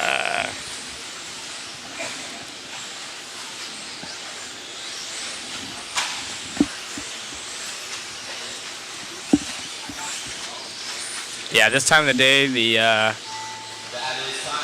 track comes in. We saw, obviously the more the cars run on it, should get faster, and the track is slowly getting quicker. But he does fall off the pace quite a bit at the end right there. Newman does, I'm sorry.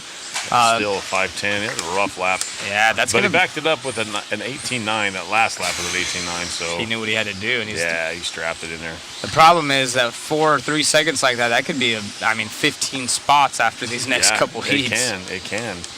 I mean, they went 5.06 that last round for TQ, so that's 3 seconds that he left on the board. I don't know if you guys heard that on the audio. Off the straightaway.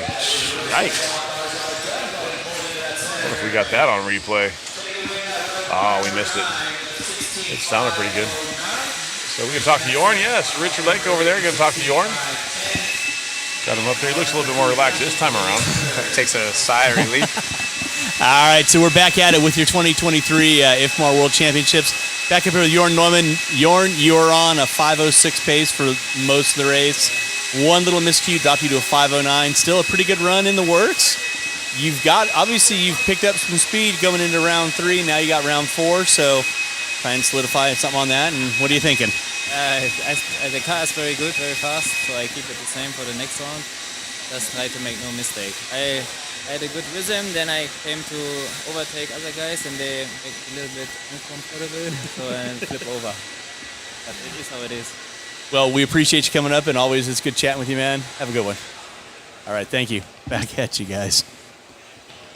I mean, again, super impressive. You can tell he's bummed out, that crash right there. We'll see how it plays out, but that could be up to 10, 15 positions. That one mistake could, lock him in the B, unfortunately. Never want to see that, but that's what it takes. Is you can't really, you can't make a mistake. You can't leave 3 seconds on the table. You cannot. Jason Rona actually talked about it as we pan across Got a good look at Davey right there. Davey, where's Davey sitting? He had those mistakes. Round 1, he had a killer one. He's sitting 11th right now overall if you count both. Yeah. With a 9 and a 10, so it's consistent. Catered for Brock with a 10 for Aiden, 10 for Ongaro, Ryan with a 10, 11 for Fend, 11 for Spencer Ripken, 11 for Mayfield, Marcus with a 19, Schimmel with a 19, Davey with a 19. So, and top 20, it's definitely going to take less than 15 to make the show, I think. What do you think? I think, you're onto something. There's a lot of people really close on points. We're still early on, but yeah, it's going to be a low score for sure. I'm excited to see what happens. I would go ballistic if we don't see anybody double up on TQ. Just to have 5 different TQs, that'd be crazy. Very possible because there's so many guys that are fast. Cavallari coming through the ripple strips, going through the triple-double section right here. Ryan and Ryan. Let's see who has that faster opening lap. Ryan Cavallari coming down the straightaway. The ever popular yellow and red machine with a 19.3. Mayfield with a 19.1 coming out of the chute. I would really love, I am a Mayfield fan. Got to work with him a lot on the Yokomo team when we were there. The guy's just a stand-up dude. He's going to tell you what he feels, whether you like it or not. And he's a great voice for the RC industry because people listen to him. Yeah, absolutely. It's just like Joe said. I mean, his car looks so good right there. It does. Going with a double single, so we didn't see what happened. Got a little loose, but yeah, you can't count Mayfield out. If he wouldn't have had that crash early on, I mean, anyone's going to say that, right? If I didn't crash, I would have been right there, but his pace is the speed. As we follow Davey around. Davey to the point now, or Ryan Cavallari to the point now. That one bobble with Mayfield went to a 19.9 and it dropped him 3 spots. Dang, yeah. So Cavallari to the point now. Cavallari, I'm going to say that was one of his slower laps to the 19.2 right now. 19.507 right now, the pace. Kauki sitting second. Davey Bada up to the number 2 spot now with 19.3 last time by, so 16.510 for him. Mayfield dropping all the way down to the 9th spot. 22.9, so he'll be back up there, though. He'll rally back. Nice seeing Cav back in his element here. Yes. Looking kind of like the old school Cav that we've seen in the past, so getting that Schumacher figured out. Davey bouncing off the pipe, and he was in the 2 spot. That's going to fall, or make him fall way back as Orlowski was right there. Cracknell put in an impressive run. And still looking for Tessman to shoot up to the top of the charts. It haven't been the same that we're kind of expecting out of that X-Ray driver. I know that he will be hard on himself and trying to prove a point here in the next coming rounds, but it's all Cavallari right now. He's the only one going quicker than Newman. We're going to go back to quick instant replay. Quick instant replay really quick. We got Davey Bada turning it just a little too soon. Ooh, that could have been bad. That could have broke that left side of the car. And here comes Mayfield squeak through that one. So there's Mayfield right there just in front of Davey Bada, but we're going to go back to Cavallari. That yellow and red, yellow wheels, FCW. Yeah, these guys now are Orlowski to the point in the Schumacher, so 18.9. The top 2. So Mikkel and Ryan right there on time, the 2/10 apart right now. Austin Cracknell not too far off. He's at 16.12. Long lap for him. Wow. Gillespie up to the number 3 spot. Yeah, with an 18.9 as a hot lap. There's only 2 drivers that have done it in this heat. So 2 18.9s out of Orlowski and Gillespie, and they're both in the top 3. But Cavallari, even though he hasn't hit an 18, he's one of the smoothest. Super consistent. His fastest is a 19 flat, and his average is a 19.2. That's crazy. Cavallari, another 19.2, but an 18.8 now out of Orlowski last time by. Wow, following him right now. Schumacher's on the gas. Cavallari not too far off that pace. They're both on 16s at 5.08s right now. Closest one to them is Rob Gillespie at a 5.11. So there's Cav crossing the line right there. A 19.8 for Cav. Drops into a 5.09. Orlowski out front. 18.9 last time by for Orlowski, so that's 2 18s for him. Let's see what he has this time by. A 19.5, that's going to hurt just a touch, but that closes that race back up. Orlowski, Cavalieri, Cracknell, your top three. Mayfield back up to number 4, drops back down. Yeah, that 19.5 hour our leader is going to hurt him. See if Cavalieri can't capitalize, but they are separated by about a second. So with 45 remaining, it's going to come down to it. Yeah. Can Cavalieri strap it up? He has open track in front of him, if I'm not mistaken. No, he is coming up on a little bit of traffic, but only one car he has to worry about. I'm sure he'll pull out. And really, the gap's staying the same between those two as they're right here. I think that might be Austin. 508.1 now. Let's see what Cav has. 509.2. So Orlowski, Cavalieri, your top two right now. 16s at a 508, 509. They're both faster than the current TQ and your Newman. Cracknell is very impressive in this one in the 3 spot. Can't count him out. I don't know if he's going to have enough to get Orlowski, as now he's pulled away by about full 2 seconds on Cav. But any mistake is this last lap for a lot of these drivers. Let's see what happens here. It doesn't take much. Top 2 going quicker than Newman, but Orlowski has a cushion of about a full, 1.3 seconds on Cav. Nice. Step on. Across the line. He's going to keep going. Ooh, still on the clock Cav here. done with the 16.509.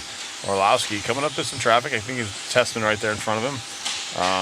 Good relationship. I don't think those guys will be held up or anything coming down straight away. Oh, I think that was, I want to say that was Austin there that got a little loose. So Orlowski taking the TQ at a 16.507 right now. New time. Cavalier's going to go 16.509. Cracknell's going to go 16.511. That is your top 3. Great run. Here we go.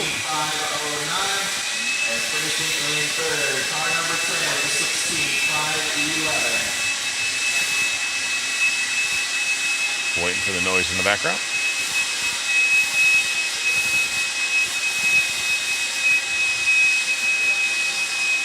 All right, one more heat to go here. 2023 IFMAR World Championships for round number 3. Mikhail Orlowski taking over the win. And current TQ, how'd the car feel that time? It was pretty good. The first 2 rounds were really bad, but I know I can turn it around, so it's a good start. It was a clean run, a bit sketchy at the beginning, a bit nervous, I would say, but yeah, I think the car has been pretty good all the time. It's just really difficult to get the conditions right and the driving style, etc. So, but yeah, it's a good run. We'll see what the top guys can do, but I hope I can get a good score for this round and give me some confidence for the next heats. Awesome. Well, I appreciate you coming up here. Sorry about what's going on behind you, but don't let it detract. Good job, man. We'll see you later, bud. We'll see you later. Thank you, Richard. Appreciate that. So we got 3 rounds, 3 TQs. Yeah, and still, Tater with the fastest overall run still. And can anyone do it in this next heat? There's a lot of fast guys, including himself. Will he beat his time? I forgot that there was another race. Yeah, we got the fast of the fast, quote unquote. We got our A sort coming up right now. You see Cav in those names, you think, okay, we're done with that round. I thought that was the A for it, but nope, not even close. No, we got 10 more that are going to try to dethrone these dudes. And we got Jorn still sitting 3rd, though, so he's got to be happy with that. It's kind of a bummer because if you take away that 3-second crash, he would be the top guy. Oh, yeah. Yeah, that's part of it, though, right? It's racing, not winning. Right. Aiden's in this one. Ungaro, Finn, Rivkin, you know the names. Chat, who's it going to be? Does he get a new TQ? Does Orlowski hold on to it with that Schumacher? Does Sontag put up even a quicker time? Do we have a new hot lap? What was it, 18.8 of that last one? What's the deal? What do you guys think? Let's get ready to rumble, Jerry says. Dakota Finn in this one, Rivkin. Any of these guys could put one up. Cole Tollard had a good run. He had one mistake Look at that. What a cool view.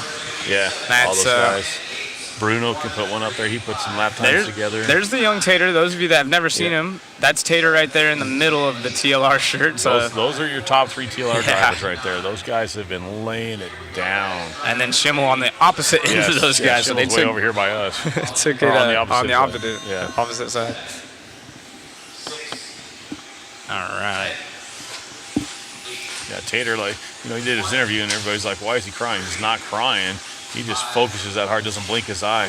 Didn't blink. A little bobble out of Dakota right there, scrubbing those 3 pipes. Coming down the straightaway, Tater, Sontag. Yep, he's got that high wing mount. Flat. A lot of people Brock asking. running second, 19.6 for Brock. Who's coming out swinging? So far it is Tater, but lots of guys still to cross the line here. This is the fast heat. A lot of Spencer fans in the chat saying Tater backing it up 18.6. his car is so hooked up. Do we see that 17 lap run? And Schimmel right there as well. Schimmel, though, with a little bit of a rough lap, going to fall back to 5th, but he was in the 2 spot. Tater, though, 18.6 to an 18.7. Oh, my goodness. This kid is on fire.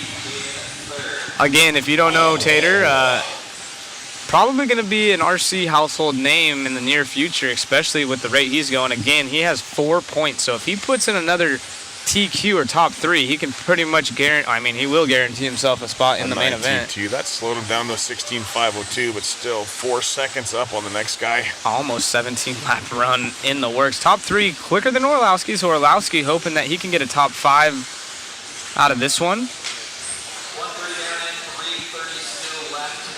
You heard him, 130 down and 330 to go in the background there. We're following our race leader. So Tater back down on 18.8 last time by 16.502. The way his car pivots is just absolute perfection through every corner. It looks just like there's just such good balance on the car from front to rear. It's not too hard on the front, not too hard on the rear.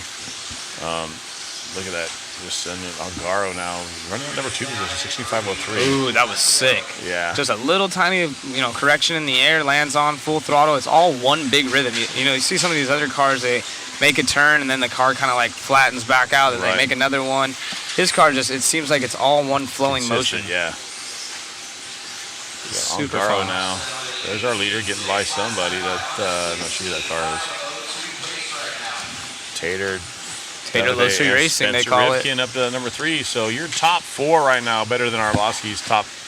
Oh, Tater with a 19.2, but he had an 18.6 the lap before, so a little bit more inconsistent. But putting 18.6 is, I mean, nobody else is even close. Angaro 18.7, but yeah, he's 2 seconds faster than the next guy right now. Yeah, and again, he's had some 19s thrown in there, so those are his quote-unquote bad laps, or 19.2s, 19.3s. 18.9. His average is an 18.931 right now at a 16.502. I was saying it would take an 18.5 to go 17 laps on average.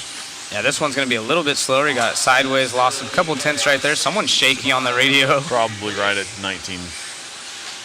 19, yep, so that's a bad lap slow for lap. him. Yeah. Oh, Tater. Get it under control there, bud. Yeah. He's a young man, so you got to wonder how these nerves are going to handle him. Obviously, he looked relaxed but nervous when he did his interview in that last round. He TQ'd round number 2, so here we are, Q3. We'll have one more round today. Hey, the chat mentioned something. What color are Tater's wheels? I don't want to talk about it. Yeah. Team White Wheels out there, but it is Tater with a minute 15 left. This kid's on fire. It's a 16.503, and the top guys, the top 3 now. Actually, I'm sorry, the top 6 going quicker than Orlowski. So all these guys going extremely fast. Cole Tollard sneaking up there. We haven't seen him much. That's the pink car. He's also TLR driver. They sandwiched the associated of Angaro, our new 4-wheel drive world champion. Tater, Davide, and Cole, your top 3. Spencer Rivkin running 4th. You got to remember, Spencer Rivkin coming from 5th on the grid in 4-wheel. Winning A2 and nothing but pressure half of that race in A3. So if you're in the top 5, it's possible. Yeah, and this kid, 16 years old, the young Tater, it's his first world championships. He's out here potentially on his way for an overall TQ, but honestly wouldn't be surprised if he's the TQ in this round as it's coming down to the wire, 15 seconds left. He's got almost a full second lead over on Angaro, so barring catastrophe, he will be setting another 0 next to his name. Actually, right at 1 second split between first and second. Mm-hmm. Cole Tollard, second behind him. Rivkin going to post a 5, it looks like right now, unless something goes wrong. Tater gets across the line. Making the last couple lap charge. Tollard still in the 3rd spot. So Tater's done with a 16.502. Oh my goodness. He just pulled it off. Unbelievable out of Tater. You're going to hear the claps. You can already see people celebrating early. Averaging an 18.933. Wow. Angaro an 18.980. Dude, look his eyes again. He hasn't closed it. He's absolutely focused. And we're going to get Richard. Even Mayfield giving him the wink up there. Yeah. So they're still racing out there, but here we go, man. Tater Yes. Look at that. Taller giving him some That's love. super cool. Yeah. Super cool how much these guys respect each other and support each other. That's awesome.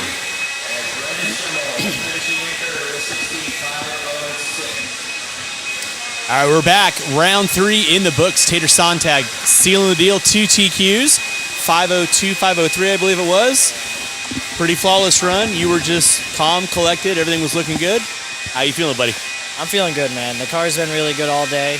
I didn't make any changes from the last run. I just ran a different set of tires. I just went out there, had a good, clean start, kept my head in the game, and never really made any bobbles. I think I only had a couple little tiny bobbles, but nothing too major. Awesome. So 2 TQs in the books. Obviously, you run for TLR. Anybody else you want to give a shout out to while I got you captive for a couple seconds? I think I forgot to last time. Everybody back home, man. All the love and support this weekend's been unreal. Wouldn't be here without you guys back home, so thank you to all you guys. Awesome. Well, there's your round 3 TQ. 2 in the books, Tater. Awesome, buddy. We'll see you later. I'm going to say with 2 zeros and a 4. He's locked in. Oh, yeah. He's locked in top 5. But we might see Tater potentially lining up first. I'm liking it. I'm like, the kids. He's unbelievably fast. He's a lot of people, all straight up say it. In his early years, a lot of people gave Tater hate. Growing pains. Yeah, growing pains, exactly. The kid surrounded himself with great people now.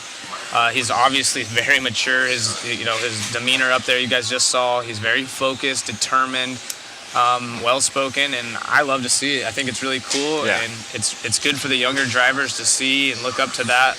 That's what you want to see, the way he's handled it. Hey, I forgot, to mention some love back home. Yeah, and then I don't know if they had the camera on or not, but Cole Toller just giving a big old squeeze. Those kids, they race together quite often, and you could the support they have for each other in the team, for each other, whatever. It's cool, and you can't go fast like that without the support. Exactly, and Tater, he runs back out there to Marshall, wiping the tears away, not from crying or anything. He does not blink. There's a lot of guys that are like that at that level. They don't blink. They don't know. They can't. They feel. It's just one of those things. They're so hyper focused on their car, they do not blink for 5.5 minutes. Yeah, seriously, just want to give him a shout out. He's handling this very well, and hopefully he can get another one. I'd be excited to see that. Wife's telling me to wake up. I'm a little tired. We're clicking through this one, so it's unofficial TQ. Keep that in mind, guys. It's started in the middle of this round. Yeah, I think we go to 7 this time. So we can't officially say that he has a 0 until the round is complete, but to be honest, those were the fastest we got of the one fast. upside down coming on straight away. Dead Sailor, we got one upside down again.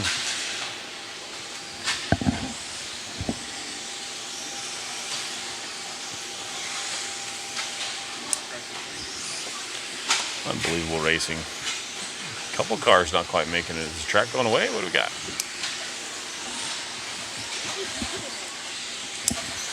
This would still be our 3rd round of qualifying, so one more round. We're gonna rest this round. It goes all the way up to race 6, if I'm not mistaken, right? It was I believe so. Started on race 7, I think. It's been a long week. I think for me, it's going to be dinner at home. Ouch. Thousands of hours of speaking of a lot of the same things. You've only done thousands? Thousands of hours? Thousands of hours of speaking. Maybe seconds. Feels like tens of thousands of hours for me. I talk in my sleep. You do? Yeah. Hundreds of hours is what I was going for, see? Delusional. Hundreds of hours of speaking. Hundreds of hours. Making tens of cents. Yeah. Thousands would be crazy, though. Hundreds of hours of speaking, it feels like 1,000. Yes. I wonder how many hours we've actually put in. Probably not. Probably right around. How many days have we been here? I think we're averaging like 11 to 12 hours a day. It's not hundreds. It's probably right there. We've been here for, is it today day 9 that we left? Thursday, something like that? It's probably Today's been around day 7 100. since we've been here because we showed up Friday. Today's Friday. We got here Friday early afternoon. We spoke the whole time in the car about this race. Been on the phone with Matt for. We've been using some words. As I say, probably has about 1,000 hours of actual speaking time. Thousands of hours would be crazy though. Yeah, the hard part isn't talking about racing. Like right now, we got William White out front, 13, 5, 12. The problem is finding content like Saturday morning. the tire debacle in four-wheel. Yeah. You know, we were supposed to start racing at 9. We didn't start racing until noon. Yeah, that and we one, didn't get out of here until after midnight. Yeah, that's the thing. We've been staying every night, so we appreciate you guys staying tuned. The viewers have been awesome. A lot of you guys have been here They're the whole not time. logging off. Like, the race is over, and they're sitting here listening to us talk about nothing. We got 700, 800 viewers when we're sitting here just, gabbing away about nothing. Texting me, you're like, dude, what do I say? I'm like, Exactly. I don't know, but have fun. Exactly. Well, it kind of left you, but you had a good. I had interviews to You do. had a good interview to go. But it's been fun. Again, absolutely. Appreciate Blast. you guys logging in here, checking out the World Championships as we have William White out front, Cedric, and E.B. Beck. We are here for life. Yeah. A lot of props going out to Tater. That's cool. Yeah, a lot of people. Big fans of Tater, the TLR boys, the young. Schimmel, I think. Here's one that we completely forgot to talk about. I just now looked over, and Schimmel ended up with a P3 over taller that round. Wow. I want to see. Obviously, we know right now Tater's at the top. But I want to see what it's going to look like after this round is over. When we get our we'll go the best of 3. No drops yet, obviously, but Schimmel might secure himself a spot in the main event with that 3. What does he have? He has a 10 there. Yeah, That's after 2. Yeah, he's got I was 3. gonna say he's gonna. So he'll have 21 points. He'll have to 22 points. He'll have to strap it up. He's got 11 and 8. Where'd Marcus and end up? 3. Yeah, where is Marcus? Trying to do some quick math Marcus here for ended y'all. up 11. So that's, yeah. Who else we Brock. had? Aiden didn't have a good run that time. Brock, 8 for Brock. Cavallari with the 7. So Cav might have 17. That's going to be close. That'll be close. Yeah, I'm going to guess right around the 20 mark on points, especially with how close everyone is. Algaro with a 12 now. Yeah, that's... What about Cole? Yeah, taller with a solid run, but I don't see him up in our... Taller is down in 23rd with a... he had a 33. Yeah, he had a bad run. So he's going to want to use the one that he just clicked off, which is a 4, but his next best is going to be a 12. And what we're talking about right now, guys, is the qual point. So this one's not officially over, so we're just considering that, like, Tater would be a 0 if no one beats his time. Correct. Angaro would get 2 points. So if you TQ the round, you don't get a 1, you actually get a 0. Correct. And just doing some quick math over here, seeing maybe where things would fall. Obviously, it's still very early on. This round's not official. But right now, Tater has 2 TQs, and that's a good position to be sitting in. It's actually the best position out of anyone that's currently here for this race.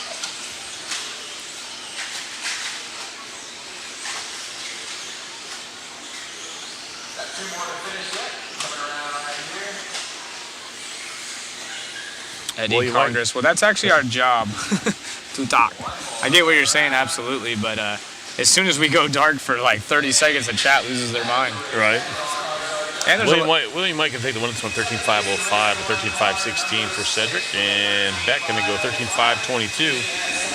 Jerry said there's a mute button. Yeah, there is a mute button. And there's a volume. So I'm going to ditch it on my phone. I'm going to watch my boy. I don't know where they're at, but I'm going to find out. Has anyone announced plans to stay after the Worlds to run the track? No one said anything. I know some teams will stay and test products. Maybe Mugen's one of those that they have a new car. Maybe they'll be here for a few days. But Sunday and Monday, the track is closed, and I'm sure a lot of these guys wouldn't want to show up the next day to even keep it open. Yeah, I don't know what other kind of testing they'd want to do. Yeah. But, yeah. Appreciate everyone in the chat again, our camera guys, the IFMAR officials, all the people running tech, the hobby shop employees, people taking out the trash, cleaning the restrooms. I see Billy Fisher over there talking to Drake. Really? Yeah, I see over by the restrooms right there. Yeah. Fish Daddy.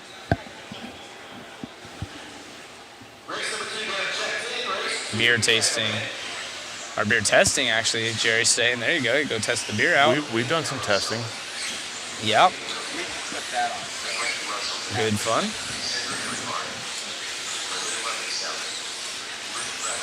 The chat is a trip to see how many people still follow RC that you wouldn't think. A lot of old school racers, even ones that I raced with that I know they don't race. They haven't raced in a long time. Tuning in. Very interesting. Yeah.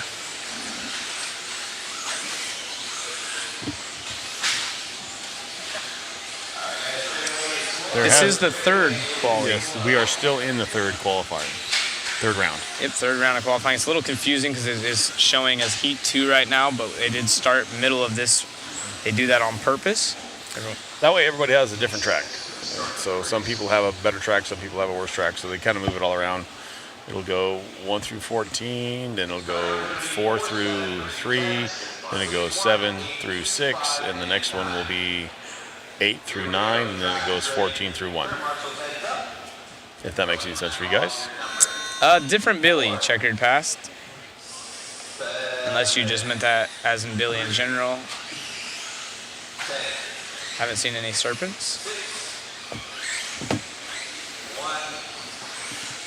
Appreciate the kind words down there. Absolutely. Thought there's already been 3 qualies. Yeah, again, this is the third round. It's just they start in the middle as a turn marshal right there in the middle of the triple or the double.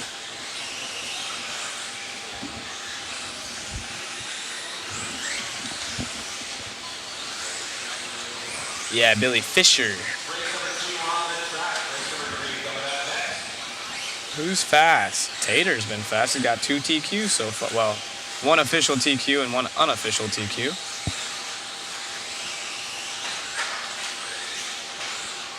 Camera guys, trying to get that sorted there for you. Sorry. Got your beer goggles on there for a couple seconds.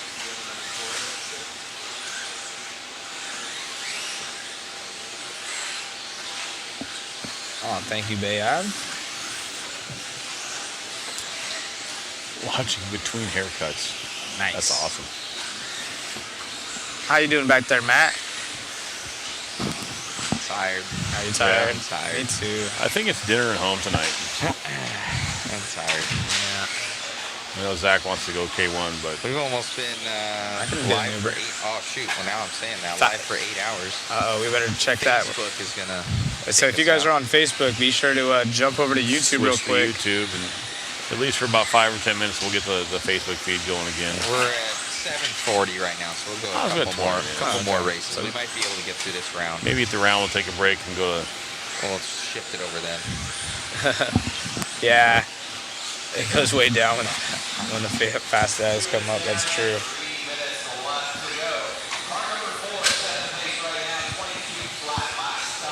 What are you guys doing out there right now? Who's at work? Who's at home? Who's at the track? You see, watching in between haircuts. I'm assuming since it's Bay Ave Barbershop, probably a barber. Quick guess. Right. Very cool. We asked everyone what their profession was the other day, and if you liked your career or not. And it was pretty interactive there for a minute. Yeah. What are you guys up to? Is it Friday? Is it Saturday where you're at? How many of you out there are in the hobby profession? Any hobby? You own a hobby shop? You work at a hobby shop? Is there anybody out there that does this stuff? Work at a track? Designers? Yeah, anything like that. Media Is anybody people? out there like that?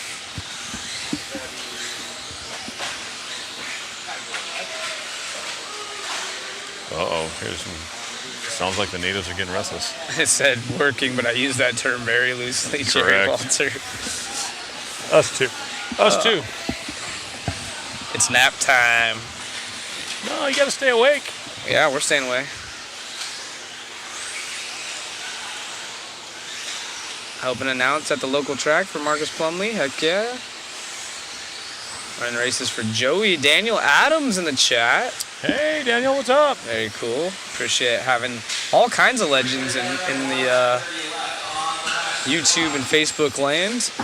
Yeah, it'd be cool to have Daniel up here in the booth, but nope, he ain't coming. Yeah, he's always busy. Probably one of the busiest guys I know. I remember Daniel from calling the race at M&M Hobbies back in the day. Dang.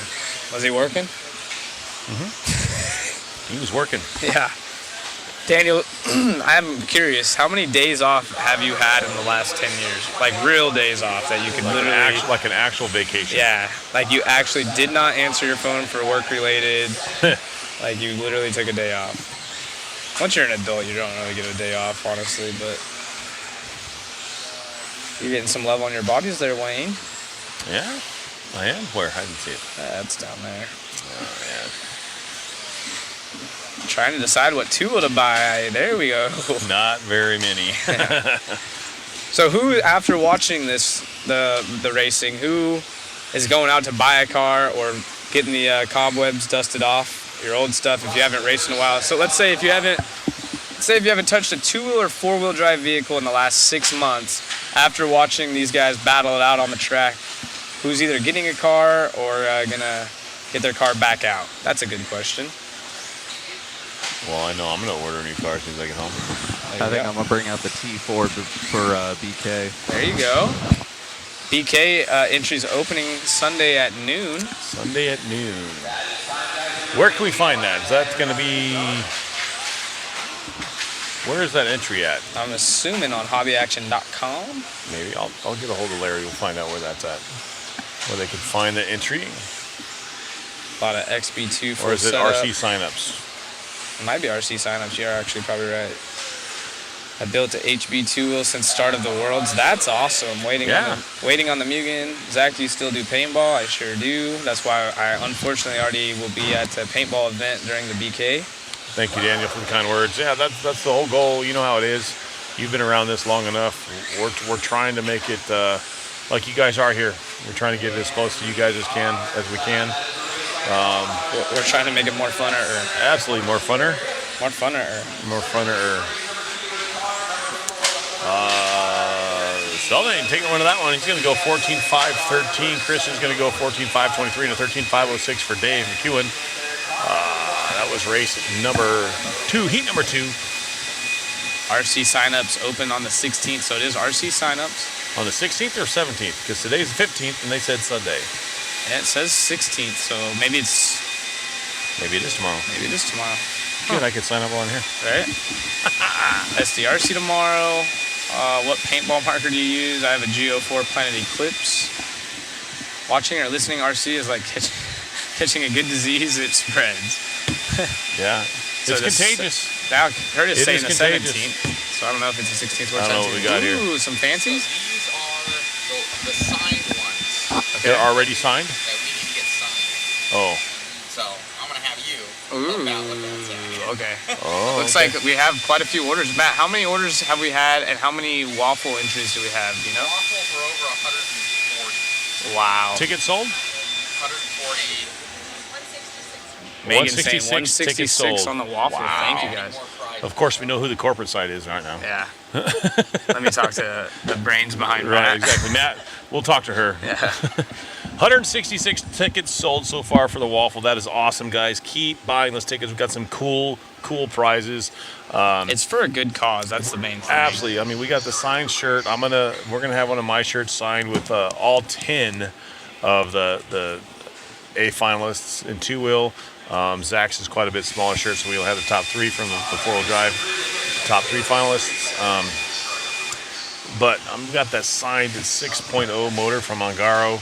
It's same size. It's the same motor that not the motor, but the same motor that he ran. The box is signed and the motor is signed. That's pretty cool. Sign pay in this one. Oh, yeah. Japanese driver. We got the signed J Concepts bodies from Mayfield. Both of them. They got the plain white one and the painted one. His paint scheme. The white one is a prototype body. Dang it! I missed Travis Amescu's thing again. You're welcome. It's for a great cause. Did you say something else, Travis? We missed it, but did you buy 160 tickets? Maybe he bought tickets or something. Yeah, I'm not sure. Amescu, I miss you, man. Hope all is well with you and your family. I've seen some of your teasers traveling back with an RC car back. I don't know, last year or so. I don't know. Are you racing again, Travis? What are you doing?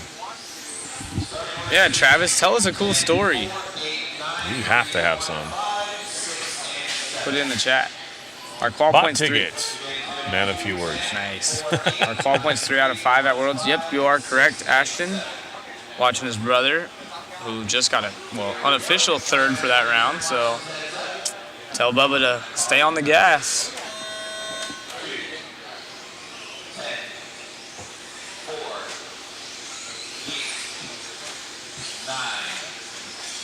Yeah, I used to want to work in a hobby shop growing up until I got enough exposure. Until I got enough exposure, now I have a deeper respect for people working behind the counter. Absolutely. Yes. Yeah.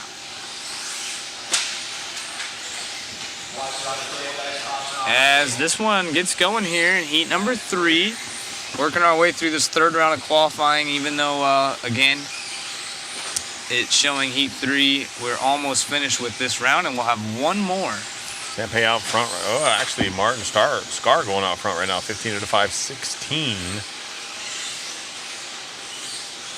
Ashton is faster Schimmel. Are you saying he's the faster Schimmel? Got a couple cars running nose to tail right here, and they're getting a little loose. Squirrely down all over each other. Good afternoon, Notch. Notch Johnson. What? Just 2-wheel and 4-wheel drive at the World Championship, the electric 110 scale off-road World Championships, I should say.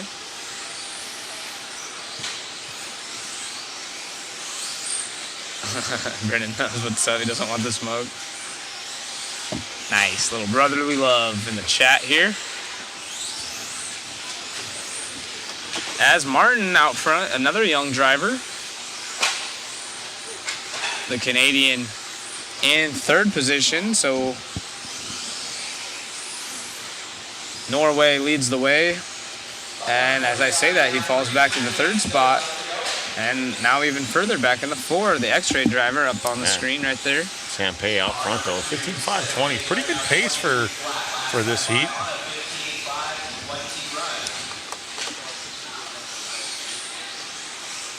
I haven't raced since BC. Is that before Christ or before COVID?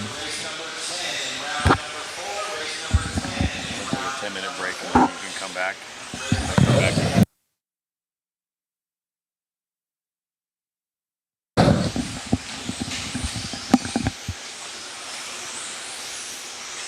McLean asking, what are racing at the BK Classic? I don't know what Wayne's racing. I'm not racing it, unfortunately.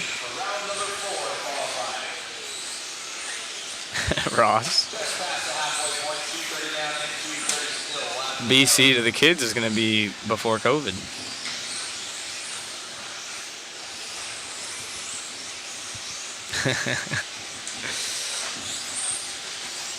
Okay, careful if we even say that word.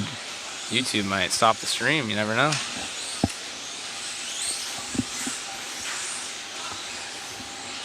The Kyosho driver out front on screen. Looking good. Sweet little paint scheme on the old K car, RB7. As I say that, upside down. No chassis slap there. Chassis skin. Yeah, audio, he left the chat. That's why for a second. When am I coming out of retirement? I don't know. If I have to race these fast guys like Tater and stuff, I'm scared.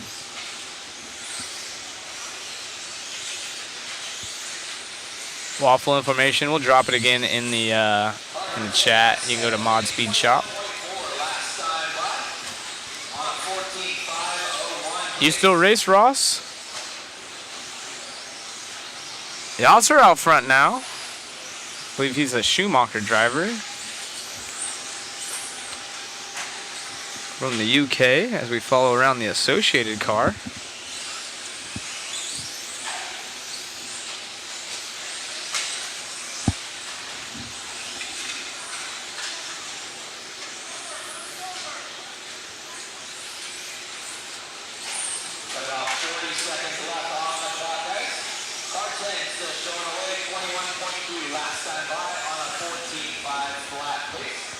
Dang, 8 years off.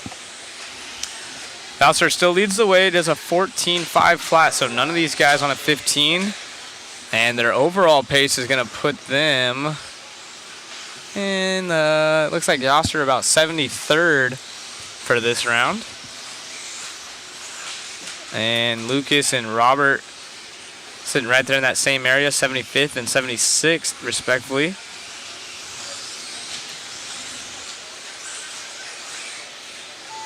Organize a retro race with Travis, Barry, Hara, Ashton, Hughes. That would be sweet. All those guys don't want to race anymore, though. Is the fabulous one in the chat? There's one of them. Travis is here, so he could answer. Is Hara in here? Scott Hughes, all those guys. All right, how many past national champions do we have in the chat and A main finalists? I know we've had Pavitas in here. We have a Mescua, a 40-plus class at the Worlds would be awesome. Can't hang with half these guys now. Travis probably with a couple weeks of practice would be just fine, but yeah, it's different. You can see these young guys like Tater and Ongaro, even Schimmel, Tollard, Rivkin, they're all young. Orlowski, those are your top 6 from the last run. Cavallari being the old man of the group, if you will, 7th. They did beat out Brock, so those are, Brock was 8th, Jorn Newman 9th. Jorn with that S-Works without that bobble, which, again, you could say probably for half the field, right? But he was at the very end right there, I believe, on a 5:06, which would have been good enough for 3rd.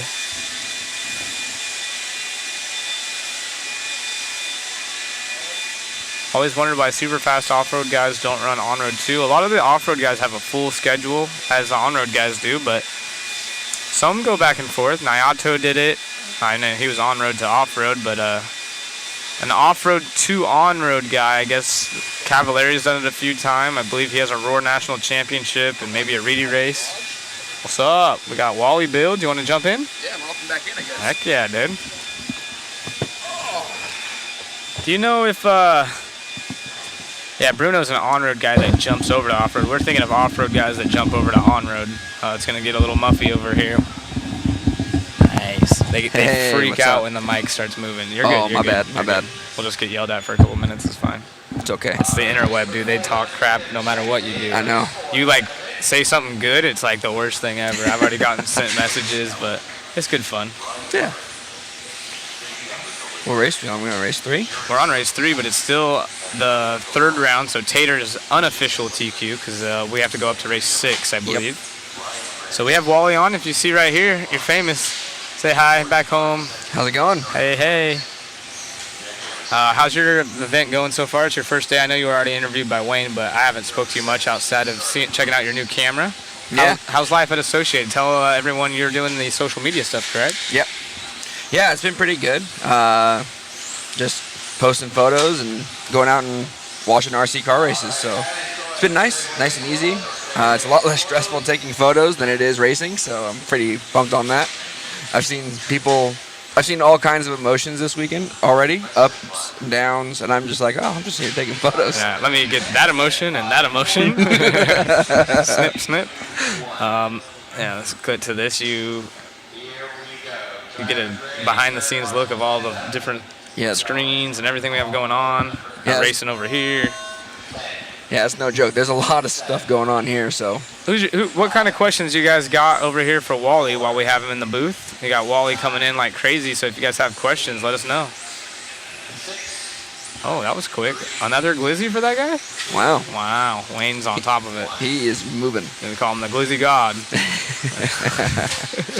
What do you think of Tater, dude? I mean, Tater, Brennan, Cole, all these TLR guys, I know you're associated. They've been pretty secretive of what they got going on over there. We're all thinking it's transmission stuff. Yeah, I mean, I have no idea, but they're definitely moving. Let me see that camera lens. Maybe we could zoom in from over here and see. No. Try and catch some.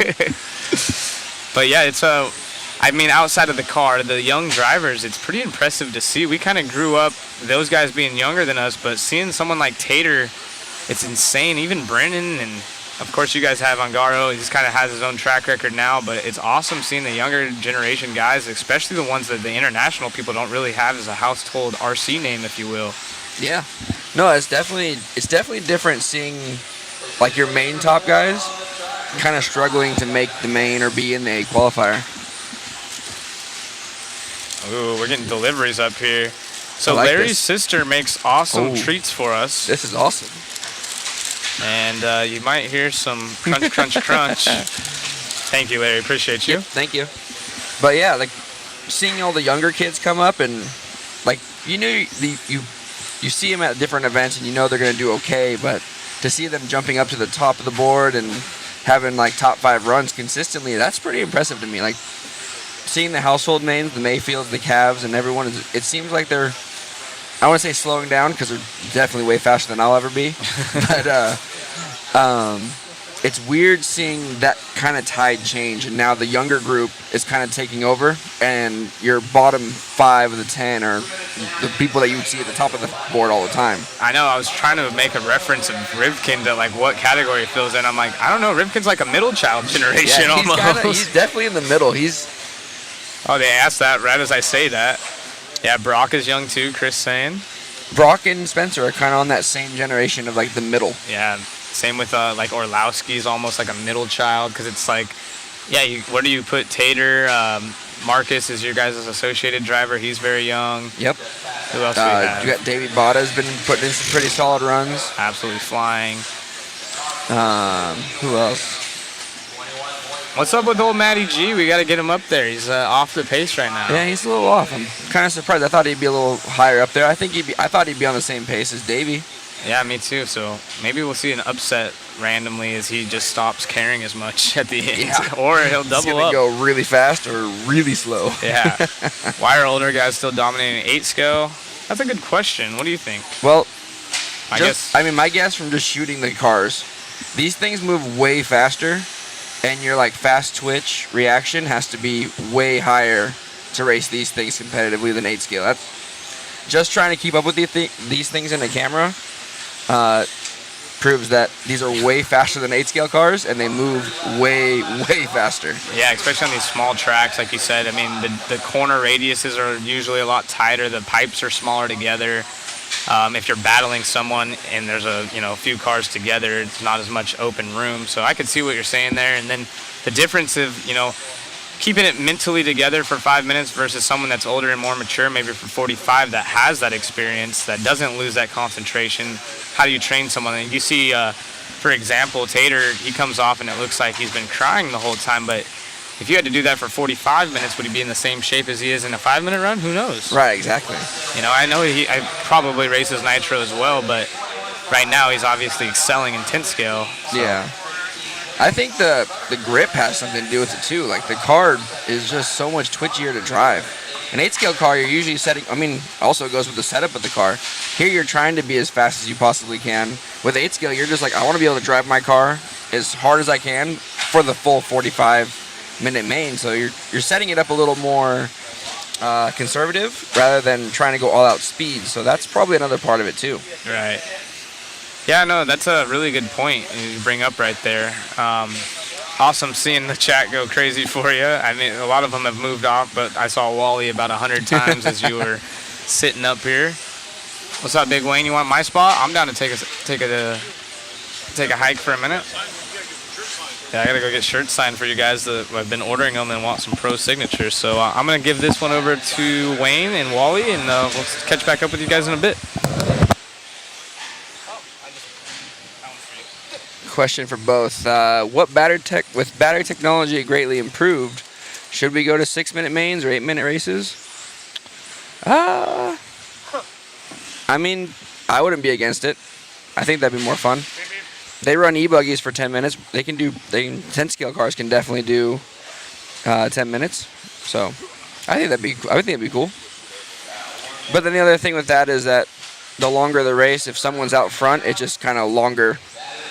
It's just a longer run watching somebody leading. Like I know for me, like 8 scale races, like 60-minute 8 scale races, if someone's a lap ahead or kind of how the Nationals went at 60 minutes, it's kind of boring. I'd rather see almost 3 short races. So it's kind of like a reset. Yeah, Reedy raced at 10-minute mains. It did. I remember that. Very exciting 10 minutes, too. Us old guys can't see 10 scale. Bigger's better. I agree. I totally agree. I agree. That's why my track's nice and small. Why is Wally so incredibly, ridiculously good looking? I don't know who you're looking at. You're not bad looking, dude. Not great looking. That's a lot. There's a lot of comments right there. Mod and Wally builds. Did both of your RC careers start at OCRC? No, I started at SoCal. I think Matt also did. I didn't really know what I was doing at SoCal. It didn't click until OCRC. He was a wee lad. Yep, I was blowing up speed controls almost every time I went to the track. It was fun times. Sound like Tanner. Let's see. Quarter scale. Yeah, I could probably go for that. That would be nice and easy to see. I've called some for the Southern California. I don't know what the quarter scale. Those things are cool. Yeah. But they're big and they're fast. The fifth scale stuff's pretty cool too. I've called some of I did the fifth scale worlds and the West Coast fifth scale nationals there in Bakersfield at Good Old Boys. Shout out to my boy Ryan Prince. Loving and funny dude. Yep, Ryan's a really cool dude. Andrew Kurt Winger in this one. Got Chris Van Air. Was a local of Southern California. Moved to Georgia. I know he moved back east. That's all I know. Kurt Wanger. Ray Monday from Australia. Adam Rails. M&M Hobbies. I was at the second one. Second. So I know M&M Hobbies over in Corona by the railroad tracks. Kind of tough. It was next to a hockey rink. I drove by it. My parents would never take me because I was like 5. Yeah? Yeah. I was like, oh, look, I want to go see that. Nope, we're just going to keep on going. Oh, okay. Taking any advertising shots for AE outside of social media? Thinking back to the action shots of Chris Chan for their box kits. We'll work on the mics, guys. Normally, this is Zach's mic, and Nick uses mine, so we're flip-flopping around. So turn your TV up. Fill the void. That's actually the front wheel, the front tire they're using, a.k.a. Voids. Yep. Oh, okay. Is that what everybody's using? I haven't really seen They have a choice. They can run whatever they want. Is that kind of been a choice, though? But or? everybody's gone with the a.k.a. either the Void or they're cutting the wheel off the backside of the front wheel to lower the profile of the tire. Okay. Yeah, I figured they'd want to stick with the a.k.a. if they're running the rear, just to make it more balanced. Yeah, a lot more balance. Same compound, everything, just to make sure they, like you said, they keep the balance in the car. So. Looks like Brent. Question for Nick.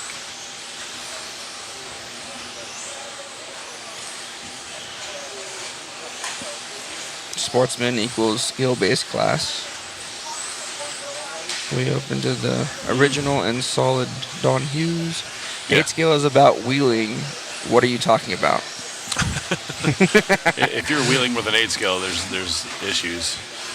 Wheeling or wheeling? Yeah, are you wheeling it or are you wheeling? I mean, wheeling an 8 scale is probably the best part. You just hammer down on the throttle and go for it. Yeah. What's going on, HRCR? Nice. Brian Hyder up there. I really want to get to that track. Really awesome facility. Have you seen that? No, I have not. Oh, I got an indoor carpet track and a beautiful 8 scale track. Really? Yeah. Where they located at?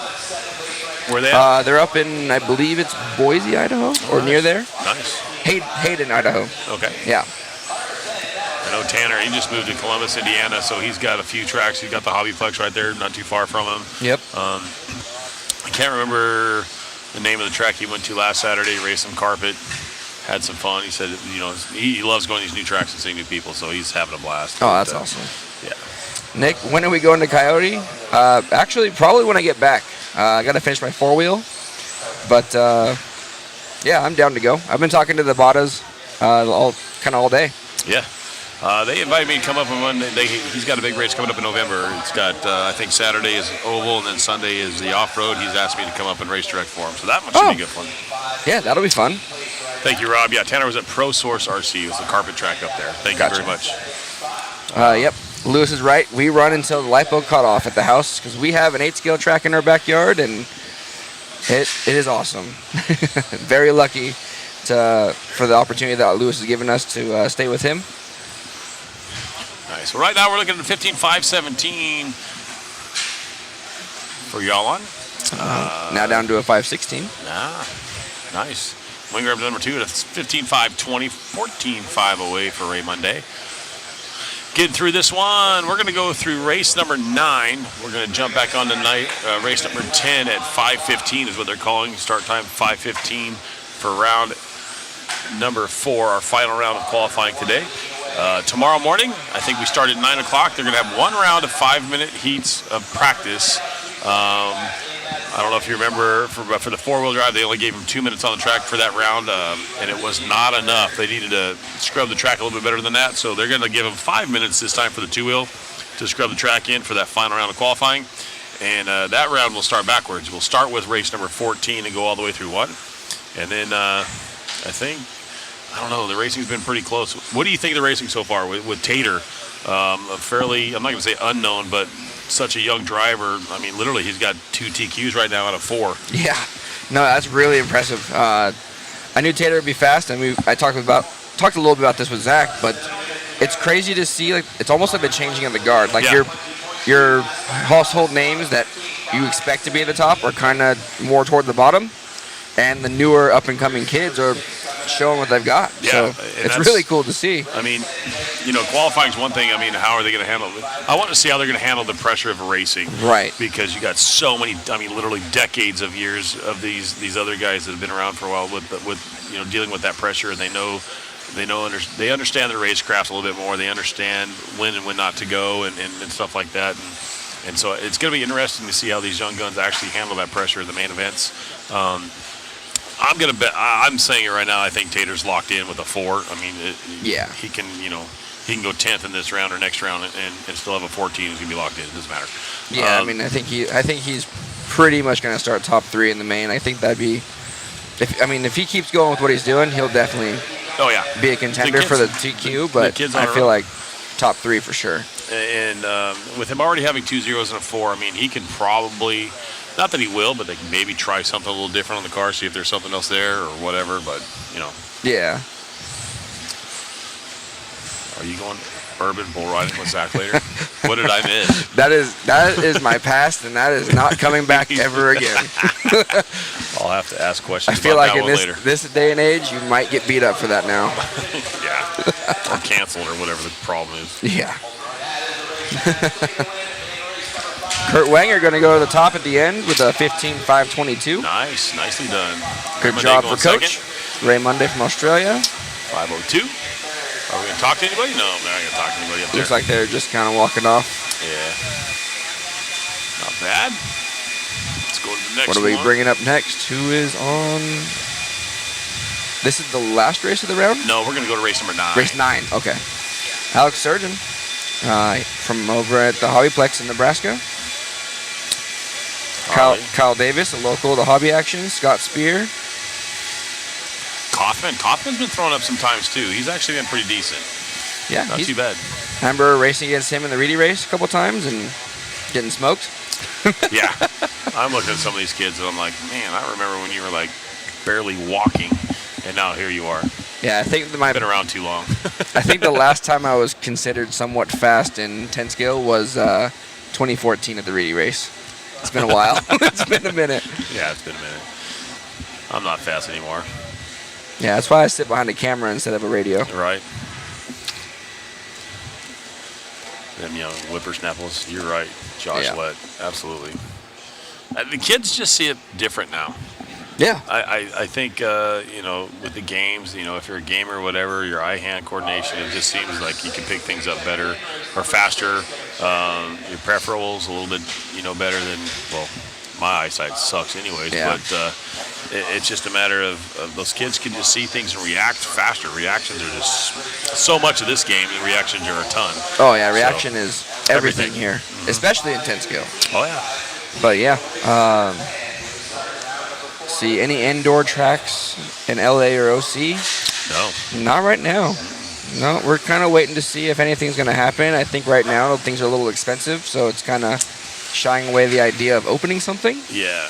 But I've talked to a couple of players here tonight. Literally, it would take somebody actually buying some property and purposely building a building and owning it outright to actually have a decent facility. And be safe, because a lot of the leases you're kind of at the will of the landlord. So, and that's pretty much what happened up at LSR. They just got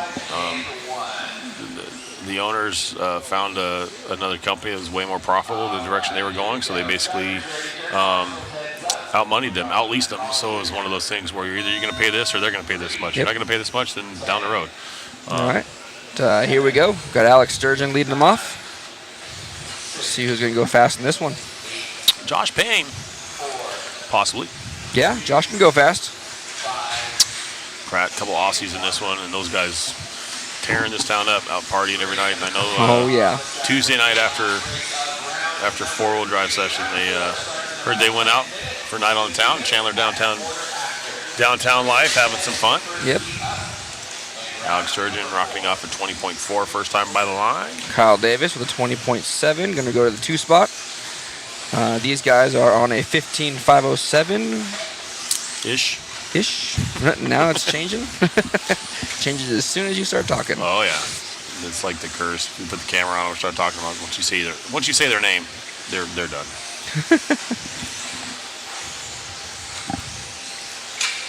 I know why Zach likes sitting on this side now. You can see the track. Oh, I remember you guys talking about that when I was watching on Tuesday, or I think it was Tuesday. Yeah, Tuesday. Everybody made a switch. Yep. Switchback. Yep. You can take mine. Oh, whatever, man. Thanks, Zach. All right, we got Scott Spear to the point, going up to a 15.507 with a 20.3 the last time around. Now a 21.2. Nice. Oh, Harley Elridge. Oh, fast lap. Pratt going 19.8 last time by. Fast lap of the race for him. That's fast lap of the race, period.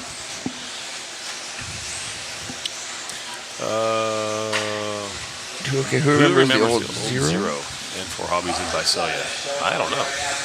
Probably before my time. Yeah, I don't remember it either. We got a shout out for Justin Green. Yeah. Running in the 5 spot now. I caught it that time. Harley going 15.508. Scott Spear, an 08 for him also. And Pratt going 5.10, 5.12 for Justin Green. We are just about halfway through this one.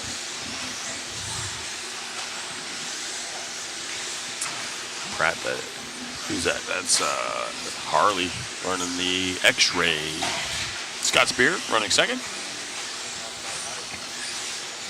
Justin Green P3 running on a 15.512. Your leaders are pretty much tied at a 15.507 right now. Who's clubbing at Hot Rod tomorrow night? I don't know. Ooh, I'm a little far. Unfortunately, I won't make it. I'll be here. Yep, I'll be here through Sunday. Yep.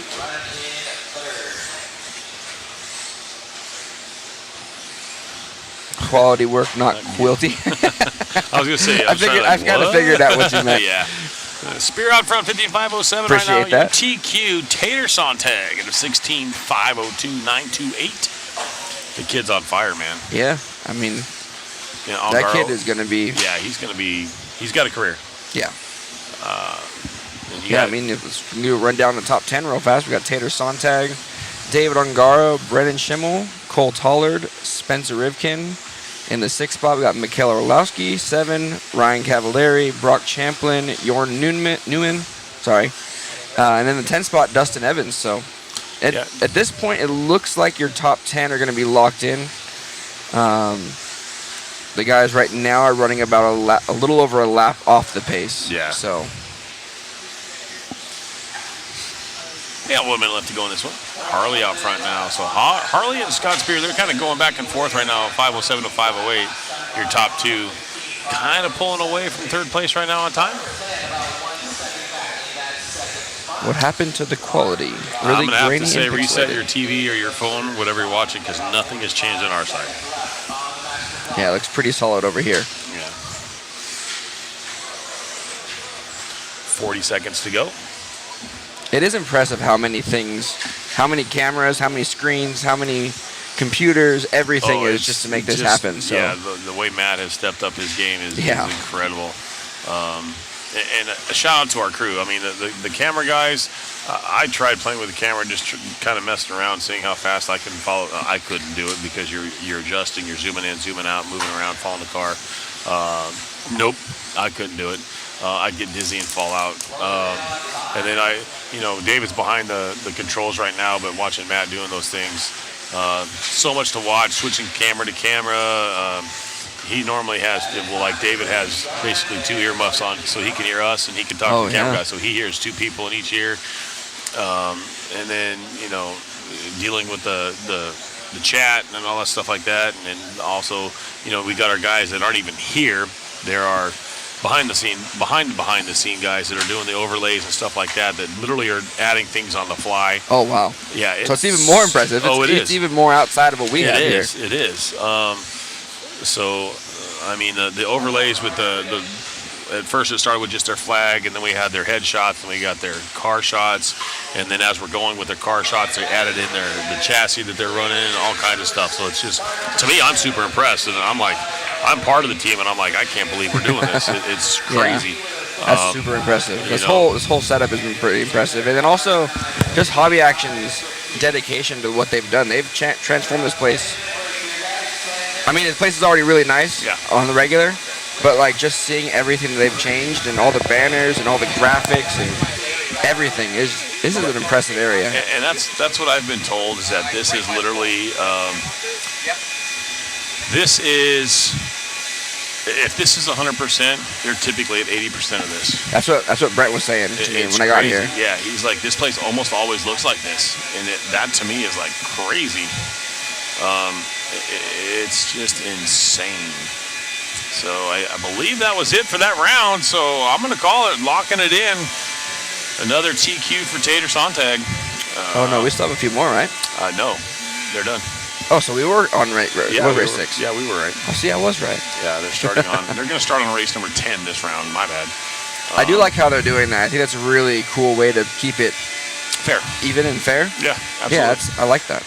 So, I mean, there is 5 rounds, so you got to change it up quite a bit. And like I said, tomorrow morning they're going to run a 5-minute round of practice for everybody, and then they're going to go into that last round of qualifying. Yeah, I think that the 5-minute round would be a lot better. Yes. Watching that first 4-wheel round on Tuesday? Yeah, the cars didn't scrub in. The cars didn't have traction for about the third, fourth heat. You could just see that the cars didn't have grip. They were definitely struggling. So, what do we got, Matt? Hey, guys, we're going to be bringing in one of our sponsors, Sanwa, to talk about their awesome radios and all that they have to offer. Okay. So, we're going to get you guys out of the booth. We'll get Zach in. I'll hop out of here. I'll see you guys later. Products. All right.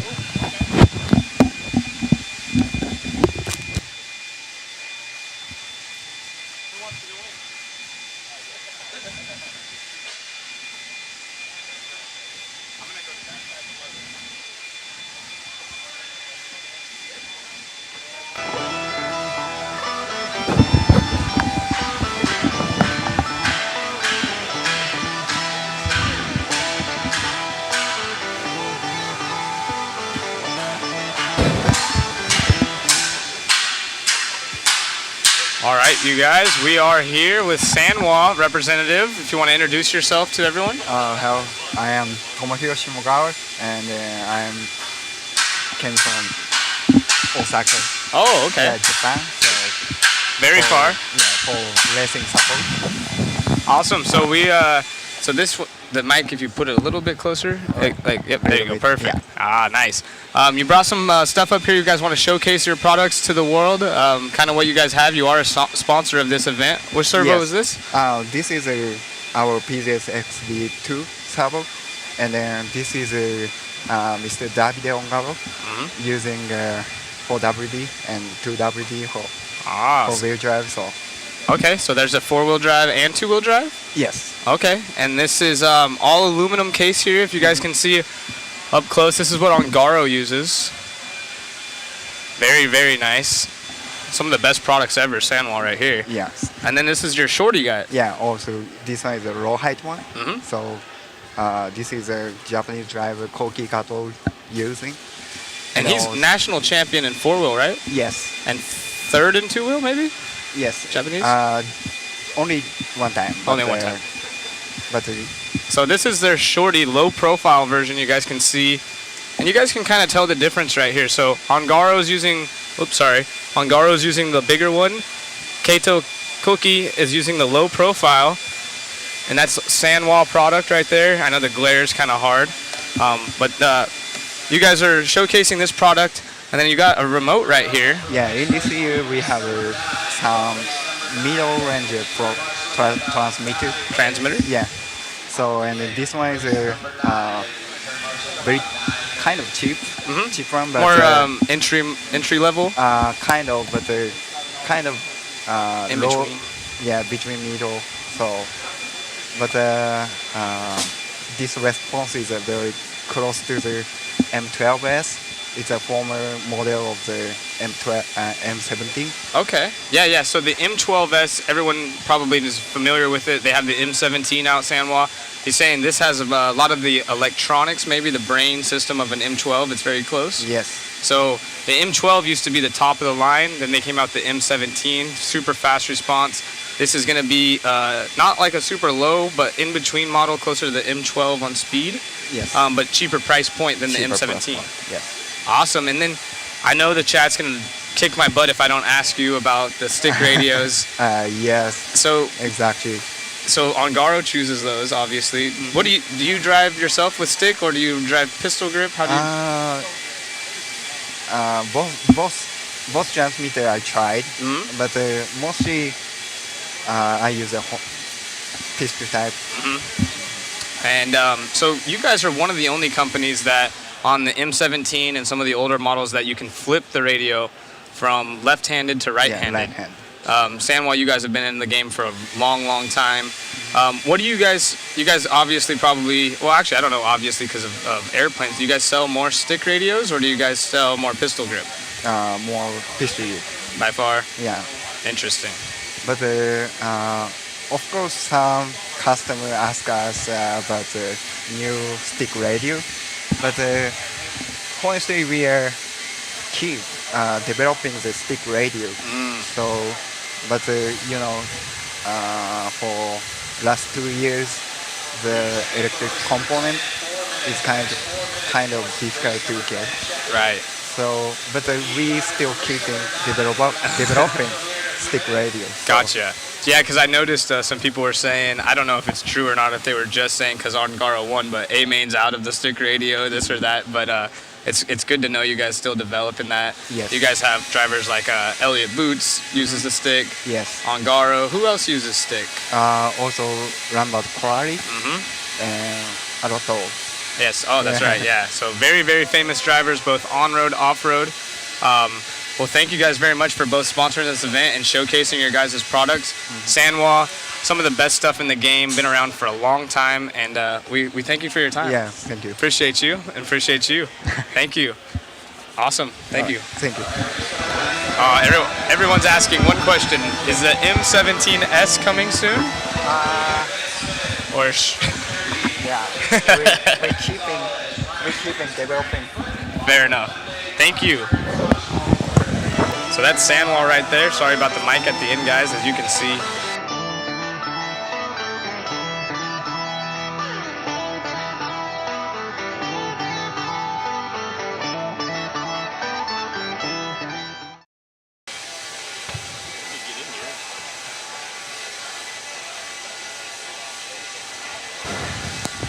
Oh, I thought we were on commercial. I thought so too. We back. We back. The team's back together. So we got Wayne back in the booth now. We had the Sanwa guys up here, and that radio is pretty. The transmitter that they just showcased right now is really cool. It's based on a lot of the old school technology. I shouldn't say old school, but the older technology on the M12S rather than the M17. But it's at a much cheaper price point, kind of like the MT. So like an MT4, but it's an entry level radio. Yeah, but a little higher. A little bit higher, yeah. Like so a median radio, somewhere in the middle there. A medium radio. Yeah. Well, that's. I mean. For someone who wants to get serious but doesn't want to dump $700 on a radio. So they were asking, I saw Enzo at the end real quick, is the M17S coming? And they were talking about they continue the development, just trying to get it in there real quick about the M17S, and then talking a little bit about the stick radios. And he actually has drove with both himself, so that's kind of interesting. Really? Yeah. Crazy. So super cool having those guys over here, showcasing their products. They had that low profile servo, and then pretty interesting to know that Kato goes with the low profile and Ongaro just runs the standard servo and his stuff. Could be a weight thing. Maybe they like the weight bias in there. Who knows? Very well. Who knows? Who knows? MT5 with my setup last week, Charlie's saying. Awesome. Yep, the MT5. Very neat. As we get through this round, is this the last round? Starting at heat number 10, so 10 through 14. and then 1 through 9. Look at you. Oh, that's right. That is right. That is right. So fast guys coming up quick. So It's gonna be real quick. Text your buddies, because this could possibly be deciding. Mid-grade prosumer. Yeah, absolutely. I run a low pro on my 2L. Yeah, what do you guys run? The low pros or standard servo size? I ran both. I like the low pros at the end of when I was racing was pretty fun. Are you gonna RD the Nats next month, Wayne? Fifth scale Nats. Yes. Look at you. You got a busy schedule, dude. Ooh, I better double check something there. What are the 2 most popular radios at this event, Futaba and Sanwa? I don't know. I don't know what was the Casper. It was at the very end. I think the M12 is the heaviest transmitter created. Low pro. Everyone's saying low pro. Low pro on both. A lot of people saying they like the low pro.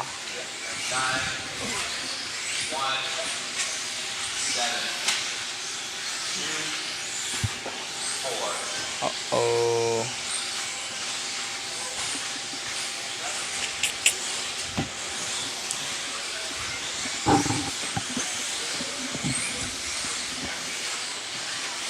My bubble was just popped. Maybe something could happen.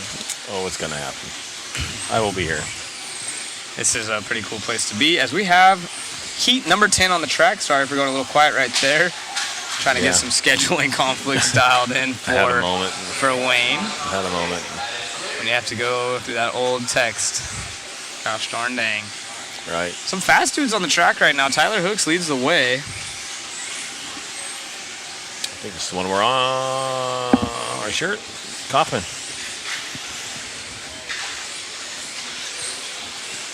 Yeah. This is Tyler Hooks down there on the screen.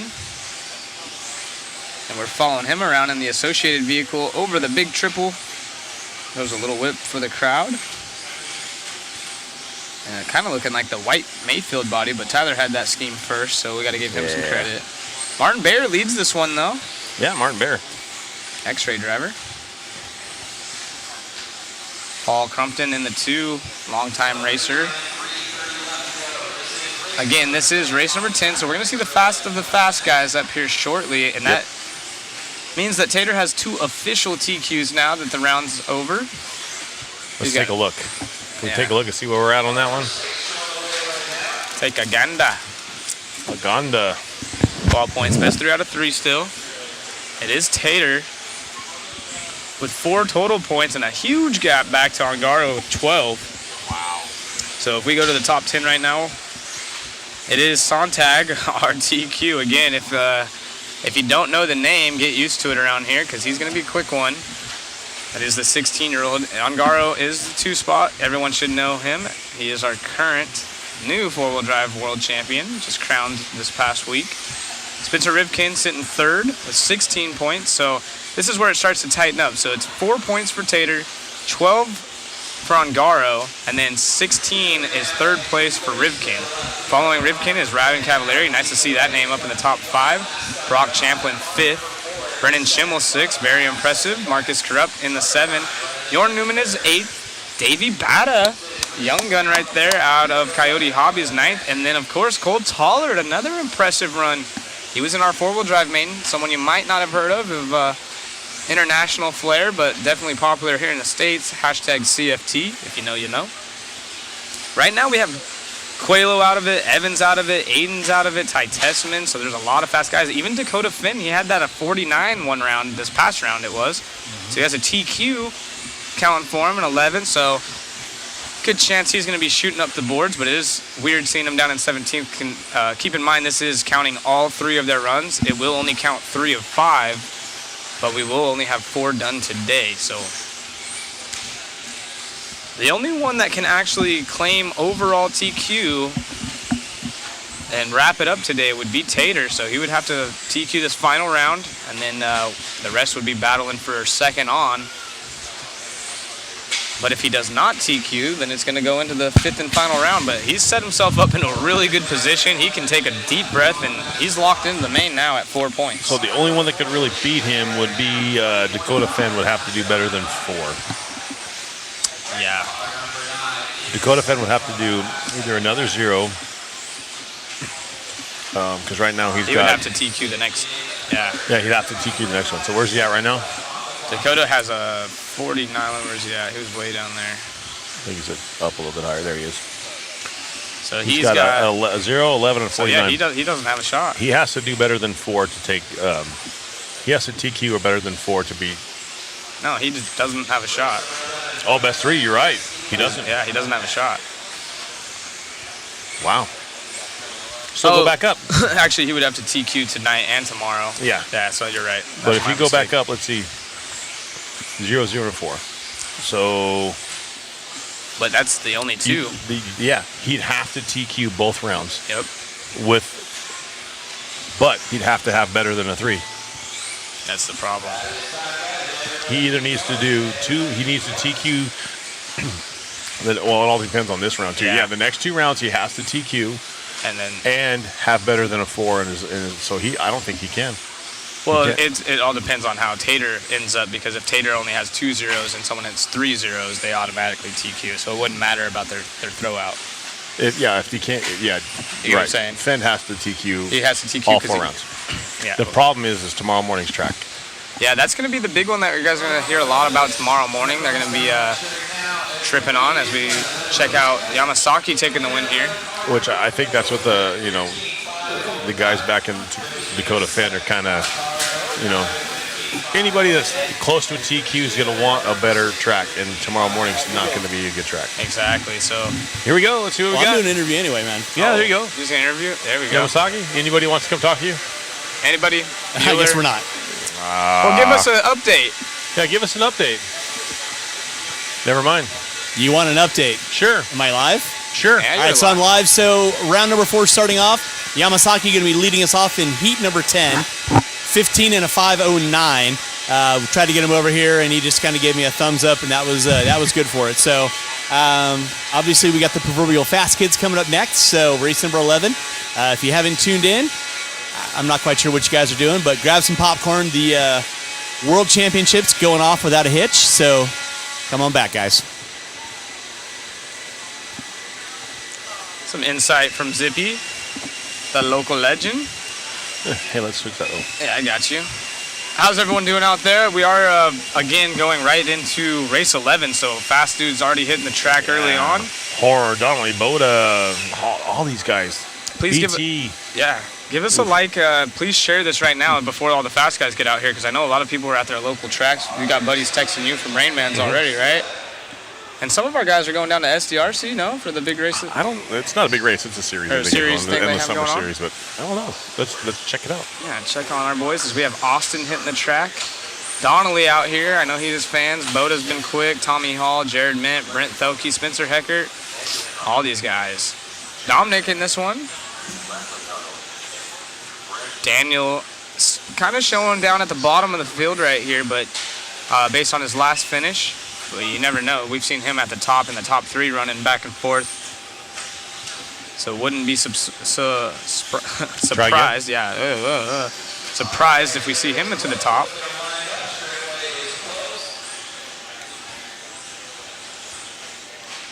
Track looks so fun with 2-wheel. It does. That's you're not even kidding. It's like I want to go build a buggy tonight. It has a really good flow to it. Mm-hmm. The step on, step off, straight into that braking bump's really cool. The triple to the double in the corner, it's all like one long flowy. Yeah. It's a flowy. Yeah. Gotta love the flowies. So interesting point that someone just posted up. If anybody other than Dakota Fenn TQs, it's Taters. Yeah, exactly.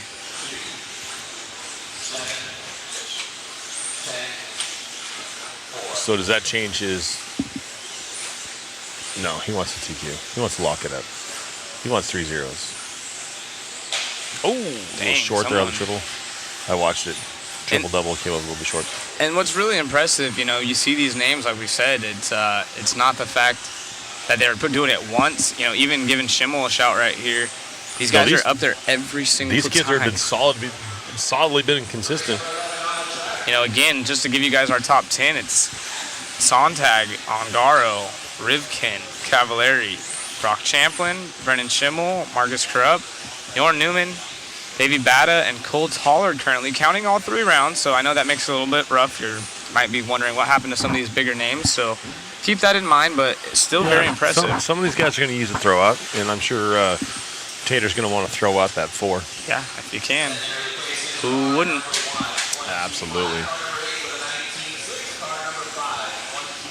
And there might be added pressure if any guys, like, you know, currently if Dakota has a bad run this next one, then it's going to be very crucial in that 5th round. And like you said, the track in 4-wheel drive, that round was kind of a bummer for the top guys. It helped for like so Aiden. it was 14, so race 13, 12, and 11. Actually, I think our TQ came out of race number 11, which is a 3rd race on the track in that 5th round. Yeah, so exactly. That could be a crucial point going in tomorrow.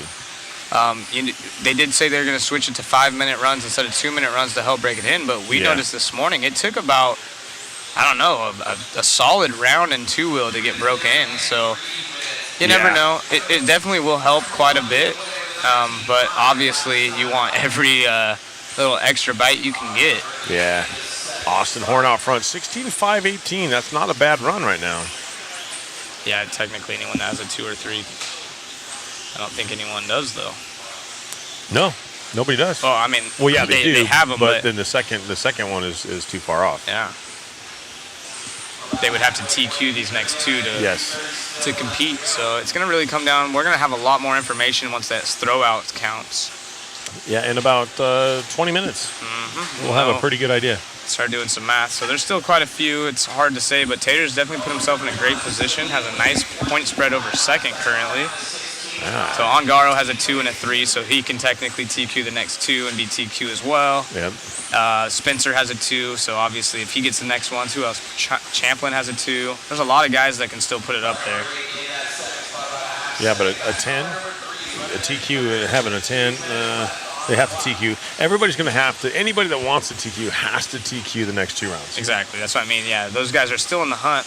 They're just going to make it extra hard on themselves. So anybody other than Dakota or Tater TQs, it's still open. Yup. But those TLRs, wow. We all want Tater to do it. I would love to see it.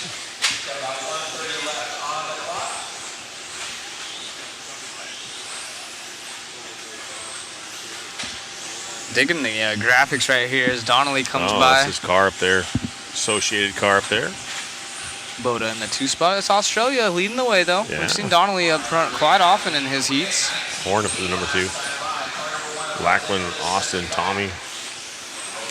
1 minute left to go in this one. 16.519 is not a bad run, but these guys are almost pushing 17s.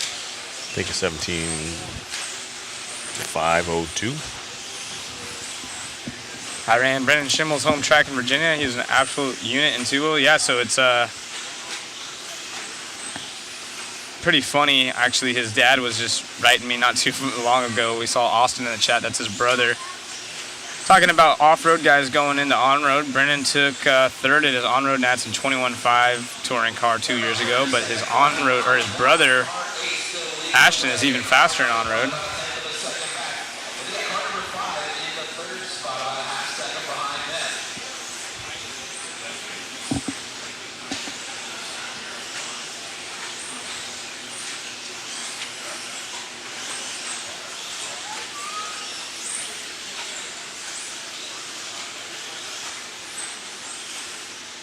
A lot of people not knowing what TQ stands for yet. Top qualifier.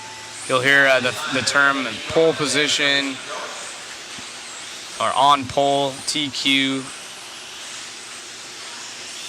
Kind of a few different ways to say it.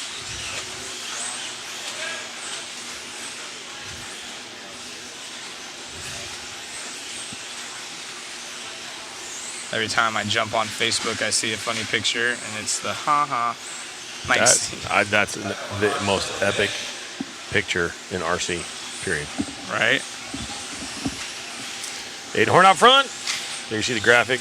Smiling face on that young man. 16.517, taking away an early TQ for him.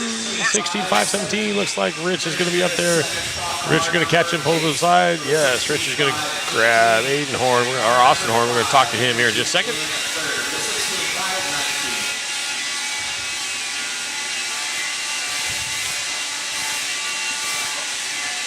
Yeah, lots of young talent out here. All right, we're back at you. 2023 final round of qualifying for the day.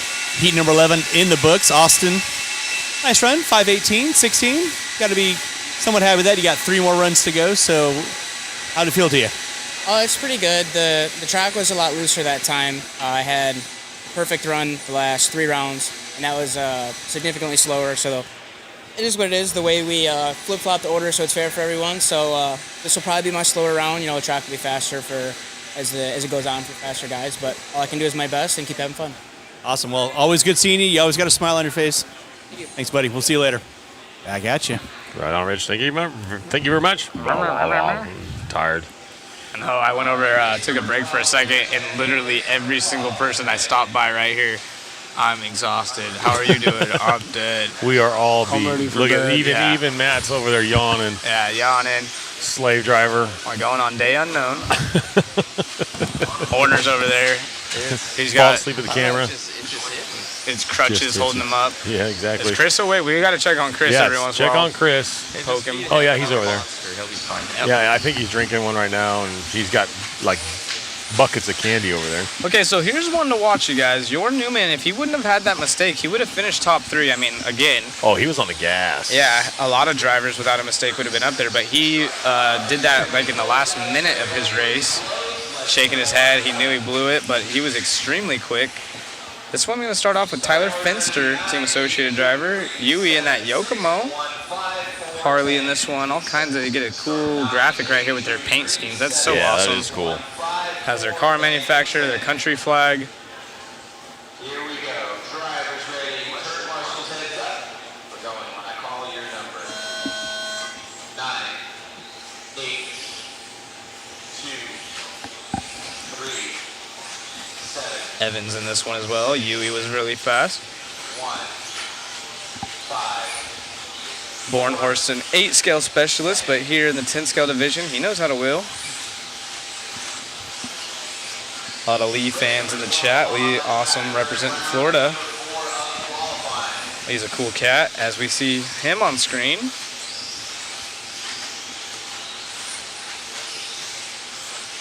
Hitting the double prop, the electric prop, if you will. Through the whoop section, the yellow wheels. Associated cars looking solid as always. Yellow wheels for the win. Harley Yoshi, 16.510. All right.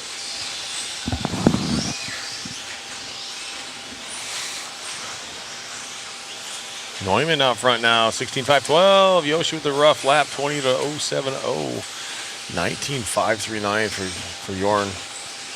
16.512. 5:11 now. 1 minute into this one. In top 4 now over Austin's time. So Austin is Aiden's older brother. These guys are looking to go in the mid-16s right now. 16.511 is our leader's pace. He's 2 seconds up, about 2.5 seconds up now on Bornhorst in the S-Works car. So the S-Works teammates 1 and 2. Following around Yoshi in the Associated right there on screen. He is 3rd out of the Northwest area. Lee still in 4th. He travels around to all the big events. Would be really cool to see him put in some solid runnings as Evans falls back to 4th. Oh, he needs these runs. Yeah, he does need these runs. As Lee now to the 3 spot. We were just talking about him. Lee might sneak one in here. Our fast lap of the race belongs to our race leader, I believe, a 19.2. Actually, a 19.1 down there out of Bornhorst. So Bornhorst having a mistake, though. Sits 7th as he goes. Oh. Harley Yoshi. Bit of a rough one. Falls to the 4th position. Quit yawning. I know, it's hitting hard. Yeah, it just, like, that's what Matt just said. It just hit him like a brick. You got a sticker? I got a sticker.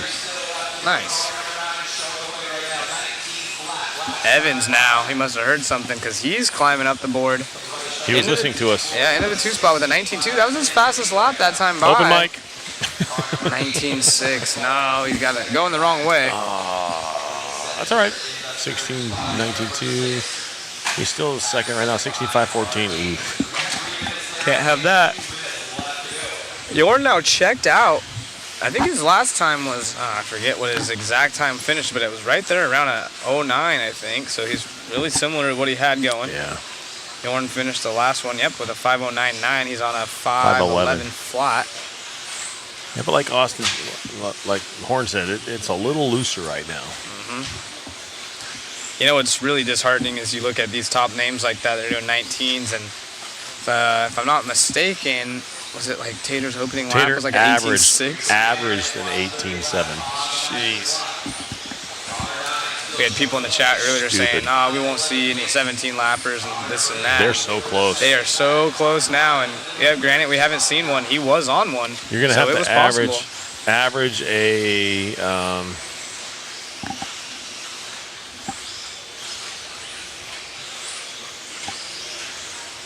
Jorn Newman is who we're following around. Yellow wheels, red body right there, over to the step on, step off, utilizing all of the track, kind of making it all one smooth motion as he comes up on some traffic.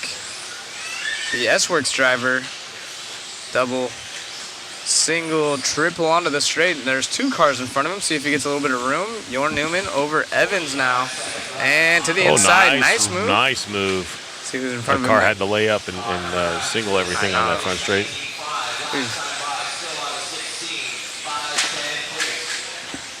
So hoping for no mistake with 30 seconds remaining. Jorn needs this. He does. Wayne's over here. He's just chilling. Yeah. 17 fives. Or 18 sevens. You have to average low 18 sevens to get 17 laps. So fast. Tater was on it for a long time, too. That's what's impressive. Missed it by 2 seconds. There's Evans. Ooh, that was a beautiful ending to Evans' lap. He's still hot, though. 19 It was his flat. fastest lap that he's had. It's still only in the 19s, though. Oh, he didn't finish his last sentence, went silent. Yeah, we had to wait for someone in the chat to do it, apparently.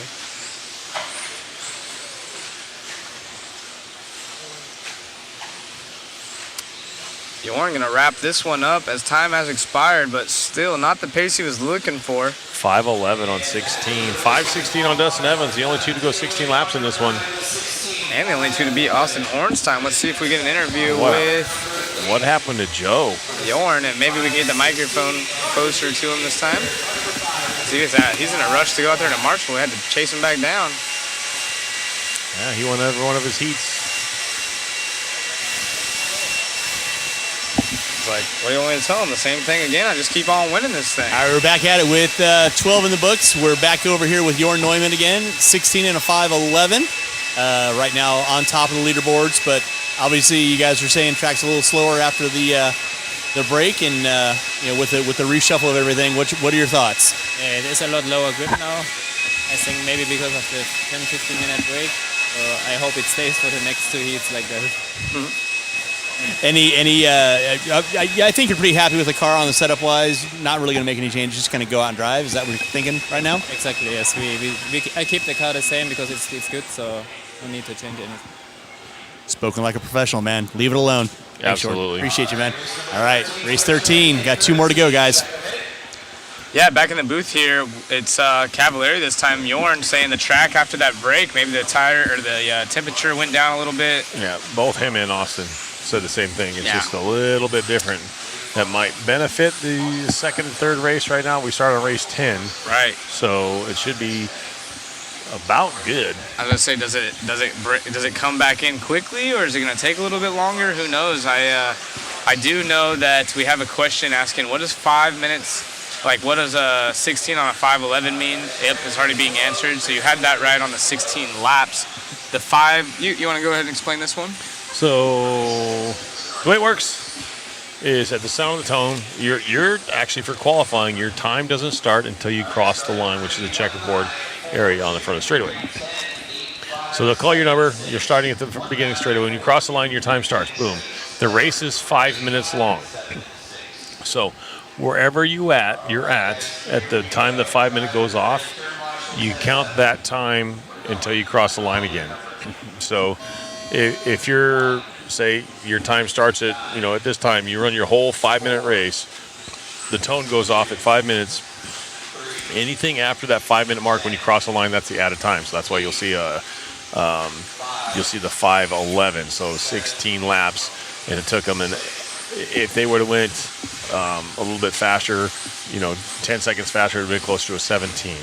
So the idea is you want as many laps in that 5 minute time, obviously, and so that 11 seconds is 11 seconds after the tone went off, before you to finish that 16th lap. Yep, exactly. It's just the extra time on top of the 5 minutes if you cross the loop before the 5. So say you cross the line and that's 20-second lap times you cross with 4 minutes and 58 seconds, then it's going to add on, essentially. The difference. Yeah, the difference. If it's a 20-second lap time, you probably end up on an 18. Yeah. That kind of makes sense for you.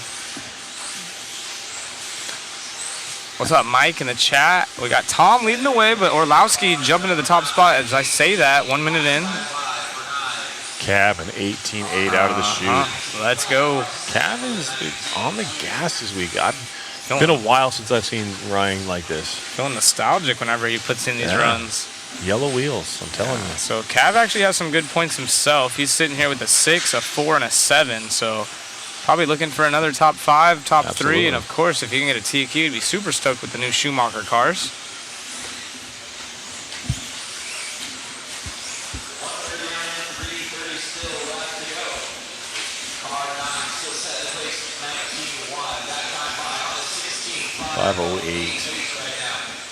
That might be pretty good right now, considering the track's just not quite there right yet. Yeah, exactly. It takes a few, a little longer. So slower heats that slow the track down, go offline, bringing dust on track. So they actually blow the line off every time, and just kind of a heat thing, rubber being laid down in the line. There might be a little bit more dust on there, but they do blow the track surface off right in the racing line every single qualifier. They also use the mister system, so you guys will see in between rounds the misting system come down. They do that not necessarily to water the track, that's to keep the dust down. Yes. That's why they don't do it for very long. Sorry about that, guys. Cav, 65.07. Orlowski now to the point, 65.08. So last couple laps, slowing off the pace just a little bit. Your leader's going 5.08 with a 3, 5.08 with a 6. That's Orlowski and Cavalieri, both of those Schumacher cars. Yeah, lots of people. Gas. Yeah, I was going to say, Orlowski absolutely ripping. It's the two Schumacher teammates flopping back and forth. Yeah. 18.8 is the hot lap out of Cavalieri, though, opposed to 19.0 out of Orlowski. So the teammates probably sharing quite a few setup things. Oh, yeah. Josh, go ahead. Talking to those guys and watching them work together, they are definitely all on page to make this car better. So they're all feeding off each other. Even Brock Champlin's up in the mix with these guys. So they're all trying to make this, from the top to the bottom, all the drivers that are here all have the same equipment. They were all handed everything that you want, everything you need. Someone right there in front. Oh, Cavalieri get it wrong. No, that's not going to do him any good for this round. Oh, Cavalieri. We're going to get an instant replay with both of those guys crashing. Okay, instant replay coming up. That's Orlowski. Yikes. Orlowski getting it wrong, coming on the straightaway.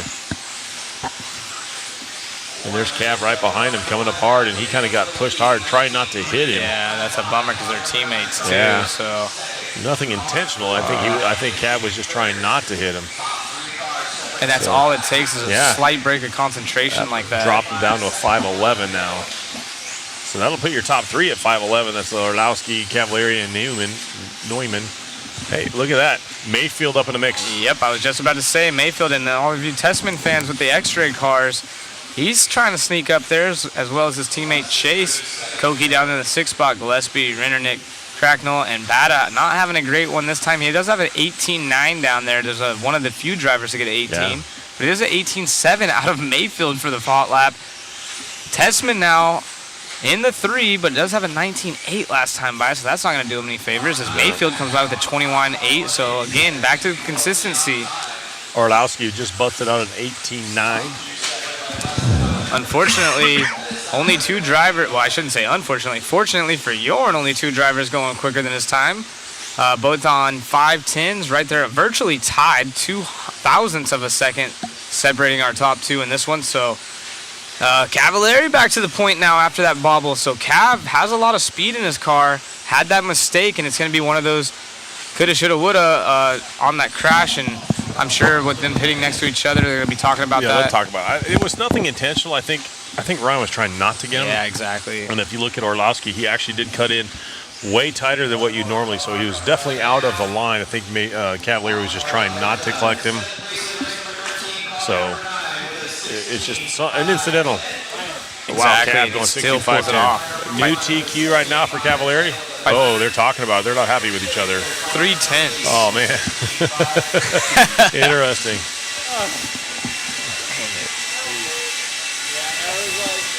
All right, so we're back with the final race coming up, but race 13 in the books. Cavalieri, even with the off-track excursion, setting a new TQ with a 5.11.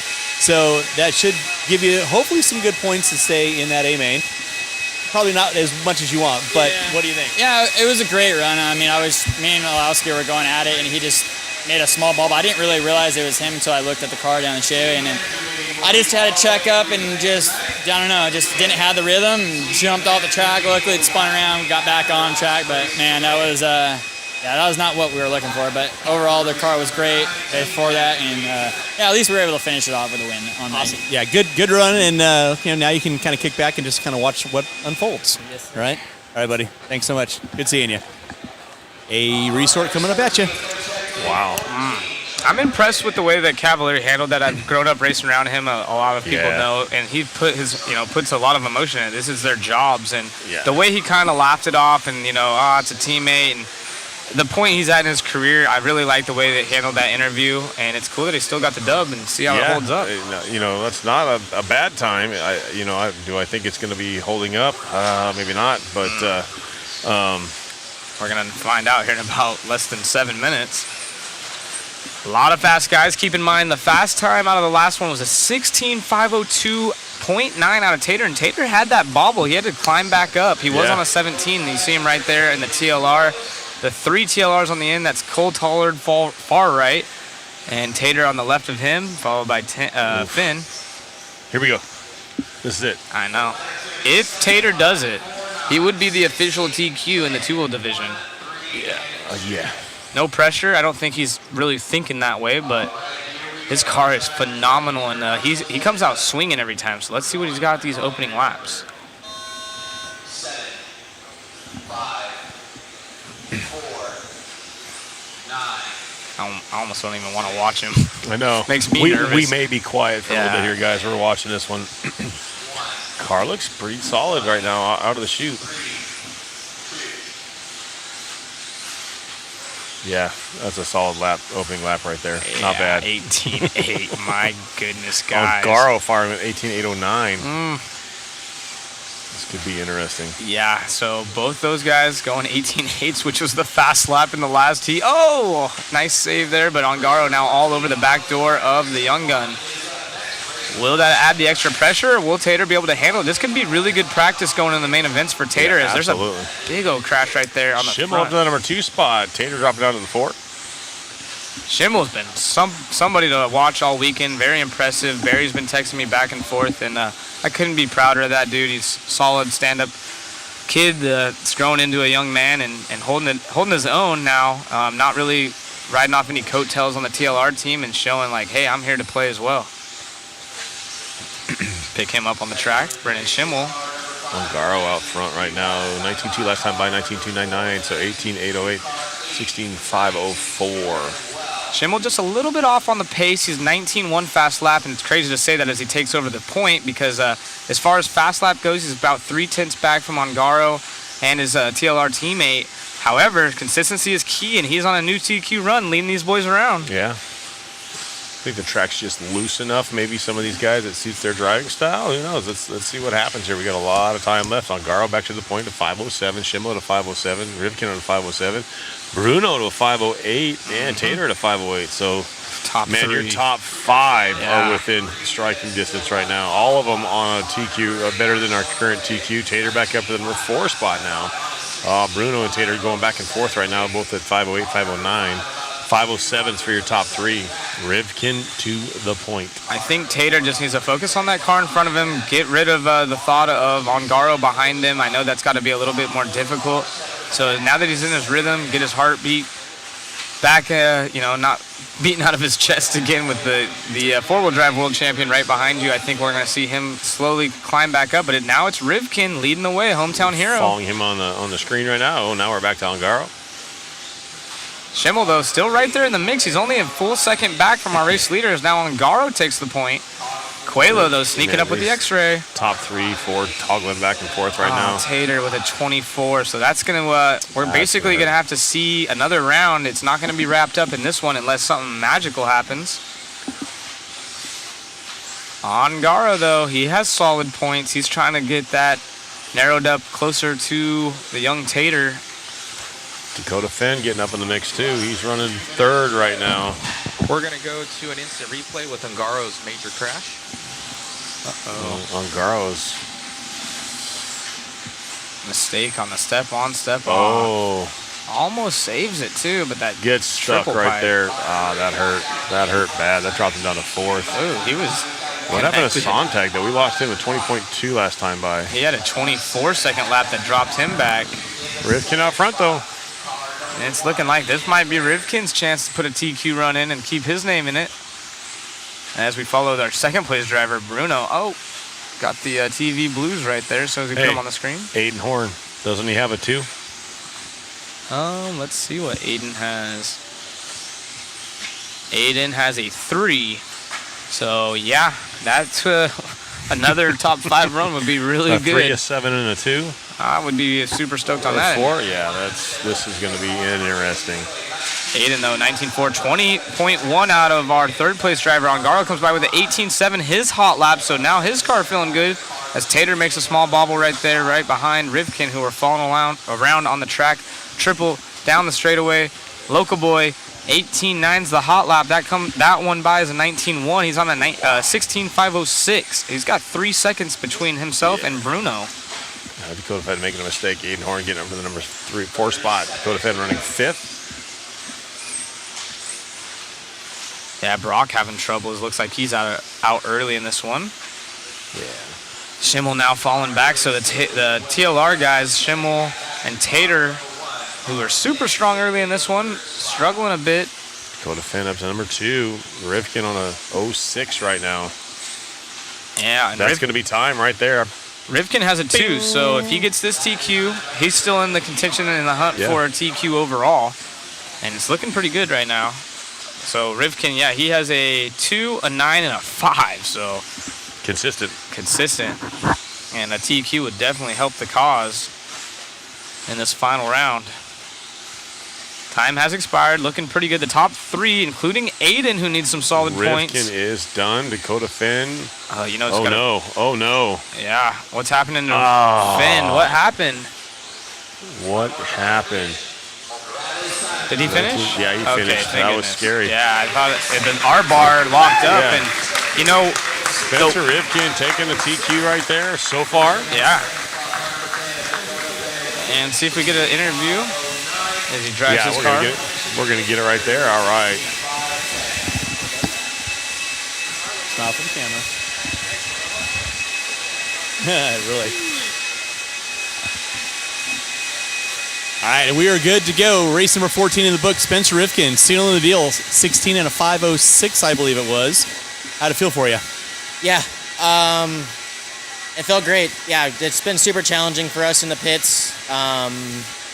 Yeah, we're all the best in the world here. I mean, we're battling to the end. Yeah, we've been working our ass off. We got the car going a lot better. Got a lot more people kind of finding their groove, figuring out the tire situation. There's been some drama with the tires so far. Tire gate is what we're all calling it. No, we're just kidding. We're actually all just fine out over on this side of the racing. But no, it was a good run. I really can't thank the guys back in the pits, Brent, Sean, Billy, Kyle, Kurt especially, Kurt Wanger. I'm super pleased on how everything's going. And yeah, it's not over yet. So yeah, awesome run, man. And I know you guys are just working your asses off back there as a team. So all the best, man. Moving forward. All right, so there you go, your current TQ. See what happens in the next 8 races, I believe. Yeah. Wow. You know who's got to be really frustrated is Ryan Cavalieri, because that crash cost him I don't think he would have been on TQ, but he would have got a 2 for the round. And Dakota, who we thought broke that last lap, is going to put a 2 in. So now we have Rivkin, Dakota, and Tater all with a really good shot. Let's bring it up and do some quick analysis over here. Bakersfield math. Good for Cav, though. That's really impressive. So Tater's going to stay at a 4 right now. Ungaro, where did Ungaro finish? Ungaro, he had a bad, yeah, it fell back. But Aiden Horn, Aiden's going to maybe secure himself. That might lock himself in. He's got oh no, he has that 43, but now he has 7, a 3, and a 5? 4. He's going to have a 7, a 3, and a 3, so that's 6, that's 13. That might put him in.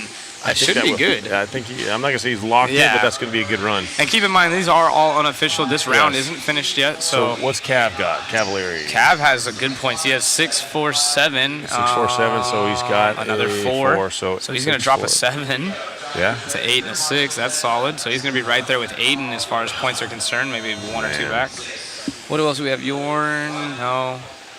Schimmel, an 8, a 3, and Schimmel a fell 15. back, Yeah, that's going to hurt. Still a solid run. Where's Rivkin at right now? So Rivkin's got a 0. No, Rivkin still has a shot. So yeah, he has he gets a TQ. He has a 5 that he's going to be using. He's dropping a 9. So dang, Rivkin, Finn, Tater, they all 3 have a shot. Who else is in this still? I'm sure the chat's already working on the math. Yeah. Yes, it is 3 of 5. So there was 4 qualifiers today. We have 1 more tomorrow, but they are counting your best 3. The only way to lock in TQ, like we saw in the 4-wheel drive category, is to TQ 3 of the rounds, which Alcaro was able to do in the first 3 rounds in 4-wheel drive. But unfortunately, no one being able to do that yet. We do have 1 driver that has 2 TQs. That's the TLR of Tater Sontag. But there's still a few drivers that can TQ this thing. Cavalieri, though, I'm really impressed with that Schumacher and how he, once again, handled that interview. Yeah, I would say 2, maybe 3 years ago, that would have ended different, teammate or not. Exactly. That would have ended very, very different. He's got kids now, wife. Yeah. It's totally different atmosphere, new team, and I like it. And I think it was nothing. It was the way it looked to me. Arlovsky was way inside, trying to give him the room to float the car outside, and I think he just pushed it a little too wide and ended up jumping into the gutter. So I personally think it was just. Oh wait, hold on. What? I don't think anyone can. I'm doing the math real quick. So we have a 2. Yeah, no, Spencer still can. Spencer has to. So anybody other than Spencer. Nobody can beat a 4 is what Joel's saying, but there's still another round tomorrow. Yeah, so if we have Spencer a gets another TQ. A TQ and a 2 would beat a TQ, a TQ, and a 4. Joel. Yeah, Rivkin TQs. Rivkin? That's actually a good racing. Yeah. If Spencer TQs, he'll have a 2, and that would put him first, Tater second. Yeah. And I believe there's who else? Actually, that would be the only one, right? Yeah. Who else has? Well, no, not necessarily. Well, yeah, I mean, it would have to be. Unless somebody has less than 4 points. Who else has a TQ? Who TQ'd round 1? Fend. It was Finn. So Finn has an 11. What's his lowest? Yeah, he can't. Yeah. So it's basically Spencer and Tater. Would Fend get that time? So he's got an 11 and a 2. So Fend has a 2. Oh, Finn has a 2 as well? So if he TQ'd, that would be a 2. No, because he only has, he would have a TQ, an 11, and a 49. So what did Finn get that one, a 2? Oh, yeah, so there's another one. So there's 3 drivers that are still in it based on Bakersfield mass. You know? Yeah, so you got Tater with a 4, and right now you got Rivkin and Dakota with a 2. Yeah, and a TQ. Yeah, that's what I'm saying. So yeah, exactly. Well, yeah, the points. Yeah. So those 3 drivers, those are the only 3 that I can think of. It's looking better for Tater. But yeah. Yeah, Spencer. Well, yeah, exactly. we know that. Yep. So those 3 drivers are the Basically, ones. if either one of those TQs, they'll have it overall. Obviously, if Tater does it, he'll have 3 locked in. But if the other 2 do it, And again, you heard Spencer elaborate a little bit on tires. I don't know if there's any updated information from the last time we were talking about tire gates. I haven't heard anything about the 2-wheel slide. I was going to say, we're going to have to go check that out. But realistically, the big thing tomorrow morning, and I guarantee the managers are already on it, being that it's so close with points, is going to be the track conditions. Yeah. And how much slower they are race by race, because we will be starting with the race 14 tomorrow. Which is our A sort. That's our A sort, and usually the track's slower, and you'll see that the like race 12 maybe might have faster times, 13. Everyone that hits the track, especially in the faster groups. So that's going to be the big one. And Cav was in the slower heat, so maybe if Cav comes out and gets That a 0 might for benefit himself, him. and stuff like that, you got to keep in mind. So, in the fairness part is. Granted, they did run a round of practice seating before they started qualifying today, so that was their 5-minute round, I guess you will, 5-minute round of scrubbing the track. And so that'll make it exactly like race 1 had this morning, and that's fair. You understand what I'm saying? Such simple. These guys talking crap. Well, none of it's official, so we're doing all the math by ourselves over here, trying to go through 3 screens, but... if you want to do the math for us and drop it in, give us the top 10, please. That'd be great. Yeah, exactly. If you got to figure it out. If you got to figure it out for us, figure it out. There's too many scenarios. There's too many scenarios going on. And so back to tomorrow's race. If they run the 5-minute practice, which would be exactly like race 1 got today. They had a 5-minute race before theirs, and then race number 1 went off, first round of qualifying.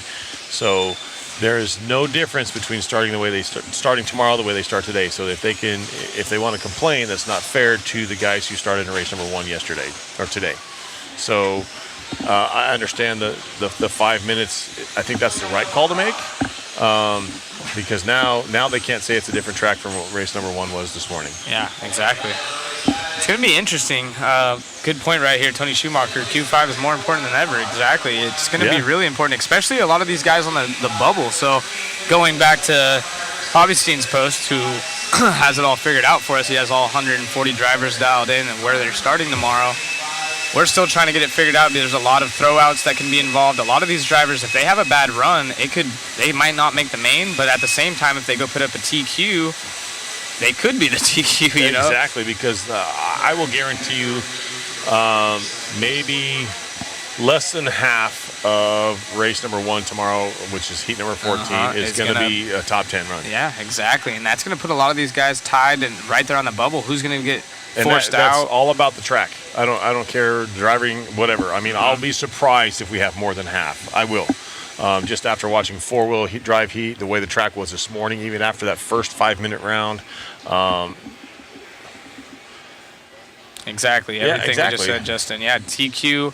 Tater's looking good for TQ unless Spencer or Dakota TQ round 5. Unlikely because heat 14's first, and the track conditions, it seems like every single race it matters. Hopsine, if you're going to be a keyboard warrior, go ahead. Figure it out. Let us know what you got. No, I need the help. I'm the first one to say it. But I'm saying he's sitting here talking like he has it figured out, but he hasn't shown anything.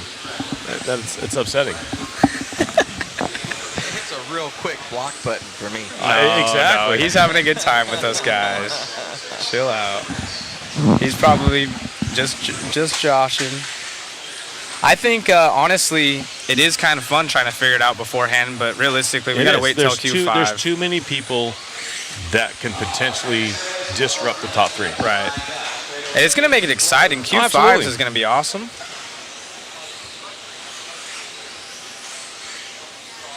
Right. So you can't say it's definitive. Who do you think's going to get it out of those 3? I kind of hope Tater holds on to it, to be honest. Who do you have, Hopstein? Or what was his name on here? It went away. Hopstein or whatever it was. Who do you have? Who do you think? I want to know. I think Tater. I would love to see Tater do it because he's so young and the pressure is different for him. His first Worlds, the pressure's probably a little heavier on him. Yeah. He's handling it well. So I would love to see that just because he is under the microscope. He's just a kid, never been in this position before, yada, yada, yada, that kind of stuff. So, and then you look at Rivkin. You look at these other guys that have, this is like, I mean, this is just another big race for those guys. No, you know what I mean? No checkered pass. Drivers can't bump from the B to the A main. But my question for the chat is, out of those 3 drivers that can TQ, that's Finn, Rivkin, and Tater Sontag, who do you guys think is going to do it? Here's my personal belief. I want Tater to do it. I honestly think Spencer is going to pull it out. He's that driver. He usually makes stuff happen. It's his home track. He's hungry. They're obviously working their butts off over there. You heard him say it himself. Yeah, but look at those TLR cars with Dakota Finn. Dude, the TLR cars look so good. They look so good. And honestly, who's going to have the setup? Here's the thing, like you were saying. Who is anyone going to make the change expecting the track to be loose in the morning? Exactly. Who's going to anticipate? I mean, those guys might watch. They might put their cars down for that first 5-minute round and notice something that, you know, the direction the track's going or whatever. They might small change, a millimeter here or whatever might be the difference. Yeah, exactly. It's if you set up your car, Finn says he likes to just kind of keep it how it is and run it. And that works for him. A lot of people saying Tater, a lot of people saying Rivkin. Not very many Finn fans yet. Potato definitely going to take it. I mean, I think that would be the coolest outcome. I like all those drivers. I like Finn, I like Rivkin, I like Tater. I think everyone secretly kind of is like, dude, Tater and TQ at the Worlds would be insane. But here's what I like. I mean, granted, we're not locked up and we're not done here, but going into Q5 tomorrow and it's not decided. I know, that is super fun. Yeah, it is. Keeps it wide open. And then who's not going to make the bubble? You know, once we get an update, right now on the bubble, we got quite a few drivers, but it is Cole Tollard sitting 10th with Bruno 11th. Keep in mind, that's counting the 3 rounds. We're not doing our math. We're not doing this one yet because, you know, our brains hurt from being up here all day long, and obviously we don't have it figured out. Hobbystein, I like Tater to do it. It went away too quick. Gosh darn it. Hobstein. Oh, I got it right here. Oh, and it's gone. And it's gone. But he said Tater, and I'm with him on that. I think he can. I honestly would love to see Tater at the top. I think it would be good for the industry as a whole, and I know that as much as Finn and Spencer would want it, I honestly think they'd give him the little smile, the wink, like, hey, bud, awesome job. But what I'm looking at, though, as a whole, as it's going to be confidence going into the mains.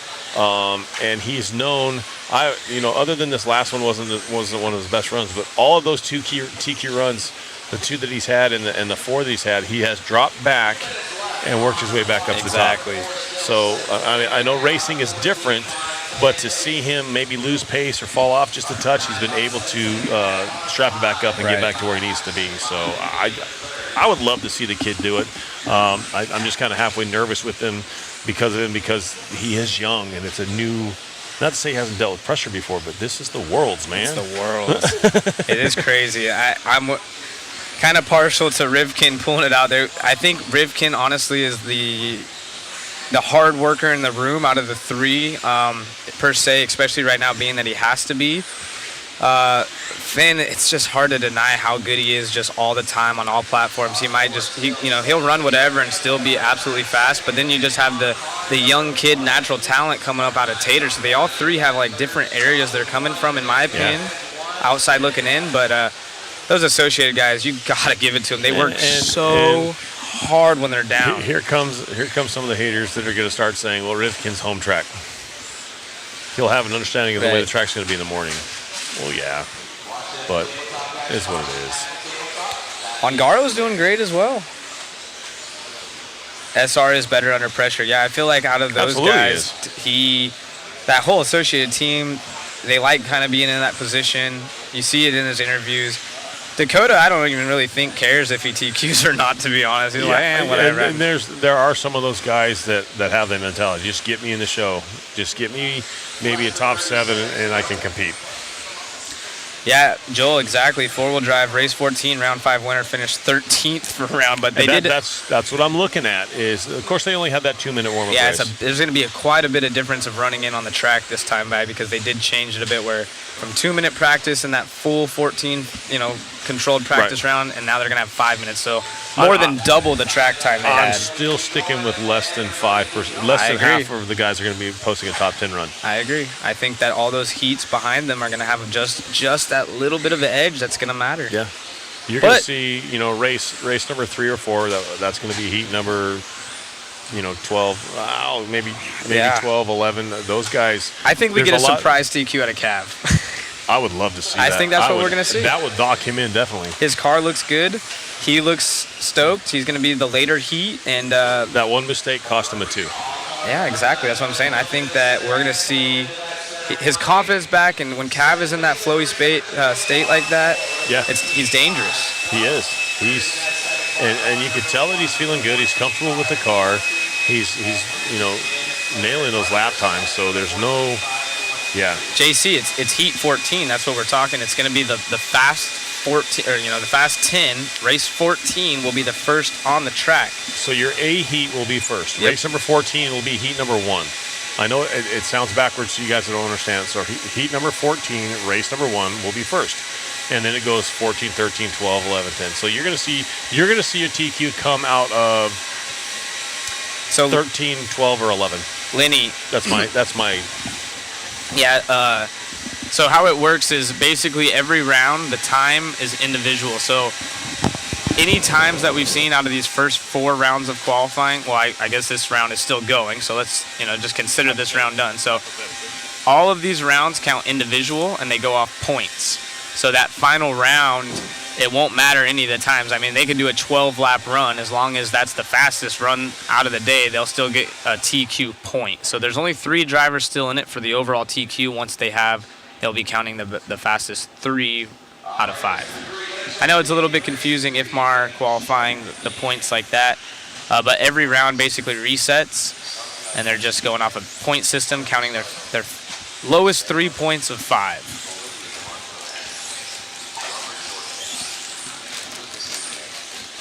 Yeah, it's going to be tough for them to be fast, exactly. So what we were talking about, the practice in 4-wheel drive, when we saw this happen, race 14 was the first one on their main day.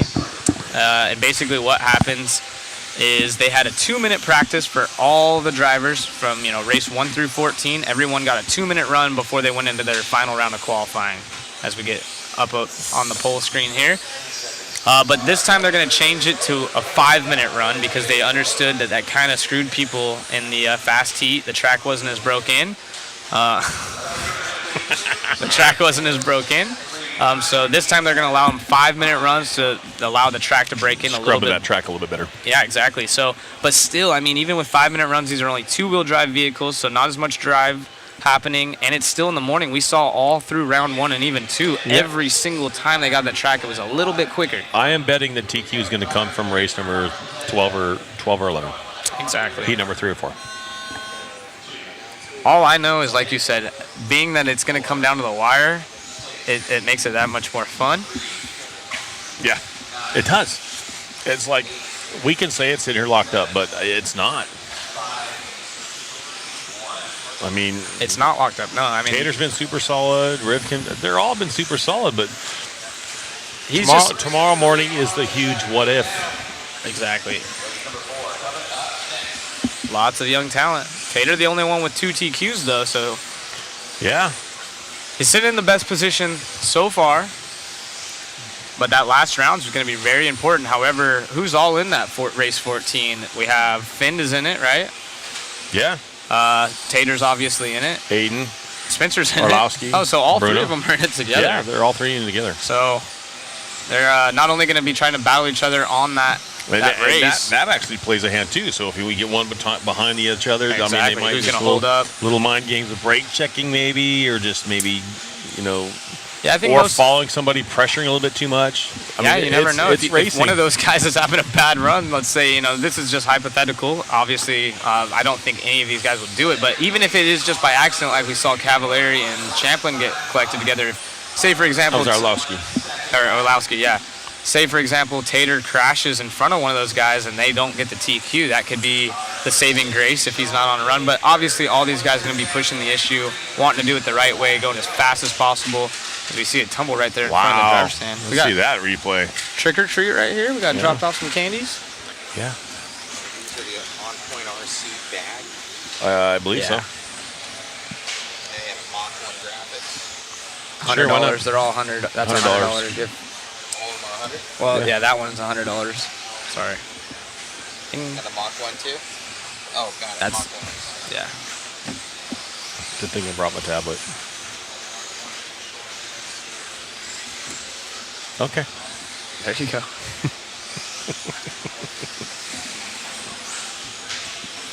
Hey, I don't think anything's wrong. You know, Finn has his races where he dominates.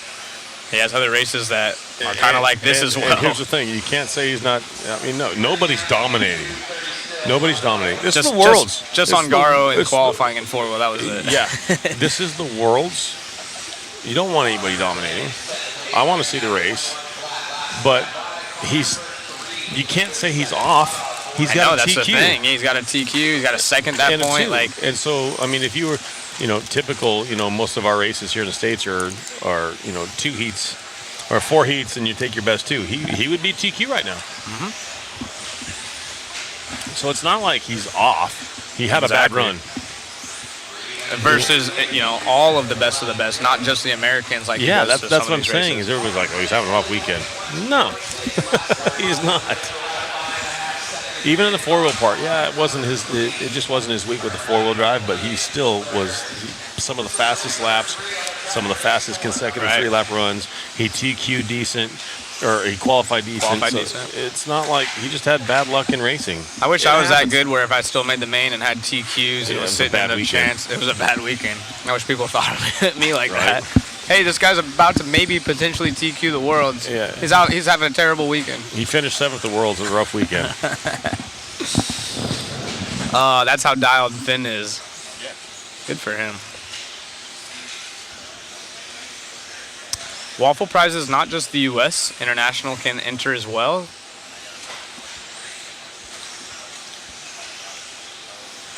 Yeah, they could easily steal a 0. I believe Cavalieri. I mean, anyone could. Oh, you're talking about this round? Not gonna say it's not gonna happen. It can happen, but you never know. Jorn was looking pretty quick. Did he already run? He's already ran. Has he already ran this? Yeah. This round? Yeah. I'm off of what race we started on at this point. We will end on 9. We end on 9? We started on 10. Yeah, so he's already done. He's sitting 7th, so yeah, no one. Jorn's already out of this one, Jack. Dustin as well. They've all already ran.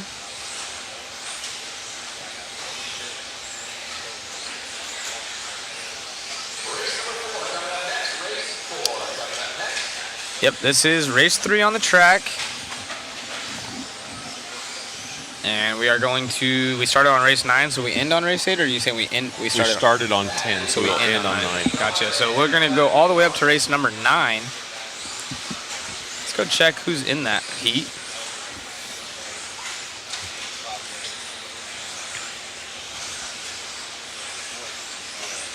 We're 4.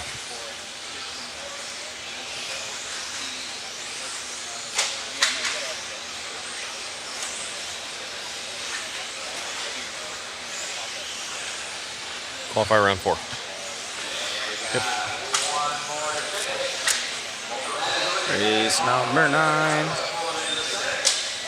So we got Dougie will be in that, Ben Smith, Sturdy. Unfortunately, none of these names have really been up there contesting for any of these times. So, but it doesn't mean they can't post a time to maybe mix things up. Exactly, but it's still, I don't think they'll mess with the TQ. No, they're not going to get up there. But there could be times down lower in the A that can shuffle things up and make it. That could shuffle it up. We haven't done the math yet on those lower, not lower divisions, but those lower positions closer to around the bubble spot. Yep. Here's your overall top 10 right here in Q4 so far. Unofficial. Unofficial. Okay.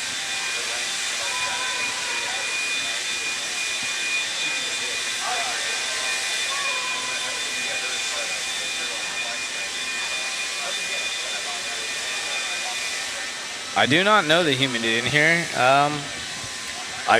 It is a lot cooler than it has been all week long. Yeah, I was gonna say, I don't think it feels way less humid than OCRC typically did here. Oh, so absolutely. if I had to guess, I don't even know what I would guess the humidity is, but it doesn't feel too humid in here.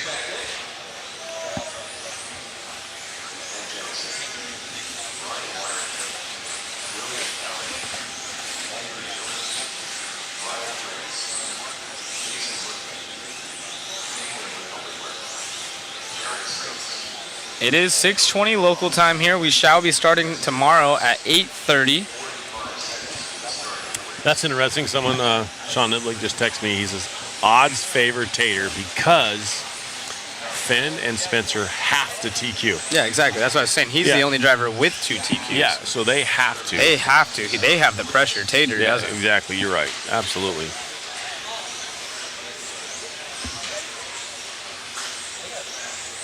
Yeah, he's the only one, so it's gonna be fun.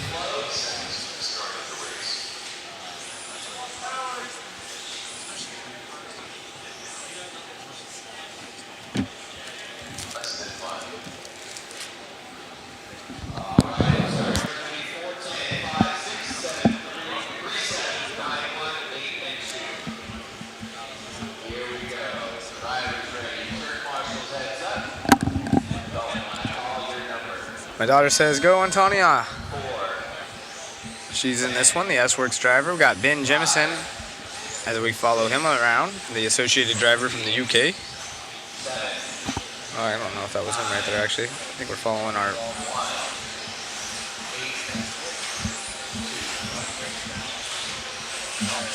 Could you handle the pressure? I'm glad I'm not in that position, but I've never been that far up to know. Unfortunately. I've never had the pressure of getting paid to drive a remote control car.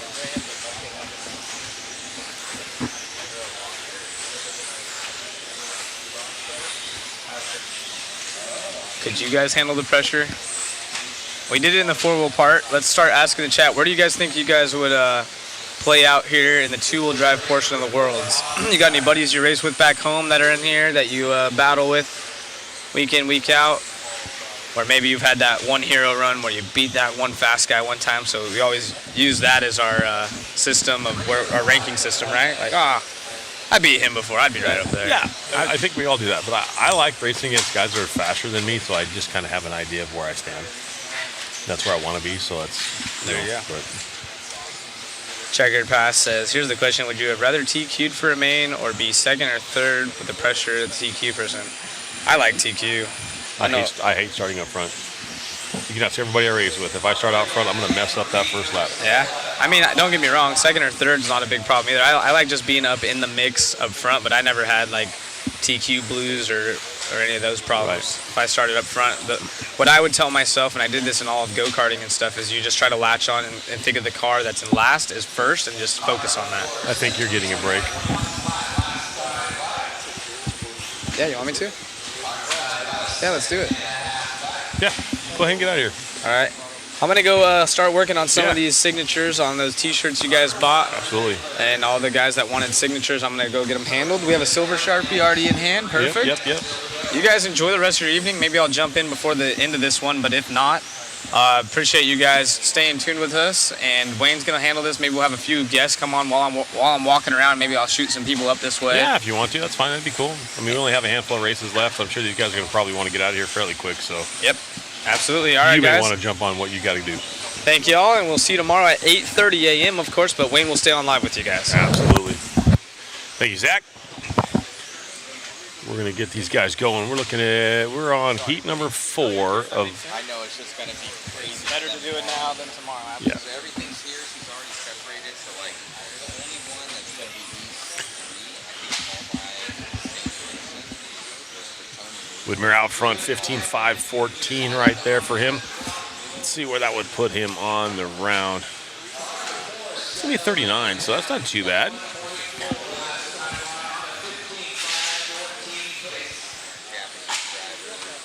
Guys,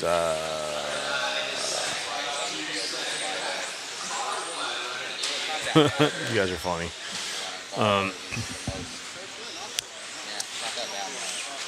Yeah, it's going to be interesting to see how this all plays out. There's just so many different directions it can go.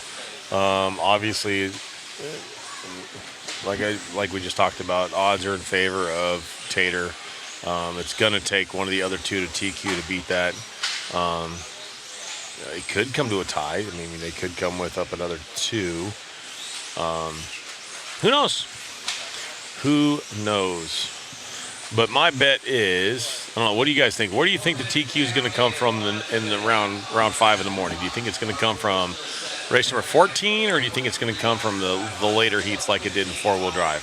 So round number 5, obviously it starts backwards. We start with race number 14, which is our A heat, our A sort. And it goes 14, then our B, which is 13, then our C is 12. And so I think it's going to come from race number 3 or 4 on the track, which will be like 11, 12, maybe 13. I think that's where TQ is going to come from. I'm with 13, Casper. I like that. Ryan Cavallari's on the gas. Him and Orlowski are really working good together. They're in that race number 13. So I think it can potentially come from 13, maybe 12. But yeah, that's where it's going to come from. I think. I don't think. I think less than half of the A sort will be putting it in the top 10 in round 5, just because the track's not going to be there. And so, even that they're going with a full 5-minute run for practice in the morning, which is going to be crucial. They have to do that. I'm with you, Mike. I think it's going to be Orlowski or Cavallari. Both of them, those guys were going back and forth in this round at top. And literally, Orlowski made a little bobble coming on the straightaway. And when they got to the end of the straightaway, Cavallari caught up to him. And in my opinion, Orlowski tried to stay inside along the pipe on the double single. And I think Cav just tried to push out a little too wide and ended up putting it in the gutter. It is not a controlled front tire. It is wide open. You can run whatever you want, as long as it's an approved tire through IFMAR and Roy.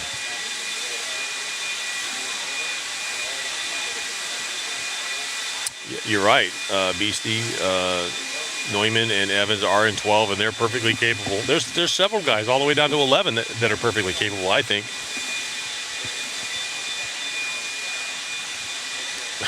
Kyle, I like that. Yeah, you're absolutely right. It's going to come down to the one who can actually lay it down.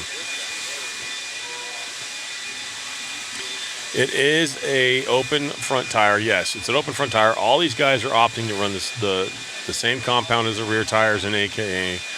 Some of them are running the voids, and some of them are running the standard ones. The voids were readily available prior to the race. They did run out, so people are just opting to run the standard clays. But they are cutting the back of the wheel to widen the tires, so they're mounting it flat on the lip or flat on the wheel. And that's basically stretching the carcass out and making the tire flatter. It's filling the tire more with there's less gapping, I guess you would say, with the foam. And so that's just kind of helping that out.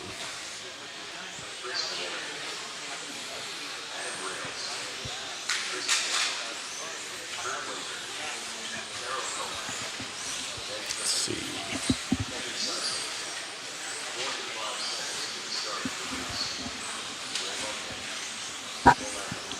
Rivkin has TQ so far in this round with a 16.506. Dakota Fenn's going 16.509. 16.510 for Aiden Horde in the third place. Fourth will be Ryan Cavallari, which I think is a lot of people's favorite for tomorrow morning's TQ.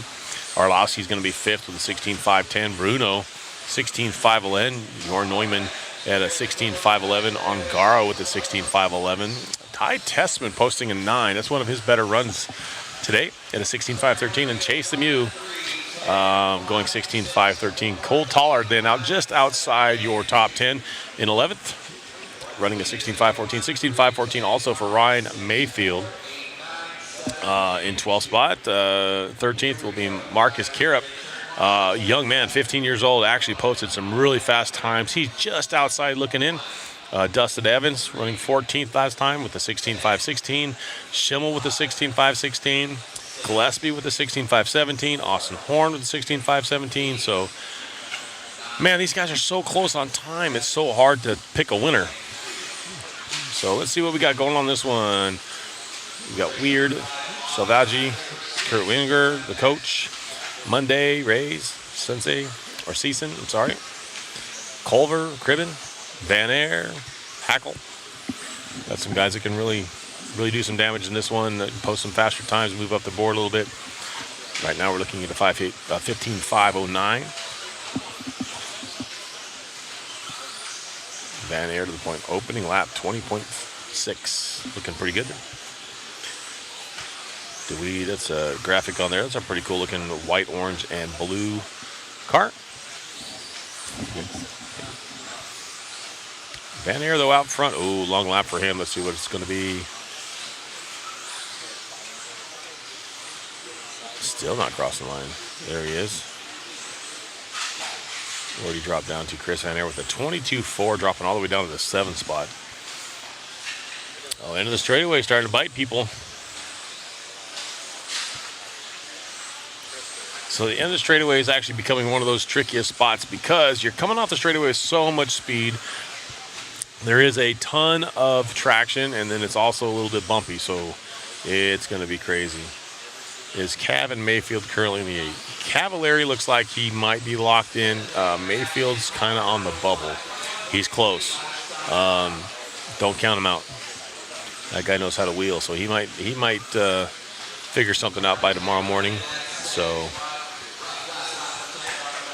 the loop is on the back straightaway in between the number 3 and the number 4.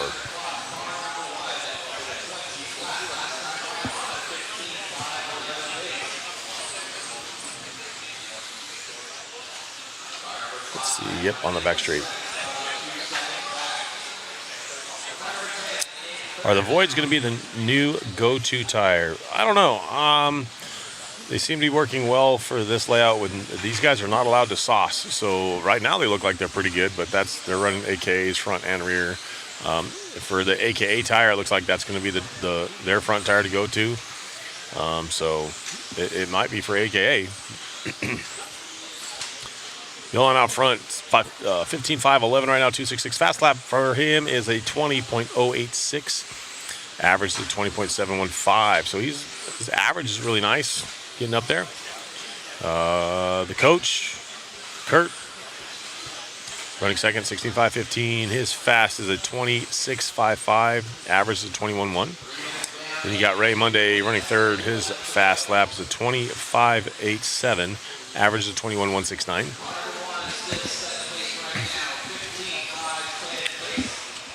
Kyle, it's towards the end of the straight. It's between the number 3 and the number 4. If you're watching, you can see it. I don't know if you have it, if you're just listening or if you're watching, but it's on the back straightaway. You see where the big line is with the checkerboard on it. That is where the loop is at. The HV, they can run 7.6s.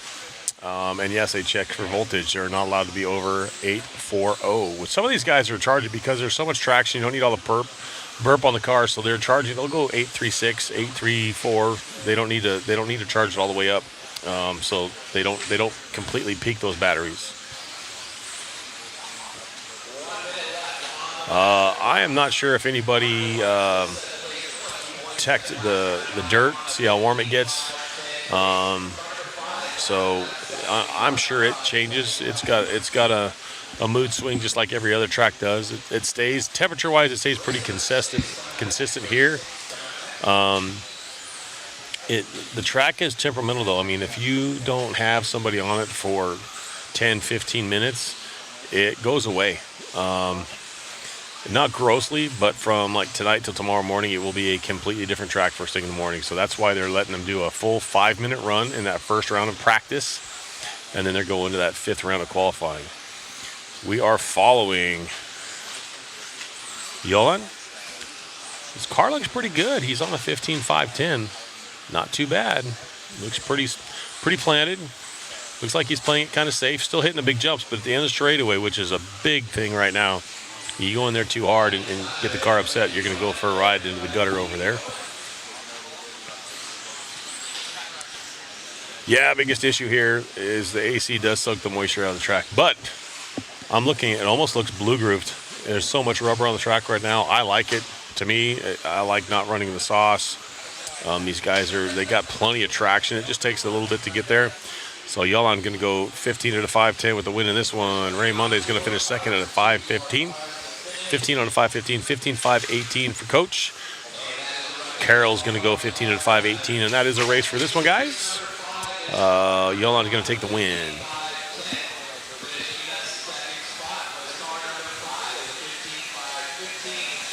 Let's see.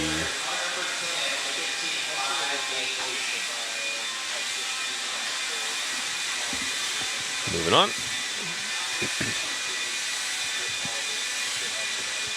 Got some decently fast guys in this one. There you go, your top 10 on the screen. Top 10 for this round right now. Spencer, Dakota, Aiden, Ryan, Mikkel, Bruno, Yorn, Ongaro. Things quickly coming to an end. We're all tired, so if I'm mumbling words, I apologize. And Ray Monday, yes. Alex Sturgeon in this one. Harley Eldridge, Kyle Davis, Scott Spear, Mitchell Pratt, Josh Payne, Florent Gallant, Dominic Nunn, Justin Green, and Andrew Kaufman. Andrew Kaufman has thrown down some laps. He's actually done some decent times. What tires are working good? We are running the AKA Slicks.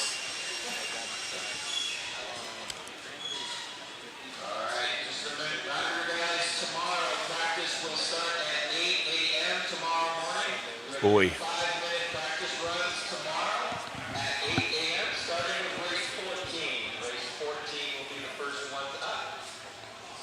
Interesting. They just announced racing will start at 8 o'clock in the morning, so our first practice round will kick off at 8 o'clock. It's going to be a practice round, 5-minute heats, starting with race number 14 at 8 o'clock in the morning. They will do one full round, and then they will line them up and start that last round of qualifying, starting with race number 1 will be heat number 14. They basically a full invert on the field. So if you're new to this, what they do is they move them around a little bit so they can, everybody has a fresh track, everybody has a medium track, and everybody has an old track. So obviously the older track is a little bit better for traction because a little bit run in more rubber on it, grooved up. The early morning races are not going to be that good. So we're starting at 8, it's still going to be cool. That might even put me into question as to moving my TQ pick back to maybe race number 3, which would be 12. So it's just going to be interesting. So how are the tires wearing? Are they better off with more running? So far, what I'm learning is it's not the tire falling off, it's the foam, because there is so much traction. The foams are breaking down and they're getting the gap between the foam and the tire, and that makes the car completely inconsistent. It's not the tire falling off, it's the foam breaking down.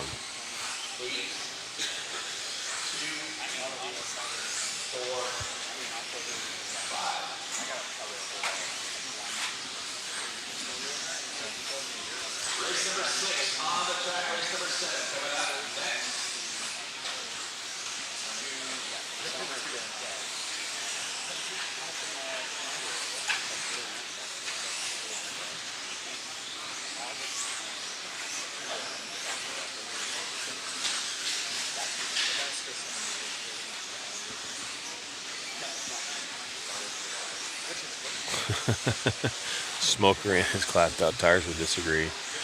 I'm not going to say they're not faster. I'm just going to say they're less consistent. That's what I'm going to go with. Dude, you'll have a ton of traction, but you're not going to know what the car can do. When will the Slash Worlds be? That'd be cool. Talk to Traxxas. Traxxas is in a place now where they don't have to do that stuff. They don't have to sponsor anybody. They don't have to do any big races. They do still, kick down at some events, monster truck events and stuff like that. They'll have some cars that they take. You could, drive out in the parking lot or whatever just to get a taste. But for the most part, they don't even do that kind of stuff. They're the leading source of entry-level enthusiast RC cars.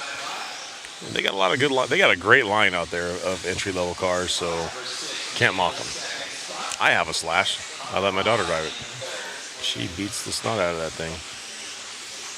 Alex Sturgeon out in front of this one, a 15.506 right now. Any prototypes besides Mugen? No, Mugen's the only total car that we've seen that's chassis up.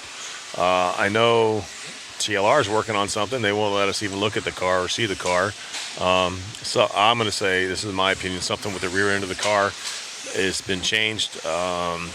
They've had the rear end off all the cars and tucked away. The rear end C&D blocker have been covered up on the car, so they're not letting a whole lot of people see it. I almost snapped a picture of a body on, but they pulled the car away from me, asked me not to, in a nice way.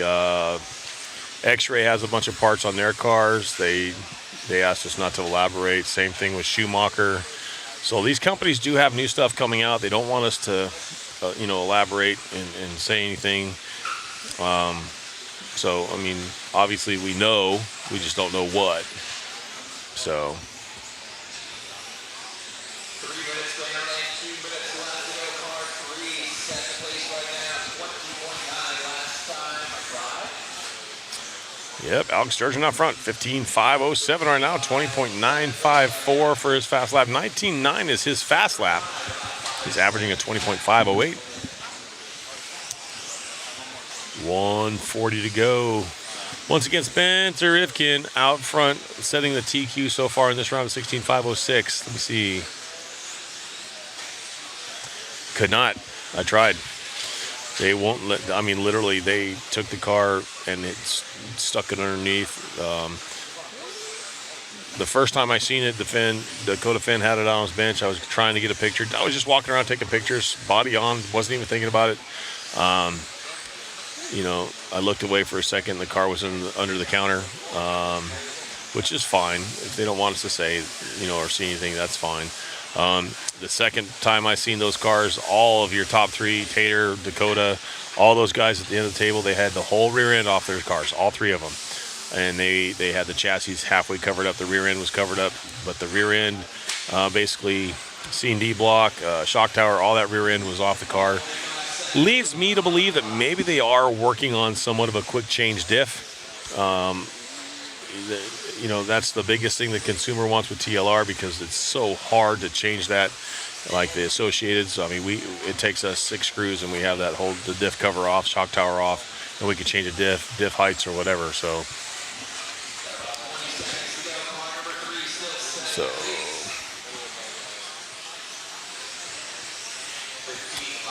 yeah, Aaron, that Mugen looked pretty good. And some people are like, oh, it didn't look that good, this and that. You guys got to remember, they have one guy, one car, trying to find something in it, and they are about middle of the pack. They're not bad. Shinadachi is the one driving the car, and he's also the engineer. He's a good driver. It's just they don't have the team to put forth the inputs and whatnot that they need to see for a full car to be out and competitive at this level right out of the chute. This is the first time the car's been ran at this level. It's the only one in the States, the only chassis they have out here. They did run it at SDRC for a few weeks prior to the Worlds. But this is the only car they have in the States, so they don't have a whole lot of, they don't have a big book of notes to go off of.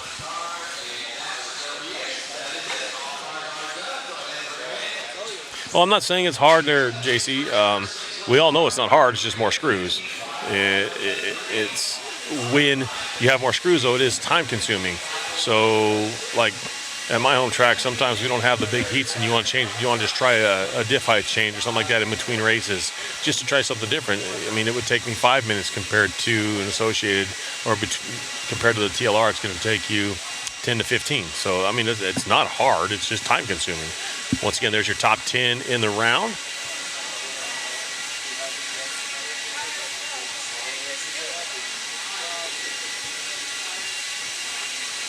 Spencer up top, Dakota Finn second, Aiden Horn third, Ryan Cavalieri fourth, Mikkel Orlowski fifth, Bruno Calo sixth, Jorn Neumann running seventh overall right now, Davide Angaro eighth, Ty Tessman ninth, and Chase Lemieux 10th overall.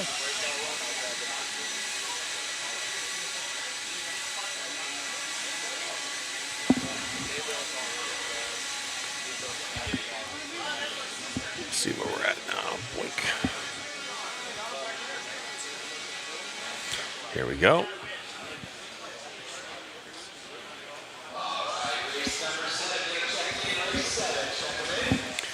Race number 7 going on the track right now. 2 more after this one, guys. 2 more after this one. Watch it. Bang. Found the marshal at the end of the straightaway. Gonna get hit again. Oof.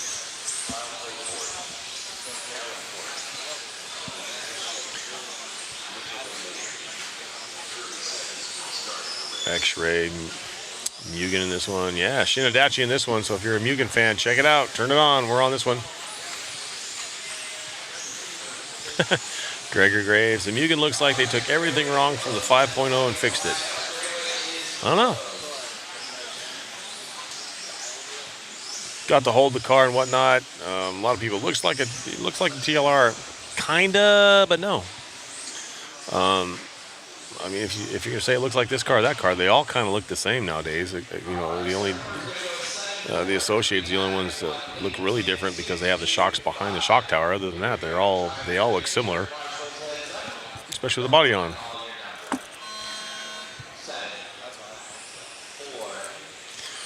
Here we go. Starting this one off. Misha taking off in this one. Mason Templeton in this one. Shinadachi in this one. Alan Horn. We got some decently fast guys in this one. See what they can do. The track should be money for these guys. Maybe almost too much. I know at the end of the straightaway it is super hooked up. Some of these guys are traction rolling. Shinadachi had roll bars or sway bars. Roll bars. Sway bars front and rear on that car. I don't know if that's just how the car comes.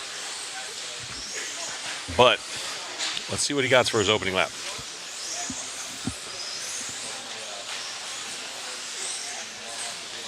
Shin opening up with a 20.099. Mason with a 19.7. So not bad. Shin through the double or triple double right there. Making a left-hand turn, hitting the triple, coming down the straightaway. Pretty good lap for that one. Yep, 20.0. He has been super consistent.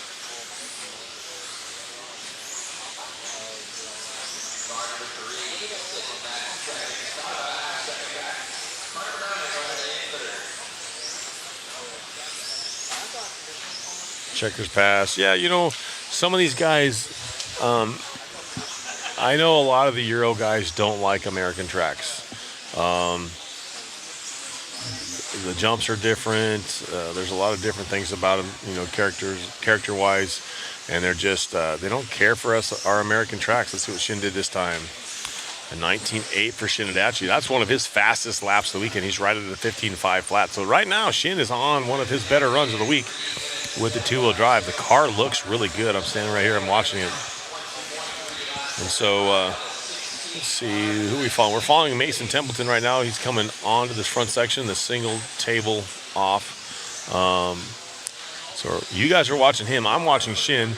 Let's see where Shinadachi is. Shinadachi's coming through this S section, coming to the triple double section. Car looks really solid still. I'm digging it right now. Last time by was a 19.8. Let's see what we got this time. Crossing the line. Another 19.9. So he's on good pace right now. Car looks pretty solid. He's actually slowly catching up to Mason Templeton. Templeman, I'm sorry. So one's at a 16.5, 17. That's Mason. Shin at a 15.5 flat. Mason looked like he might have had a rough run that time. He did. He had a 21.2. So Shinadachi to the point. Last time by a 19.8. He's looking to go 16.5, 19 for Shinadachi. So Mugen to the front of this one. Here he goes to the triple double section. Nice it. That car looks really solid this round. They found something in it because he is getting it. The car looks good. Hooked a little bit right there coming off the straightaway. So she had a 19.7 last time by 16.5, 19 overall. Let's see where that will put him so far in the round. That'll be a top 20 overall. Well, like I said, he has been looking good. This is the best the car has looked. So they've been working on it. They're doing good. Let's see what he turned that light. Now he's up to number 19 overall on the list. last time by, a 19.5. So he's really getting after it with that car. Obviously getting more and more comfortable with it. Crossing the line right there. Shinadachi dropping down to a 19.9. So Misha going to the point with a 19.1 last time by. So your top two going 16.5, 18. That's still going to be right there, the top 20 for the round. Not bad. But we're watching Shin right now on the screen, down the straightaway again. Let's see what we have for this one. Shinadachi the 19.5 last time. So his consistency right at a 19.896. As fast as a 19.535, which was the last lap by. Misha going 19.0 for a fast lap, 19.909 for consistency. So these guys going back and forth. Mason still in the hunt with this one. Mason Templeman back to the number 1 spot with a 19.658 last time by. So he's at a 5.18 with an 0.45. Shin to the top now with an 0.45. So your top two now going 16.5, 18. That's going to be Shin and Mason. Alan Horn up to the number 3 spot now. He's at a 15.502. So Shin and Mason going back and forth. Shin now back to a 16.517 with a 19.8 last time by. So this Mugen looking really, really good. See where he's at on the track. I believe we're watching him. That is time. He's going to come by the line. Maybe squeak by one more. He'll go one more. So Shin's still on the clock. So is Mason. So your two faster drivers in this one, nose to tail, on the track. Coming through the S section, both cars look phenomenal. Over the triple, double. They're going to come onto the straightaway here. They're onto the straightaway double or triple right now. Boom, boom, boom. Oh, all three of those cars tumbling in the straightaway, so they're squeezing it as hard as they can to get that last little bit out. So Shinadachi's going to win this one, going 16.517. That will put him 17th overall on the round. Mason Templeman's going to go 16.519. Let's see where that 2 seconds puts him. That 2 seconds will put him 21 overall for the round. So pretty good race for that Mugen car. I liked it. Going faster. Every time he puts the car down, that car's going faster. Very interesting. I like it. It's a good run.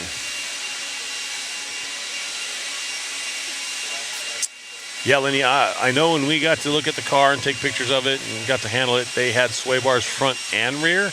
I don't know if that's how it is now, but man, that was his best run and looked super competitive. Looked really, really good. Front end balance, front to rear end balance was good. The car was setting up nice. It stayed flat. It was pretty gnarly. Really good.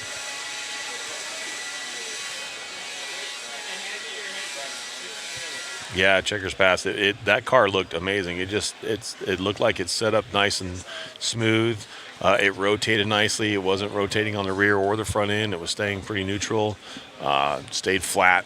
So, man, that's got to be a super positive pumping run for those guys. Very good. Very good. Here we go, race number 8. 2 more to go. This one and one more. Still sticking with my pick for the A main or the top qualifier for round 5 to come out of the second or the third race tomorrow morning. We will start racing. We'll have cars on the track at 8 o'clock. 1 round of practice. They will go 5-minute heats all the way through, and then we will do our last round of qualifying starting promptly after that, with race number 1 being heat number 14. We will go 14 to 1. Once again, obviously our first round, it was 1 through 14. Then we went 4 through 3. Then we went 7 through 6. Then we went, this one we're doing 10 through 9. And tomorrow we do 14 through 1. So all of them, everybody has a green track, a medium track, and a good track. So that's just the best way to do it.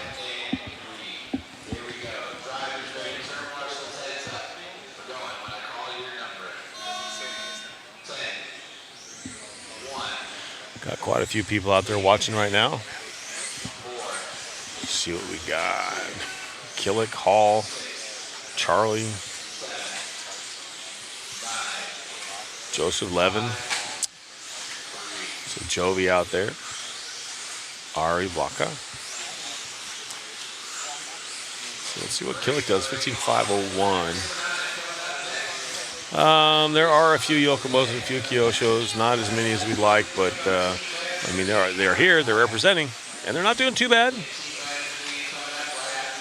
Start tomorrow is 8 o'clock our time. So right now it is almost 7 o'clock here. So whatever the difference is, that's where you're at.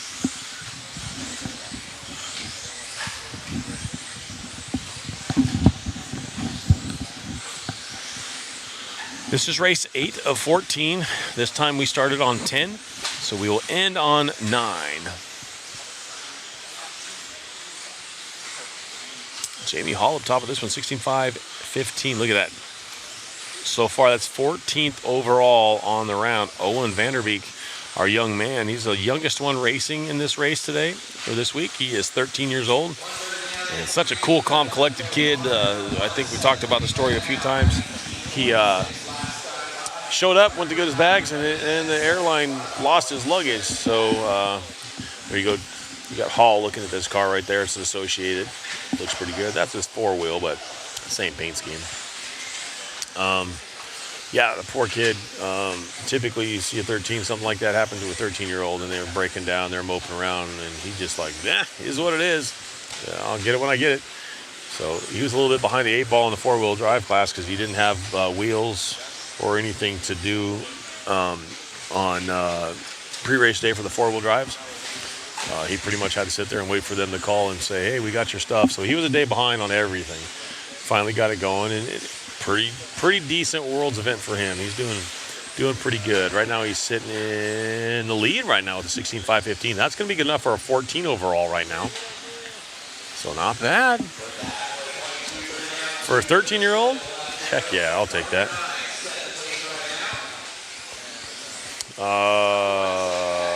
What turn motors are these guys? These guys are running, because of traction, some of them might have powered down a little bit, but they're anywhere between a 7.5, maybe a 7.0 to an 8.5, somewhere in there, depending on their speedo settings, soften it up or whatever. But yeah, they're between like a 7.0 and an 8.5.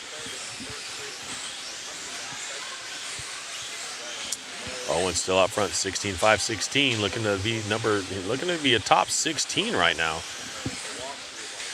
At 13, just to be on the same lap as the pros, killing it. This dude's on fire right now. He's got a 19.2 fast lap, 19.7 is his average. So little Owen driving top 15 right now. He is on a good run. 130 left to go, 330 down in this one. Yeah, 5.5 to an 8. 5.5 is more of the 4-wheel drive motors. Even those guys motored back a little bit on the 4-wheel drives because it was just, the traction just wasn't quite what they were expecting.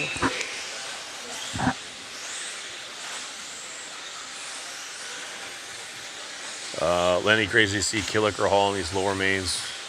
Yeah, it's unfortunate because, I mean, you're talking Worlds and the practice and the time that people put in to get ready for these races, and you also have the international flavor. So, I mean, you got a ton more people than what we normally would have at a bigger national event. So, you just got to look at kind of that stuff. I agree. You see some of our guys that are normally killing it. You're top 10, top 15 all the time, and then all of a sudden they're struggling to get a top 20. Jamie Hall down to the point. At 16.5.17, Owen having a bad lap. A 22.2 drops him all the way down to the 5th spot. But he's been battling. Your top 10. Spencer, Dakota, Aiden, Ryan Cavalieri, Mikael Orlowski, Bruno, Jorn, Davide, Ty, and Chase Lemieux. Our top 10 right now in this round. Looks like that's going to stay that way. No one's really close. We still got our top 2 going 16 laps. So we got one more race to go.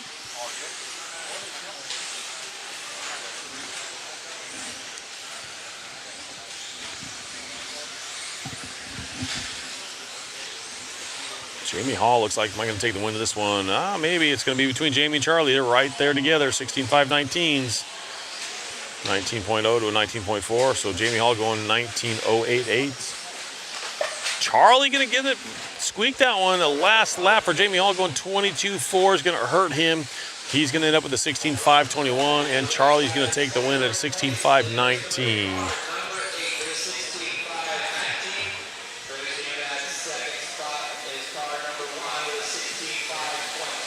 Good run from both those guys. Let's see where we ended up. Owen was on a run, had one bad mistake, dropped him all the way. Wow, I don't know what happened to Owen. The car let go or whatever. Owen ended up 9th or 7th overall.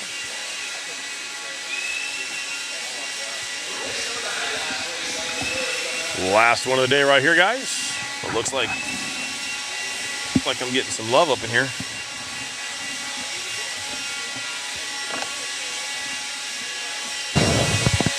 Ken. Oh, I'm tired, dude. You got dinner at home. Yeah, Yeah. I agree. So Angry Crab Shack. Angry Crab Shack. We haven't been there yet. We've We've been not.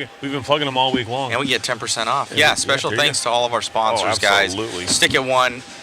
That's why this place looks so good, period. Oh, absolutely. Then we got Team Associated, J Concepts, Sanwa, ProTech RC, RC Raceworks, a.k.a. Coca-Cola, Roar, Angry Crab Shack, P1 Paving and Construction, and, of course, Mod Live Media. Who are those guys? I don't know. They're tired. Chumps.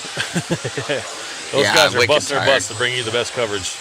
Hope you guys have liked it. It's been a lot of fun, so it's good. And we're, everything's been. What's going on, Pascal? What's happening, man? It's been a long day. Like, I don't know. Did it hit you at like 4 o'clock? Yeah. Yeah. Like I a think it wall. was like the whole team. We hit a wall.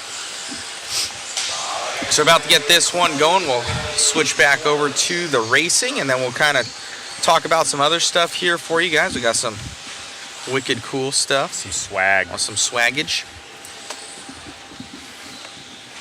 Megan's been killing it on the cameras. She's just got in today. We flew her in because we know she's so good. No, you flew her in. I did fly her in because I know she's so good.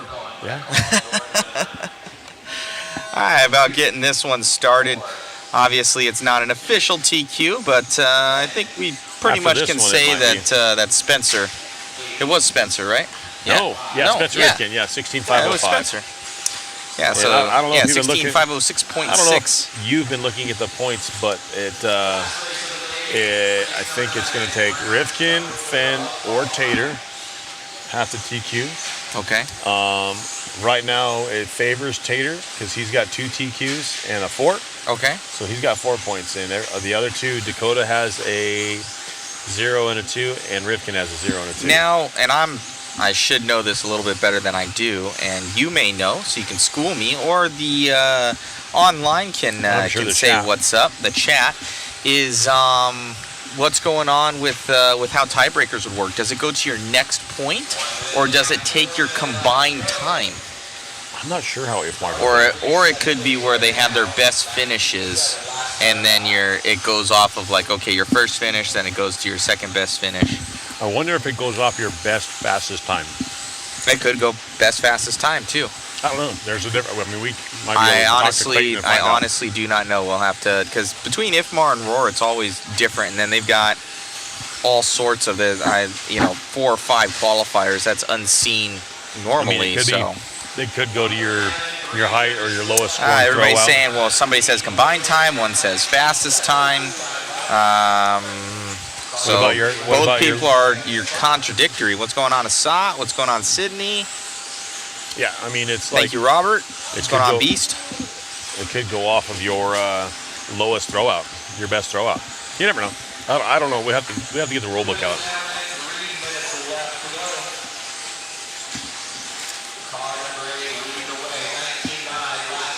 Wow, 19.9 out of Ryan. Josh up to the point now with a 19.6.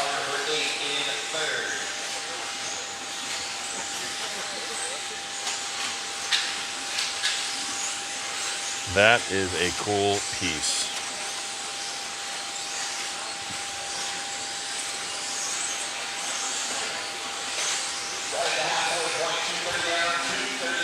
Right on, right on. So we got Ryan Rivas in the lead right now. 2:30 down, 2:30 to go. Ryan, he's out from the Washington area, Washington, Oregon. He's a West Coast boy.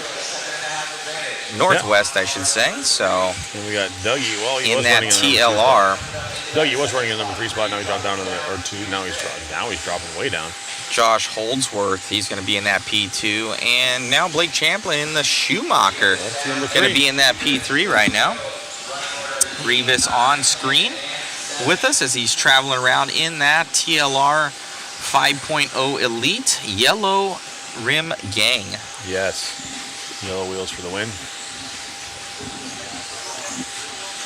JC Chacon Jr., what got you into streaming slot car races? I have to admit, those are pretty awesome.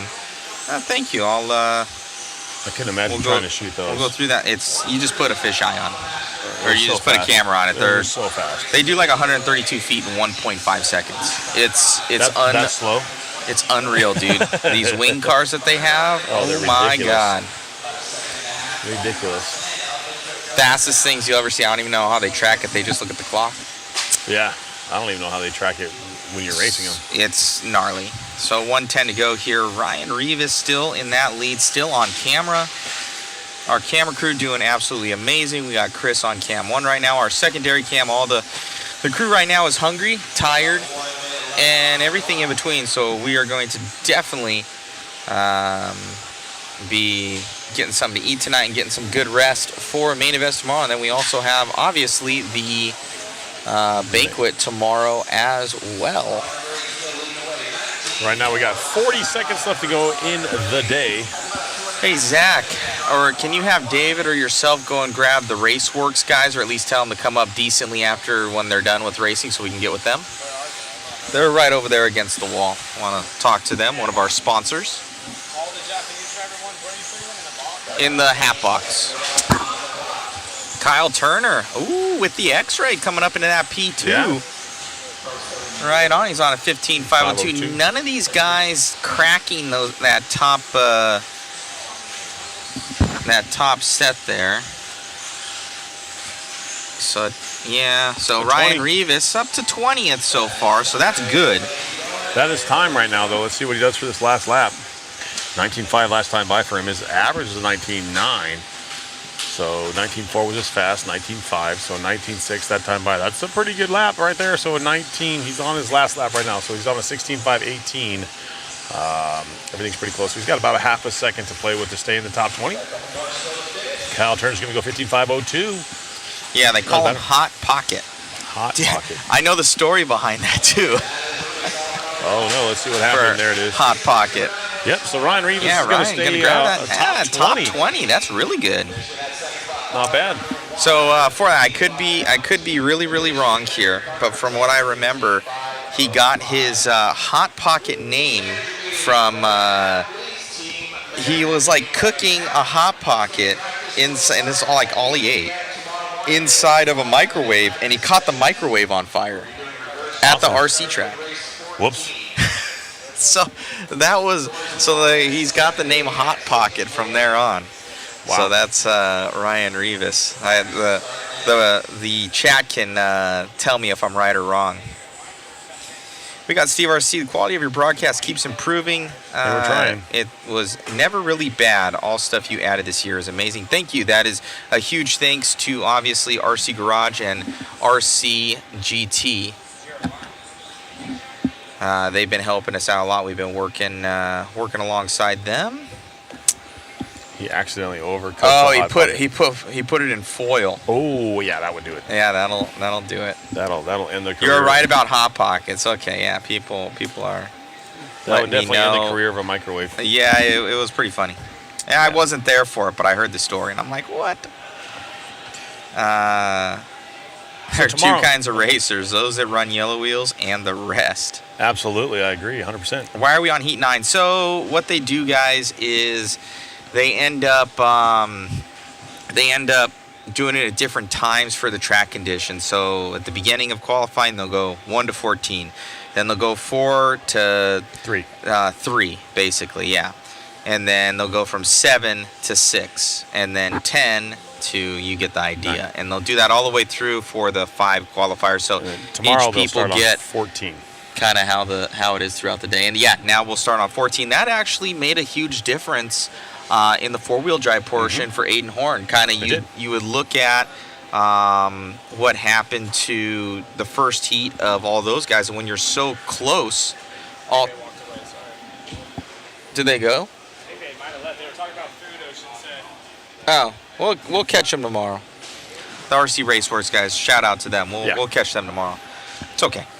And now I seemingly lost my train of thought. I'm that tired. So basically, what happened in the four-wheel drive heat is the first run, round number 5. The warm-up heat was only 2 minutes long, so they were only allowed a 2-minute heat. And so when that first round, starting with race number 14, the track was still pretty green. So there was no TQ coming out of that race number 14. Tomorrow morning, their warm-up heat or practice heat is going to be a full 5-minute run. So you got a full round of 5-minute practice run to try to get the track scrubbed in, and then we'll start with race number 14. My opinion is you're still going to see a TQ run come from race number 2, 3, possibly 4. I think Ryan Cavallari has him and Arlowski have a great opportunity to snag a TQ out of that second race. I still don't think we're going to see, but maybe half of that A sort put it in the top 10 for the round. Just because the track isn't going to be there, so it's going to be a game. Are they setting their car up for a little bit freer track or what? So, partying going on over there. So it's going to be interesting to see how it all plays out. Yeah, so we will see. We're gonna kind of talk on who's on the bubble. I guess we can look at. We might have to restart that race results. Best 3 of 5 so far out of 4. Let's see if it is updated. There it is, right there, 3 of 4. A live RC there. You guys can go and check out all the timing and scoring there. So we got the two-wheel drive portion. So, yeah, it looks like Sontag looking good. Rivkin going to be, he's 3 points back. So he's going to have to drop a 5 that he has right now. Yeah. But he's got a 0 and a 2. So still, he's got a shot at it. Ungaro, he doesn't have a shot at it. Nope, he doesn't. No, he does not. He'd have to TQ and get a 2. Dakota Fenn does. Yep. And then that's it. So Dakota Fenn and Spencer Rivkin are the only one to be able to take him down if they TQ tomorrow. They have to TQ. They have to TQ because right now Tater has a 4. And then even if Tater, if he did get the 2, then he would tie, and then it would go to whatever that tiebreaker is. Correct. But everybody didn't really say exactly. Some people said combined, some people said fastest. So we'll have to talk to. I do like seeing that number 9 driver right there, Ryan Mayfield, right now with a 22. Mayfield on the bubble, tied with Schimmel. Yeah, so Schimmel's he's got a drop in 11, and he had that in this last round. So Mayfield probably not happy with that one. But still, he's there. He needs to make a main here. Would have been. Was it more than 4 years ago that he won both with Yokomo, or was it 6 years ago? 6 years ago. It was. Was that at Yatabe? I think so. No, that wasn't at Yatabe. That was Rivkin's win with 2-wheel, and I think Bruno won 4-wheel. I'm not sure exactly. I want to say. Yeah, I could be wrong. Let's get back with our chat here and see what their fastest qualifier run for each driver is the tiebreaker. So they go to fastest time then. So that would be your tiebreaker. That would be I think that'd someone be says right roll now. dice. Okay, I got it. Rochambeau. 2017 in China. That doesn't tell us what track. JC Chacon Jr. is China. China's a track. What is it? I think that's Watabe. Is it Yatabe? Yeah. I think. I don't know. We will see. What other chats are you following? Yeah, we have a super chat, so we can see and everything. So hopefully when you see that restream bot, you guys will, that's all the other chats that are coming in if you see that. So you want to talk about this waffle there we got going on here, Big Cheese? Yeah, we can talk about that. Racing's all over with. So in an effort. Usually we run them to raise funds for Mod, but during the Worlds, I didn't think that it was to do that, but Zach had brought about for the shirt, and kind of people were asking for it online, and they're like, "Hey, you guys gonna do one?" And it snowballed. Absolutely snowballed. And, almost out of control. Yeah, I went a little bit kind of nuts in all honesty, but hey, it's for a good cause for Crohn's disease. What Brian Kenwald, he had it for a lot of his life, and they run the Kenwald Classic here for it. Proceeds go to that.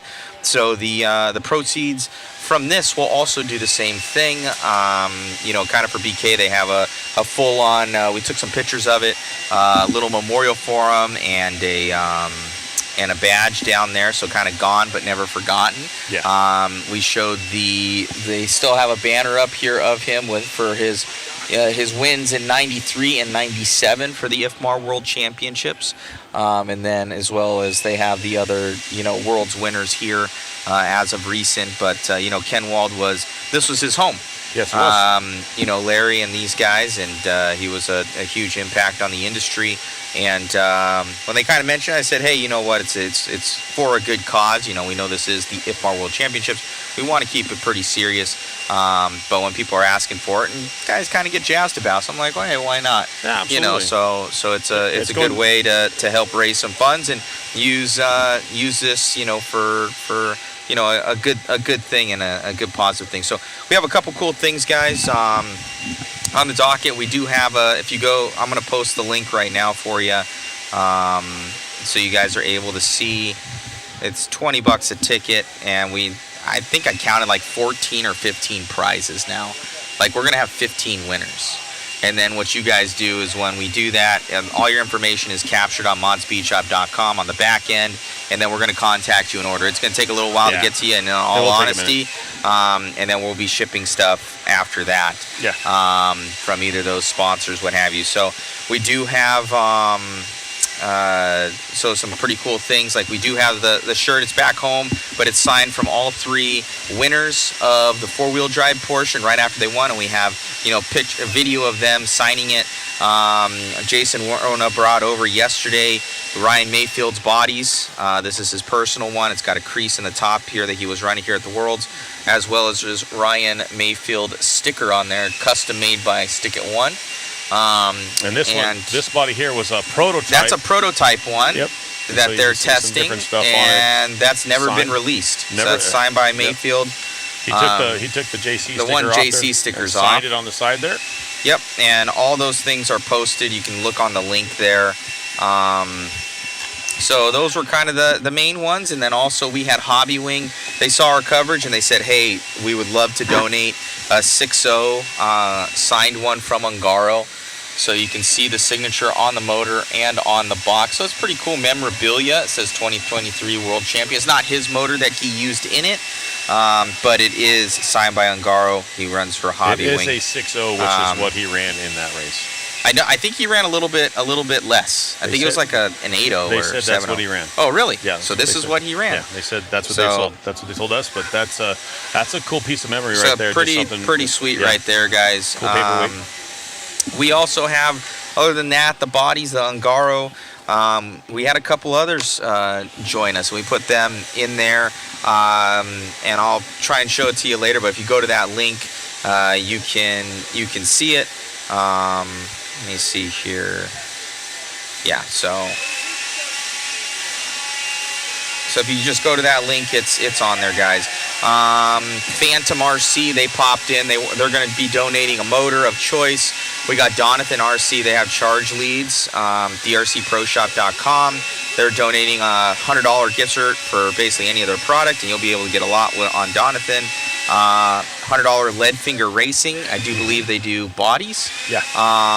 We've got ProTech RC and A-Main Hobbies.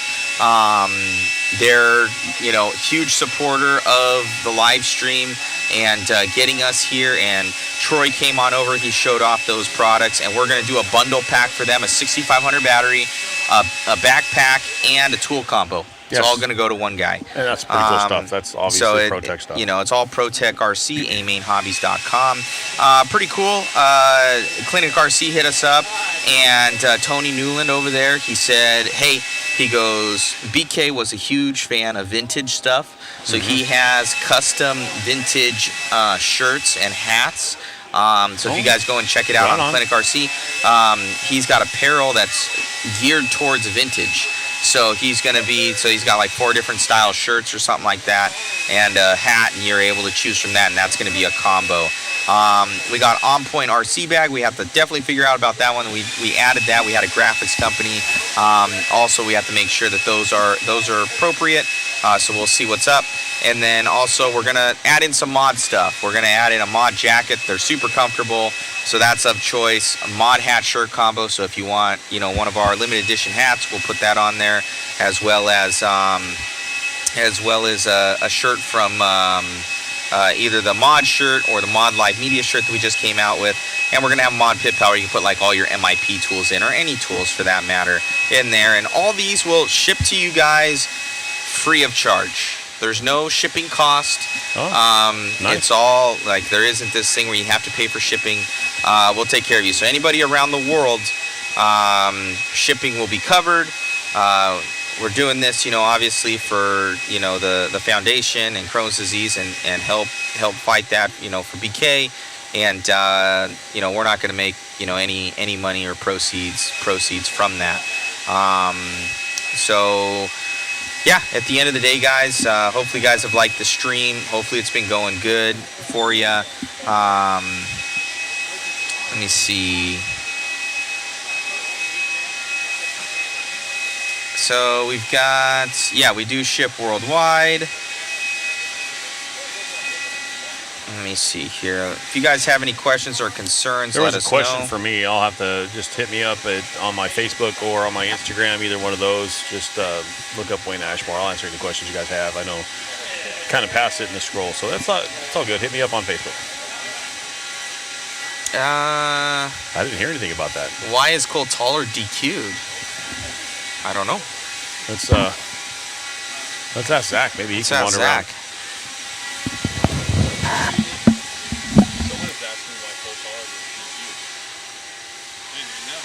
I didn't know. Our apologies. We did not see.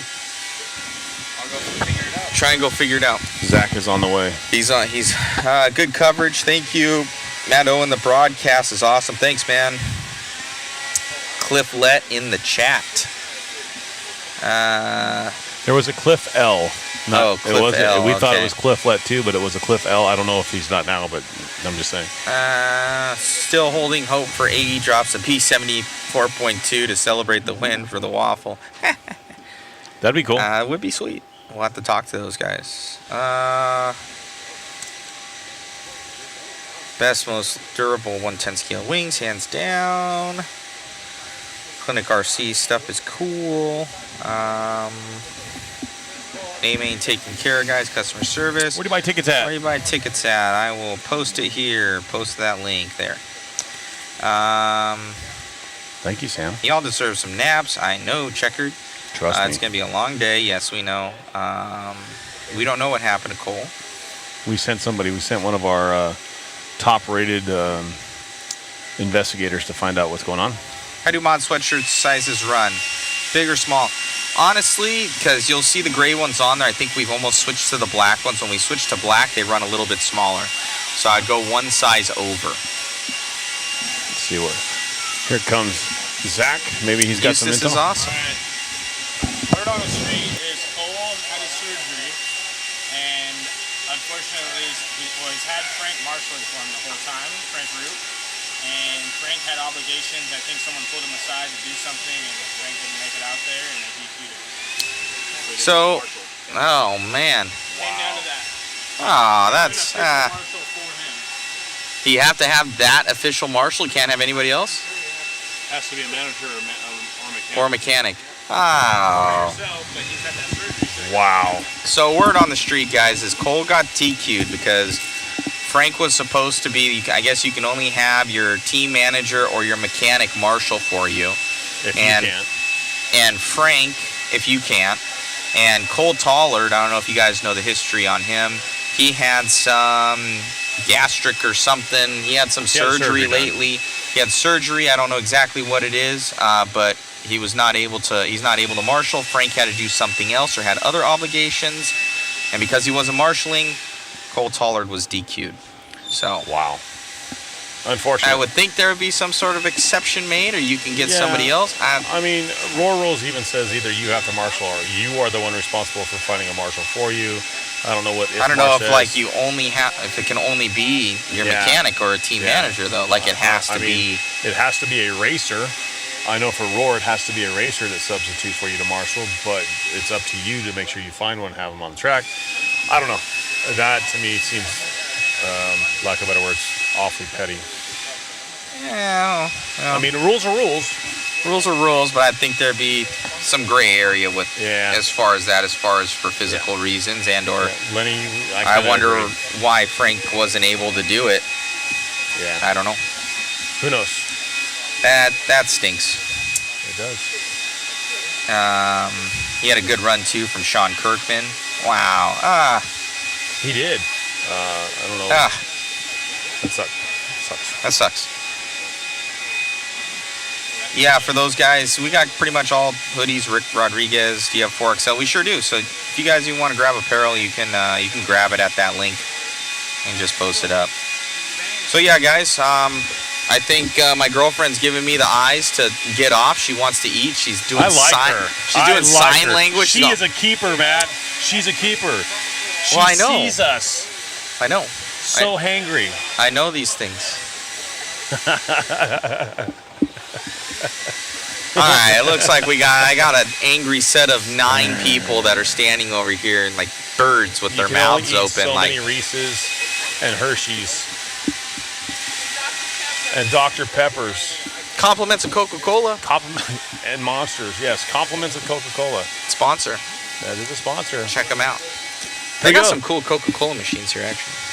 The end of qualifying days. Yeah, we're all done. We're done. Well, no.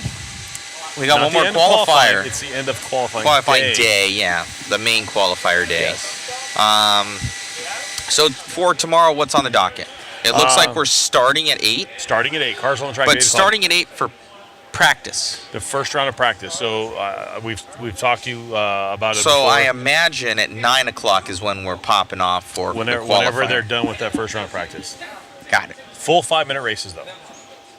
Got it. 4-wheel was 2 minutes. This time we're going full 5-minute round, and that's to help scrub in the track. We're gonna do our best to be here. We gotta get some rest tonight. Then we need to go home and eat. We need to go home. So. All right. Get some grub. She's a trooper, I know. Thanks, guys, for the information. Best from Germany. Checkered pass. Flies her in, immediately puts her to work. You know, she doesn't like to sit around, in all honesty. She, like, goes off and she'll do something. I got to keep her busy with something. Awesome. So, yeah. Awesome, guys. We'll see you guys in the morning. Yeah, that'll be good. Let me play our outro stuff. Megan really doesn't know too much about that, so I'm going to pop on over there. All right. Thank you guys so much. Appreciate it. The finger guns are out. We'll see you guys tomorrow bright and early. We're going to give something to eat. Hopefully you guys enjoy the coverage. Yep. If you don't, it is what it is. Don't sign in tomorrow. Exactly. Talk to you guys soon. All right. Have a good night, guys. Have a good night. Bye-bye. Sorry for the mic noise.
Whether it be chasing checkered flags, blasting through berms, or navigating the trail, AE has you covered.